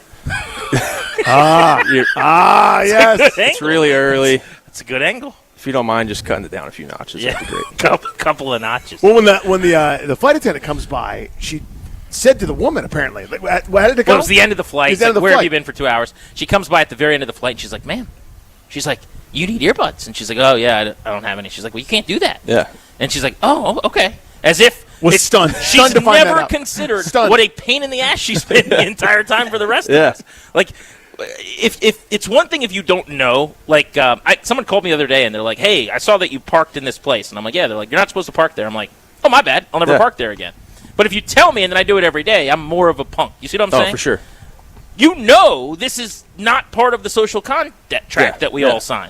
And she's like, oh, I had never considered that this was annoying to this guy next to me. So you're saying don't do that. So the baseball term for that would be having no feel. No feel is very good. You have no feel. No for feel is others. like you're staring straight at the catcher and the guy ends up at second. Like, Yeah. no feel. Yeah, pretty much. Yeah. You're just if you're sitting at your locker blaring TikToks, that's like that's tough. no feel. Is that is there a fine for like what do you guys call it in the clubhouse where it's like $50 in the pot? little kangaroo court. Yeah. Yeah. There you go. You get No kangaroo feel? courted for That's that. a no feel fine. Have you been kangaroo courted at any point? No, I have not. Do you feel? Yeah, I try to have feel as much as possible. Yeah, I've never been kangaroo courted. A lot of our kangaroo courts are kind of like questionable, anyways. It's just to get some good chatter There's going. no I rule think. of law there. Yeah, right? yeah, it's just not a- kind of whatever. It's not People a are good just case, a little flimsy. yeah. You could just make something up and throw somebody in, and it gets settled. But Well, it's good seeing you, man. I appreciate you stopping over to say what's up and hanging out. See, starters on the days that they throw, they're very special. Yeah. They don't Yep. talk at all. Yep. Relievers, they're just people like They're us. just people. yes, yeah, for sure. People with nasty stuff. Yeah, like you could easily make a really good podcast just by putting a couple mics in the bullpen every I've day. always said the bullpen. The But bullpen. when the mics get turned on, that's when now everything has to change. Yeah. You need that unfiltered bullpen. Yeah, like a cockroach with a mic on it or something. Or a lizard. Yeah, or a lizard. Or a well, lizard. no, that lizard's gonna get That eaten. mic got eaten. Then you get an bro. internal mic. Yeah. Yeah. There's so many good stories I've heard in the minor leagues of guys in the bullpen where, like, the ones that always make it public are, like, writing your number on a ball and throwing it up to a girl or whatever. But just the things that get talked about or the games that get played. I don't even remember it now. But years ago, one of my buddies in baseball, Kyle Gibson, taught me about this game called Cities. Mm-hmm. And it was like, it was based on the first letter, and it was like this trick that you would do, and you would explain how many days you spent somewhere. But there's games like that. Oh, yeah. That it's like its own culture. Like Yeah, relievers. trivia. just- I mean, you got everything. Jackson Rutledge had a little joke book in his bullpen bag last year. So, like, for the first 4 innings, we're just flipping through the joke book, seeing which ones would stick, which ones were good. It's just, it's the wild, wild west out there. You never know what's going to be said. or when that phone's going to ring either. Exactly. Or when a small live animal that's edible will roll by. You're kind of just all in the same boat down there. You're all in it together. You got to make the most of it, So. All right, so we're not going to out anyone. We're going to source this. But if Miles comes on the show, we do need to ask him about the lizard. Yeah, I for feel sure. like there's some public knowledge of this. Like, is there a video local possible. restaurant you'd recommend for lizard? Or do you have a... Who makes the best lizard? Where do you get your lizard? Around Well, we these had a parts? freeze a couple of weeks ago, and there was lizards dead everywhere. Well, that's the other thing I Oh, saw. falling out of the trees. fall out of the trees. Those Yeah. were like legit big ass iguanas. Yeah, huge ones. There was some in my front yard, and they stink. What do you, they have an odor? We had oh yeah, they're all dead. So they were just sitting there rotting in Well, my I yard. didn't think. Well, this is actually makes me look so dumb. I didn't think those were dead. I thought they like came back to life after they Oh, no. unfreeze. I mean, most of them were dead. Like we were walking our dog. I had to keep my dogs from getting after all these piles of iguanas in front of people's So does houses. someone just come around and fill up baskets with these iguanas? Yeah, I think like the Florida Wildlife. Oh, that's terrible. Association 1-800 or whatever. iguana. Yeah, My they'd come God. by and pick them up. Which one of us had 2 iguanas when we were a kid? Out of you two? Yeah, You. you're right. Yeah, easy. 2 iguanas. Easy right there. Big iguana guy. Big iguana guy. I am. We got him. We went to this place. You know how, like, when you go to the beach, you go to, like, some shady T-shirt place? Oh, yeah. And you get, like, hermit crabs Mhm. and stuff. We did that, but one year we leveled up. And we, like, instead of just, doing something that's, like, acceptable and social, we really did, like, the dangerous thing. We got 2 iguanas, and my parents were so mad. We came back to the beach house, and they're like, the hell are you doing? They get loose in the house all the time. We'd lose All them the for time. weeks on end. I used to beg for hermit crabs when I was younger. Hermit crabs were awesome. My parents would never bite. I did get a gerbil when I was younger, which I was really proud of. Like hamster style? Yeah, just a little gerbil.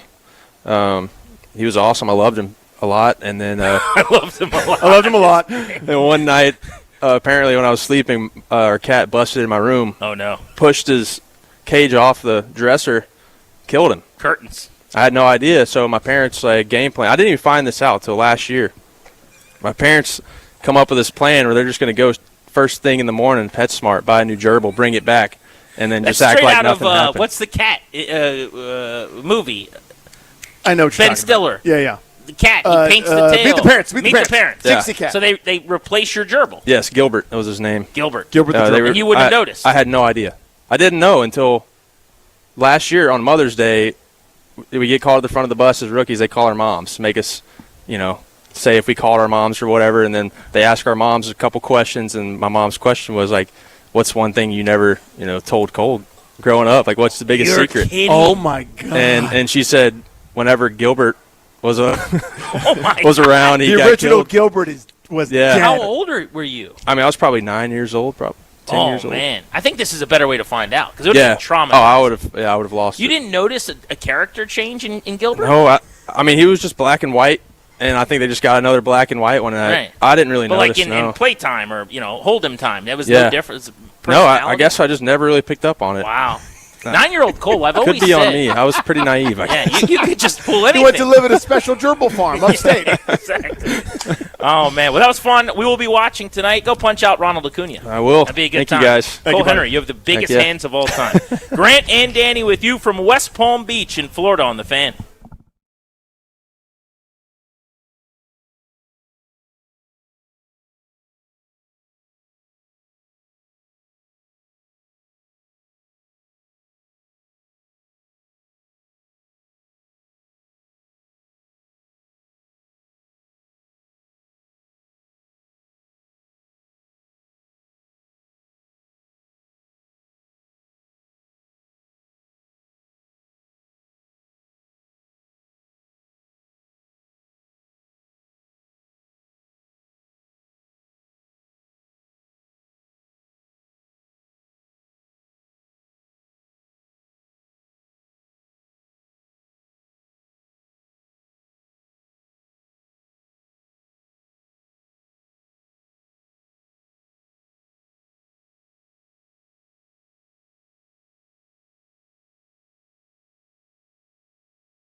back live in West Palm Beach on Grant and Danny. This is The Fan. Thank you for making the show part of your day. It means a lot. We'll take you up to 6:30, about 3 hours from right now. I told you I wanted to get to what Von Miller said about wanting to come back to the Commanders, though. We've got audio from a podcast that he was on discussing his future in the NFL and Washington as a place that he can see himself continuing to play.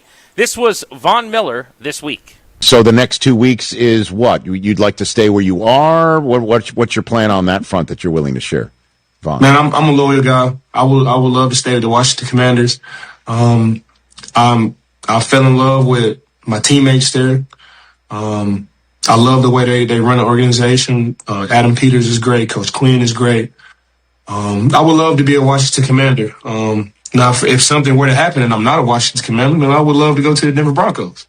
I think that would be. I didn't get that chance. I got traded whenever I was there. I didn't get that chance to have closure. I didn't get to walk into the stadium and be, okay, this is my last game, or I'm gonna do this with the fans on my last. I didn't get that closure. So I would love to have, closure with the Denver Broncos. And if the Commanders don't want me, the Denver Broncos don't want me, it's a team out there that's gonna pick me up that would love to have my tricks on their roster. So. Von Miller saying he wants to be back in Washington. He had the quietest 9-sack season ever. And it is kind of interesting for a guy who's incredible in the locker room, future Hall of Famer, coming off 9 sacks, team that has next to nothing under contract at the defensive end position and very little proven talent other than Dorrance Armstrong. We have not really talked much about bringing Von Miller back because it feels like he wasn't overly impactful last year because the 9 sacks mostly came at points for a bad team that didn't play a lot of close, important games when it didn't matter that much. But it really wouldn't be that bad of an idea, would it? I mean, he showed he could still rush the quarterback in the right situation, even at 37, knowing what he's going to mean in the locker room where he's one of the most popular guys. Why shouldn't the Commanders want to bring him back? Well, this goes to a theme I've had with several players here in Washington. It's that can't be all you do. In other words, I have no problem with Von Miller as a situational, rotational pass rusher. As you already said, the Hall of Fame jacket, make sure he's fitted for it. With 3 sacks would move into the top 10 of all time, right past Michael Strahan, can easily catch names like Lawrence Taylor and Chris Dolman with a reasonable season. Absolutely. We sort of saw that at the end of Ryan Kerrigan's tenure here, whereas a part-time pass rusher was a 5-sack guy with limited kind of roles. If you ask him to be an every down edge at this point, that's a mistake. That's not good building. That's wrong. But if he's part of a rotation, he's backing up or kind of coming to supplement some guys that they already have on the roster, hopefully, or they upgrade there, maybe it's through the draft, maybe via one of these big fish in free agency, there is nothing wrong with having Von Miller. I just think that, to your point, they'll try to do better. But if he wants to be here, he should absolutely be in their plans. The only way that I would include him is if there's no amount of snaps that he feels like he needs, or I'm looking for a role where I'm on the field on third downs. Last year, as an example, they had him paired in what is a platoon of sorts with Dietrich Wise, if you remember going into the year. Yep. Wise was going to be the more run-stuffing, physical presence, edge-setting player at defensive end. On running downs, more often than not with his size. And then on passing downs, they would bring Von Miller in to get up the field, pin his ears back a little bit. I'd want even a diminished role from that. Because while he did prove he can rush the quarterback, the 9 sacks were his highest total since 2021, and it happened with very little help. I mean, there wasn't another guy that anybody was worried about that was getting shaded, blocking or double-teamed. Von Miller was probably the pass rusher that you cared the most about, and he was still able to get to 9 sacks last season. So I think with a better group around him, he could actually have some success and still get to the quarterback enough. But I would want him, if you're looking at it as a depth chart, probably like as the 4th guy or 5th guy in a rotation, not the 3rd guy. But they're a long ways from that. Armstrong coming back from a serious injury is a complete unknown, and the only other guy under contract is Javonte Jean-Baptiste. So right now, if they were to re-sign Von Miller, he would probably be a starter. Like, he'd be a number 2. So they're still 2 edges away from being there. That's, and again, I hate to keep harping on the same points, but that's the key to me, is I have no problem, at a reasonable cost, bringing back some of these veterans that I'm trying to say I want to do better than. I just need to make sure that's not it. I can't have the plan be, well, all right, we signed a 37-year-old for another 1 year go of it because he likes the way we run the org and he likes Dan Quinn. They're everybody's buddies, and that's fine. That can't be the only plan. They need a major talent injection of youth and speed and athleticism. I have no problem supplementing that with short-term veteran deals because that's building a football team. Everybody's doing that in every city. You're having some of these guys that want one more crack at it or taking less than they made a handful of years ago for one more shot at a great season, etc. And by the way, not lost in there to me is some of the stuff that's reflected in that NFLPA survey, right, where he loves the organization, loves what they've done. They're top 3 for a reason now, and that probably wouldn't have been the case a couple of years ago, but it is now. I think that's really good. I want guys like Von Miller to want to play here. I want the veteran who wants one more shot to come take less and play for Washington. I want the word out that we're one of the cool places. So that was nice to hear. But, yeah, that can't be the plan. It can be part of a plan. Grant and Danny with you on The Fan. Show's always brought to you by the law firm Kandori and Murad. They'll help you to draft your last will and testament, set up a living trust, or put together a medical power of attorney. Schedule a free consultation with their attorneys today at kmlawyers.com, and be sure to mention us to get a discount. That's kmlawyers.com. It is also just not lost on me how much he clearly likes Adam Peters. Yep. And how much he loves Dan Quinn. And that even though last year was horrific, it was such a bad season. We had Andrew Wiley on the show this week, and he said, I really wanted to come back. And I was like, none of the cologne from the previous year wore off? He's like, nope, I love this building, I love this group. What did you just hear from Von Miller? The same thing. They went 12-5, top of the world. They're back on the bottom. They don't make the playoffs. But nobody seems to have had their feelings and their warmth and the good vibes of the previous season dissipate to the point where they now have a chance to leave the building and they want to. It seems like everybody still wants to be here even after the result. That tells you that the process and the culture and the way they're doing things internally is still really, really healthy, which 100%, I love. 100%. And, again, I know some folks will roll their eyes and scoff at that, but I'd rather have that than not. Again, that doesn't make a tackle in November. It doesn't, catch a touchdown pass or anything. But this is all process-oriented to me. Sometimes you do everything right, you don't win. Look at the Buffalo Bills. All they've done is gotten kind of close a couple times, but they've been one of the best organizations in the sport with so many double-digit win seasons over the last decade. They have very little to show for it. It's hard to win. It's harder to maintain these kinds of standards that seem to be, kind of the more normal, commonplace things now. Where, again, you can get that tiebreaker between two spots as a free agent. You can get that veteran that wants one more shot at it. You can, good word of mouth. You get that skill position player that says, I'm going to try to force my way here. Whatever that is, it's helpful in the long run. Grant and Danny on The Fan. Our spring training stop with the Washington Nationals, provided by our friends at Main Street Bank. Cheer local, bank local. Main Street Bank, a business-focused community bank proudly serving the DMV since 2004. Our double play comes your way next. We are blitzing in 20 minutes at 4 o'clock. Remember, that is when we are giving away tickets to the Harlem Globetrotters right here on Grant and Danny from West Palm Beach in Florida on The Fan.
from West Palm Beach in Florida, we're Grant and Danny. This is The Fan. Stephon Diggs being released by the New England Patriots after one season where he exceeded expectations. He caught 85 balls for 1,000 yards. It's better than I thought it would be, man. Last year in Houston, before this past season, he went 47 for 496. In about a half season, he got hurt. So he was on pace for, again, 85, 90 catches, but he was down about 1.5 yards per reception from where he was in New England. So he was a pretty good fit. He seemed to have a good relationship with Drake May. And it's not like the Patriots are loaded at wide receiver either. So this is a pretty curious move. You wonder if this has anything to do with the trouble he's gotten into off the field. The allegations that he's been dealing with came out during the playoffs, or if this is just a business decision based on money. But without Stephon Diggs on the depth chart, it's Big Mac Hollins, Demario Douglas, who's shifty, Kashawn Booty, who the former LSU player, turned into a nice little deep threat for them, big physical guy who can make contested catches, and then the speedster Kyle Williams. But they desperately need a playmaker. They've been linked to A.J. Brown. If he gets traded, they'd be the favorite to land him. I wonder if this makes that more likely.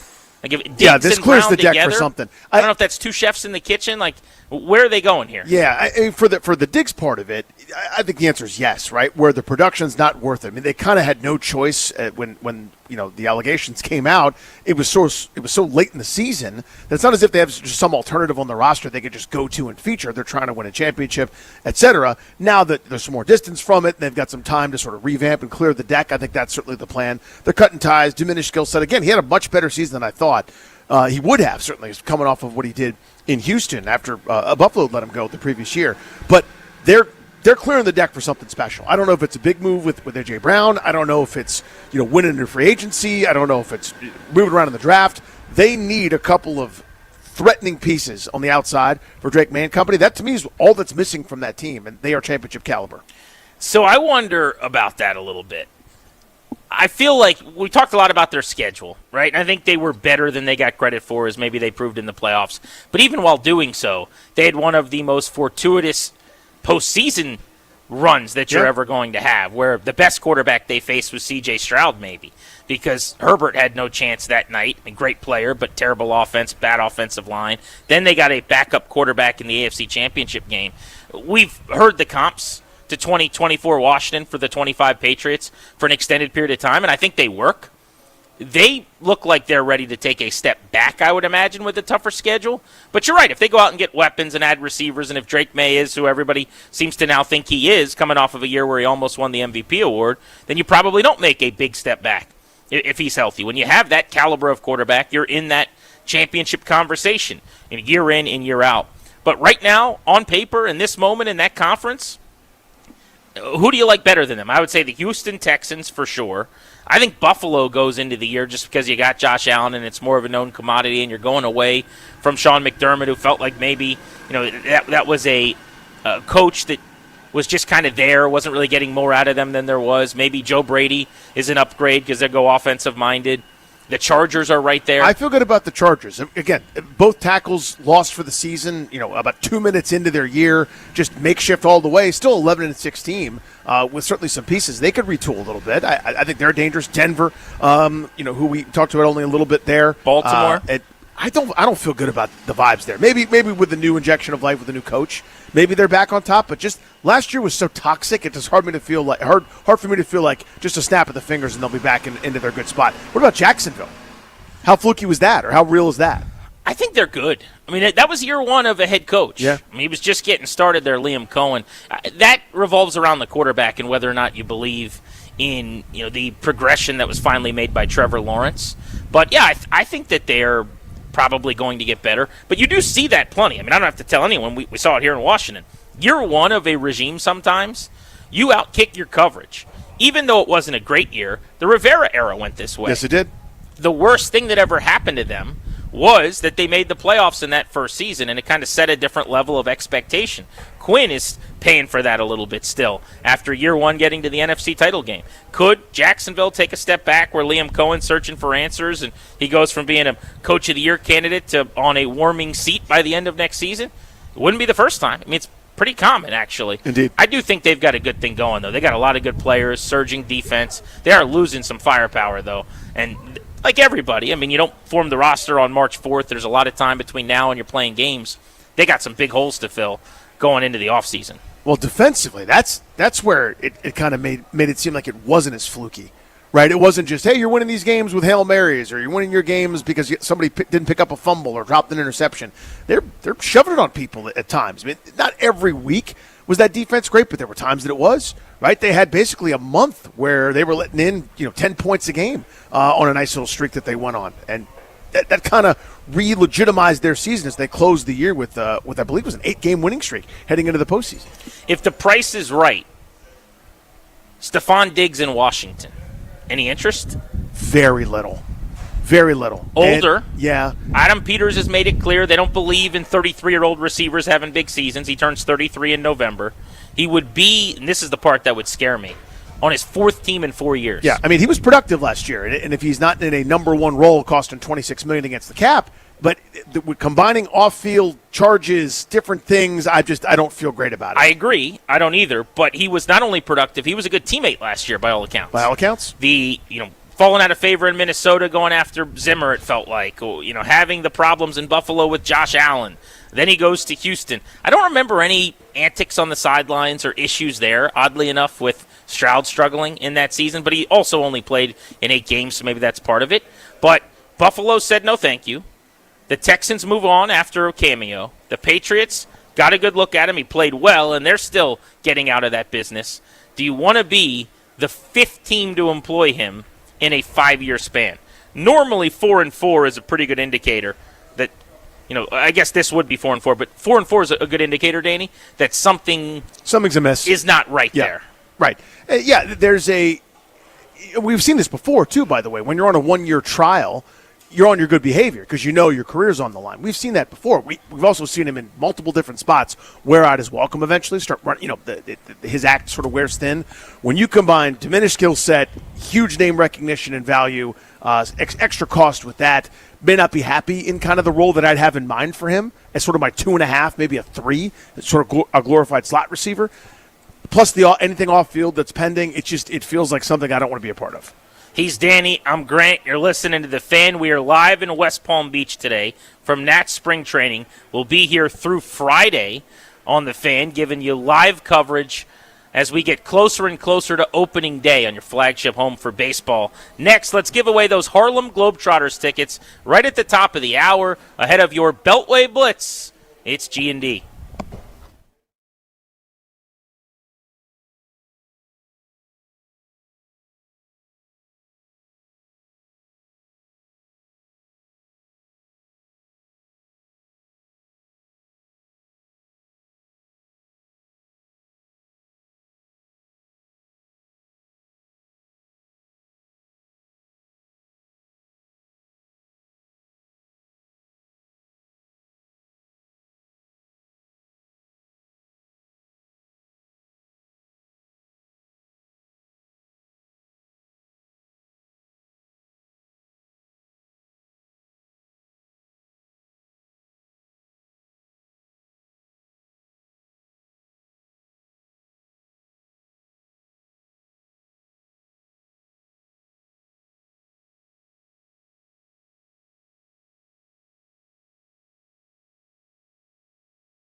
Capital One Arena. Tickets are on sale now.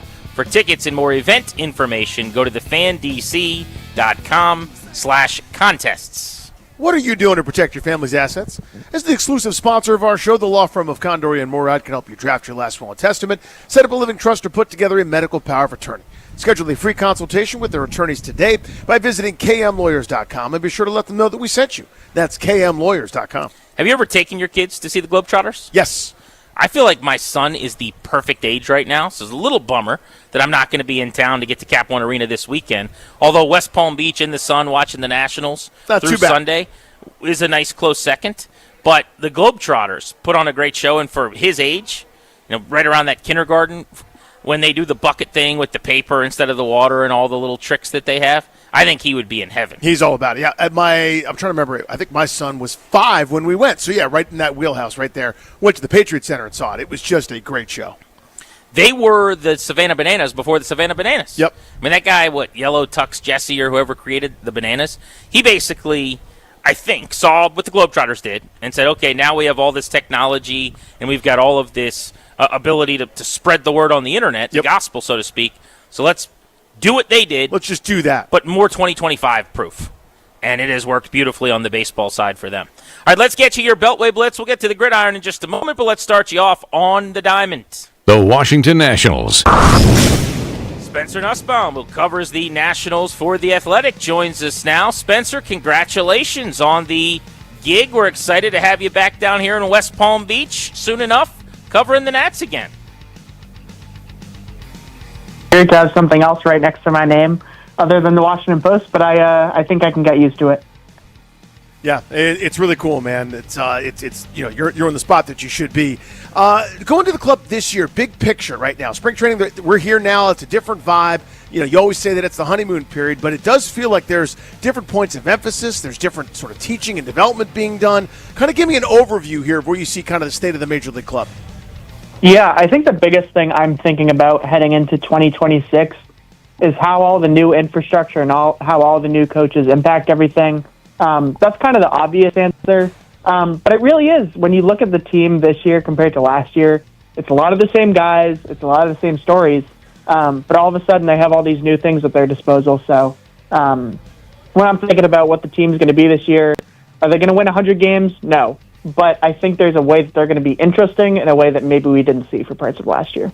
It's funny that you say that because I was talking to someone a couple weeks ago, and they're like, there's a lot of teams in baseball that aren't going to win a ton of games this year. They're not all interesting.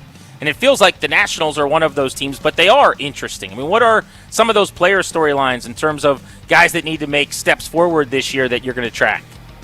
Yeah, I mean, I think it's 1 through 26. The biggest ones that I'm paying attention to, first and foremost, is honestly Cade Cavalli. That's a guy whose ceiling is really, really high, and we just haven't seen it yet. And I think the mix of finally being healthy and having what seems like really smart infrastructure around him could really take him to the moon. So that's a big one in terms of maybe immediate impact, which also you kind of see on the pitching side, usually quicker than you see on the hitting side. But obviously the same stories on the hitting side where it's, hey, Dylan Cruz, can he figure some things out? James Wood, can he put it together for a full season? CJ Abrams, same question. So it's a lot of those things. And then just, also big picture, if they're focusing on, again, getting better launch angle, improving bat speed, is that something that actually takes hold in year one, or is that something that takes a little time to get going? Similar vein here, Spencer. What are your roster questions or positional questions where you go, that's a battle I'm kind of invested in, or a position that you don't quite have solidified yet? Yeah, almost every pitching spot on the roster is definitely seems up for battle.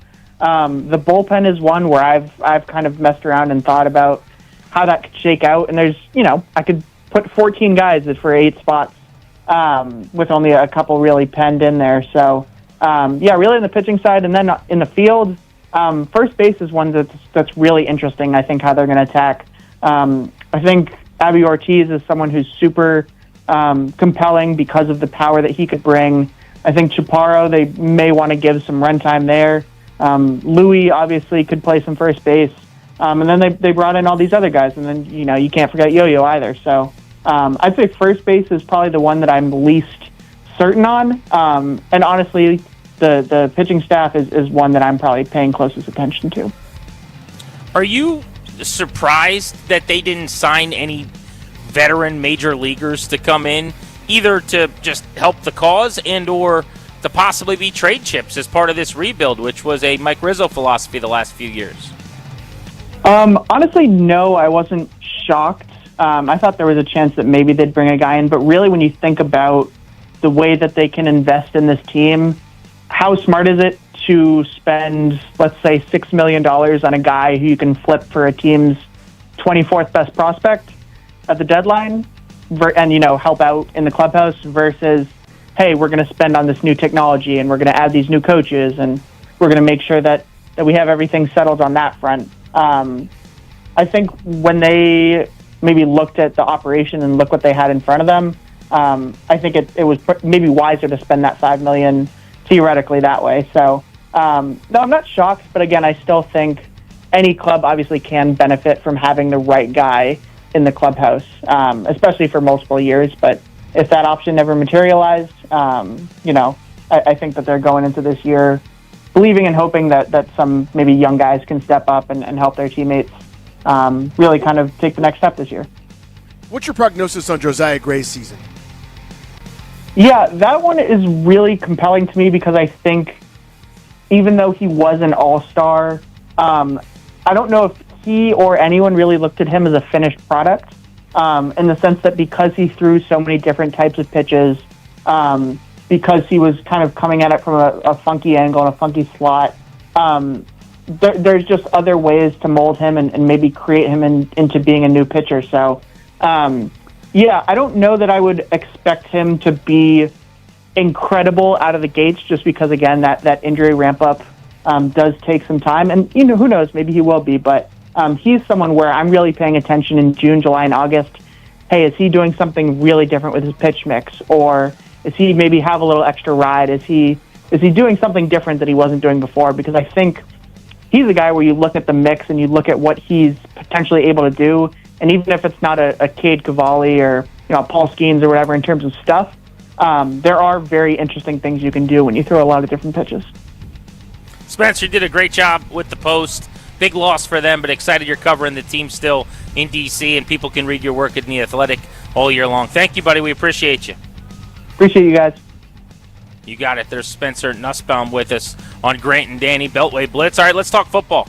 The NFL. Stephon Diggs released by the Patriots. Get a reaction to that and some other storylines today from our buddy Mike Jones of The Athletic.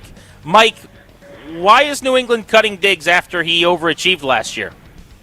Well, I mean, when you look at him, obviously he's an aging wide receiver. I think he had $6 million guaranteed.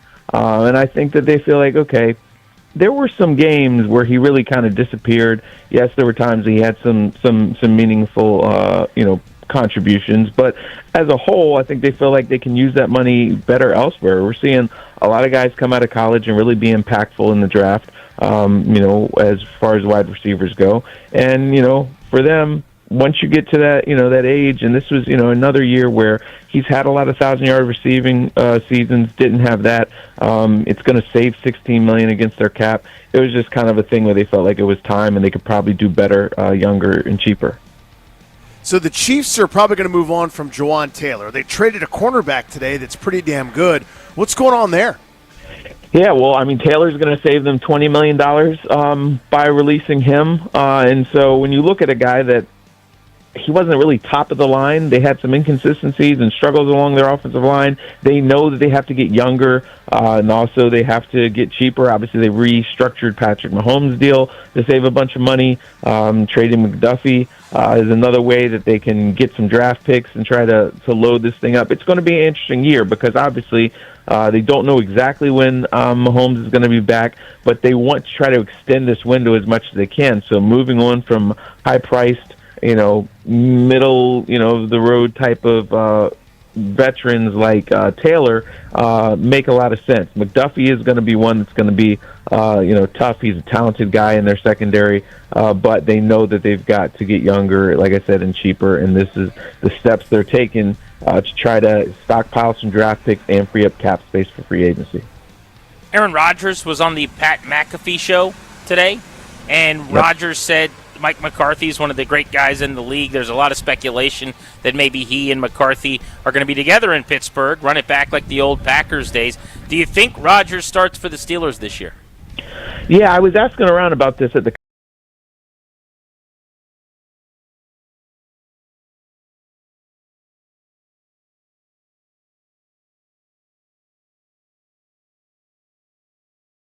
but he's been maintaining communication with his teammates and with the people that work for the organization, and has spoken positively, even privately, about McCarthy, not just on public appearances. And so a lot of people think that he is going to wind up being back. Giants, John Harbaugh, they're moving on from Bobby Okereke, one of their veteran leaders. They don't have a ton of cap space. Are you buying or selling them kind of taking a big step forward in the coming years? I mean, coming years, yes. I don't know about this coming year. I think it might take a little bit of time. I think he will be good for them. It's a team that has got some young talent, but they've got to add to this nucleus that they have, and that might take a little bit of time. But I think in the long run, yes, this will be a move that's good for them. I don't know that they're going to dramatically improve this year and move out of the last place in the NFC East. But again, long term, he is a good move for them. I got questions about their GM, but we'll see how everything goes working together with Joe Shane and John Harbaugh. Mike Jones of The Athletic with us on the Beltway Blitz, covering the NFL, localizing things to the Commanders for a second.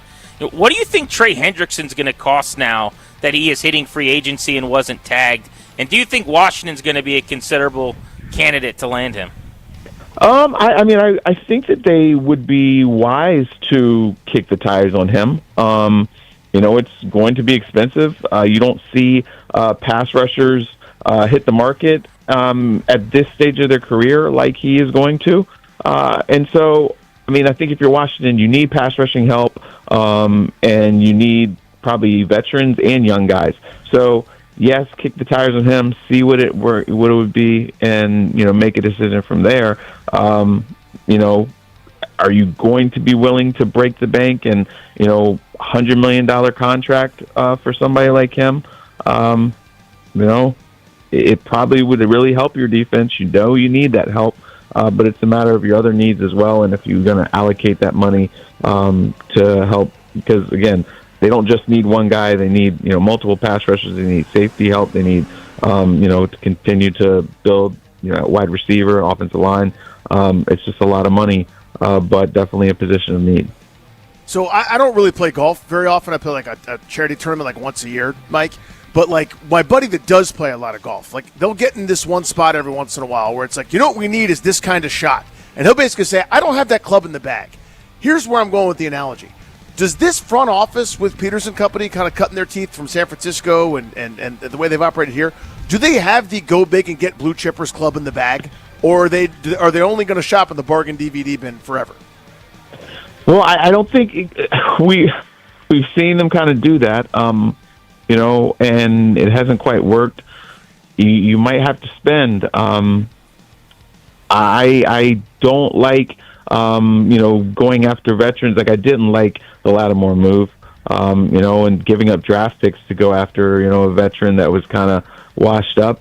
But in free agency, if it's somebody that's really talented and you can go after him and not mortgage draft picks, then I think that's a move you have to do. Look at the division you're in. We'll see what happens with the Eagles with A.J. Brown, but you got Devontae Smith, you got Malik Neighbors, you got CeeDee Lamb, and who knows what happens with George Pickens and the Cowboys. You need a top-flight DB, and bargain bin shopping for that isn't going to fix it. Thank you, Mike. We appreciate you. All right, see you guys.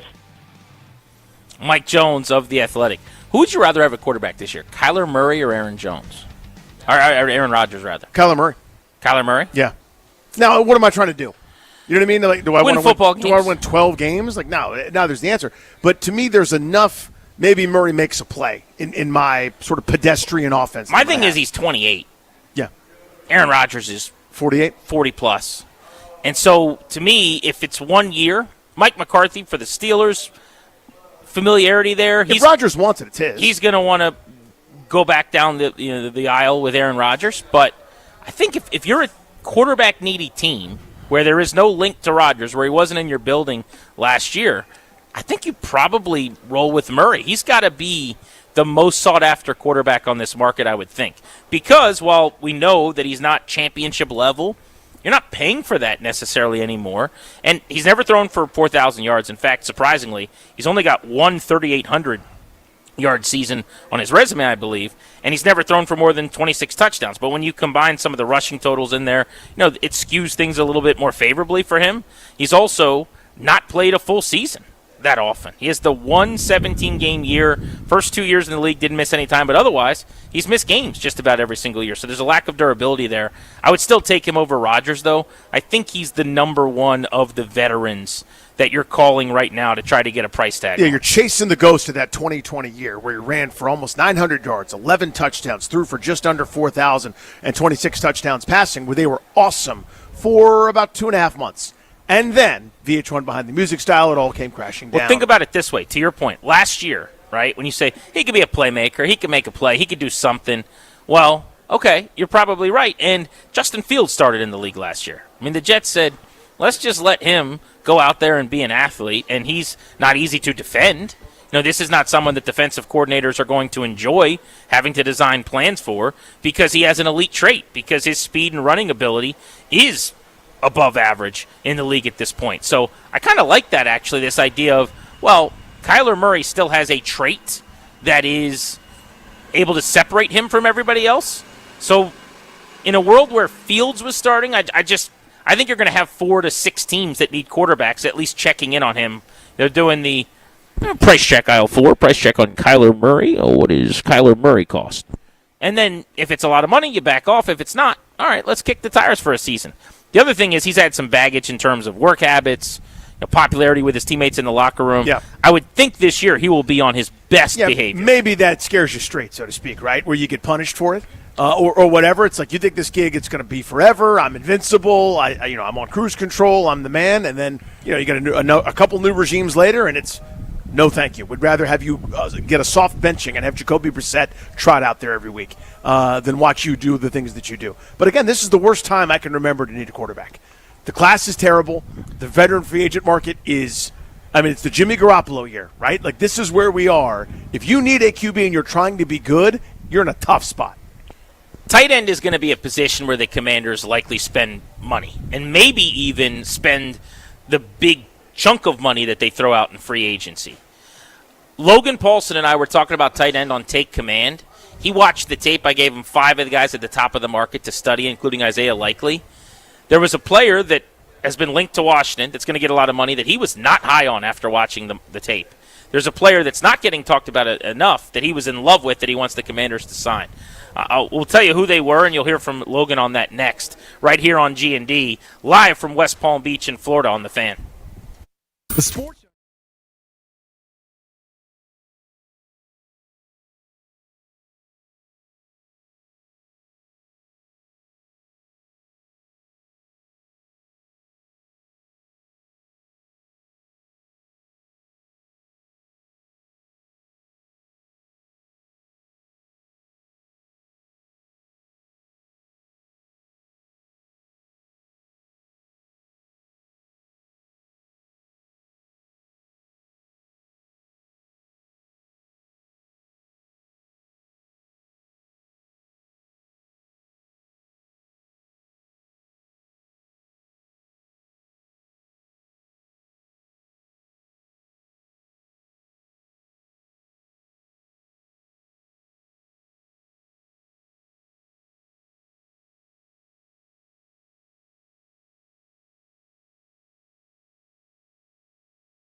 Thank you, Dylan Cruz. That's nice of you to say. Welcome back, Grant and Danny on The Fan from West Palm Beach, Florida, where we are at Nats spring training on a beautiful 80-degree day. We'll take you up to 630 Miles Michaelis, Nats rotation, and one of the few big league free agents that they signed this offseason with service time is going to be stopping by the show coming up at 5 o'clock. But we're very pleased right now to welcome onto the program the new sideline reporter on the Nationals rebuilt TV team and TV broadcast, Alexa Dat. She a Terp. That's right. Hi, gentlemen. Thanks for having me. Are you loving the weather down here in Florida? It's better than what we left, I'll say that. It has to be, right? Nice breeze, got some clouds here, but still sunny. Humid. I like cold over hot. I like whatever this is a million times over whatever's at home. It was snowy, it was raining, and sometimes it was doing both at the same time. This is perfect, though. Like, I don't want 99 degrees and sweltering, but whatever this is, sign me up all the time. So, with all of the snow back home, and you guys know I'm from the Maryland area, my parents are in Durwood.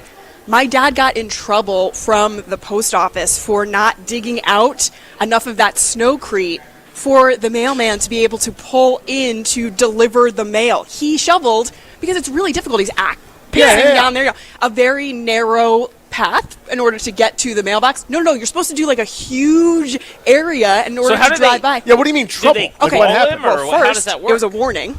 He got left a little note that said, please shovel more area around your mailbox. The next time, he got a diagram that was printed out from the Postal Service, making sure that, because he didn't do it correctly, here's the correct way to do it. And my dad was like, I'm getting in trouble just to try to get my mail. I was like, yeah, Dad, you better listen. They got all the important bills you got to pay. Stick aside, and your father's probably in great shape out there shoveling, but I mean, parents and people that are older out there shoveling, this was not like powdered snow. This was quite literally concrete, as you said. Snowcrete, as you said, yeah. That's right. That's a big ask.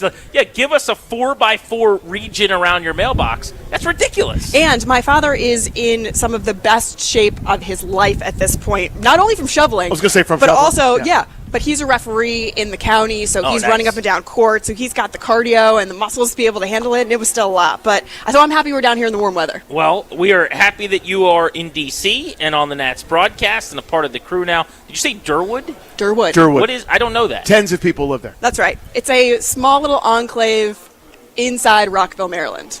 Oh, so you're from, so Rockville. Yeah. That I've heard of. I grew up in I'm Olney, familiar. Maryland, and then in middle school I moved to Durwood. So Johnny Cakes Allville. That's right. Olney guy. Olney. I was born, little sleeper nugget, Danny, in Olney. I lived there for like 2 months until I moved to Virginia. I only claim Virginia because Virginia's doing great. Yeah. But Rockville's great too. My mom's from, is Aspen Hill a thing? Sure. That's where my mom was raised. Well, I was raised by OBGC, the Only Boys and Girls Club, where James Wood also played for the Only Pirates. Okay. So that's his career was a little bit better than mine. Different careers. But that's okay. I'm still in the game, man. I was going to say, you've done well. You guys are both in the same dugout. That's right. What's the difference? That's right. He's in the lineup, different things. So what have you, this is a serious one. Yeah. And a lot of folks in the greater Rockville area, a little sensitive about this, so not to probe too soon. North Bethesda. It's north of Bethesda. That's what Rockville is. You can't just call some of Rockville North Bethesda and charge more. You see what I'm saying? What's that about? I have no idea what you're talking about. Okay, so here's what happened. Years ago, after She you left, may have left before. Yeah, then. you went out into the world to go succeed. When did you I was leave? in New York for 12 years. Yeah. I left in 2009.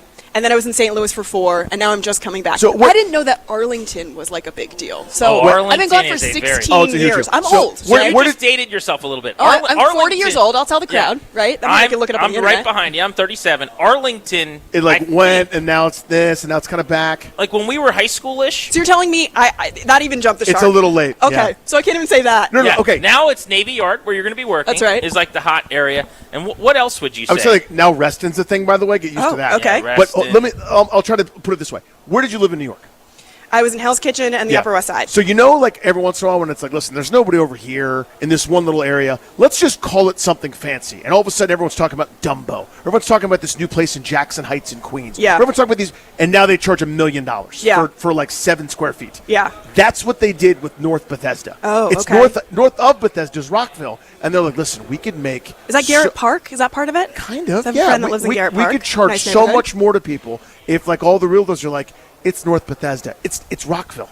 It's okay to say Rockville. Danny, this sounds like a personal issue for you. I'm to be honest. very fatouched He's by it. angered by this. All right. This has come up on the show like 9 times. I'm not sure what I want you to do about it, by the way. I'm like just venting to you. Occasionally I just got here. Give me a second. Fix it? Okay. Yeah. we broadcast from out there, and like this, like he brought it up that day a lot to Yeah. anyone who was out there and wanted to talk about it. Yeah. You mentioned, and Alexa Dad is with us, who is going to be with Dan Kolko and Kevin Franzen, the third member of the broadcast crew, on the sideline reporting for the Nationals now. But you were with the Cardinals for 4 years? Correct. And were you sideline reporter all 4 of those years? I did hosting and sideline reporting for them, and then I worked for the Blues as well, their hockey team, the St. Louis Blues, and I also called play-by-play for the St. Louis Billikens, the men's basketball team out Oh, there. awesome. Yeah. Very cool. So now you're back here in the nation's capital, back home. What's this like for you to come back here? I mean, when you and I were growing up, the Nats at one point don't exist. Then they become, the team in D.C., and you're debating, do I leave the Orioles? What do I do? So what's this like for you now? It's a dream come true. It's coming home. The amount of people that you talk to in the broadcast world who dream of covering their hometown team, it's everyone under the sun. And the fact that I get to do it, pinch me. Wendy Bailey, who's my boss, I am thankful and owe all my gratitude to her and to Mark Lerner, who literally read my resume, understood that I could do the job, but also gave me this opportunity to come home that I never thought I'd be afforded. So, fingers crossed, I won't screw it up, but I hope I could be here for the rest of my life. Yeah. So what's it been like getting to know sort of this really young group that's in an interesting spot? There are a lot of teams that aren't looking like they're going to win 100 games, but there's more intrigue, I think, with this one, with the new regime and a lot of these young pieces. I love storytelling. Yeah. It's a huge part of what this team is about because a lot of the fans don't know a lot of these players. They don't know a lot of these coaches, some members of the front office as well. We have to tell their stories and teach the fans exactly who these people are. They're extremely intelligent. They've been in baseball. They've been handpicked as some of the proteges in the sport coming up. And now they're all here in D.C. to make this team better. Even some of the technology that they're using that they haven't used in the past has, really excited these young players who have heard about it maybe from other teams and now get to experience it here. It's pretty cool. Yeah, typically it was great if someone like you would come in from another organization that you'd been around because you can kind of pick their brain because we'd only seen the one thing for so long. Yeah. And, Mike Rizzo and his staff won a championship, but it was a decade plus with basically the same way of doing things. Now we're all experiencing this for the first time. What are your thoughts on the energy and the youth on the staff and just the ways that you've seen that materialize? What I like about what this organization is doing, and it starts from the top, but your president of baseball operations, Paul Taboni, is making sure that there's a fluidity throughout the entire organization. So the technology that you have at AAA is going to be very similar to the technology that you have at the big league level, making that pathway much more of a seamless transition. And that's what you want, especially for a young team where you're going to be calling guys up and making sure that they have the availability when they are, at Nats Park. So that's one. And two, when you streamline that, you also have a level of, you're using the same jargon. You're playing on the same traject machines, right? You're using all of the same, technology to protect your body, all of the pulse, units that you're doing. Everyone's hydration is monitored across the organization. So because everyone's treated the same, there is a sense of, hey, we're all in this together. And that starts from the top, and it's all the way down through, the coaches in the dugout, too, all working together. Thing you're most looking forward to?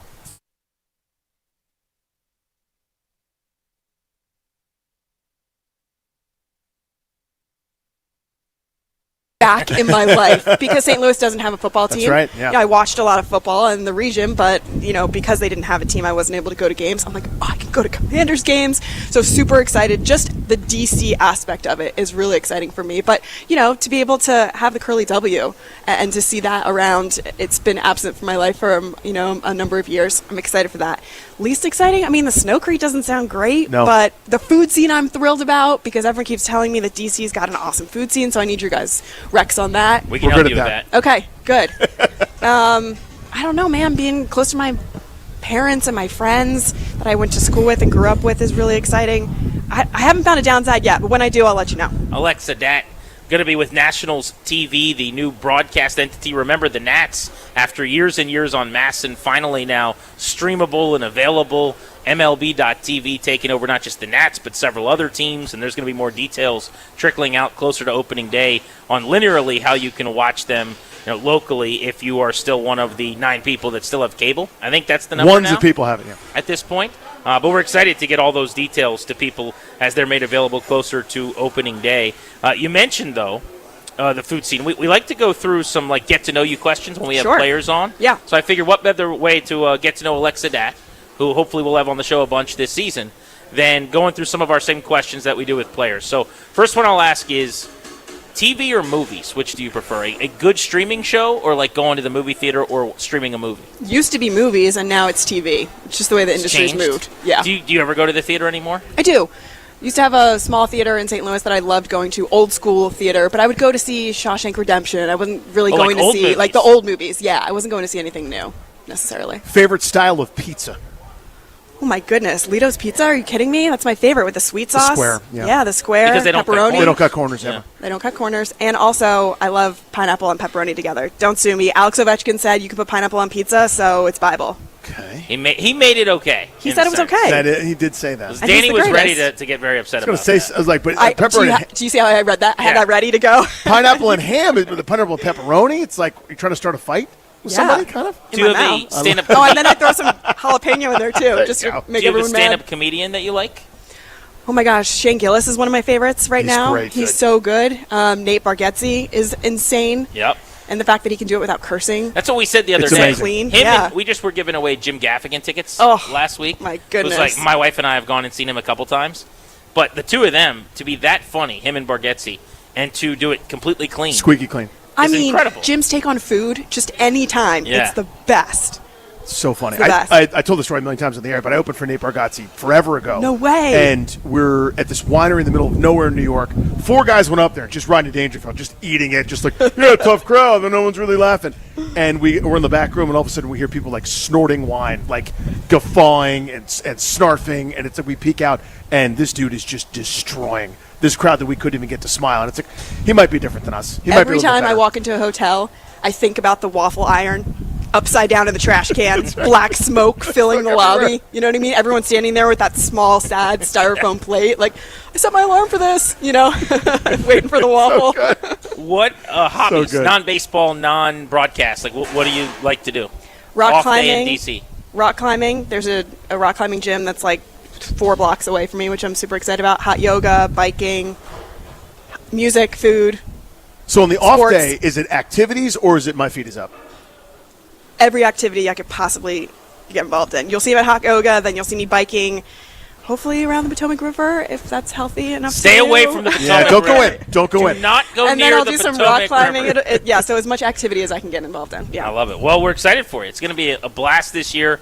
Dan, Kevin, Alexa, broadcast booth, and on the sideline, new look crew, and we're fired up for a new baseball season. There's a lot of change from front office to the coaching staff to how the team's going to be presented to people, but it's a good thing. It's exciting. I'm looking forward to it. Hey, can I give you guys a scoop? Yes. Okay, when you have Miles Michaelis on at 5 for the Get to Know You questions, ask what he did on his off season, or his off day. On his off Yesterday. day. Okay. Yeah. I like that. He had a very fun adventure. I've heard he's really good on air, too. The best. Good. Knew him for 4 years in St. Louis. Oh, that's He's true. a Oh, talker. so you're closer. Yeah, yeah. Yeah. You guys came over together. That's right. Yeah. All right. Well, thank you very much, Alexa. Thanks, Good Alexa. catching up. Alexa Dat, Grant and Danny with you on the Fan. We are in West Palm Beach. Our broadcast from spring training out here in Florida. Sponsored by Main Street Bank. Cheer local, bank local. Main Street Bank is a business-focused community bank, proudly serving the DMV since 2004. Visit mstreetbank.com to learn how to put our team in your office. Main Street Bank, member FDIC, equal housing opportunity lender.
on site at West Palm Beach from Nats Camp. Grant and Danny with you until 6:30 on the Fan. By the way, the Nationals have an exhibition game tonight against Venezuela, who's getting primed for the World Baseball Classic. Should be a telling and an intriguing matchup. 6 o'clock this evening, we get our first legitimate spring training look at one of the Nats' marquee offseason additions, Foster Griffin, a 30-year-old left-hander who's made just 7 Major League Baseball appearances as a reliever, but he spent 3 years in Japan, and now he gets the nod against Venezuela.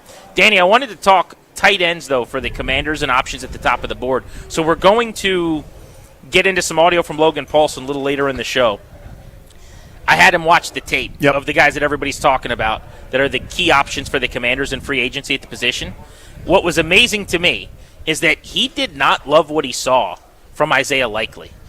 And I'm not talking about as a blocker where he said, they don't really ask him to do anything in the run game. He basically is in a 2-point stance, and he's, a big slot receiver essentially who occasionally will scrape and, block down or whatever. But he said there's really never a time where his hand's in the dirt and he's being a blocking tight end. This is a receiver, but even then, he, the suddenness, some of the ability to take you, with footwork off the dribble on third down and win on choice routes, he's not sure if he's that third down fit they're looking for. The guy he actually really, really liked when he watched the tape was a Maryland Terrapin, Chig Okonkwo, who was making just $1 million on his last deal per year. His market value, according to SpotTrack's, up around $8 million. Likely is expected to get more than him. But Logan thinks Okonkwo would actually be a better fit for Washington at 26 than Likely, who's not yet 26. I am a fan. I have liked Chig Okonkwo for a few years. It just seems like he's in a spot where A, they didn't know what to do. B, haven't had particularly good offenses, quarterback issues, kind of recycling that stuff. Every time I see him, it just feels like if he was in a good offense, ... you could see something from him. His biggest year was not this past season, the year before. 54 catches, 528 yards. Not many touchdowns, but nobody scored touchdowns there in Tennessee. But he's a good player. Cam Ward might turn into being a really good quarterback, but he's played with Will Levis and Cam Ward for the most part. It's been a terrible – that organization has been horrendous post-Mike Vrabel. Absolutely. But he has found a way to produce 50-plus catches, 3 straight seasons, 500-plus yards multiple times in the last 3 years, including 560 last season. The one thing I'll say about Okonkwo is I want to know more about him in the red zone and how we got to a point where he's not utilized in around the goal line and is not a guy that has had more than 2 touchdowns at any point. Again, probably usage, but he's really not a big guy. He's listed 6'3". He's probably more in the 6'1 plus 6'2 range. And for a tight end, that height and his weight in the low 230s or so, he's undersized, but he is super competitive. Logan, when he watched the tape, really liked kind of what he called that dog mentality. We've got a pod dropping just on the tight end position on Friday for Take Command. And speaking of Take Command, you'll hear it when we're done tonight right here on the Fan at 6:30. But Likely's the name that everybody's linked to Washington. And I know I had a buddy of mine. I'm not sure if we had mentioned this or talked about it on the show, but somebody that I know in football was out at the Super Bowl, and they saw, according to, this is eyewitness report, right? Okay. But they saw Jaden Daniels and his mom, who is actually also his agent, NFLPA certified, sitting down and having lunch with Isaiah Likely and I believe a member of his agency. Now, that doesn't mean anything, and that's allowed. This is not like some tampering thing where teams aren't allowed to talk to other players. They were having lunch. Sure. But it makes you wonder about interest and how Jaden Daniels feels. Maybe he's an Isaiah Likely guy, and he's pushing the envelope there. That's a name that's come up a ton for Washington, I will say, over and over again, because he seems like the most explosive pass-catching weapon and the best option vertically downfield in the passing game at that position, and that's what Washington. Because you've seen some of those highlight plays, you've seen some of those moments, right, where you go, this guy's a star, and then you look at the numbers and you go, why hasn't there been more? Why hasn't he been more featured? Why hasn't he broken out? I mean, there have been multiple times where whether it's Mark Andrews wasn't healthy or they were struggling at receiver. It's like this guy should be a matchup nightmare for people. 6'4", 240-some pounds, can run like a deer. You're going, use a 2 tight end set and have him beat up members of the secondary. He could box out nickel cornerbacks or run past every linebacker and safety in the game. And yet it hasn't materialized. The idea of him is intoxicating. The less sexy version of that, maybe from smaller market, less high-profile team that's lost 1 million times in the last 3 years, is Okonkwo. But yeah, likely is the most frequent association, I would say, in terms of free agent tight ends to be with Washington. There are other options, by the way. Those are just two of the names at the very top of the market. Asked them to watch Cade Otton. Felt like he was more of like a John Bates role. So like that wide tight end, in line, a lot of blocking, does some good things. Sounds to me like what he thinks Washington needs is a third down chain mover.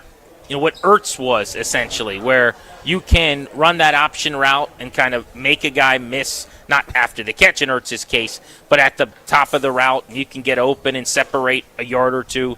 I think that's basically what he thinks they're looking for. So you can cross a guy like Dallas Goedert off if that's what they want. Now, if they go in a different direction, you just want a bigger-bodied guy who can block a little bit. All right, no harm, no foul there. But a Tyler Higbee's not that guy. Tyler Conklin's not that player. Noah Fant at 28, even still younger than a lot of these guys, isn't that player. So they're looking for fit maybe. And I would have thought that was likely, but after watching the tape, he just wasn't so sure. That's interesting. I wonder where David Njoku would sort of fall on that list as well, right? A guy that the idea of him is really, really sexy, right? The again, it looks like an action figure, can run, it's big, it's strong, but again, the production hasn't always matched. But you go, again, look at the situation. Yeah, I mean, that's one of those spots. Again, if you, let's say you pay top of the market money, you're not spending anywhere near what you'd spend on the seventh best defensive end in this year's class. That's an upgradable position that won't break the bank in all likelihood, right? Even if you go win the bidding for a Likely or for a Conquo or any of these guys, you can really upgrade there, and I think they need to without a ridiculous cost. Spring training coverage on The Fan presented by Main Street Bank, to your local bank. Local Main Street Bank, business-focused community bank, proudly serving the DMV since '04. Visit mstreetbank.com to learn how to put our team in your office. Main Street Bank, member FDIC, equal housing opportunity lender. We are in West Palm Beach. We'll be joined by one of the new members of the Nationals starting rotation. Next on Grant and Danny.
West Palm Beach, we are live on Grant and Danny from Nats Camp, where we'll be for the next 3 days and into the weekend. The boys are getting ready to play Venezuela tonight, a tune-up of the World Baseball Classic. Nats spring training continuing on the Fan. Our spring training coverage is sponsored by Main Street Bank. Cheer local, bank local. Main Street Bank is a business-focused community bank proudly serving the DMV since 2004. Visit mstreetbank.com to learn how to put our team in your office. Main Street Bank, member FDIC, equal housing opportunity lender. Miles Michaelis was added by this Washington Nationals club to come over and provide veteran depth and an important piece. He's going to play now in this rotation moving forward, and he's kind enough to give us a few minutes and join us now on Grant and Danny. It's great to have you on the show. Thank you so much. It's a pleasure to be here with you guys. Well, we're fired up to have you both in town, part of this rotation, providing that veteran presence on the program as well. I got to ask first, after spending the time you did in St. Louis, nearly a decade in one organization, it's got to feel like transferring schools or something. Like, what is this experience? Even as a veteran who's been in the big leagues for over a decade, what's that like? Yeah, it's it's different. It's kind of, when I came back from Japan the first time with the Cardinals, you show up first day of spring training, I got like some new shoes on. I want to look good. I want to try to fit in with the cool kids. You laid your outfit out the day before. before. I'm thinking, what am I going to wear? I'm going to say. But it's been fun, and I've been I played against a lot of these guys the last couple of years. I've seen them from the dugout, and we've got some mutual friends. Paul DeYoung was here last year. I got some intel on some guys from him, and the guys here said that they loved him. So it's guys that I'm used to seeing, but now I'm in the now I'm in the same dugout, so it's nice. And I've been super happy with how everything's gone. Everyone's super nice. Everyone's we're all after the same thing here. Everyone's trying to get better and get ready for the season. How much do you feel like you have to be coach, mentor guy? Because it's like, we talk about changing schools. It's like a lot of these guys are school age playing in the show. You know what I mean? And you've been around the block a couple of times. Do you feel that responsibility, or is it no, let them find their way? Like, what's that like? I had a little bit of that role last year, being one of the older guys in St. Louis also, with me and Sonny, and the year before that with when Gibby was there and Lance Lynn. But, something I've been kind of building towards, and, this team being maybe a little bit younger than some of those teams I've been on in the past, I'm very approachable. I'm very loose in the clubhouse. I'm not like sitting there like in my own world, and I like to shoot the shit and, goof around with the guys. So I've had some guys over my house playing cards the other night, nice loose atmosphere, try to get to know everybody. But, we have such an incredible coaching staff here. Some of these guys that we're working with, that I'm really just here for like those extra questions, like extra support. I mean, and I'm ready for it, and if that's what guys are going to come ask me questions, then I'm cool with that. Well, to your point about the staff, like all these younger guys were raised in this environment of everyone knows how to supinate their pronator, and like they know like down to the what their fingernails doing on every pitch. Yeah. Hitters know their barrel velocities. All this stuff is different than when you came up. Like, so they're raised in it. So speaking that language must be different too. Yeah, a little bit, but I think some of the stuff that I'm better at would be some of like those more nuancey things. Right. Like, you can spin it, you can spike it, you can do this or that, but it's the subtleties within the game that the younger guys, and you have to learn by experience. But I had the benefit of throwing to a guy like Yachty, earlier in my career, and just his ability to read a hitter and like read a game. And I think that's some of the things that maybe that I try to learn, that I would try to impart on guys. Like, dude, like you could spin it all day, but watch the hitter's reaction, right? Because maybe he's going to tell you something the way he takes a pitch that makes you think, okay, I'm not going to spin this one because he took a good swing at it, even if the percentages say this or that. Like, you got to do your homework on guys. Some guys will sit on stuff and do that, and that's where those nuances of kind of learning the game, right? Like, all the information in the world is great, but when you step out there, you have to compete, and the game is going to throw different scenarios and different things at you every time out there. At 37, I'm still learning. I play with guys in their 40s, and they will tell you that even at 40, they were learning new things every day, and it's fun because with all the new lingo stuff, I think it's good because guys can come ask me questions about, maybe some of those smaller nuances of the game, and I can ask them like, well, I see you spin the ball, like how you holding it, and they've got some tools and some tricks and some stuff that maybe I'm not used to, where I can learn from them as well. So that's been fun too. New Nats starting pitcher Miles Michaelis with us on Grant and Danny from West Palm Beach here in Florida on the Fan.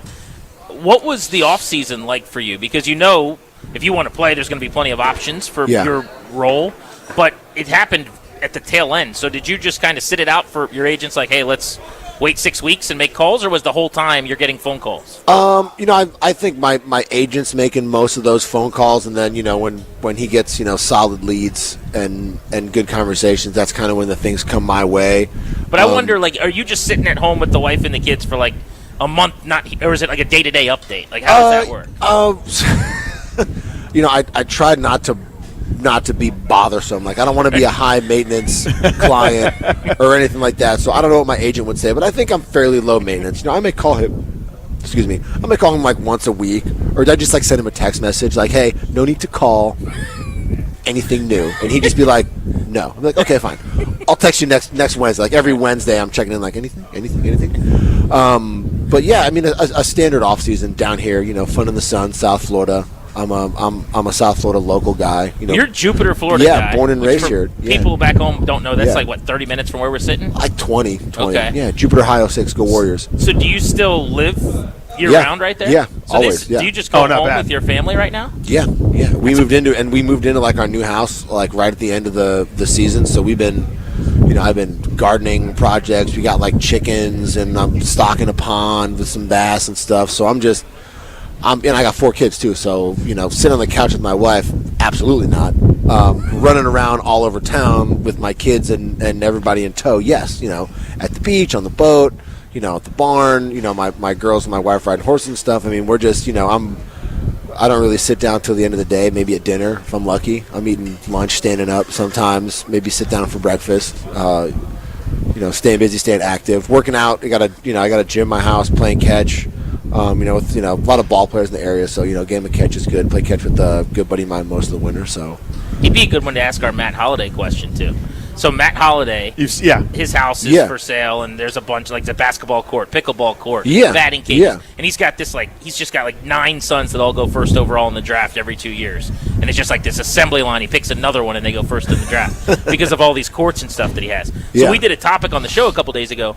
And maybe you have one, but if you could have any awesome sports amenity at your house, what would it be? I went with, there were a few, but I was thinking full basketball court. Somebody called in and said they wanted to redo one of the holes. Like the 13th hole at Augusta. Okay, so I've got a little bit of that. I have a par 3 in my front yard. I have a big piece of property. That smells Michael. Yes. So it's like a 150-yard, 160-yard shot over the pond in the front. So there's water hazard. Have you hit a hole in one on it? No, it's really tough because it's a turf green. Because I didn't go crazy with it. The maintenance on a grass green would be insane. So it's turf. So you hit it from 150 yards out. It's kind of bouncing off. But there's 5 little pin placements on it, and there's some higher turf in the front, you can chip.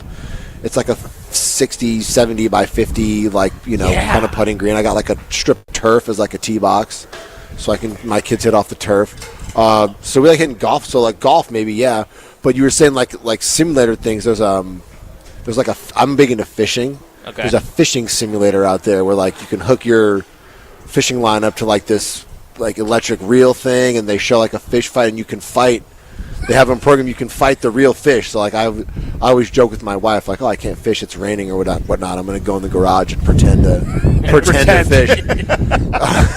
So the back of my car, do you something program, like that. I don't know, weights are 14-pound bass, and then wow. I've looked at it online. They're a couple $1,000, so it's a foolish expense with the ocean being right here. A fishing simulator doesn't make sense. I'll just go fish for action. Where the actual in the ocean. I can't go to the garage and pretend to fish and bring dinner back inside.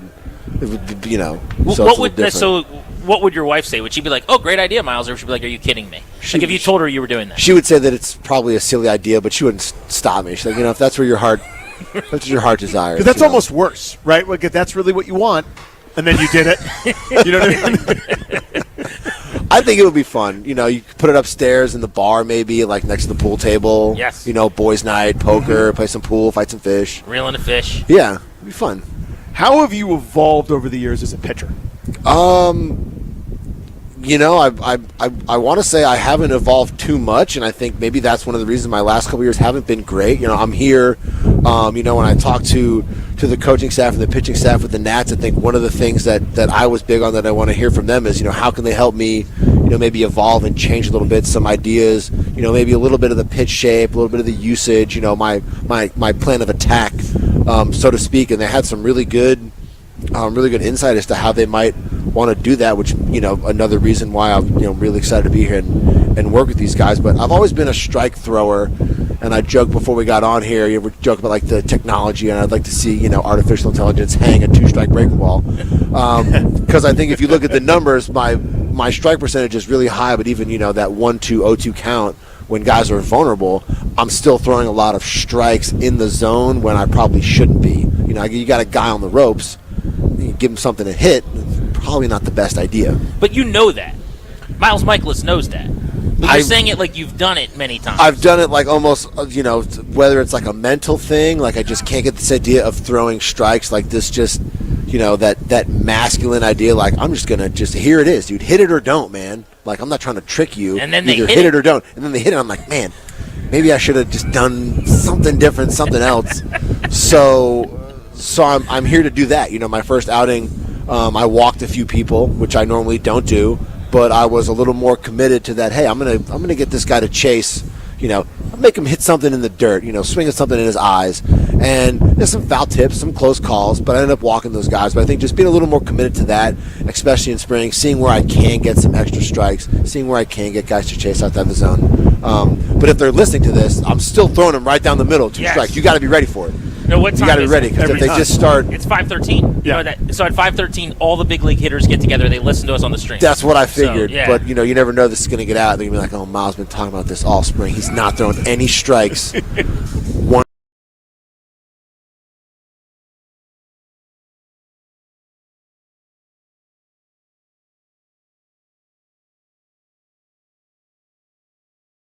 I think 0-0, that middle pitch is like 90% in the pitcher's favor. It's a take or a foul ball 90% of the time.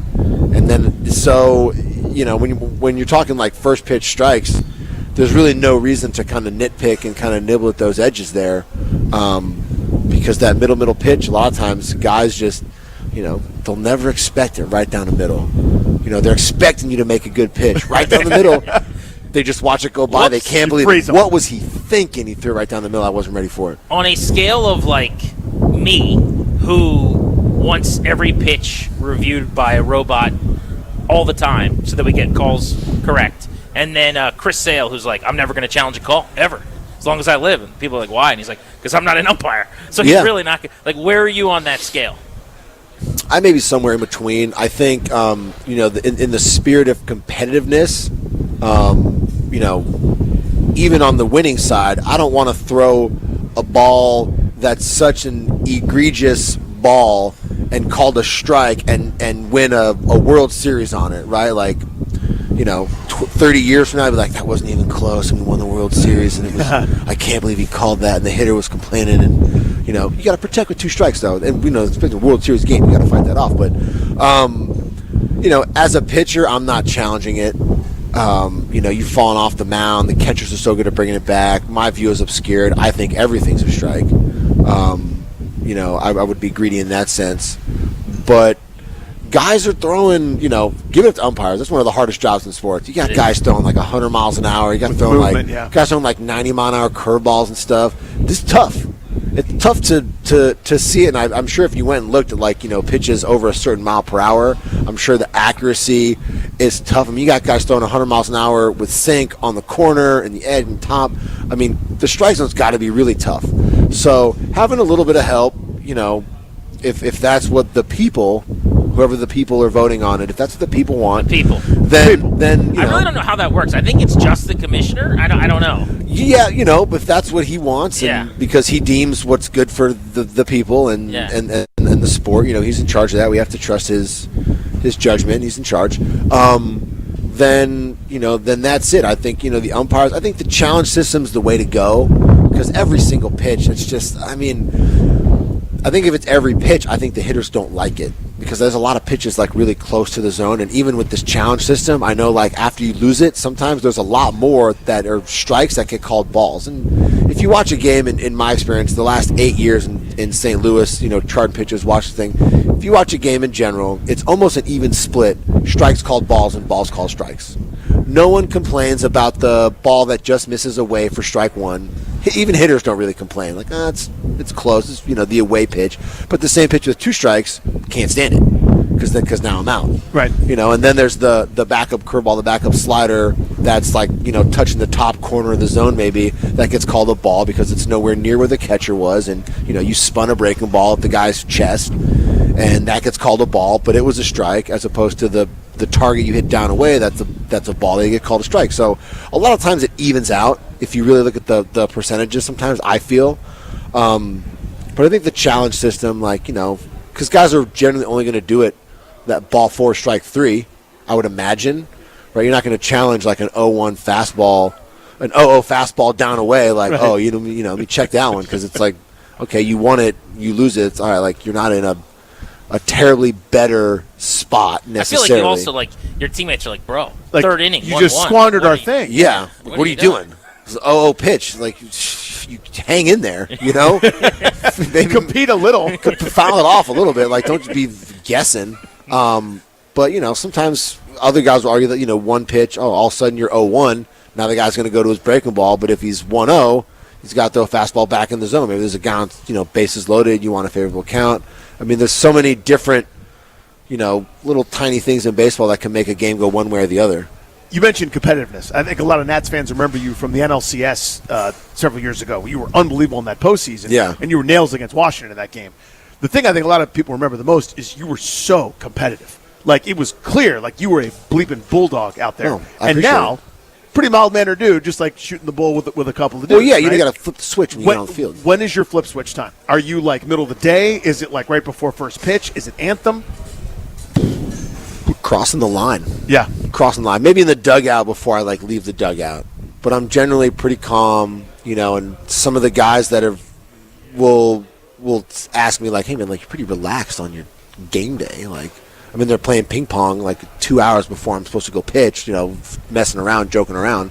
But I like to stay loose, as I go through that process, and then, try to flip that switch, as close to game time as possible. Because I just feel like, at least for me personally, walking around all day with like a scowl on my face, like I'm going to eat your lunch 6 hours before the game. It's a little exhausting. We call that the Scherzer. That's the Scherzer. Yeah. And it's a little exhausting, and for me it would be like I'm just gonna put on a Halloween mask and pretend to be this mean, scary guy for like 6 hours before the game when that's not really who I am. It doesn't make sense to me. There are guys that are like that, and they're everyone's got their own system. Miles Michaelis with us on Grant and Danny. I don't know how much you're on like Pitch Ninja or any of these things now that just show awesome pitches. Yeah. What do you think, like, that you marvel at where you go, damn, that's impressive? Like, what's a pitch in baseball right now that either just the way it moves or something about it that you go, I love that? When dudes throw really fast. It's like 103. Dang, dude. Yeah. Like, that shit's moving. Ball is sizzling. How your body can stay together.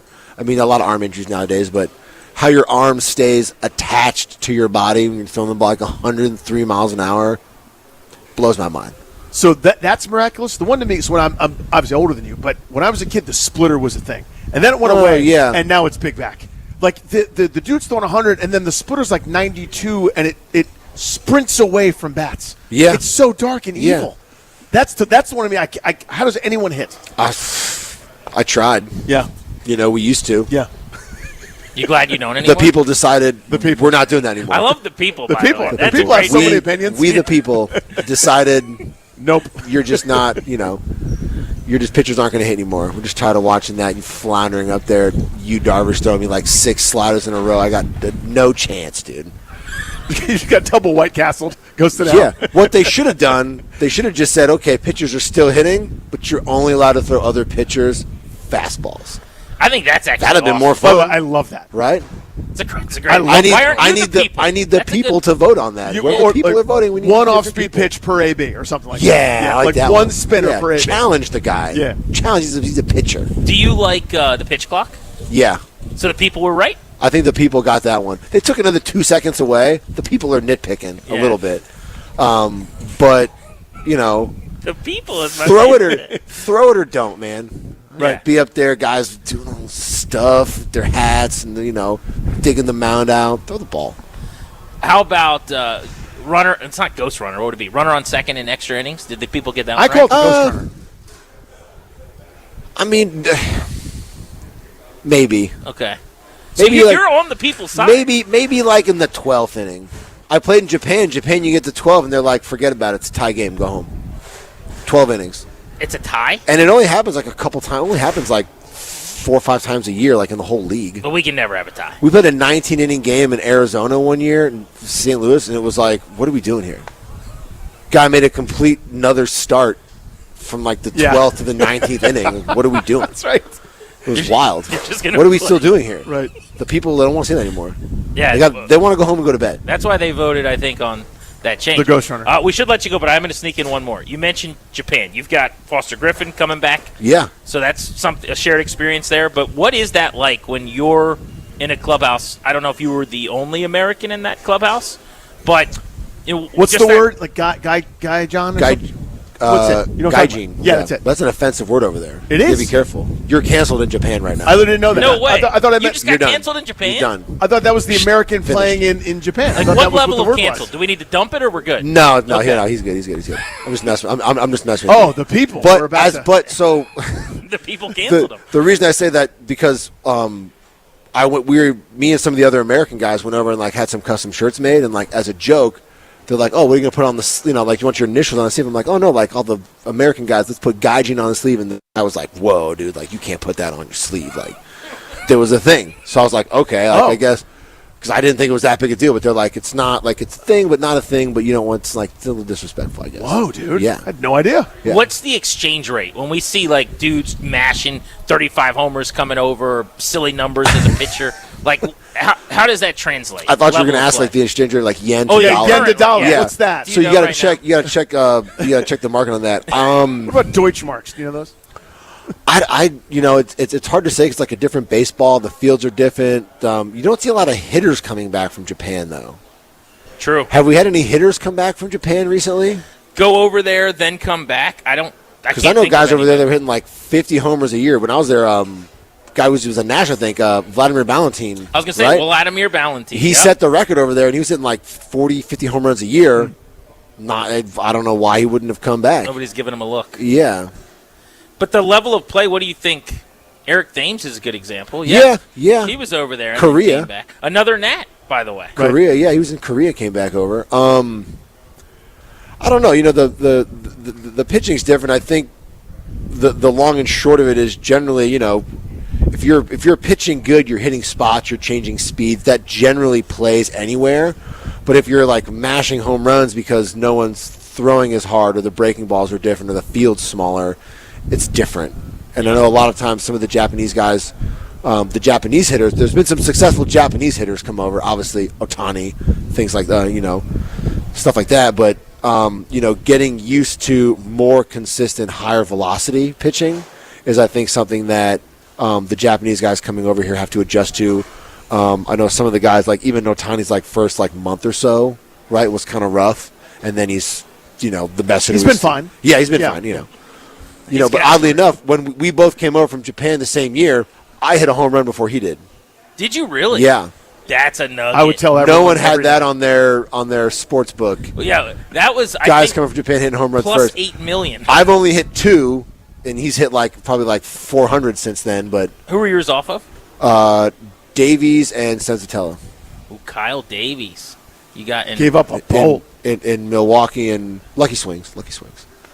Gentleman. Just Lucky Swings. Yeah, A true gentleman. Milwaukee, Colorado, not the hardest places to get a ball out and get in the air. So, but I'll take everything I can get. I'll take everything I can get. We appreciate the time, and this has been fun, and we're excited to see you in the rotation this year. Awesome. I'm excited to be here. Good to get to know everybody. Thank you. Miles Michaelis with us on Grant and Danny. We're in West Palm throughout the week and into the weekend. The Nationals in Venezuela tonight over at the ballpark. You're listening to The Fan.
Palm Beach on a beautiful Florida day. We're Grant and Danny. You are listening to The Fan. Our spring training coverage is sponsored by Main Street Bank. It's your local bank, local Main Street Bank, a business-focused community bank that proudly serves the DMV and has since 2004. Visit mstreetbank.com to learn how to put our team in your office. Main Street Bank, member FDIC, equal housing opportunity lender. Danny, we were talking about tight end earlier for the Commanders, and I told you we've got this special on the position on Take Command dropping on Friday, but I had Logan watch the tape on a bunch of guys that you and I have talked a lot about possibly signing, and he was way more down on Isaiah Likely than I thought he would be. He was way higher on Chig Okonkwo than I thought he would be. So I want to play what he had to say after watching and studying game tape on those guys and react to it. So this was Logan's film review on Isaiah Likely, who is widely considered the best tight end on the market for Washington, and who a lot of people think the Commanders should sign. So when you watched him, what did you see? Yeah, I mean, I was like, just to be honest, I was like a little disappointed with what I saw in film. And just in terms of, it was multifactorial, right? It's how he's being used in the offense. It's like kind of the types of routes that he runs, like how he wins and how he separates. So let's like double click on how he wins. Like he does have a little bit of like short area quickness. So like at the release point, nice short area quickness. He's got a really nice kind of feel for that Euro step, but it's a little bit more deliberate than like the top end guys. And I think the thing you feel, or I felt the most when I watched him, is like he doesn't have like a top end gear to him. He's not a fast football player. So like he'd make this move, the guy would kind of lose the guy for a second. And then you've got like in man coverage, like linebackers, and in some cases, like, athletic defensive ends rallying and getting back in his hip, and he can't separate, and so like there's a play versus versus Cleveland where he's like working a high cross over the middle of the field, works the stick, kind of plays across, and the DB gets back in phase, and Lamar Jackson has to put the ball kind of in this perfect spot just out of reach. And I just was like, if you're going to pay a guy top tier money, like, is he what you want there, right? So I know people were talking about him making like $15 million, $16 million, kind of setting the market for this free agent class. To me, if he was in like that 8.5 to 11.5 range, I'd probably feel more comfortable. So really depending on what he's asking for, like, can he make plays on an offense? Yes. But is he this explosive pass catcher that people, I think, kind of are thinking about? I think there's a little bit to be desired there. So good football player. If you came to Washington, I'd be excited, but I do think the money there is going to be really important, because he feels like a guy that if you paid him a lot, kind of market setting money by the like a 3-year deal, he'd be cut by the 3rd year of the deal because he's not giving you the production that he wants. But if the deal is kind of a little bit more financially viable, I think he could be a potentially good fit here. That's really interesting, though. But you didn't see him as like this guy becomes a 70-catch, 900-yard tight end or anything like that. I didn't really feel that from him. And again, like, a lot of his explosive plays in that offense come from Lamar, right? Or the quarterback, like off schedule scramble drill stuff where, they've kind of lost him in coverage in his zone. He's down the field. Lamar makes this great play, puts the ball down there, and he has like the Cincinnati game, which was the 3rd game from the last game of the season, where it's like over the top of a hook player. They've dropped him in coverage. The safety's on the other side of the field, and he just outruns a linebacker for a touchdown. Like, there's stuff like that where you're like, oh, that's good. That's good. But I look at like the consistency of a player winning in 3rd down matchup situations, right? And so then you're like, well, maybe he competes pretty good on 1st and 2nd down. They basically use him like a big slot receiver in Baltimore. So like his competition level, his grit level, his toughness, finish level in the run game isn't really there. So you have to play him basically like a big slot receiver. And for me, like, I think you can get a receiver that's going to be a little bit more competitively tough than that. And so again, like, is he a good player?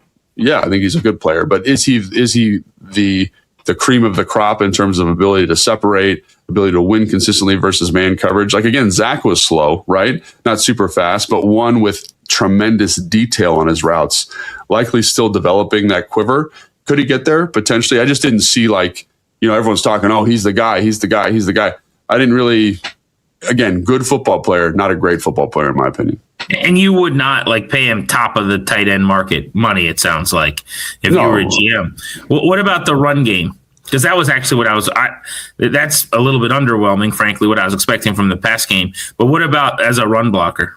Yeah, I think that was the thing that stuck out the most to me was like, because sometimes there's guys that are like okay in the pass game, but their run stuff's good enough where like you can you can force the team to be in base, right? Or match, get out of nickel and match you in base.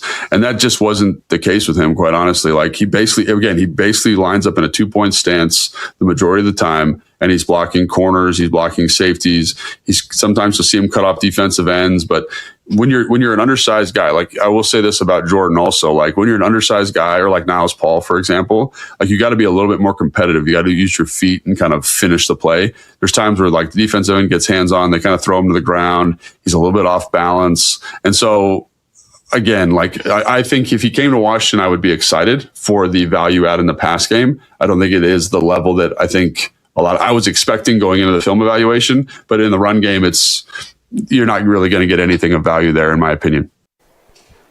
So that was Logan Paulson from Take Command, an episode we're dropping on Friday that is exclusive to the tight end position, looking at free agents and some draft options.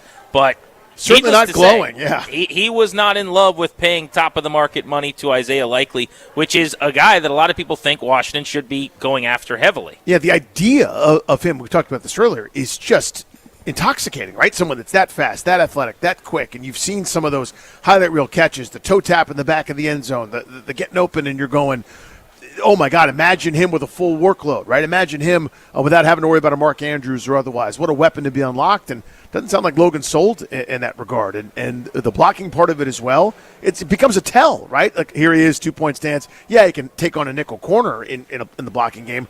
Cool. Can you chip on the defensive end? Can you get to a linebacker? Doesn't sound like so. Well, you just play passing downs, and maybe it's a lot of 12 personnel where you have Bates or Sinnott stay in there at the line of scrimmage and block in line, and then you'd have Likely running routes, which is largely what they did, frankly, with Andrews in Baltimore. The part that I guess disappointed me is he didn't see him as a guy on third down that's a war daddy that can win maybe on some of the choice routes where you're looking to just ask Ertz, go win a matchup, because that's what they did a lot in this offense. And I think David Blau's going to ask some of the same things out of the tight end position. It's 3rd and 6. We're going to need somebody to get open, and Blau's going to ask a tight end to possibly do that if you have that weapon. I thought Likely might be that guy. Logan was not as sold. A player he loves that's available at the position is former Maryland Terrapin Chigakonkwo. You're going to hear why he's so high on him next as we look at the tight end spot ahead of free agency early next week. On Grant and Danny, we're live in West Palm Beach in Florida.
The sponsor of the Grant and Danny radio program is the law firm Kandori and Murad. They'll help you to draft your last will and testament, set up a living trust, put together a medical power of attorney. Schedule a free consultation with their attorneys today at kmlawyers.com and mention us to get a discount. That's kmlawyers.com. We're live from West Palm Beach at Nats Spring Training today. We have had a great first of 3 shows with the Nats, including manager Blake Butra joining us. Miles Michaelis was fantastic. Had a great conversation with reliever Cole Henry as well. If you missed any part of our program, Alexa Dat, now with the broadcast crew here in D.C., you can podcast it wherever you get your audio deep into the evening. But right now we're taking a look at the tight end position. Washington, unlikely to draft a tight end that can help a lot right away unless they use that pick in the 3rd round at 71. 7 is not tight end range. Kenyon Sadiq's going after that. Short of them trading back, he'll be long gone before they pick again. So, Danny, if you go tight end at 71 and you get the right guy, you might be able to get someone who catches 40 or 50 balls this year. But assuming that pick is any other position, the only hope to upgrade at tight end is probably through free agency next week in the early days of the league year. And again, I think you can. This is one of those, I understand if you don't want to go, like last year, Davante Adams was available. I put that in quotes, right?